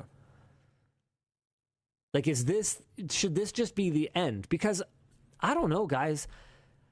For some reason, I don't feel like the audience will discipline this. Like, they'll traditionally they reward it. I've seen people come back from worse. I don't know. When we're way up here, it's hard to tell what's farther and what's not farther over the line. Like stuff that's just obviously wrong. If people were still watching this guy after all the stuff that he's done in the past, I don't think this is going to stop them. If anything, this was probably top tier premium content, which is the reason why we're talking about it now. And the whole freaking internet has talked about it. And he's getting more press than he's ever gotten before, despite all the crazy, deplorable things he's done in the past. I'd never heard of him. I'll tell you that much. I have. And if he's able to be platformed somewhere, he'll get tons of views. This is not generally penalized by the internet audience. There's some people that would be like, I would.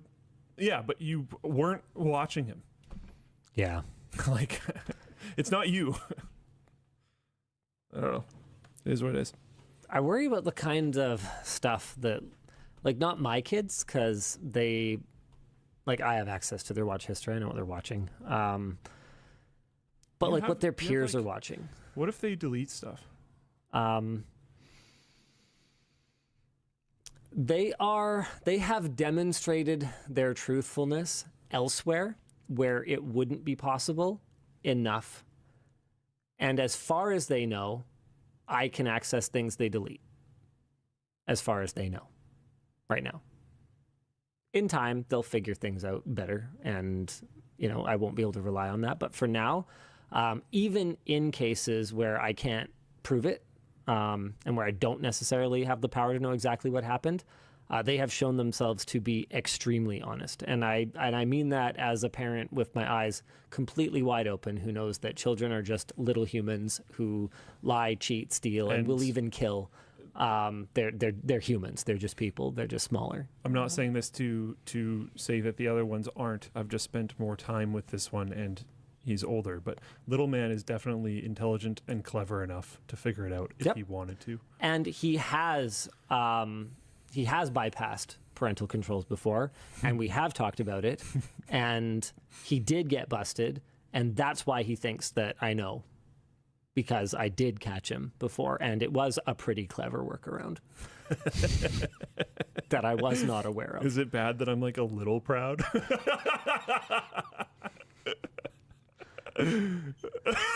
We can move on. Oh man, I actually forget what exactly the workaround was. I think it was that the screen time wasn't counted if you like quickly locked and unlocked the phone or something like that, or like I forget what it was, but it was a pretty clever workaround. But yeah, no,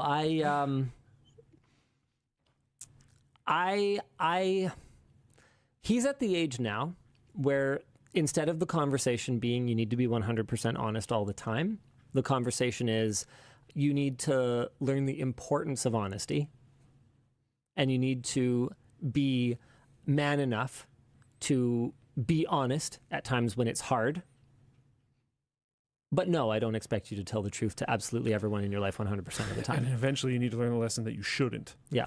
Eventually you're going to need to learn to hold your cards closer to your chest. So he's headed into adolescence, and we've started to have those conversations instead of just, I mean, it's like there's appropriate time. It's like physics, right? Where you learn the laws of it, and then you're ignoring air resistance and everything you learned was wrong. Yeah. And then you learn that everything you learned then was wrong, and then you learn that everything you learned then was wrong, right? Like the early conversations with your kids are, it doesn't matter if you win or lose, as long as you try your best.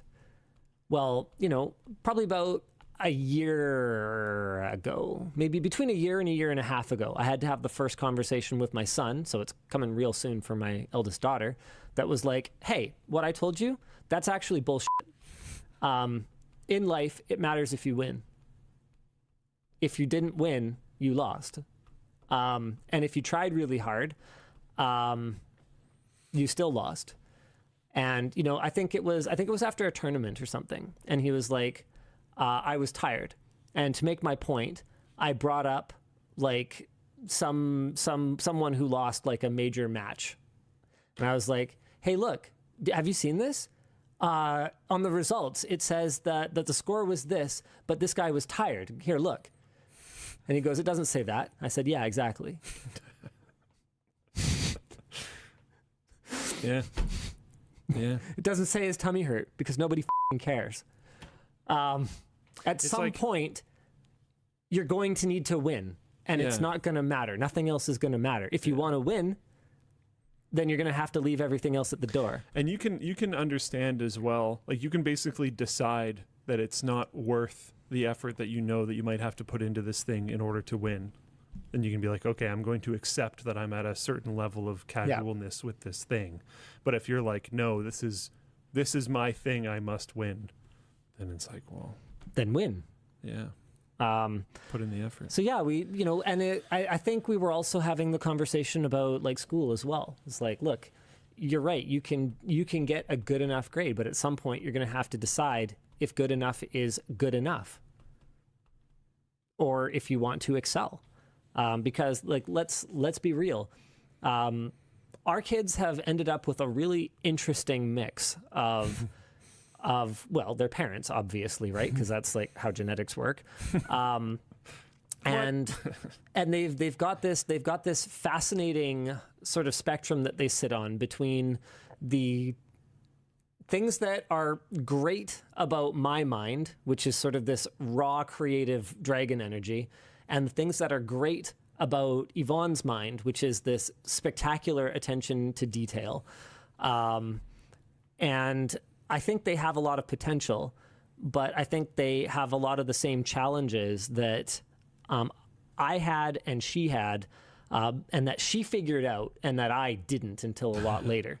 And that's that it's hard to learn to work hard when you don't have to. And Yvonne figured it out when she was still in elementary school, like when she was pretty early. When they started giving out letter grades and she got B's and she was like, "Excuse me, what the fuck?" I thought I was an A student, and kind of cleaned up her act. Got it.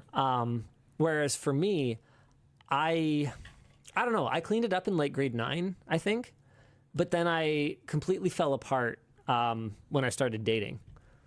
Not focused. Like flunked out of university, like hard. I don't think I really got it until I landed at BCIT. Because I would get really like touchy about my teachers. Like I had a terrible grade in English for reasons that are probably self-explanatory at this point. Until I got an English teacher. Because he's blonde. Until I got an English teacher that was just an absolute badass, Mr. Thompson. Fantastic. And then my English grade cranked and I got into AP English out of nowhere. I was like barely passing for my whole life. And then I got a high A and then AP English the next year. And then he was a professional writer for a while. Which was a choice. And then, and that was kind of similar for a lot of different things in school where like if I had a good teacher, I would get like dialed in and do super well. But if I had a bad teacher, I had this like, well, I don't like that teacher, I'm not going to try, which is stupid. Panda asks, made my brain happy. Hey Linus, have any of your kids displayed ADHD traits? What do you think? I mean, I don't know, man. It's one of those things where it's like it is. neurodivergence, right? And I think that if you want to be at a certain level of excellence in certain things, you probably have to be on extremes. Somewhere. You're probably on some kind of spectrum of some sort. Sick. And Hell yeah. And it's one of those things where like I've had conversations with people where they're like, okay, yeah, Linus, but I don't feel bad for you because for you, you know, the hyperfocus and sort of the inability to pay attention to one thing for a long time and you kind of like you go off on these tangents. It's like a superpower. And you know, for me, it's not like that. And it's like, yeah, but at some point you're going to have to decide if you want to make excuses or if you want to win. That was a lesson I got from my physics teacher. Really? Yeah. I won't name him because not a lot of people are stoked about this lesson, but it was interesting at the time. Where there was someone in class. I have certain, you know, I can't read all that great, but someone in class had some form of learning disability. I don't remember what it was, and it was constant, right? Every single class, when we broke it into doing work, this person requested help and the teacher would help them. Never a problem with that. Yeah. And then they asked for, they asked for something else. It was like a lower required grade to pass the class or something like that. And he drew like an extremely hard line. And he was like, no, because when you leave, this will never be a thing. So like, you got to figure it out now. But he's like, I'm here at all times to help. Yeah. But like, you know, I can help you after class. I can help you on lunch. I can help you on various other breaks. If you take a spare period, I can help you during that. If I have time, I can potentially help you outside of class. Like I can give you everything, but you have to pass the same bar. And overhearing that, because they were like talking in the corner, right? But you could kind of still hear it. Overhearing that, I was like, huh, okay. I need to kind of shut up about my reading thing and like figure it out. And to be clear, shut up and figure it out isn't the right way either. Not always. Get support. Yeah. Talk to people, you know, get a diagnosis, you know, find resources. For me, it was the right thing. Yes, and that's fine. But your path might be totally different. Very, yeah. Your path is probably going to be very different. It might also inform, like, you know, maybe you should do a slightly different thing. Yeah. I think our generation was hammered with the like everyone can do anything. You no matter can be what. anything. Yeah. Like literally, we were told we could be astronauts. Yeah.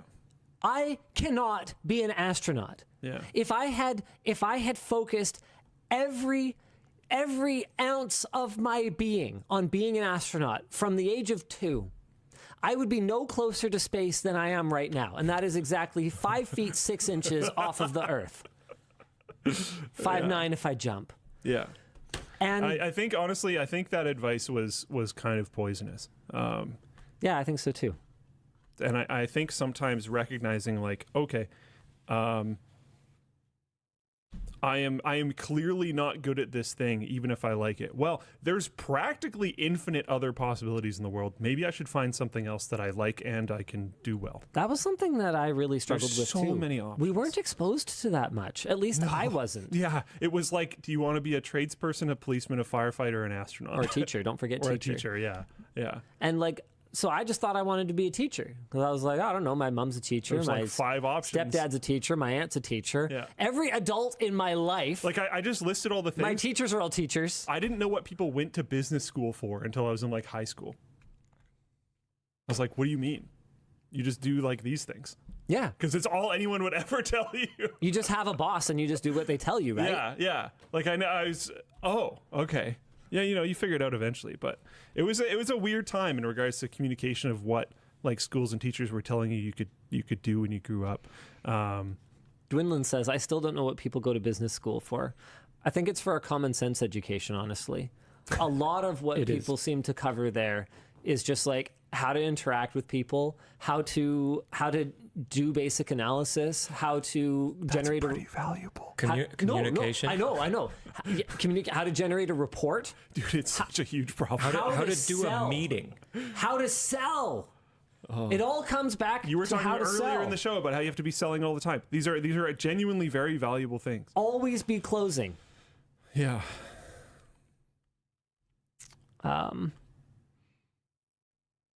Yeah. Conversely, if you find a way to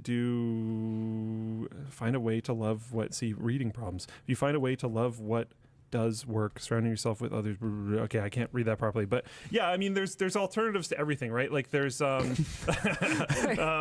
a guy who doesn't have any arms and is a race car drifting person. I think he does literally Formula Drift, and he doesn't have arms. He steers the wheel with one of his legs, and then he manages all the pedals with his other leg. Amazing, super sick, made it work. There's routes for sure. I saw this. But you also have to understand that was way harder for him than anybody else. And there was no like. I saw this incredible video of a mom with no arms lifting her baby into a seat and then like out of it and stuff with her legs. That's so sick. Just like from a chair position, like being an absolute badass That's super so mom sick. without arms. But like, yeah. And like it sucks that that's harder for her for sure. But I think wallowing in self-pity over it isn't gonna help. Yeah. Might help. No. Might help. I don't think so. It could. You won't know unless you try. Go ahead, try. Let's see if it helps. Go ahead.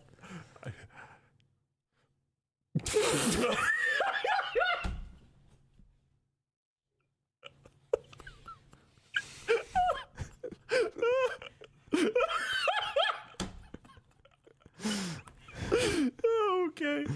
All right. What are we doing? I just want to make it clear that everything that Luke and I say comes with a little bit of survivorship bias as well. Obviously, we have powered through and succeeded in our respective fields. And so, it's easy for us to say, hey, this works great. Well, but I think the most important thing I said was the part where I said, learn about yourself, find yourself, know yourself. Yeah. Seek out a diagnosis, seek out strategies, seek out support, and find your own path. If the path that you're on isn't working, understand that you can almost certainly find another path. I think that's the biggest thing for me. Is like there's things that I wanted to do when I was growing up that I was able to self-recognize, like this just isn't a good route for me. And there's ways to win that are not being an astronaut. Yeah. And that's okay. You don't have to win that hard. Dude, the need for, oh man, if you get into, as far as I can tell, literally any trade in BC, you will just kill it. Oh yeah. My goodness, you will Actually crush it. destroy. Like Yep. it's yeah. And not all of them are like excruciating pain and like requiring a ton of strength. Like there's a lot of tools that are coming out that can help assist with that type of stuff in really cool ways. Like if you don't like getting dirty, be an electrician, if you some of them still get dirty. Okay, some of them still get dirty, but there's definitely a lot of jobs where you don't get as dirty. Like you don't have to do, residential plumbing repair. Like there's lots of trades. Yeah. Is the point that I'm trying to make here. Yeah, there's tons. Hold on, there was something here that I thought was really funny. Stay the Path says, I can't help but feel like they're talking directly to me. LMAO. Sorry, 1987 Datsun in Floatplane Chat said, I'm a lineman in the States and I make over $200K a year. The trades are the way. I didn't even go to college. $200K a year US. Yeah, that's like real money. Woo! Dang. Yeah, like I don't know. There's routes. There's routes. A lot of like people troll garbage men all the time. Dude, they make cash. Yeah. And a lot of the garbage routes, I think you mean sanitation professional. Sure, whatever. Yeah. A lot of the sanitation professional routes, as far as I've heard, are based on completion, not time. So you'll notice how they often work really fast. Oh yeah. They get paid the same. Right. So you get a team of people that are going to hustle, and they finish this 8-hour route in like 5.5. Then you just have the whole rest of the day off, and you didn't lose any income. Kind of a sick job. Like, cool. And then if you're a hustler, go start a side hustle in that extra 2.5 hours every day. And then you're just making major bank. I don't know. There's a lot of really cool options, like legitimately really cool options, especially I find if you look at jobs that are like less traditionally attractive, because then there usually isn't as much competition. And when there isn't as much competition, it's often, you end up making more money for it. So, yeah. Speaking of making money, the show is brought to you by Supermicro. Look up in the sky. It's a bird. It's a plane. It's Supermicro. Oh my God. That's right. Supermicro is taking things to the next level with their H14 generation servers, powered by AMD's EPYC 9005 processors with a staggering 192 cores and 384 threads per chip, and powered by Radeon Instinct MI325X GPUs. These servers are designed to provide maximum performance and efficiency. That was an up to 192 cores, by the way. And Supermicro's building block architecture allows for customization of expansion, acceleration, networking, and storage, supporting AMD Zen 4 and Zen 5 processors. Supermicro also has industry-leading time to deployment, taking just weeks from design to validation and delivery, rather than months. We actually visited their headquarters recently and did a series of videos on all things H14, which you can check out on their channel. No heat vision or super speed required. Visit the link in the description for more information on Supermicro's H14 servers today. The show is also brought to you by MSI. My God. They say diamonds are a girl's best friend, but MSI's MagCore Liquid Eye 360 can be a gamer girl's best friend. With a design inspired by the angular cuts of diamonds, the 360 liquid cooler is sure to catch an eye or two in those fancy builds. Their dual-sided infinity mirror design further highlights the diamond theme and then blings it the heck out with that sweet, sweet RGB. And to keep things neat and tidy, it comes with covers for its pre-installed fan cables, creating a cleaner setup. If super whirling jet engines are not your thing, no worries, because their LDB technology in the fans is there to lower noise levels, improve heat dissipation, and extend the lifespan of the cooler. All the goodies you need are included right there in the box, like thermal paste, mounting screws, cables, and even an integrated uni installation bracket for both Intel and AMD sockets. So go check out the MSI MagCore Liquid Eye 360 cooler using our link in the video description. Finally, the show is brought to you by Ridge.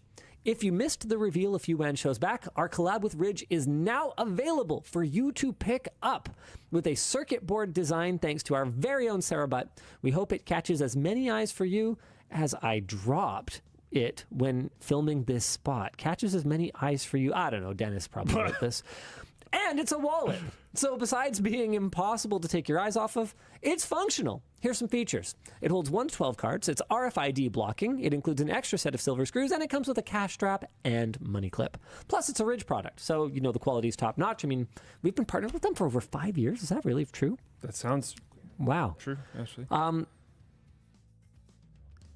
Still not sure? Well, they have a limited lifetime warranty and a 99-day free trial, which means there's really no reason not to try it out. So go to ridge.com/circuitboard or click the link in the video description to pick one up today.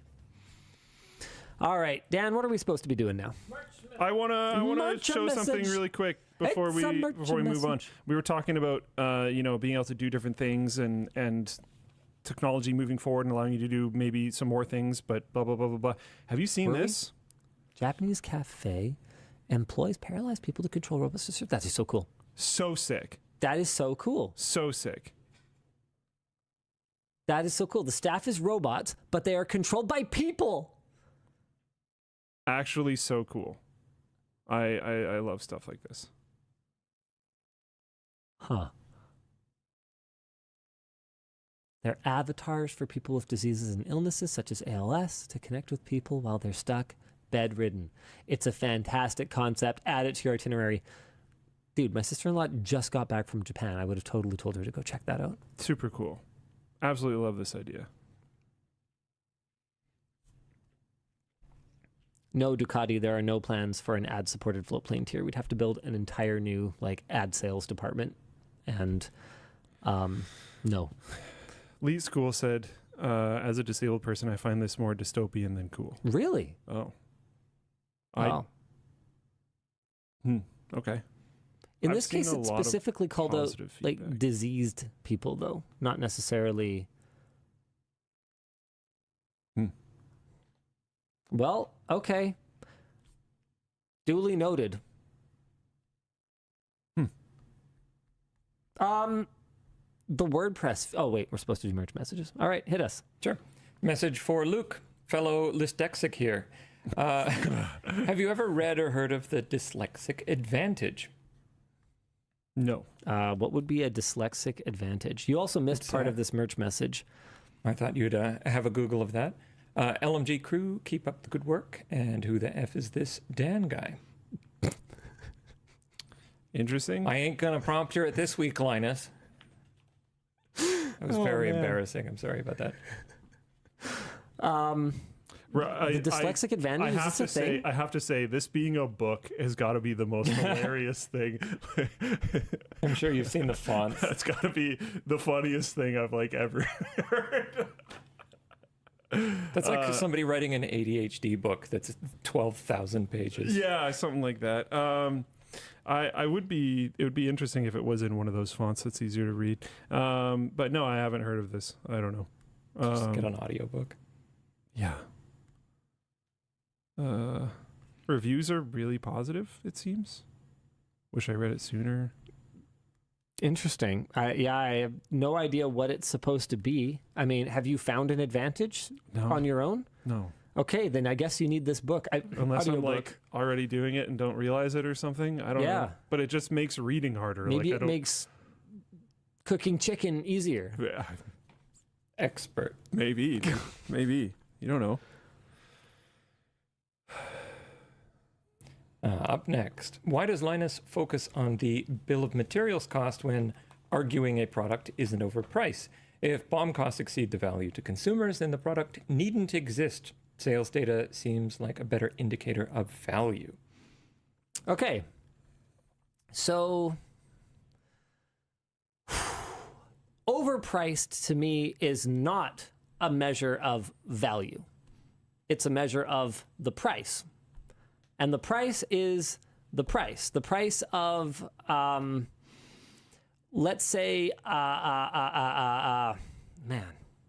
Oh, this is a tough one. Value is subjective. Cost and price is not. They are objective.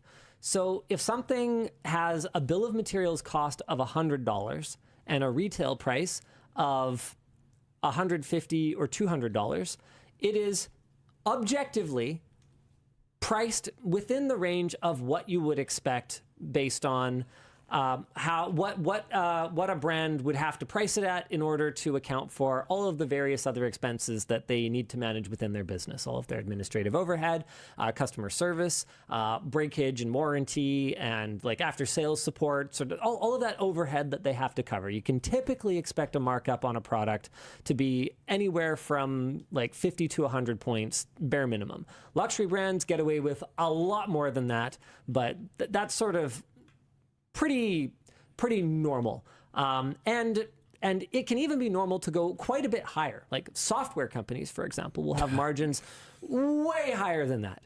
So if you were... Yeah, glasses have a lot of margin in them.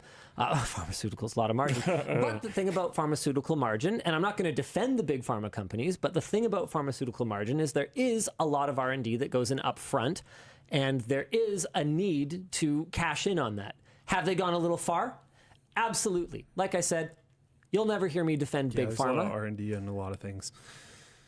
But there can be, especially in the past, I'd say it's less true now, especially in the past, you could work for years trying to develop a drug, spend millions and millions and millions of dollars and develop nothing. Like it was a strike it rich or die trying industry. I think that with a lot of the new tools they have for drug development these days, it's less like that. But there was a time when it was like that anyway. So the cost of something and the price of something is just, it's objective, it's measurable. The value of something is subjective. And so when you say sales data seems like a better indicator of value, I would agree with that. I would agree that if something sells really well, then it's a good value. And if something doesn't sell very well, then it either was a bad value or there was bad marketing. There could be a variety of reasons that something doesn't sell very well. Actually, there can be a variety of reasons that something sells really well, including great marketing and it not necessarily being a great value. But yes, I would agree with you that sales data is probably a better indicator of value. But value is up to you. Yeah. Or it's up to you. Yeah. Or it's up to me. No. What? No. Well, for me to make a purchase. No. Oh, them and me. Okay. That's it. Yep. Value is personal. And so if I were to say this water bottle, I'm going to price it at $29.99. My cost is $15. You can say that's overpriced. And I can say you're wrong because it isn't. That's just what it costs. And you might not want one of these. You might not think that, the insulated wall matters. You might like to drink out of a mason jar, which you can just get with like the preserves that you would normally buy, and you can just repurpose it. And that's great. That costs you nothing, and that's a better value for sure. Sick. But this isn't overpriced. It's just not something that has a value to you. So value is subjective and price is objective, and that's the difference. That took an awful long time. Carry on. Sure. I'm at my wedding's welcome party, and we're getting married tomorrow. Any advice for the newlyweds on the day of and for a happy life together onwards? Have fun. Don't. What? Don't have fun. That's not what I meant. Don't get married. It's always so cringy when you see those like GIFs or whatever of like somebody pushing their partner's face into the cake or something like that, and then it ruins the whole thing. Just don't do that. Don't push your partner into doing something during the day that they're going to regret or might ruin their day. I'm assuming, based on demographics of our viewership, that this is a dude. If your partner is a woman, there's a higher chance that they care about their appearance and stuff. So, be careful. Don't shove cake in their face, even if you've seen it on a meme and it looked funny and they enjoyed it. Don't risk it. Ask first. Do stuff like that. Luke, consent tips. Be careful. It's just a lot of people put a ton of value into this day, right? So just, chill and be careful. Don't ruin it for your partner who might care a lot.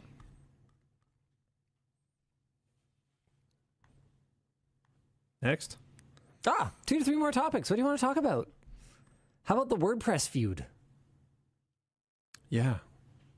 Okay, I'm going to do the background here. WordPress.org is an open source web publishing project which powers around 40% of the top 10 million websites. We assume.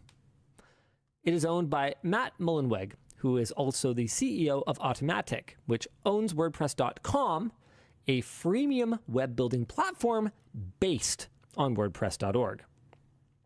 All right. A month ago, Automatic sent a cease and desist letter to WP Engine, a third-party WordPress hosting service, for using the WordPress trademark on their site because, according to Automatic, WP Engine doesn't contribute enough to the open source project. WP Engine sent their own cease and desist letter and claimed that Mullenweg told them he'd take a scorched earth nuclear approach unless they paid 8% of their revenue as a trademark fee or dedicated an equivalent amount of employee time to the project. Mullenweg has since banned WP Engine from using WordPress.org servers, which has broken WP Engine customers' websites. Last week, WP Engine sued WordPress for extortion. Further, 159 Automatic employees who disagreed with Mullenweg's leadership accepted a severance package and left the company, which, this isn't in our notes, but he apparently took to mean that everyone who remained agreed with him, which is not how that works.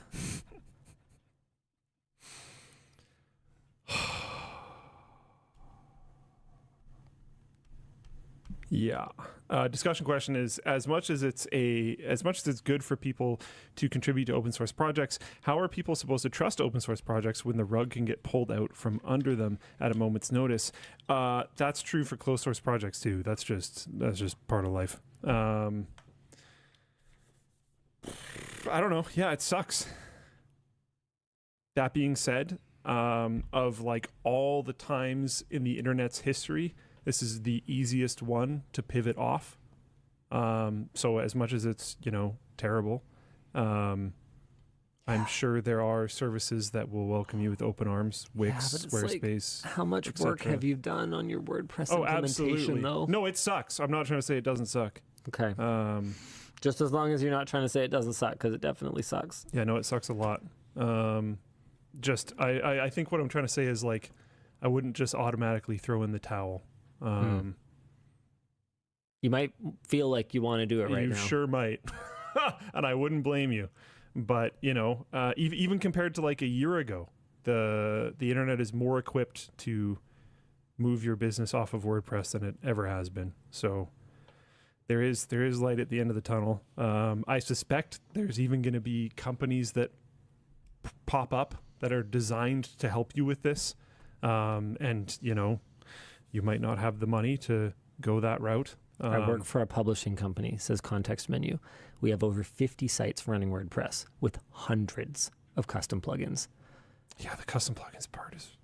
That's painful. Oh, yeah, it's all really rough. Like, this could actually be a death blow for certain businesses. Oh, it will be. I'm 100% certain. I don't know for how many, but I'm sure it'll take a couple of them out. There's a lot of businesses that... at a certain point, they almost become a passion project, and it's like, I can keep this thing going, but that's pretty much all I've got. And a blow this big is just going to completely take it out. Watch the Fireship video on it. It was really, really good and explained both sides better than your notes did. Fireship does good stuff, so I'm not too surprised. Maybe if you're interested in seeing more on this, go check out Fireship. Matt from Labs Web says WordPress is awful as a product, regardless of drama. Anytime is the right time to move on from it.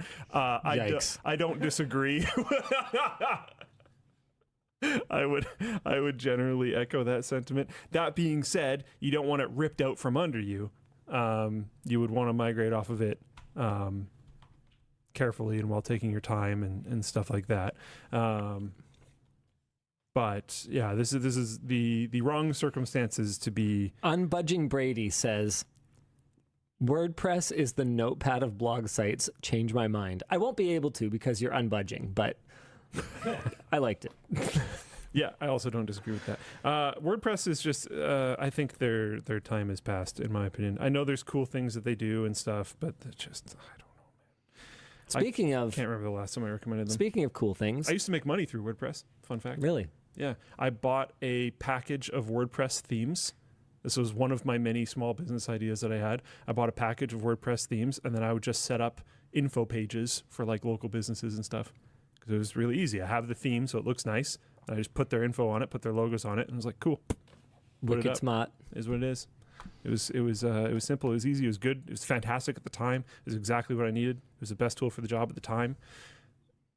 And I would recommend moving off of it now. Let's move off this topic. Yeah. Behold the Cybercab. Oh. Yeah. Tesla CEO Elon Musk, part-time CEO, held an event yesterday to unveil the company's long-promised fully autonomous vehicles in the form of a new one, not the ones he said were fully autonomous before.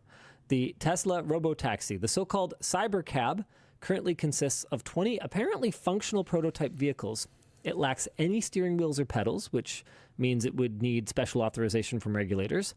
Despite lacking any driver and appearing roughly the size of a standard car, it only has 2 seats. It also lacks a charging plug and will apparently charge wirelessly. Musk says that Tesla will launch fully autonomous driving in Texas and California next year, and that the Cybercab will enter production in 2026, the 10-year anniversary of when he said full self-driving would be available, though it could be delayed until 2027. Musk also unveiled a prototype for a driverless 20-passenger robo-van, which has no official timetable for development or production. And this is a great tweet from 2017. At Bora something, I forget. Every 2 or 3 weeks, a tech guy accidentally invents the concept of the city bus. Yes. The event also showed off the humanoid Optimus robot again, which Musk claims would one day be able to be a teacher, babysit your kids, and be your friend. The bots were shown serving drinks and interacting with guests at the event, but these were apparently at least partially telepiloted by human operators. Following the event, Tesla stock dropped by 8%, while stocks for Uber and Lyft rose. Cool. Well, good luck with that. I think it looks neat. Yeah. It looks better than the regular Cybertruck. Yeah. Well, I mean, that's a low bar. it's not a truck, though. Yeah. But, yeah, I think it looks neat. Yeah. 2-seater, though. That's kind of a downer. What's with the Star Wars shuttle looking version? This one on the right. No, that's the bus. Yeah, okay, so that's what I'm talking about then. Not the Cybercab. Yeah. I think the bus looks neat. The Cybercab just looks like a slightly different Model X as far as I can tell. I don't know, it looks like between a Cybertruck and a Model X. This one? Yeah. Yeah. It's got kind of that it's got that thing. angled butt. Yeah, I don't mind it. Sure. I don't mind it. Looks better than the Cybertruck. Yeah. At Alienware, we're always working to improve how you experience your favorite games. That's why our latest monitors take QD OLED technology to the next level. The AW3225QF is the world's first 4K QD OLED gaming monitor, and the AW2725DF is the world's fastest QD OLED gaming monitor.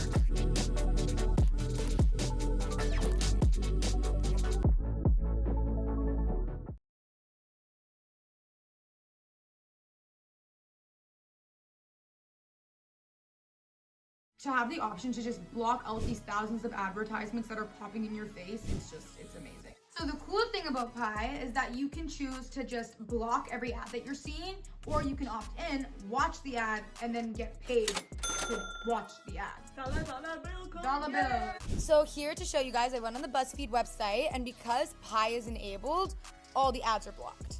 And not to mention, it is free. If you go to pi.org, you can get paid to watch the next ad that pops up on your next video that you're watching, or you can just block it and not see it. Do it right now, guys. Who wouldn't want to do that? Go to pi.org right now to go get Pi.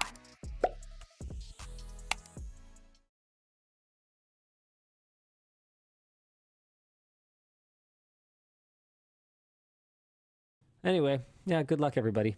To the moon, dude. To the moon. Or through the ground. Stock just went down. Invest now, right? Yeah. Yeah. This is not investment advice. M1 Max are breaking. Since mid-2023, a significant number of M1 iMac users have reported screen degradation, resulting in a pattern of horizontal lines appearing across their displays. The issue typically crops up after a couple years of use, meaning that the devices are out of warranty. Apple has yet to acknowledge the problem, though one user reported that the technician they went to blamed the issue on a flex cable powering the LCD burning out because it has to sustain voltage of about 50 volts at the screen's highest brightness setting. Due to how the devices are constructed, fixing this issue typically means replacing the whole screen at a cost of around $600 to $700. It is currently unclear whether Apple has fixed the issue in more recent generations of iMac. And our discussion question here is, and this is one that I kind of wrote, is does Apple get an adequate amount of journalistic scrutiny? Because it seems like in the last 20 years, they have gone from being covered by professional journalists to still being covered by professional journalists, but also having cultivated a following of fans. I think professional journalism is, I think this is almost a different conversation, and it's that a lot of professional journalism is dying. But Apple is, There's no money in it anymore. Apple almost uniquely plays the game so well, at least in the tech space, of the sort of the praise for access model. If you not only, it's not even as simple as if you say the right things about Apple, you'll get invited to the Steve Jobs Theater and you'll attend the keynotes or whatever. It's not that simple. Yeah. You have to not only say the right things, you have to be the right things. You have to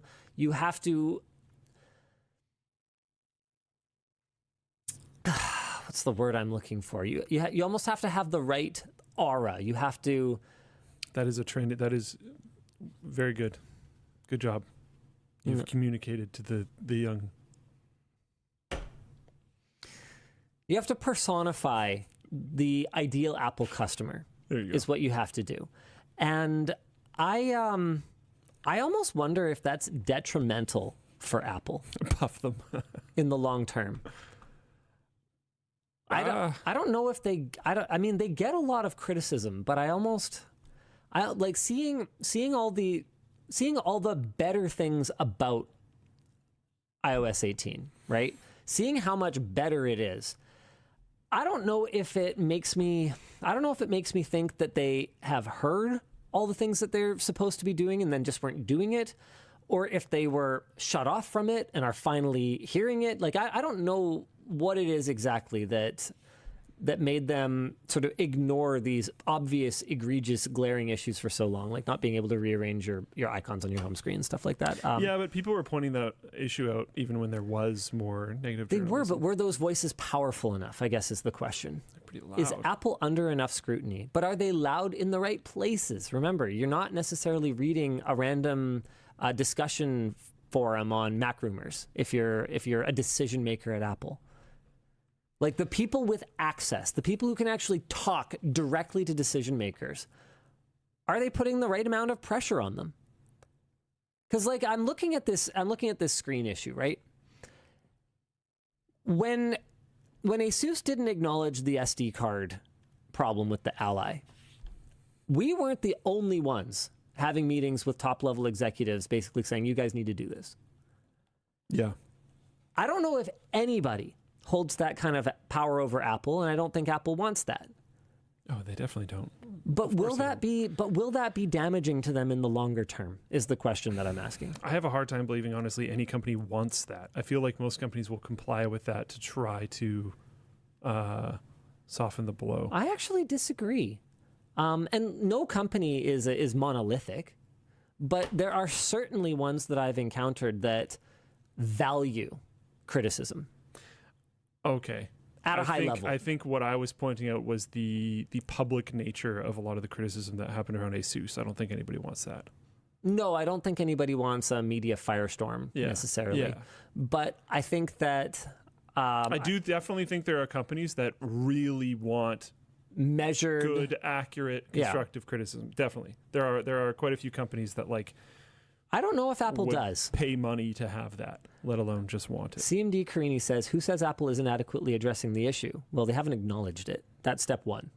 of addressing the issue. And Apple has a long history of they have a long history of ignoring things so hard, hoping that they'll go away, only to finally acknowledge them only if they get enough backlash. Butterfly keyboard, for example, bumpgate on the older MacBooks. Like this is not a new thing. Let's not pretend.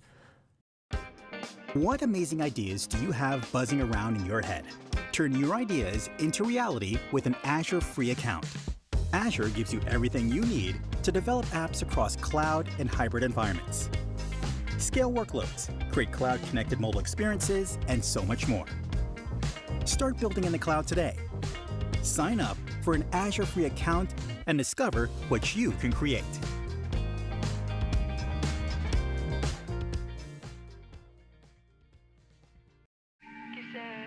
Visibly reverse hair damage. Première by Kerastase. Damage repair hair care with glycerin and citric acid. Removes calcium buildup. Repairs hair bonds for 99% stronger, healthier hair. Première by Kerastase.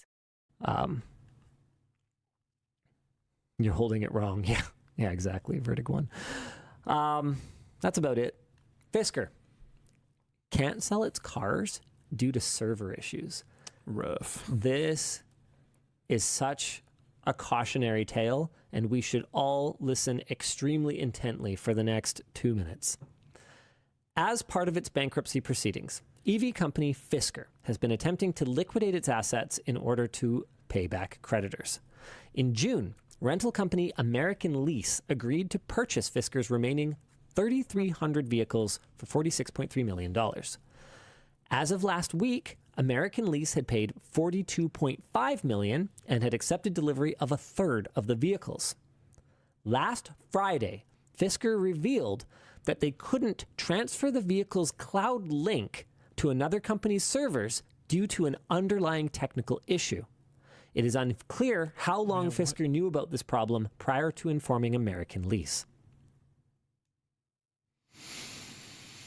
I wonder what that issue is. It doesn't matter. Like it's a bankruptcy thing, so just give them the servers. The point is, well, not necessarily, because not every car will be owned by American Lease. There are still end users out there. So it could be a privacy issue. It could be anything. It could be a technical issue. It could be a contractual issue. We don't know. Because American Lease would struggle to run the fleet of vehicles without the cloud-based features, the company has filed an emergency objection to Fisker's liquidation plan. The DOJ has filed its own objection based on claims that Fisker has been asking owners of their vehicles to cover the costs of their own recall repairs. Fisker also appears to be under investigation by the SEC, but the exact focus of the investigation is currently unknown.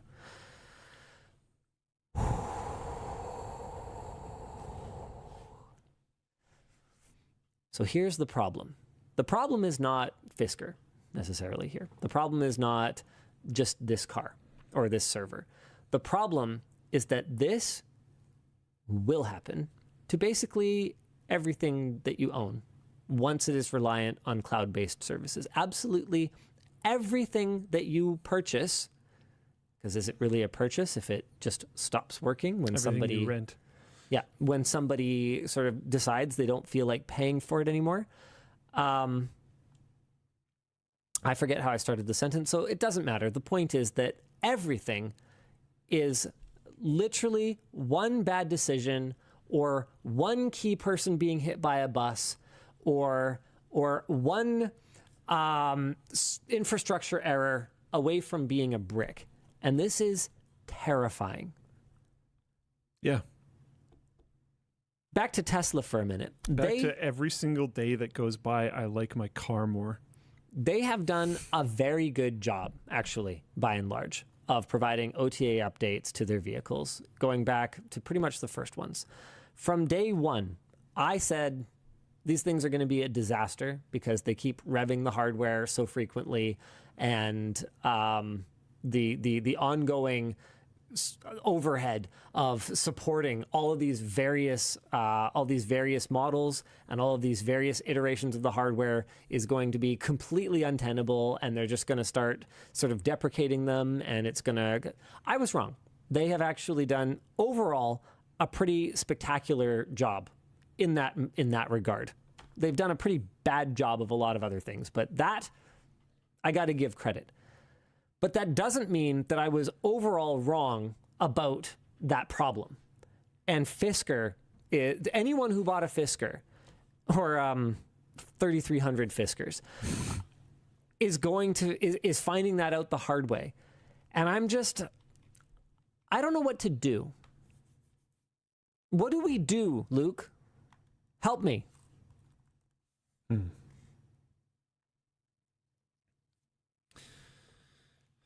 I want to say vote with your wallet, but like, what can you even? How many cars even are there that aren't basically susceptible to a similar issue like this right now that you would buy new? Yeah, this I wrote this in the topic doc. This is and applies to basically every car. Yeah. For prep for this one, I'd love to have a list of car brands that existed in the 90s and don't exist anymore. If you think your car company is going to last and this won't be a problem, you are literally wrong. Pontiac. Yeah, there's one. Mercury. Yeah, nice. Is Saturn still around? Nope. Speaking of planet-based car companies. I know, right? Saab. Saab, yeah. Scion. Not 90s, but DeLorean. Yep. Oldsmobile. Yeah, a lot of these were Geo. bought out by other companies, but that's sort of what's happening here. Suzuki pulled out of Canada. Yeah. Datsun. Daewoo. Yep. So a lot of companies. Yep. I mean, some of them have still exist, but have changed ownership like multiple times. Like Jaguar is not a British car manufacturer. Who has owned Jaguar? I thought they were like Australian or something. They became nationalized in 1975 due to financial difficulties. No, they were British. But in 1984, it became its own company again. Ford Motors purchased them in 1999, and then Land Rover in 2000, selling both to Tata Motors in 2008. Where's Tata? India, I think. Okay. Was it an Australian movie where they talk about it then, or something? There was something. I don't remember. Anyways. Yeah, Tata is based in Mumbai. The new $7 Lux Cravings Box from Taco Bell. It's Lux for less. With the easy-to-wear Freestyle Libre 3 Plus sensor, tracking your glucose can be more affordable and personal.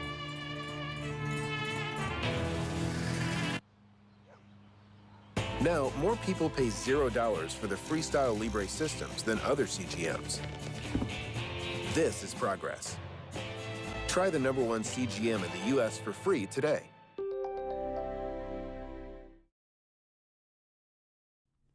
Wild though, right? AMC, there's another one.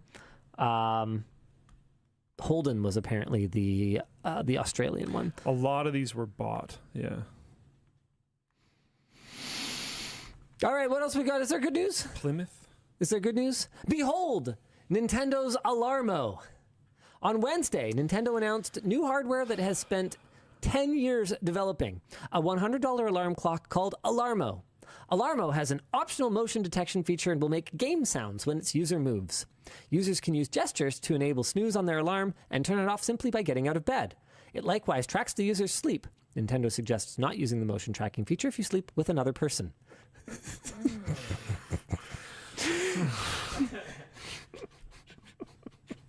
Tell me the product is only for forever alones without telling me that.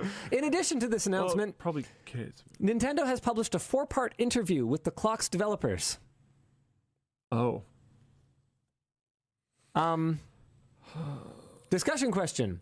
Does Nintendo not understand what people want from them? Or is there actually a huge untapped market for Nintendo-themed alarm clocks that you can't use if you have a girlfriend? I just saw this and I was like, what? Like, Nintendo has made all kinds of things over the years, especially if you go back to their pre-video game days. Like, they're an old company, and playing cards. Yeah, they've created some utterly unbelievable products, but this one, I'm just like, why? Who was asking for this? Like, I could see if it was a Switch dock or something. Switch dock with a built-in clock. Like, I don't know. They've been interested. There's an add-on thing you can get for Pokemon Go that tracks your sleep.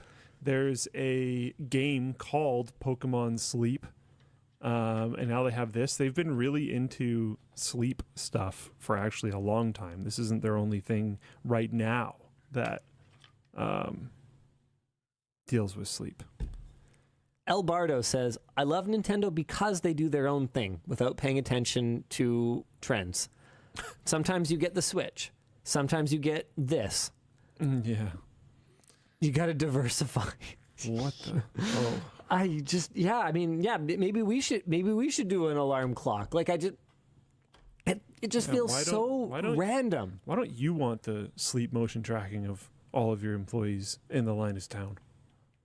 What? Oh, you why make are sure we everyone talking about the Linus everyone Town goes to bed on again? time. It's good. It'll only work if you sleep with somebody else. It'll only work. It'll only we work. need more members of the Linus Town. Absolutely. Oh my goodness, you guys. We're not doing Linus Town. Even if I had the money, I wouldn't spend it on Linus Town. That would be embarrassing. That would actually be like cringe-worthingly narcissistic. Yeah, but we all more want so it. than everything else. Yes. They're going to back me up on this one. They hate agreeing with me, but guys, come on. It's almost to the point. It's almost to the point where it's annoying to type in our website domains because they all start with either Linus or L. Every single one of them. Searching for your name on documents. They don't. Or Is so in annoying. Teams is like impossible. Float plane. You can use that against me. The one that. Oh well. LTT store. No. LTT Labs. Linus Media Group. Creator Warehouse. Linus Tech CreatorWarehouse.com. Boom. Shortlinus.com. Weird. It seems like it redirected to something.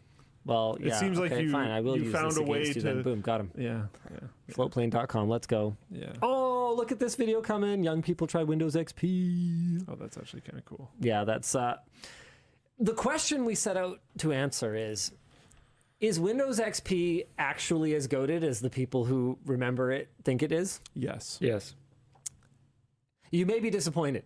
I don't care. Okay. Well, They're wrong. Windows The kids 7. are wrong. Windows 7 goat.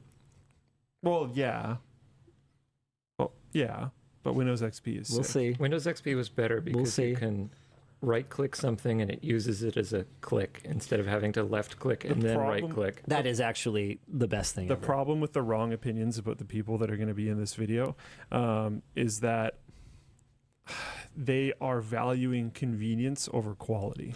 You are making a lot of assumptions about these people. There's okay? Why only don't you just one. wait? There's only one settings application for the whole computer instead of two that are split, and then one of them opens another one, and some of the settings are in one, but they're also in another one.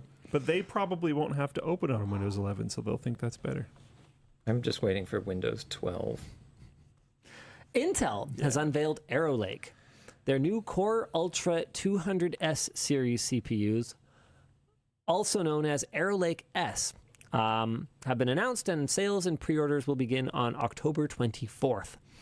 For about the same price as 14th gen core chips, you'll be getting parity performance, asterisk, at about half the power consumption. Of course, you'll need to buy a new Z890 motherboard since Arrow Lake S needs the new LGA 1851 socket. And also, Z890 boards do not support DDR4, so you'll probably need some new RAM. Also, the performance isn't quite the same. Team Blue admits the geo-mean of the gaming performance of the flagship Core Ultra 9 285K is actually 5% less than the 14900K, but they do claim an 8% increase in single-threaded performance and 15% in multi-threaded workloads compared to 14th gen. Oh, and they have NPUs, but they're not good enough for Copilot Plus. So... Nice.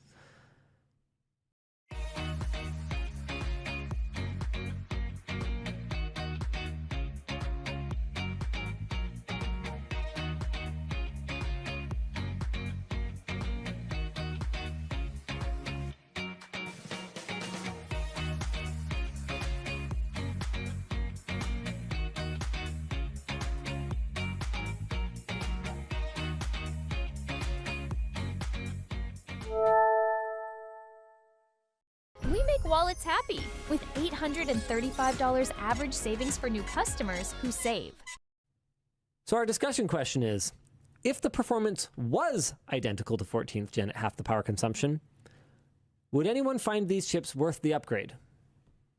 upgrade? I don't know. I think we Happy are about a new purchase? Definitely. I think we are long past upgrading from the last generation product. I think we've been long past for a long time, in my opinion. And I think we've probably beat this horse enough talking about the latest iPhones, and there was something else that came out recently that I was like, I mean, I don't think that's necessarily true of everything. I think on the GPU side, we should expect a generational upgrade for how bloody long we wait for a new generation of product. That's fair. You don't wait as long for CPU, though. I think also it's very likely that a lot of the people watching the show right now either don't pay for their own power or have relatively cheap power.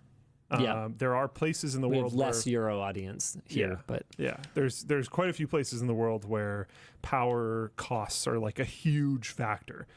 So you might not care about it, but someone else might. But that might just mean this might not be for you. This product might not be for you. You already have a CPU that's pretty good. It's probably not for you. Assuming your power costs are also either not way too high or you don't pay for it. And Fleming, I didn't mean everyone watching. Yeah. I just meant in other breaking news, yes, piracy does cause a drop in revenue for games.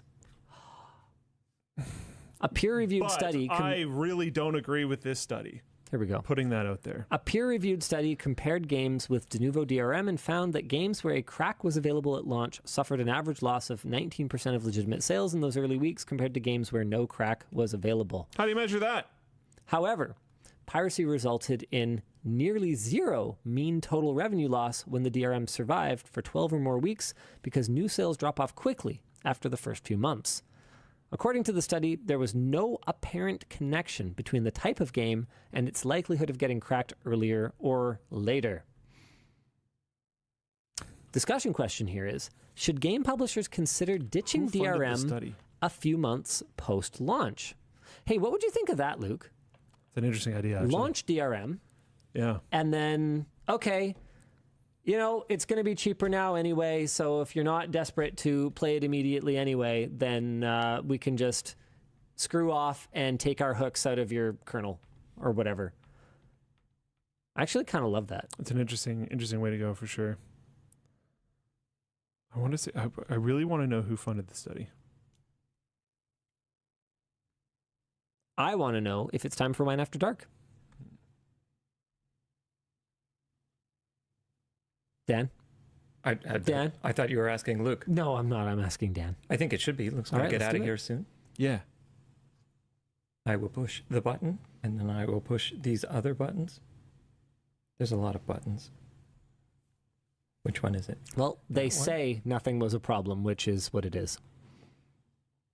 Sorry? Here's the declaration of competing interest. What is up with the capitalization on the word credit? I don't know.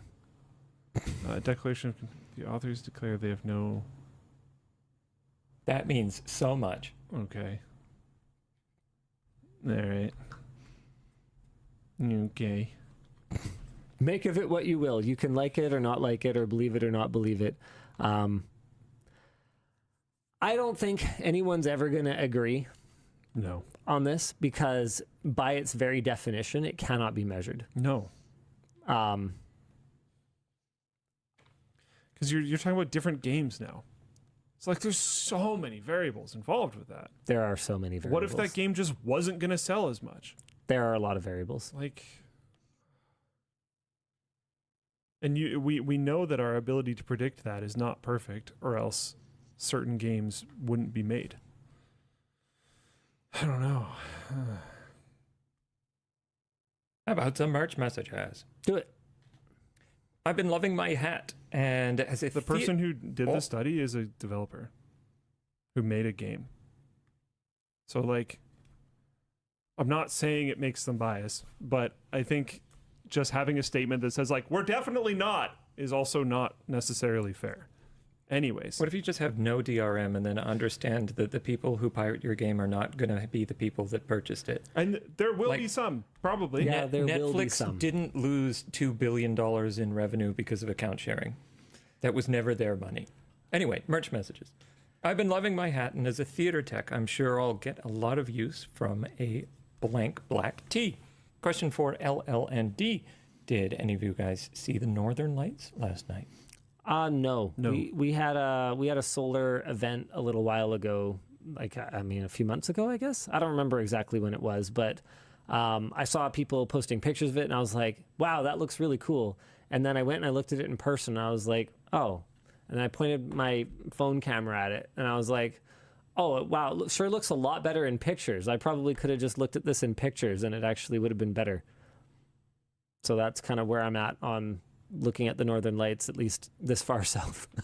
This far south, it's like kind of a problem. They're usually kind of crap. If you're in places in Alberta and stuff, there's some pretty cool spots to catch it. But yeah, I'm looking through this person's like personal blog, and they actually seem pretty cool. But I maintain that I don't think it can be properly measured. Okay.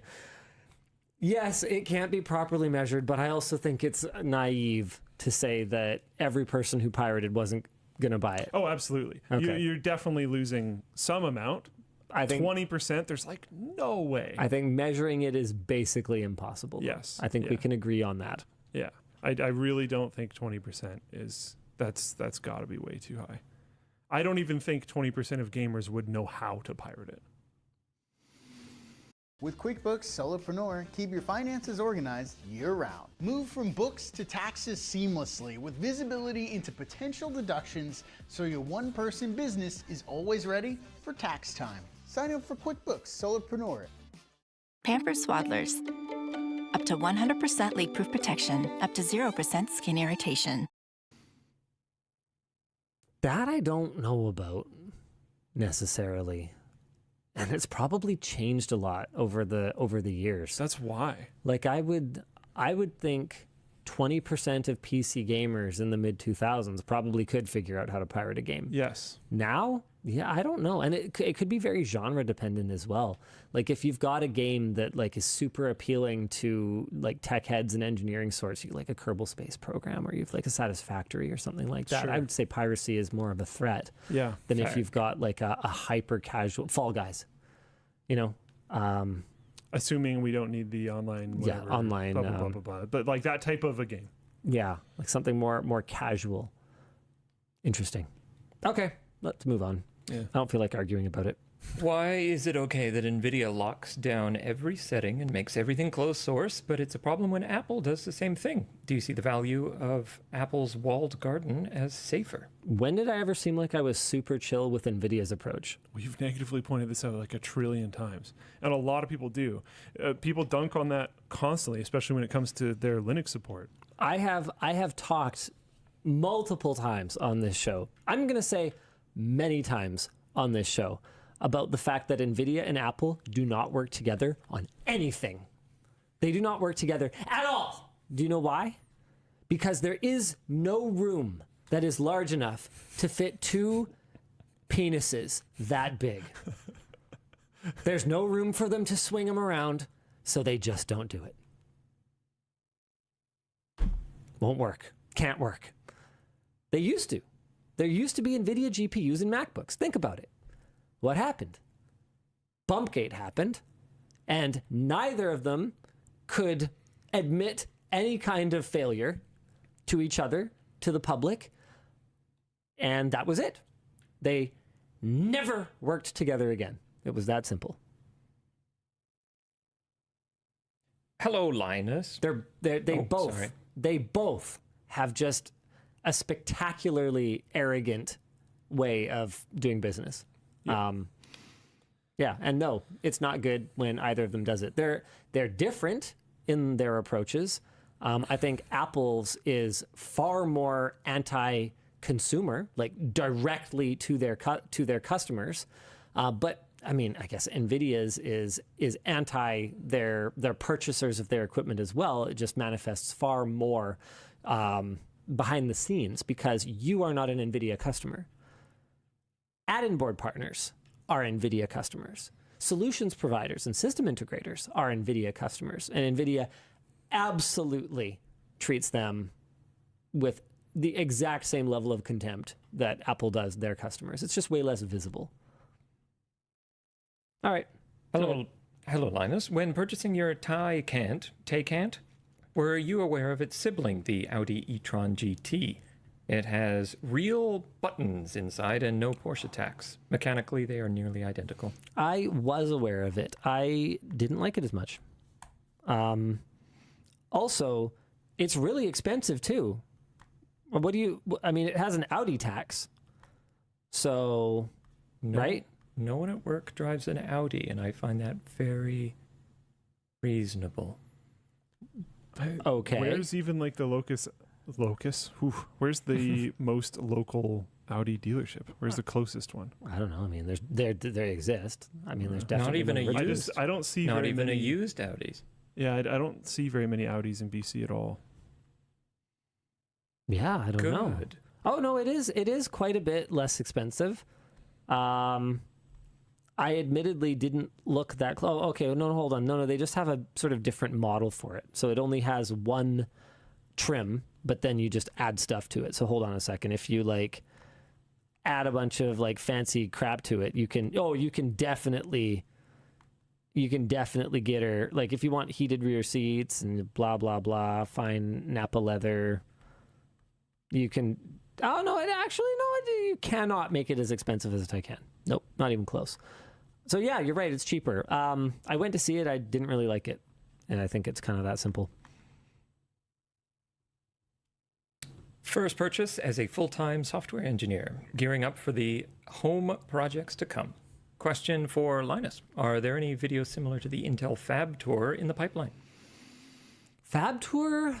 Oh, we're going to look at an ISP. Oh. Yeah. Well, that'll be sick. Sweet. Yeah, that'll be fun. That's cool, actually. That's awesome. Yeah, and I think there's like a, oh man, what is it again? No, it's like it's really interesting for some reason. Why is it interesting? Yeah, no, it's going to be really cool. I think it's an ISP or a data center or something, and I think it's I don't want to say what it is exactly, but it's really cool. I forget because I think I remember what it is, but I don't remember if I remember right. If it's what I think it is, it's going to be the coolest thing ever. And if it's just a random data center or ISP, then it's still going to be really cool. There. How do current gen consoles use GDDR as system RAM? Why hasn't this been done on laptops or handheld gaming devices to increase integrated GPU memory bandwidth? That's a good question for an engineer. I admit that I do not. The new $7 Lux Cravings box from Taco Bell. Mouth-watering, decadent, and only $7. It's Lux for less. The new $7 Lux Cravings box, only at Taco Bell. What amazing ideas do you have buzzing around in your head? Turn your ideas into reality with an Azure free account. Azure gives you everything you need to develop apps across cloud and hybrid environments. Scale workloads, create cloud-connected mobile experiences, and so much more. Start building in the cloud today. Sign up for an Azure free account and discover what you can create.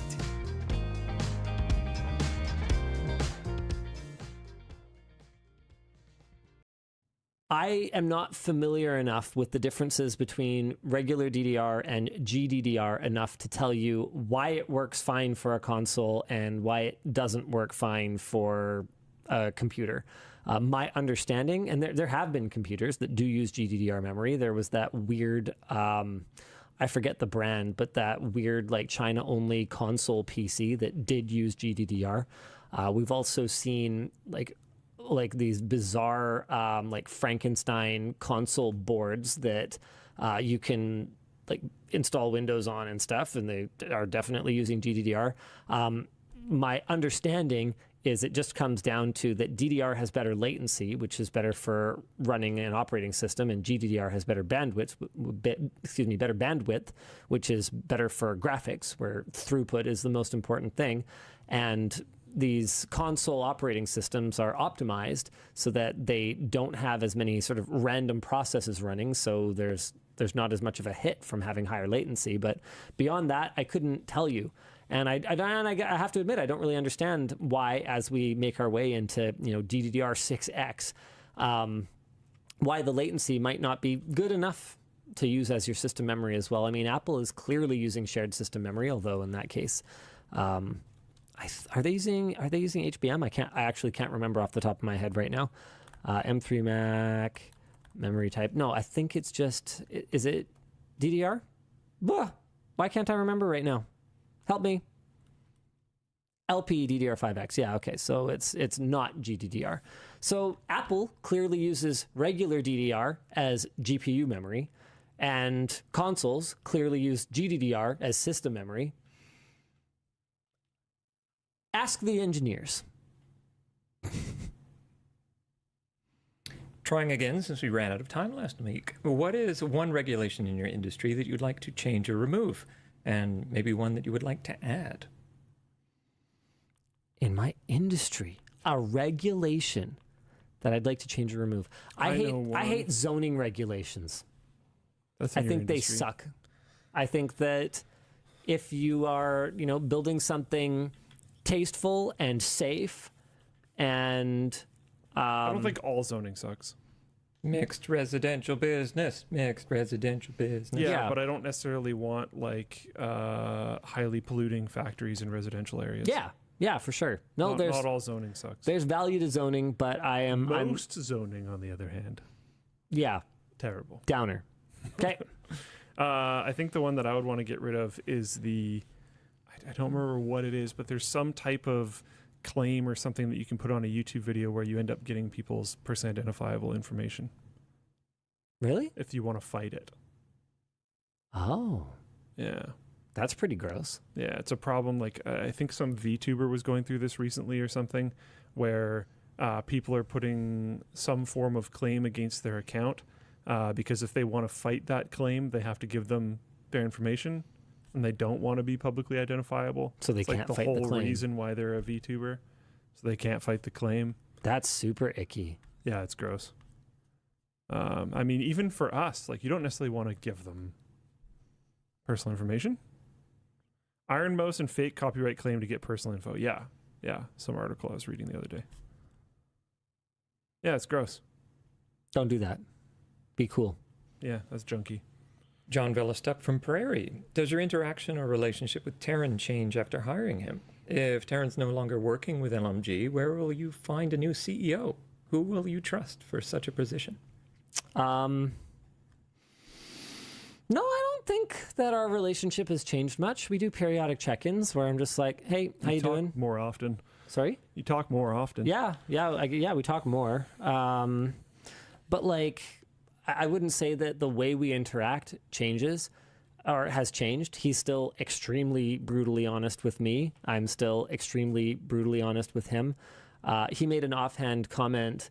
I sent a follow-up email a little while ago being like, yeah, I was kind of cranky when he said that. And he sends me this snarky-ass response that was like, yeah, I can tell when you're sending emails. And I'm just like, yeah, okay, so we're good still. Yeah, it seems fine. As for, where would I find a new CEO? Who would I trust for such a position? I have no idea. I think he has pretty good job security at this point, not because everything he does is perfect, but because, he has the room as far as, I'm concerned still. I don't agree with everything he does. I mean, I've talked about that a fair bit on the show recently, but I do support what he does. It's that we were talking about it earlier in the show, right? I don't remember not about Taryn specifically, but it was like the whole buy-in thing. Yeah. You don't necessarily have to agree, but we're on the same ship. Yeah.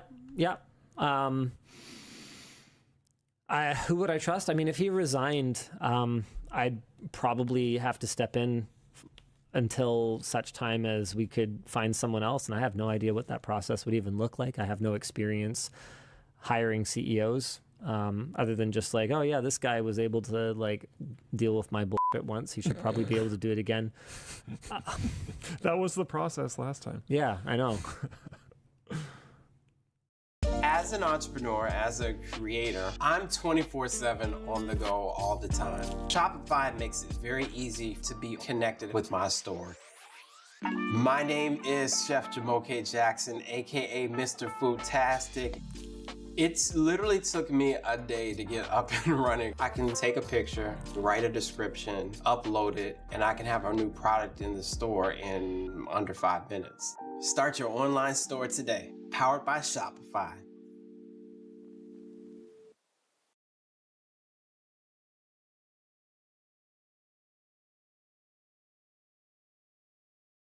At Alienware, we're always working to improve how you experience your favorite games. That's why our latest monitors take QD OLED technology to the next level.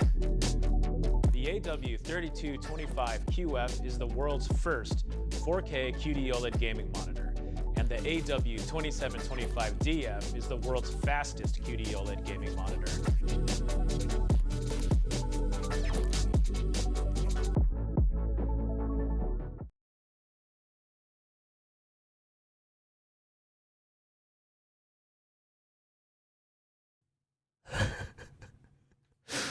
Hey guys, at Luke. As a 3D artist, I look for stretched textures in games to see if the developers put effort into their game. Does your profession help you in any way judge how good something is in games or otherwise?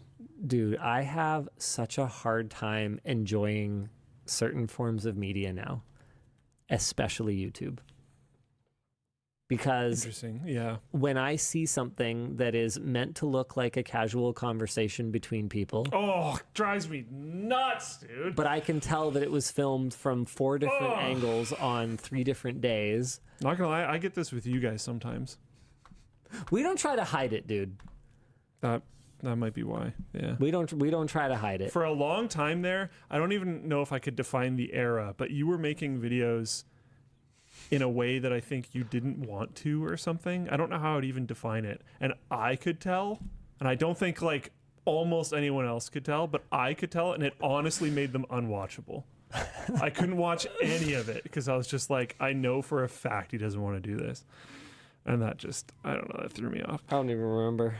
For me, it makes me a little bit more sympathetic to certain software issues, and also significantly more critical about other ones.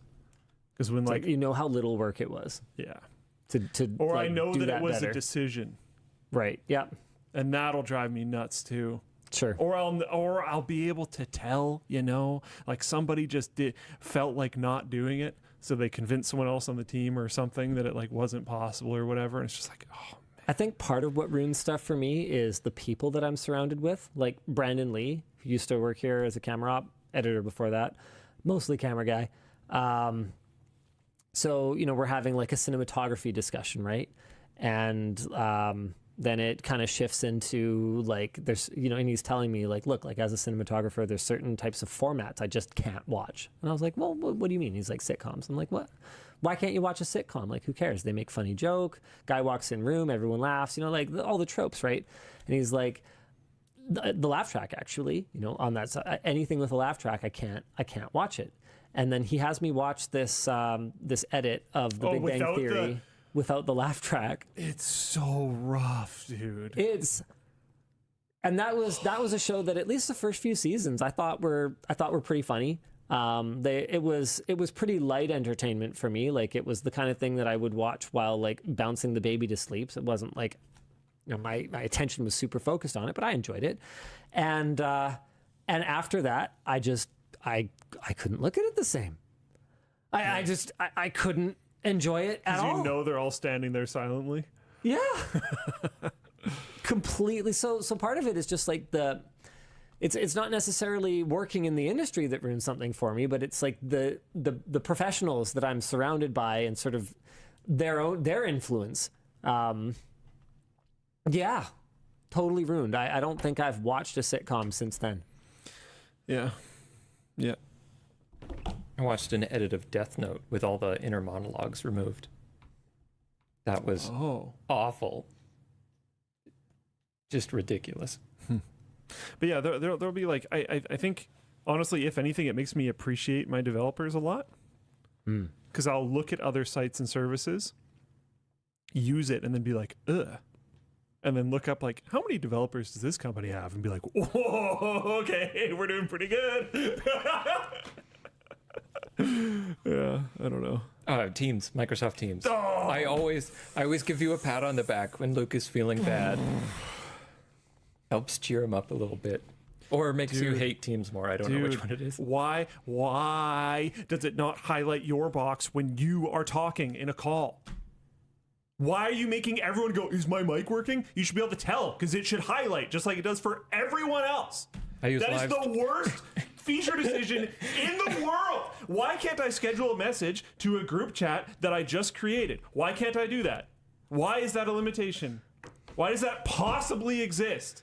You could make I can an do that argument. in everything else that has scheduled messages. If this was a free app, you could make an argument that it's an anti-spam feature. But Discord's better!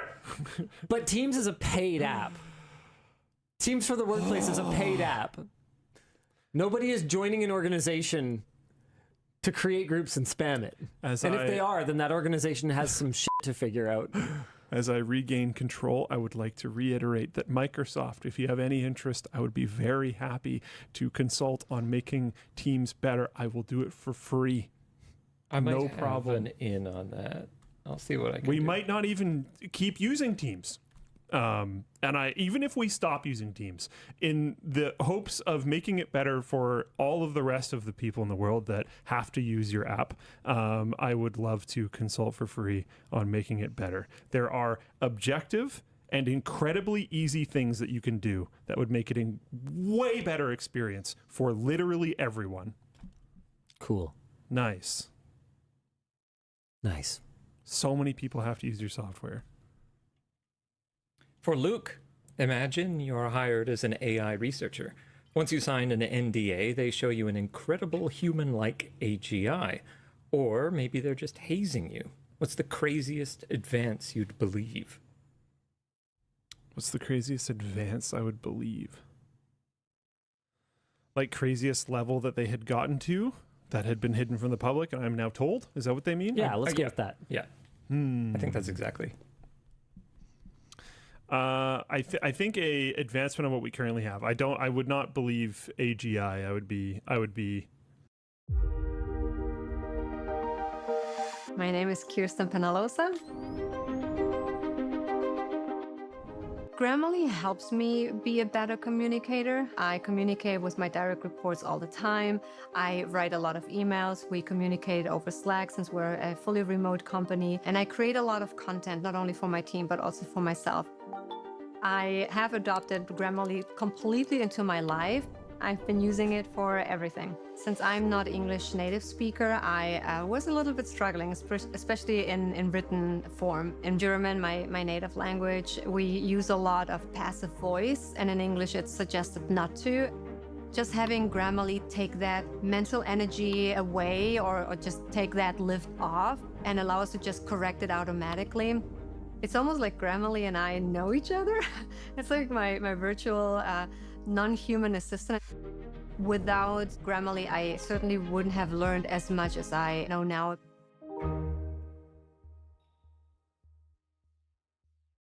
The first time I ever saw a mineral oil computer, I traced the monitor cable to the monitor because I didn't believe it. I would be doing stuff like that, trying to figure out what are you doing? Is there a person in the box of this mechanical Turk?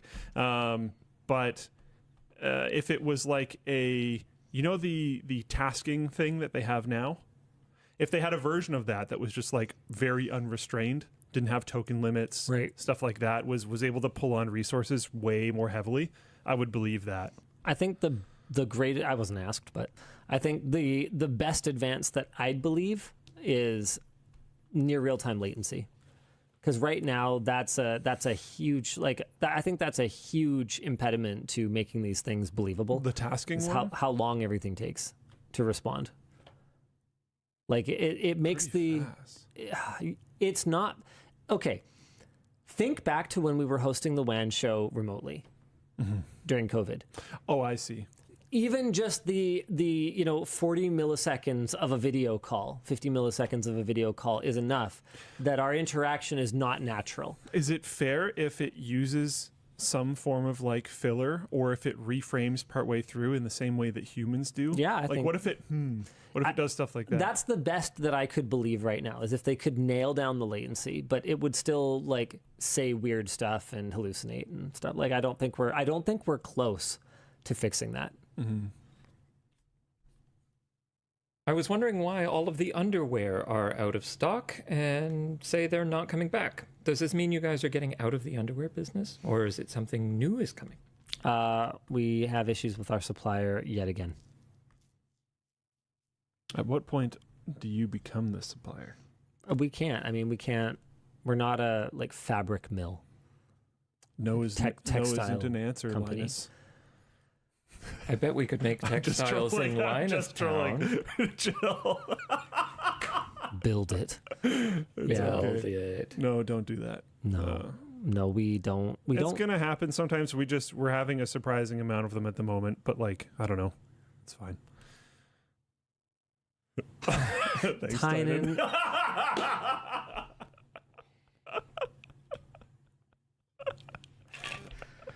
Tynan from the Creator Warehouse team up in float plane chat here. No isn't an answer. Holy moly, Luke, well played. We're gonna find a solution. It just isn't going to be to become a textile mill. That's all. And it will take some time. Yeah. We're not dependent on our ability to produce and sell underwear, so we'll be fine. We have time. Okay. Could just buy shirts and cut them up.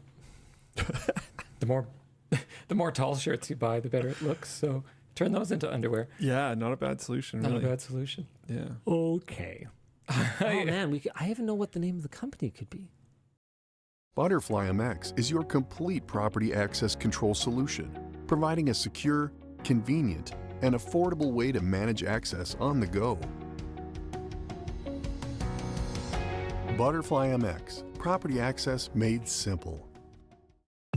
The new $7 Lux Cravings Box from Taco Bell. It's Lux for less. LTT. Textile tips? Yeah. Nice. Another domain that starts with Linus. I'm just trying to help you out. It's good. Thank you. Yeah. We need to own all of them. I actually have a problem because I often use shorthand to get to domains. Nice. So like Gmail, right? I'm not typing Gmail, just GM enter. Yeah. I can't do that. No. With ours. It drives me crazy. Just set up our shortener, our lmg.gg. Just make yourself some like Could add affiliate store. Add affiliate links. Forum. I mean, your team controls like our DNS settings and everything, so you could just add some like custom resolving rules and just. Oh yeah, we could do that for the whole company. Yeah, if you just typed FP into a browser bar, you could. I will do that right now. This just sounds like you're not trying hard enough to solve it. I tried to say no was the answer. That's my bad. Yep. Yeah. Way to go. Oops. This is not how you lead, Luke. Oh. Your team is looking down on you. I got work to do. Hi, LDL. How's the bike painting coming? I'm interested in doing a custom paint job on my car hood. Do you have any tips for someone getting into auto body painting game? Into the auto body game? Car paint. Don't. Unless you have many, many hours and many hundreds of dollars to invest in it, just stay out.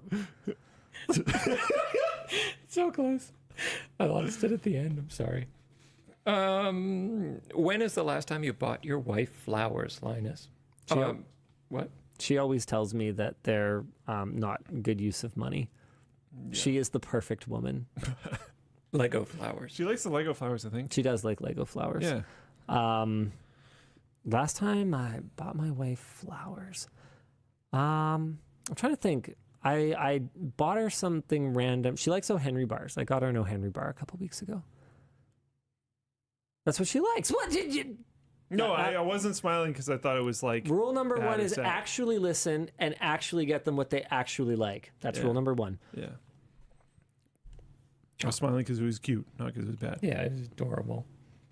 Linus, when you kids start driving, what safety measures and rules will you implement? Android Auto, CarPlay only, new car with loads of smart safety features, or an old clunker. Does little man get to drive the Porsche? No, absolutely not. Yeah, you got to be kidding me. Ever? The first thing I did when I started driving was I like hit a pillar in a parking lot. Like there's there's no way.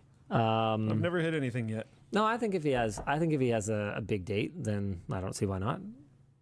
But like the flip side of it You is got to prove some responsible driving before then. yeah, and the flip side of it is like if she's the kind of girl who's impressed by that, is she the kind of girl that you want around, likes you for you? Yeah. You know? Yeah. So I don't know, dude. And it's one of those things that's like, do I want to encourage, putting on airs? That's not his car.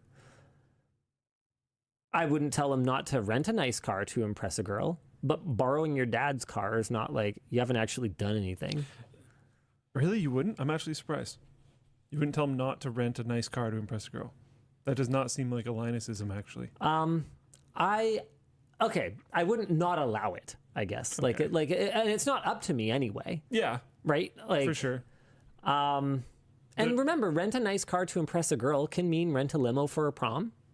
That's renting a nice car. Okay. It might impress her. Okay. Like I'm just saying there's context where him actually doing something, because remember, the thing that's impressive is the effort, right? And so if you're trying to impress her with your effort, which is the thing that I would hope she would be valuing about it, right? Because we aren't all just materialistic here. Then you have to actually put in the effort. And being like, hey, Dad, can I have the keys? Is not effort. So I would never say don't make an effort. Yeah. But borrowing my car isn't effort. Yeah. Working hard and mowing lawns and renting a cool car for a date is effort. He had to do those things in order to borrow your car. But then maybe he could get a cooler car. Why my car? I don't know.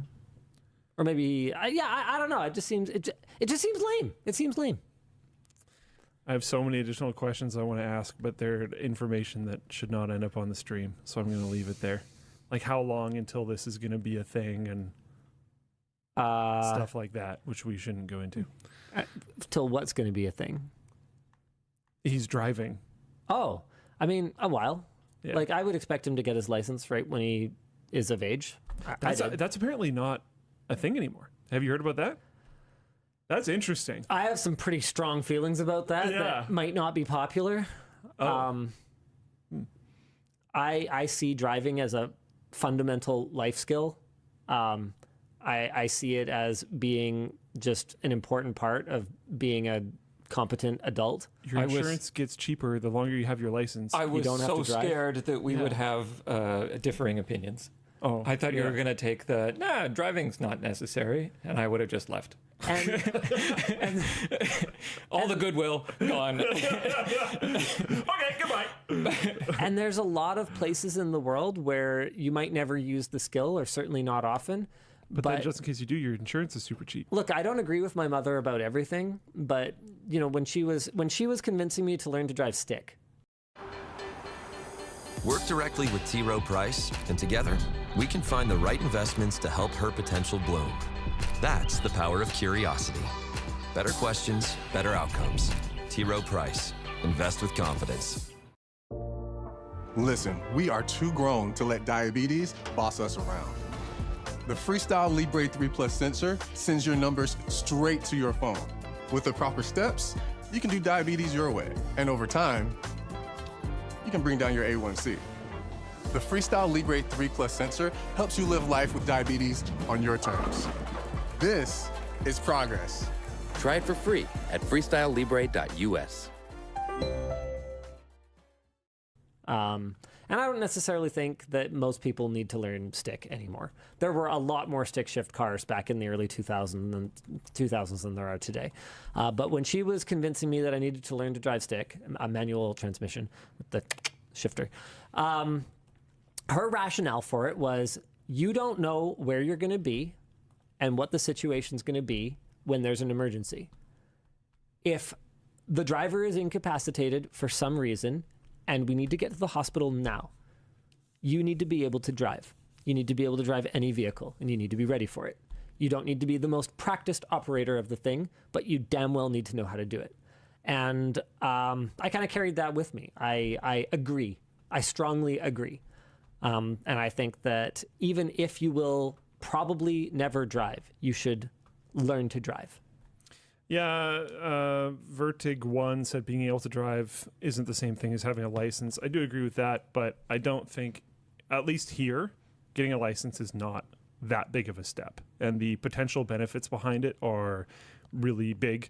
Like, oh, if you do need a car for whatever reason, your insurance is way cheaper. The ability to upgrade your license in case you need to have an upgraded license for a certain line of work that you might need to do. Yeah, it opens up so many work possibilities. Like keeping yourself limited in that way and making it so that if you do need it, it's going to be very expensive, just seems really oddly short-sighted for something that is not that big of a barrier. Are you always going to live in a super walkable city? Yeah, Maybe like, you want to yes, move. I don't know. Yeah, it's the arguments. Like, look at the cost of housing and stuff lately. Like, you're probably going to move at some point. And it's one of those things where not everybody is in a life situation where they're able to. Right? Yeah. And the barrier might be too high. And the barrier might be too high. They Sure. might not have access to a vehicle. They might not have someone to teach them. They might have a physical disability. I don't know. Everyone's life But if the situation is opportunity different. is there. But if you have the opportunity and you're just like, "Feh," I disagree. Yeah. Yeah. Like, I knew people that didn't have access to a vehicle in Yeah. order to take their test. And that was a pretty big barrier. Some of them still got over it by, like, paying a friend to borrow theirs, which is kind of sketchy, to be clear. Oh, yeah. Or other various options. I think there's also places where you can rent a car, but then renting a car is really expensive. And I think Super it's, expensive. as far as my understanding goes, it's even more expensive when you're renting it for that reason. There's lots of different reasons why it might not make sense, but the dip in people getting their licenses does not match those reasons being more legitimate. You know what I mean? Like that it doesn't follow that line. So Arbiter K, I don't know if this is true, but Arbiter K says Gavin Free of Slow Mo Guys fame is in his 30s and does not have a driver's license. That actually blows my mind. I will say that Gavin, who I have met,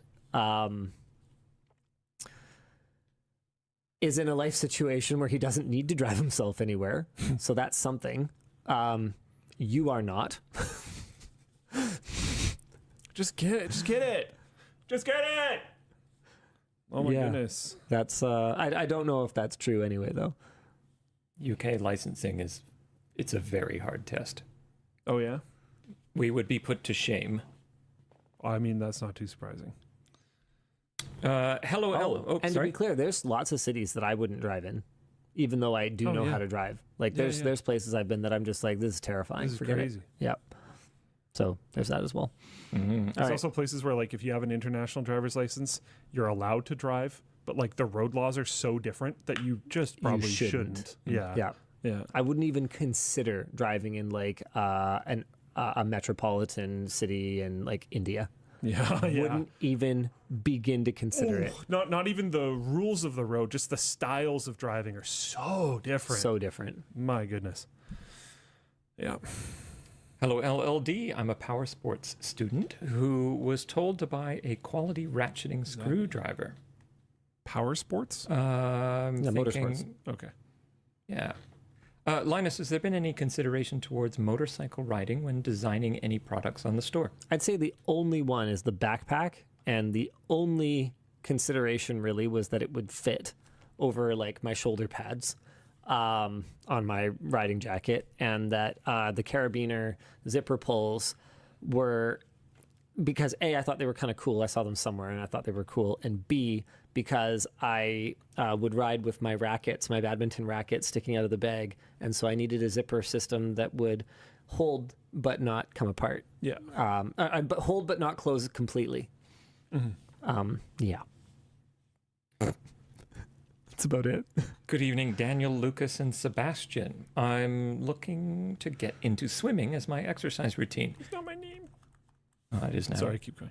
Curious as to how that is going for you and any tips on getting started.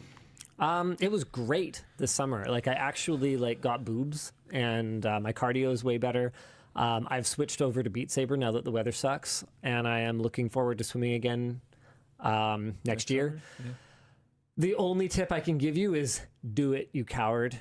It's so hard to get motivated to get. What amazing ideas do you have buzzing around in your head? Turn your ideas into reality with an Azure free account. Azure gives you everything you need to develop apps across cloud and hybrid environments. Scale workloads, create cloud-connected mobile experiences, and so much more. Start building in the cloud today. Sign up for an Azure free account and discover what you can create.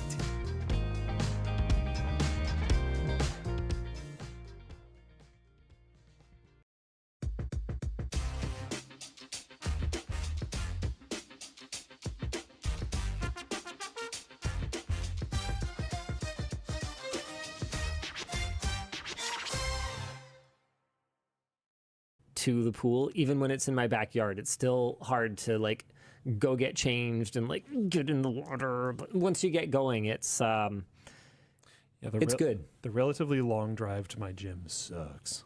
But the gym that's closer to my house is way overpopulated to the point where if I wanted to do the same workout that I do at the gym that I go to, it would take sometimes up to 4 times as long, to the point where in a 3-hour period, I might not be able to get enough time on each one of the machines to even finish my workout that I can do in an hour at the other gym. That's frustrating. It's not even worth it. I have to drive. The other thing I would say is if you don't want to pull a me and get an ear infection, if you're going to be swimming all the time, maybe get earplugs or something. They're pretty cheap. I bought some like Nike ones and they were like $9 or something, $10, $12, somewhere around there. Last one I've got for you today. Hi, DLL. What features are in the works for Floatplane? And are there any features that you would like to implement? What kinds of things does the team do for the other companies? That's a lot of questions. Whoa.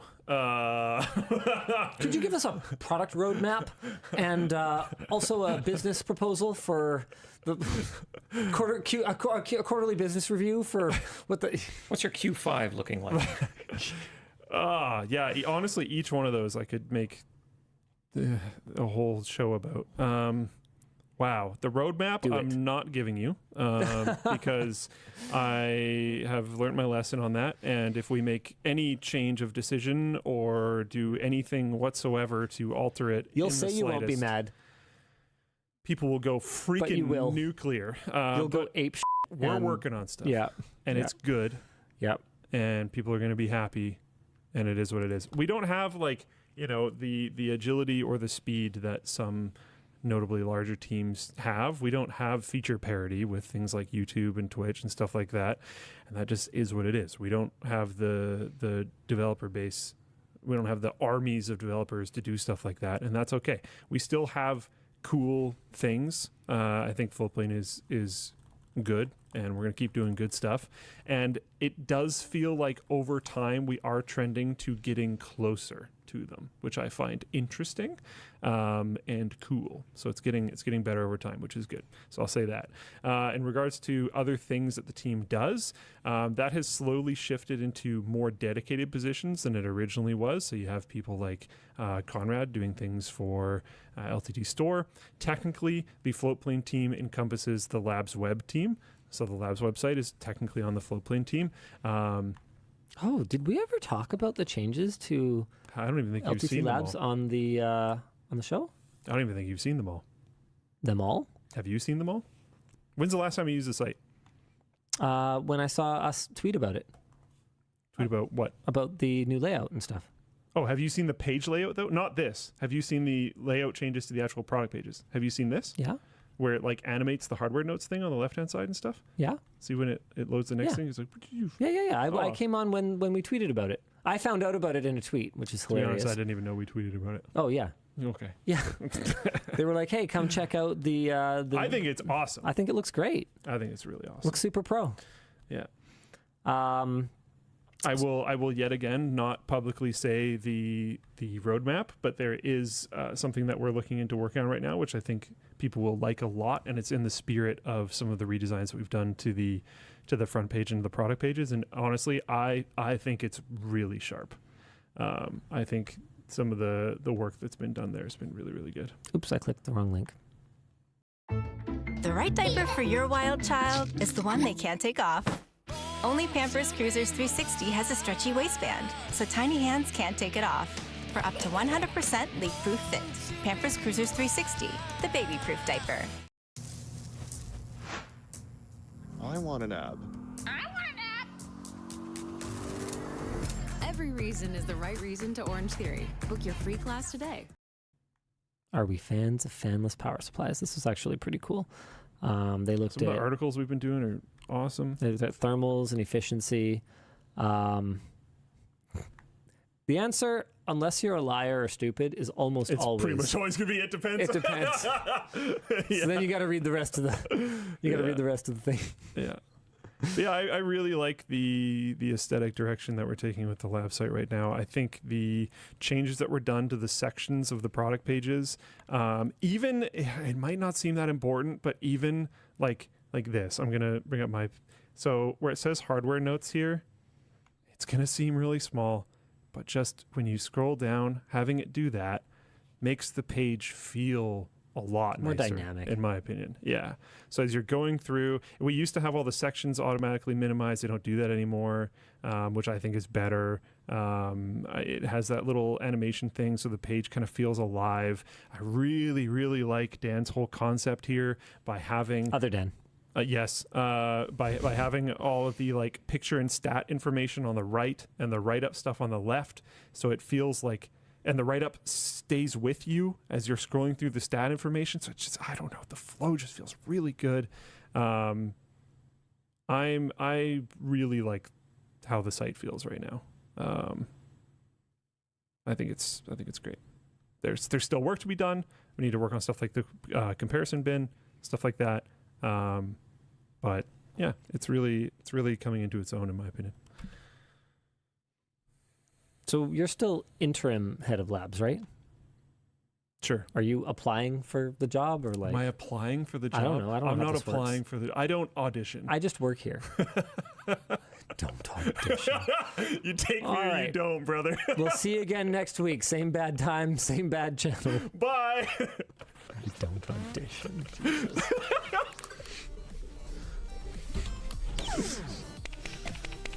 It's after 8. You need to go. Oh. I lost track, and then I realized. I was tracking it. Oh. Oh yeah, that's weekend.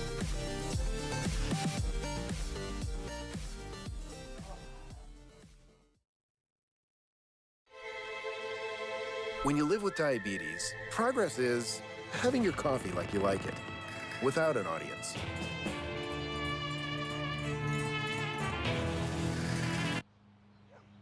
The Freestyle Libre 3 Plus sensor tracks your glucose in real time, so everyone else doesn't have to. And over time, it can help lower your A1C. Confident choices for more control of your life. This is progress. Learn more and try for free at freestylelibre.us. New Lip IV Hydrating Gloss Stain. Instant vitamin lip color. Hydrating wet shine with a lasting stain effect. We do it better. Try it now from NYX Professional Makeup.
Come on, Timo. Oh, World Star. I'm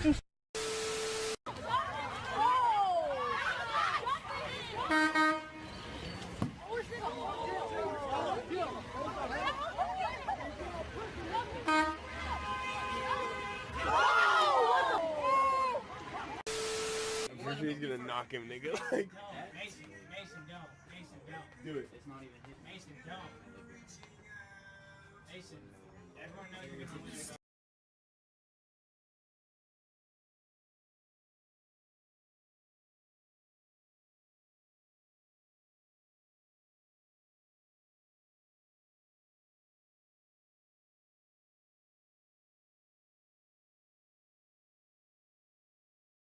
No, God! No, God, please, no! No! No! Little boy, his ass. Walk your ass back down. A little boy, his ass.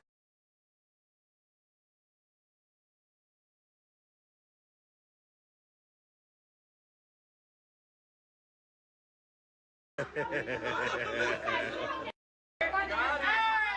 you go. There you go. In the water with it. In the water with it. In the water with it. Oh, got the win. Got the win. Got the win. 50-yard line. 50-yard line close. That motherfucker got that with the wig on. I knew it was coming. I knew y'all gonna show y'all ass tonight. I knew y'all gonna show y'all ass tonight. Look. You better go on, nigga. Better go on, nigga. He right there. He right there, look. She's sick now. She's sick now. She's gonna be sick in the morning. Bitch, you don't have a car for a motor to get towed up. Put that shit in. You don't have no fucking money, nigga. You a bum ass nigga and you that ass rope throwing that truck in her goddamn face. You ain't no rich nigga, bitch nigga too. Got him. I knew it was coming. I knew it was coming.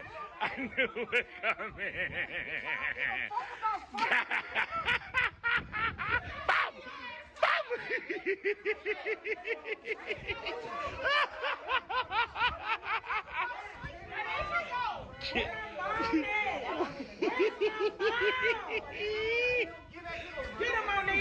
God damn. Boy, get up, bro. Defend yourself. Uh-oh. Got him again. He's showing up. No. Hey, fuck that. Let's go. Come on. No. Let him go. That little baby got a lot of mouth. Let him go. No. Hey, now, hey, Mo, let him go, Mo. Mo, let him go. Let him go, Mo. Hey, boy. Get them folks off your ass, y'all. Folks done waste your ass up out here, boy. Ooh, your ass swat. Hey. Stop. Get the police.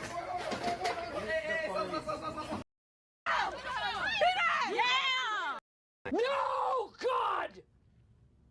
No, God, please, no! No!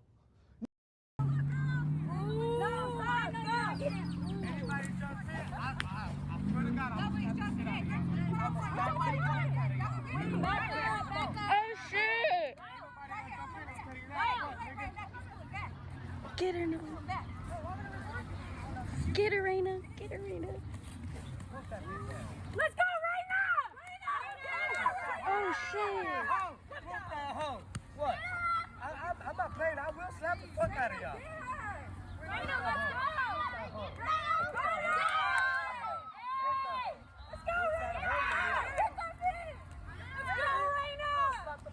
Don't play. Ain't nobody fucking. Hit her in the fucking face, Adia. Hit her in the fucking face. Hit her in the fucking face. Guard that. She's tight. I said it, go. Hey. What? You better fucking move. That's my fucking daughter we're talking about, bitch.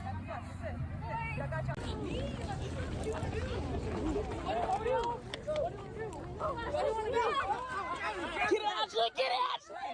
Yo. You ate that, Ashley. Ate that. What do you want to do? Ashley, go. Hey, Ashley. Yo.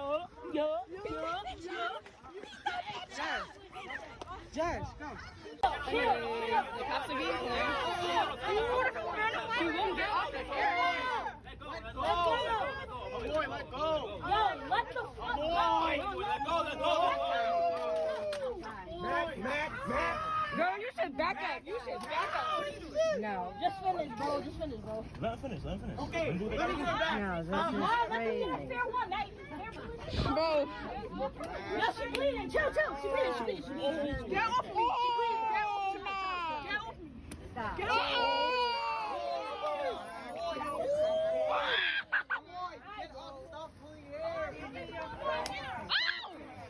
Will you people stop this? Stop.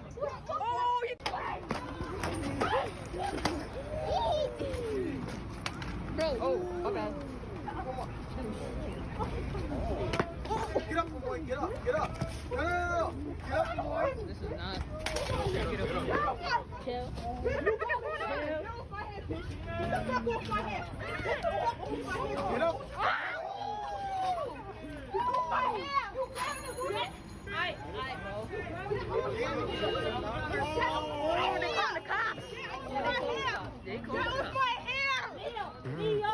Get up, get up.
Oh, damn.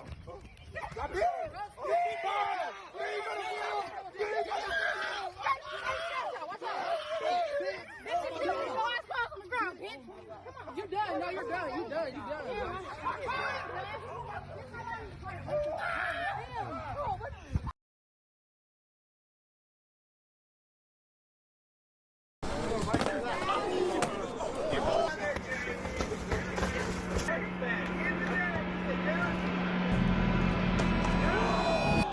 Fierce Tommy here, back again to prove what I'm doing. I'm trying to go far with this. I want to shout out my stepdad, R.I.P. Billy. This is for you, man. Shout out Mastering MMA Institute with Lee Swecker, James Huffman, and all the Street Beefs crew. Chris Wilmore there to back me up. I appreciate you guys. You know what I'm here to do. Tiger Shark, 5'4", 145, 0-0. I'm excited to be here. That's it. Street Beefs. We here and the ladies getting ready to throw down. In this corner, we got Tiger Shark.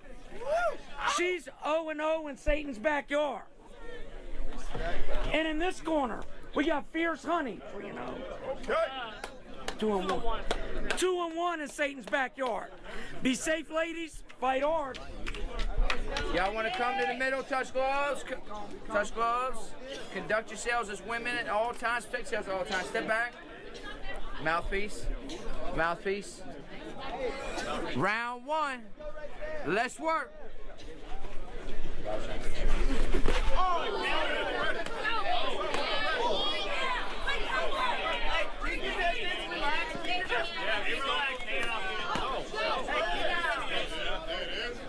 Don't get too aggressive. Come back here. Hey, right back.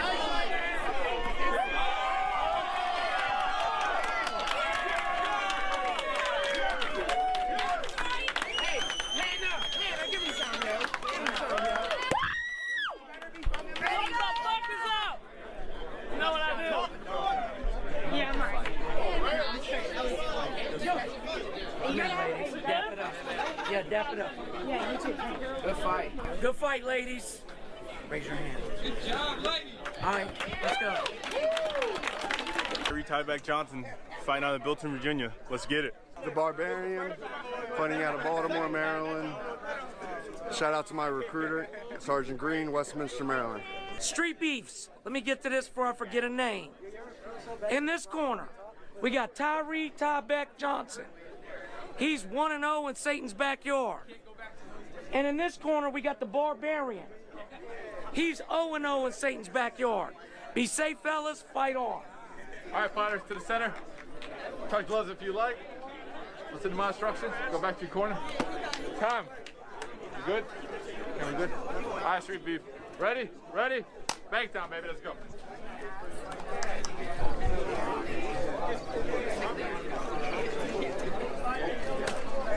He's slow with it. Go ahead and take off. Take off. Take off. Take off. Take off. He's slow with it. Take off. Beat his ass. He's taking off. He's slow. He's slow. Take his ass. Beat his ass.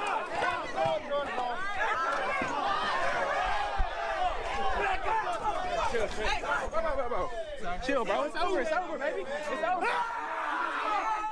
My man, don't ever do that again, though. We don't do that. Okay? That's all good, bro. It's all love, man. Just calm down if you want, man. You want your fight, bro. He's a Marine, and that he flipped the switch, like PTSD thing. He's not that kind of guy. I feel you. But he's got to stop. Yeah. What did John say to you earlier? He was like 40 pounds. He thought I was going to be easy win. He was talking shit. Okay. Thanks, man. Well, look. You know how it is. I apologize. I'm sorry. He said he's got PTSD. Let me announce you. Winner. Good fight, man. Listen, you want to skip this ad. I would too. But what if I told you there's a skip ads for everybody? It's called Pi, and if that sounds familiar to you, it's probably because you've seen their ads everywhere. It's an ad blocker that works on Twitch. Hey, shout outs to Victor 22. Shout out to 2nd Marine Division. My boys. This man just earned his title shot with Country Hoodlum. Hoodlum's already matched up for next month, but after that, he gets a title shot. Let's get it. Lord Besteban fighting out of Harrisonburg, Virginia. Make sure you go subscribe to my channel. And if y'all out there hating, man, glove up or shut up, all right? We out here. Hey, what's up, everybody? My name's Keanu. I'm out here fighting for Street Beefs. Guns down, gloves up. That's all I gotta say. Street Beefs. For safe internet browsing, always use protection. Private internet access. In this corner, we got Lord Besteban. He's 1-0 in Satan's backyard. And in this corner, we got Keanu. He's 2-0 in Satan's backyard. Be safe, fellas. Fight hard. Mouthpiece. Mouthpiece. Y'all want to touch gloves? Touch gloves. Back up. Let's keep it clean, fellas. Let's work.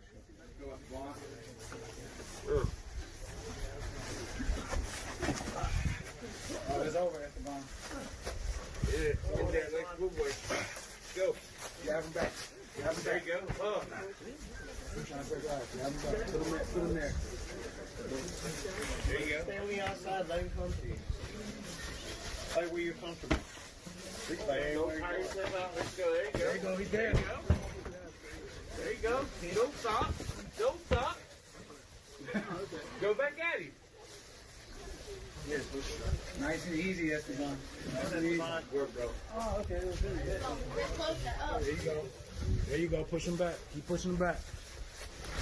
He's reaching. He's reaching. It's over. He was wide open right there. You had him. You're there. Keep working, Esteban.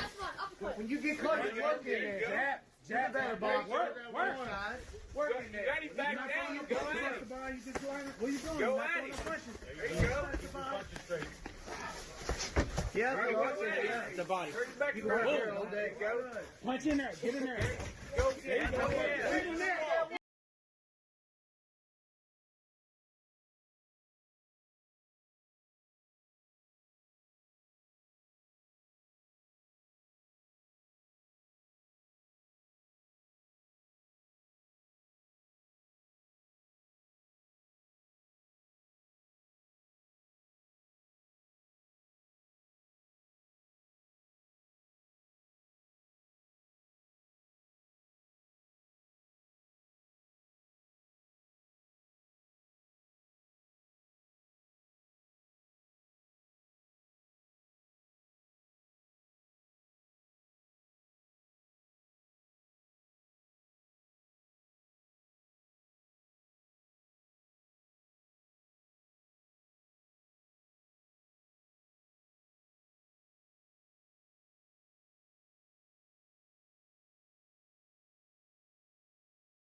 What's up, brother? What's up, brother? What's up, brother? What's up, brother?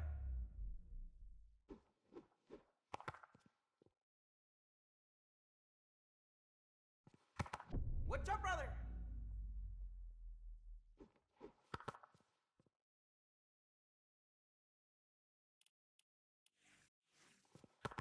What's up, brother?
Not.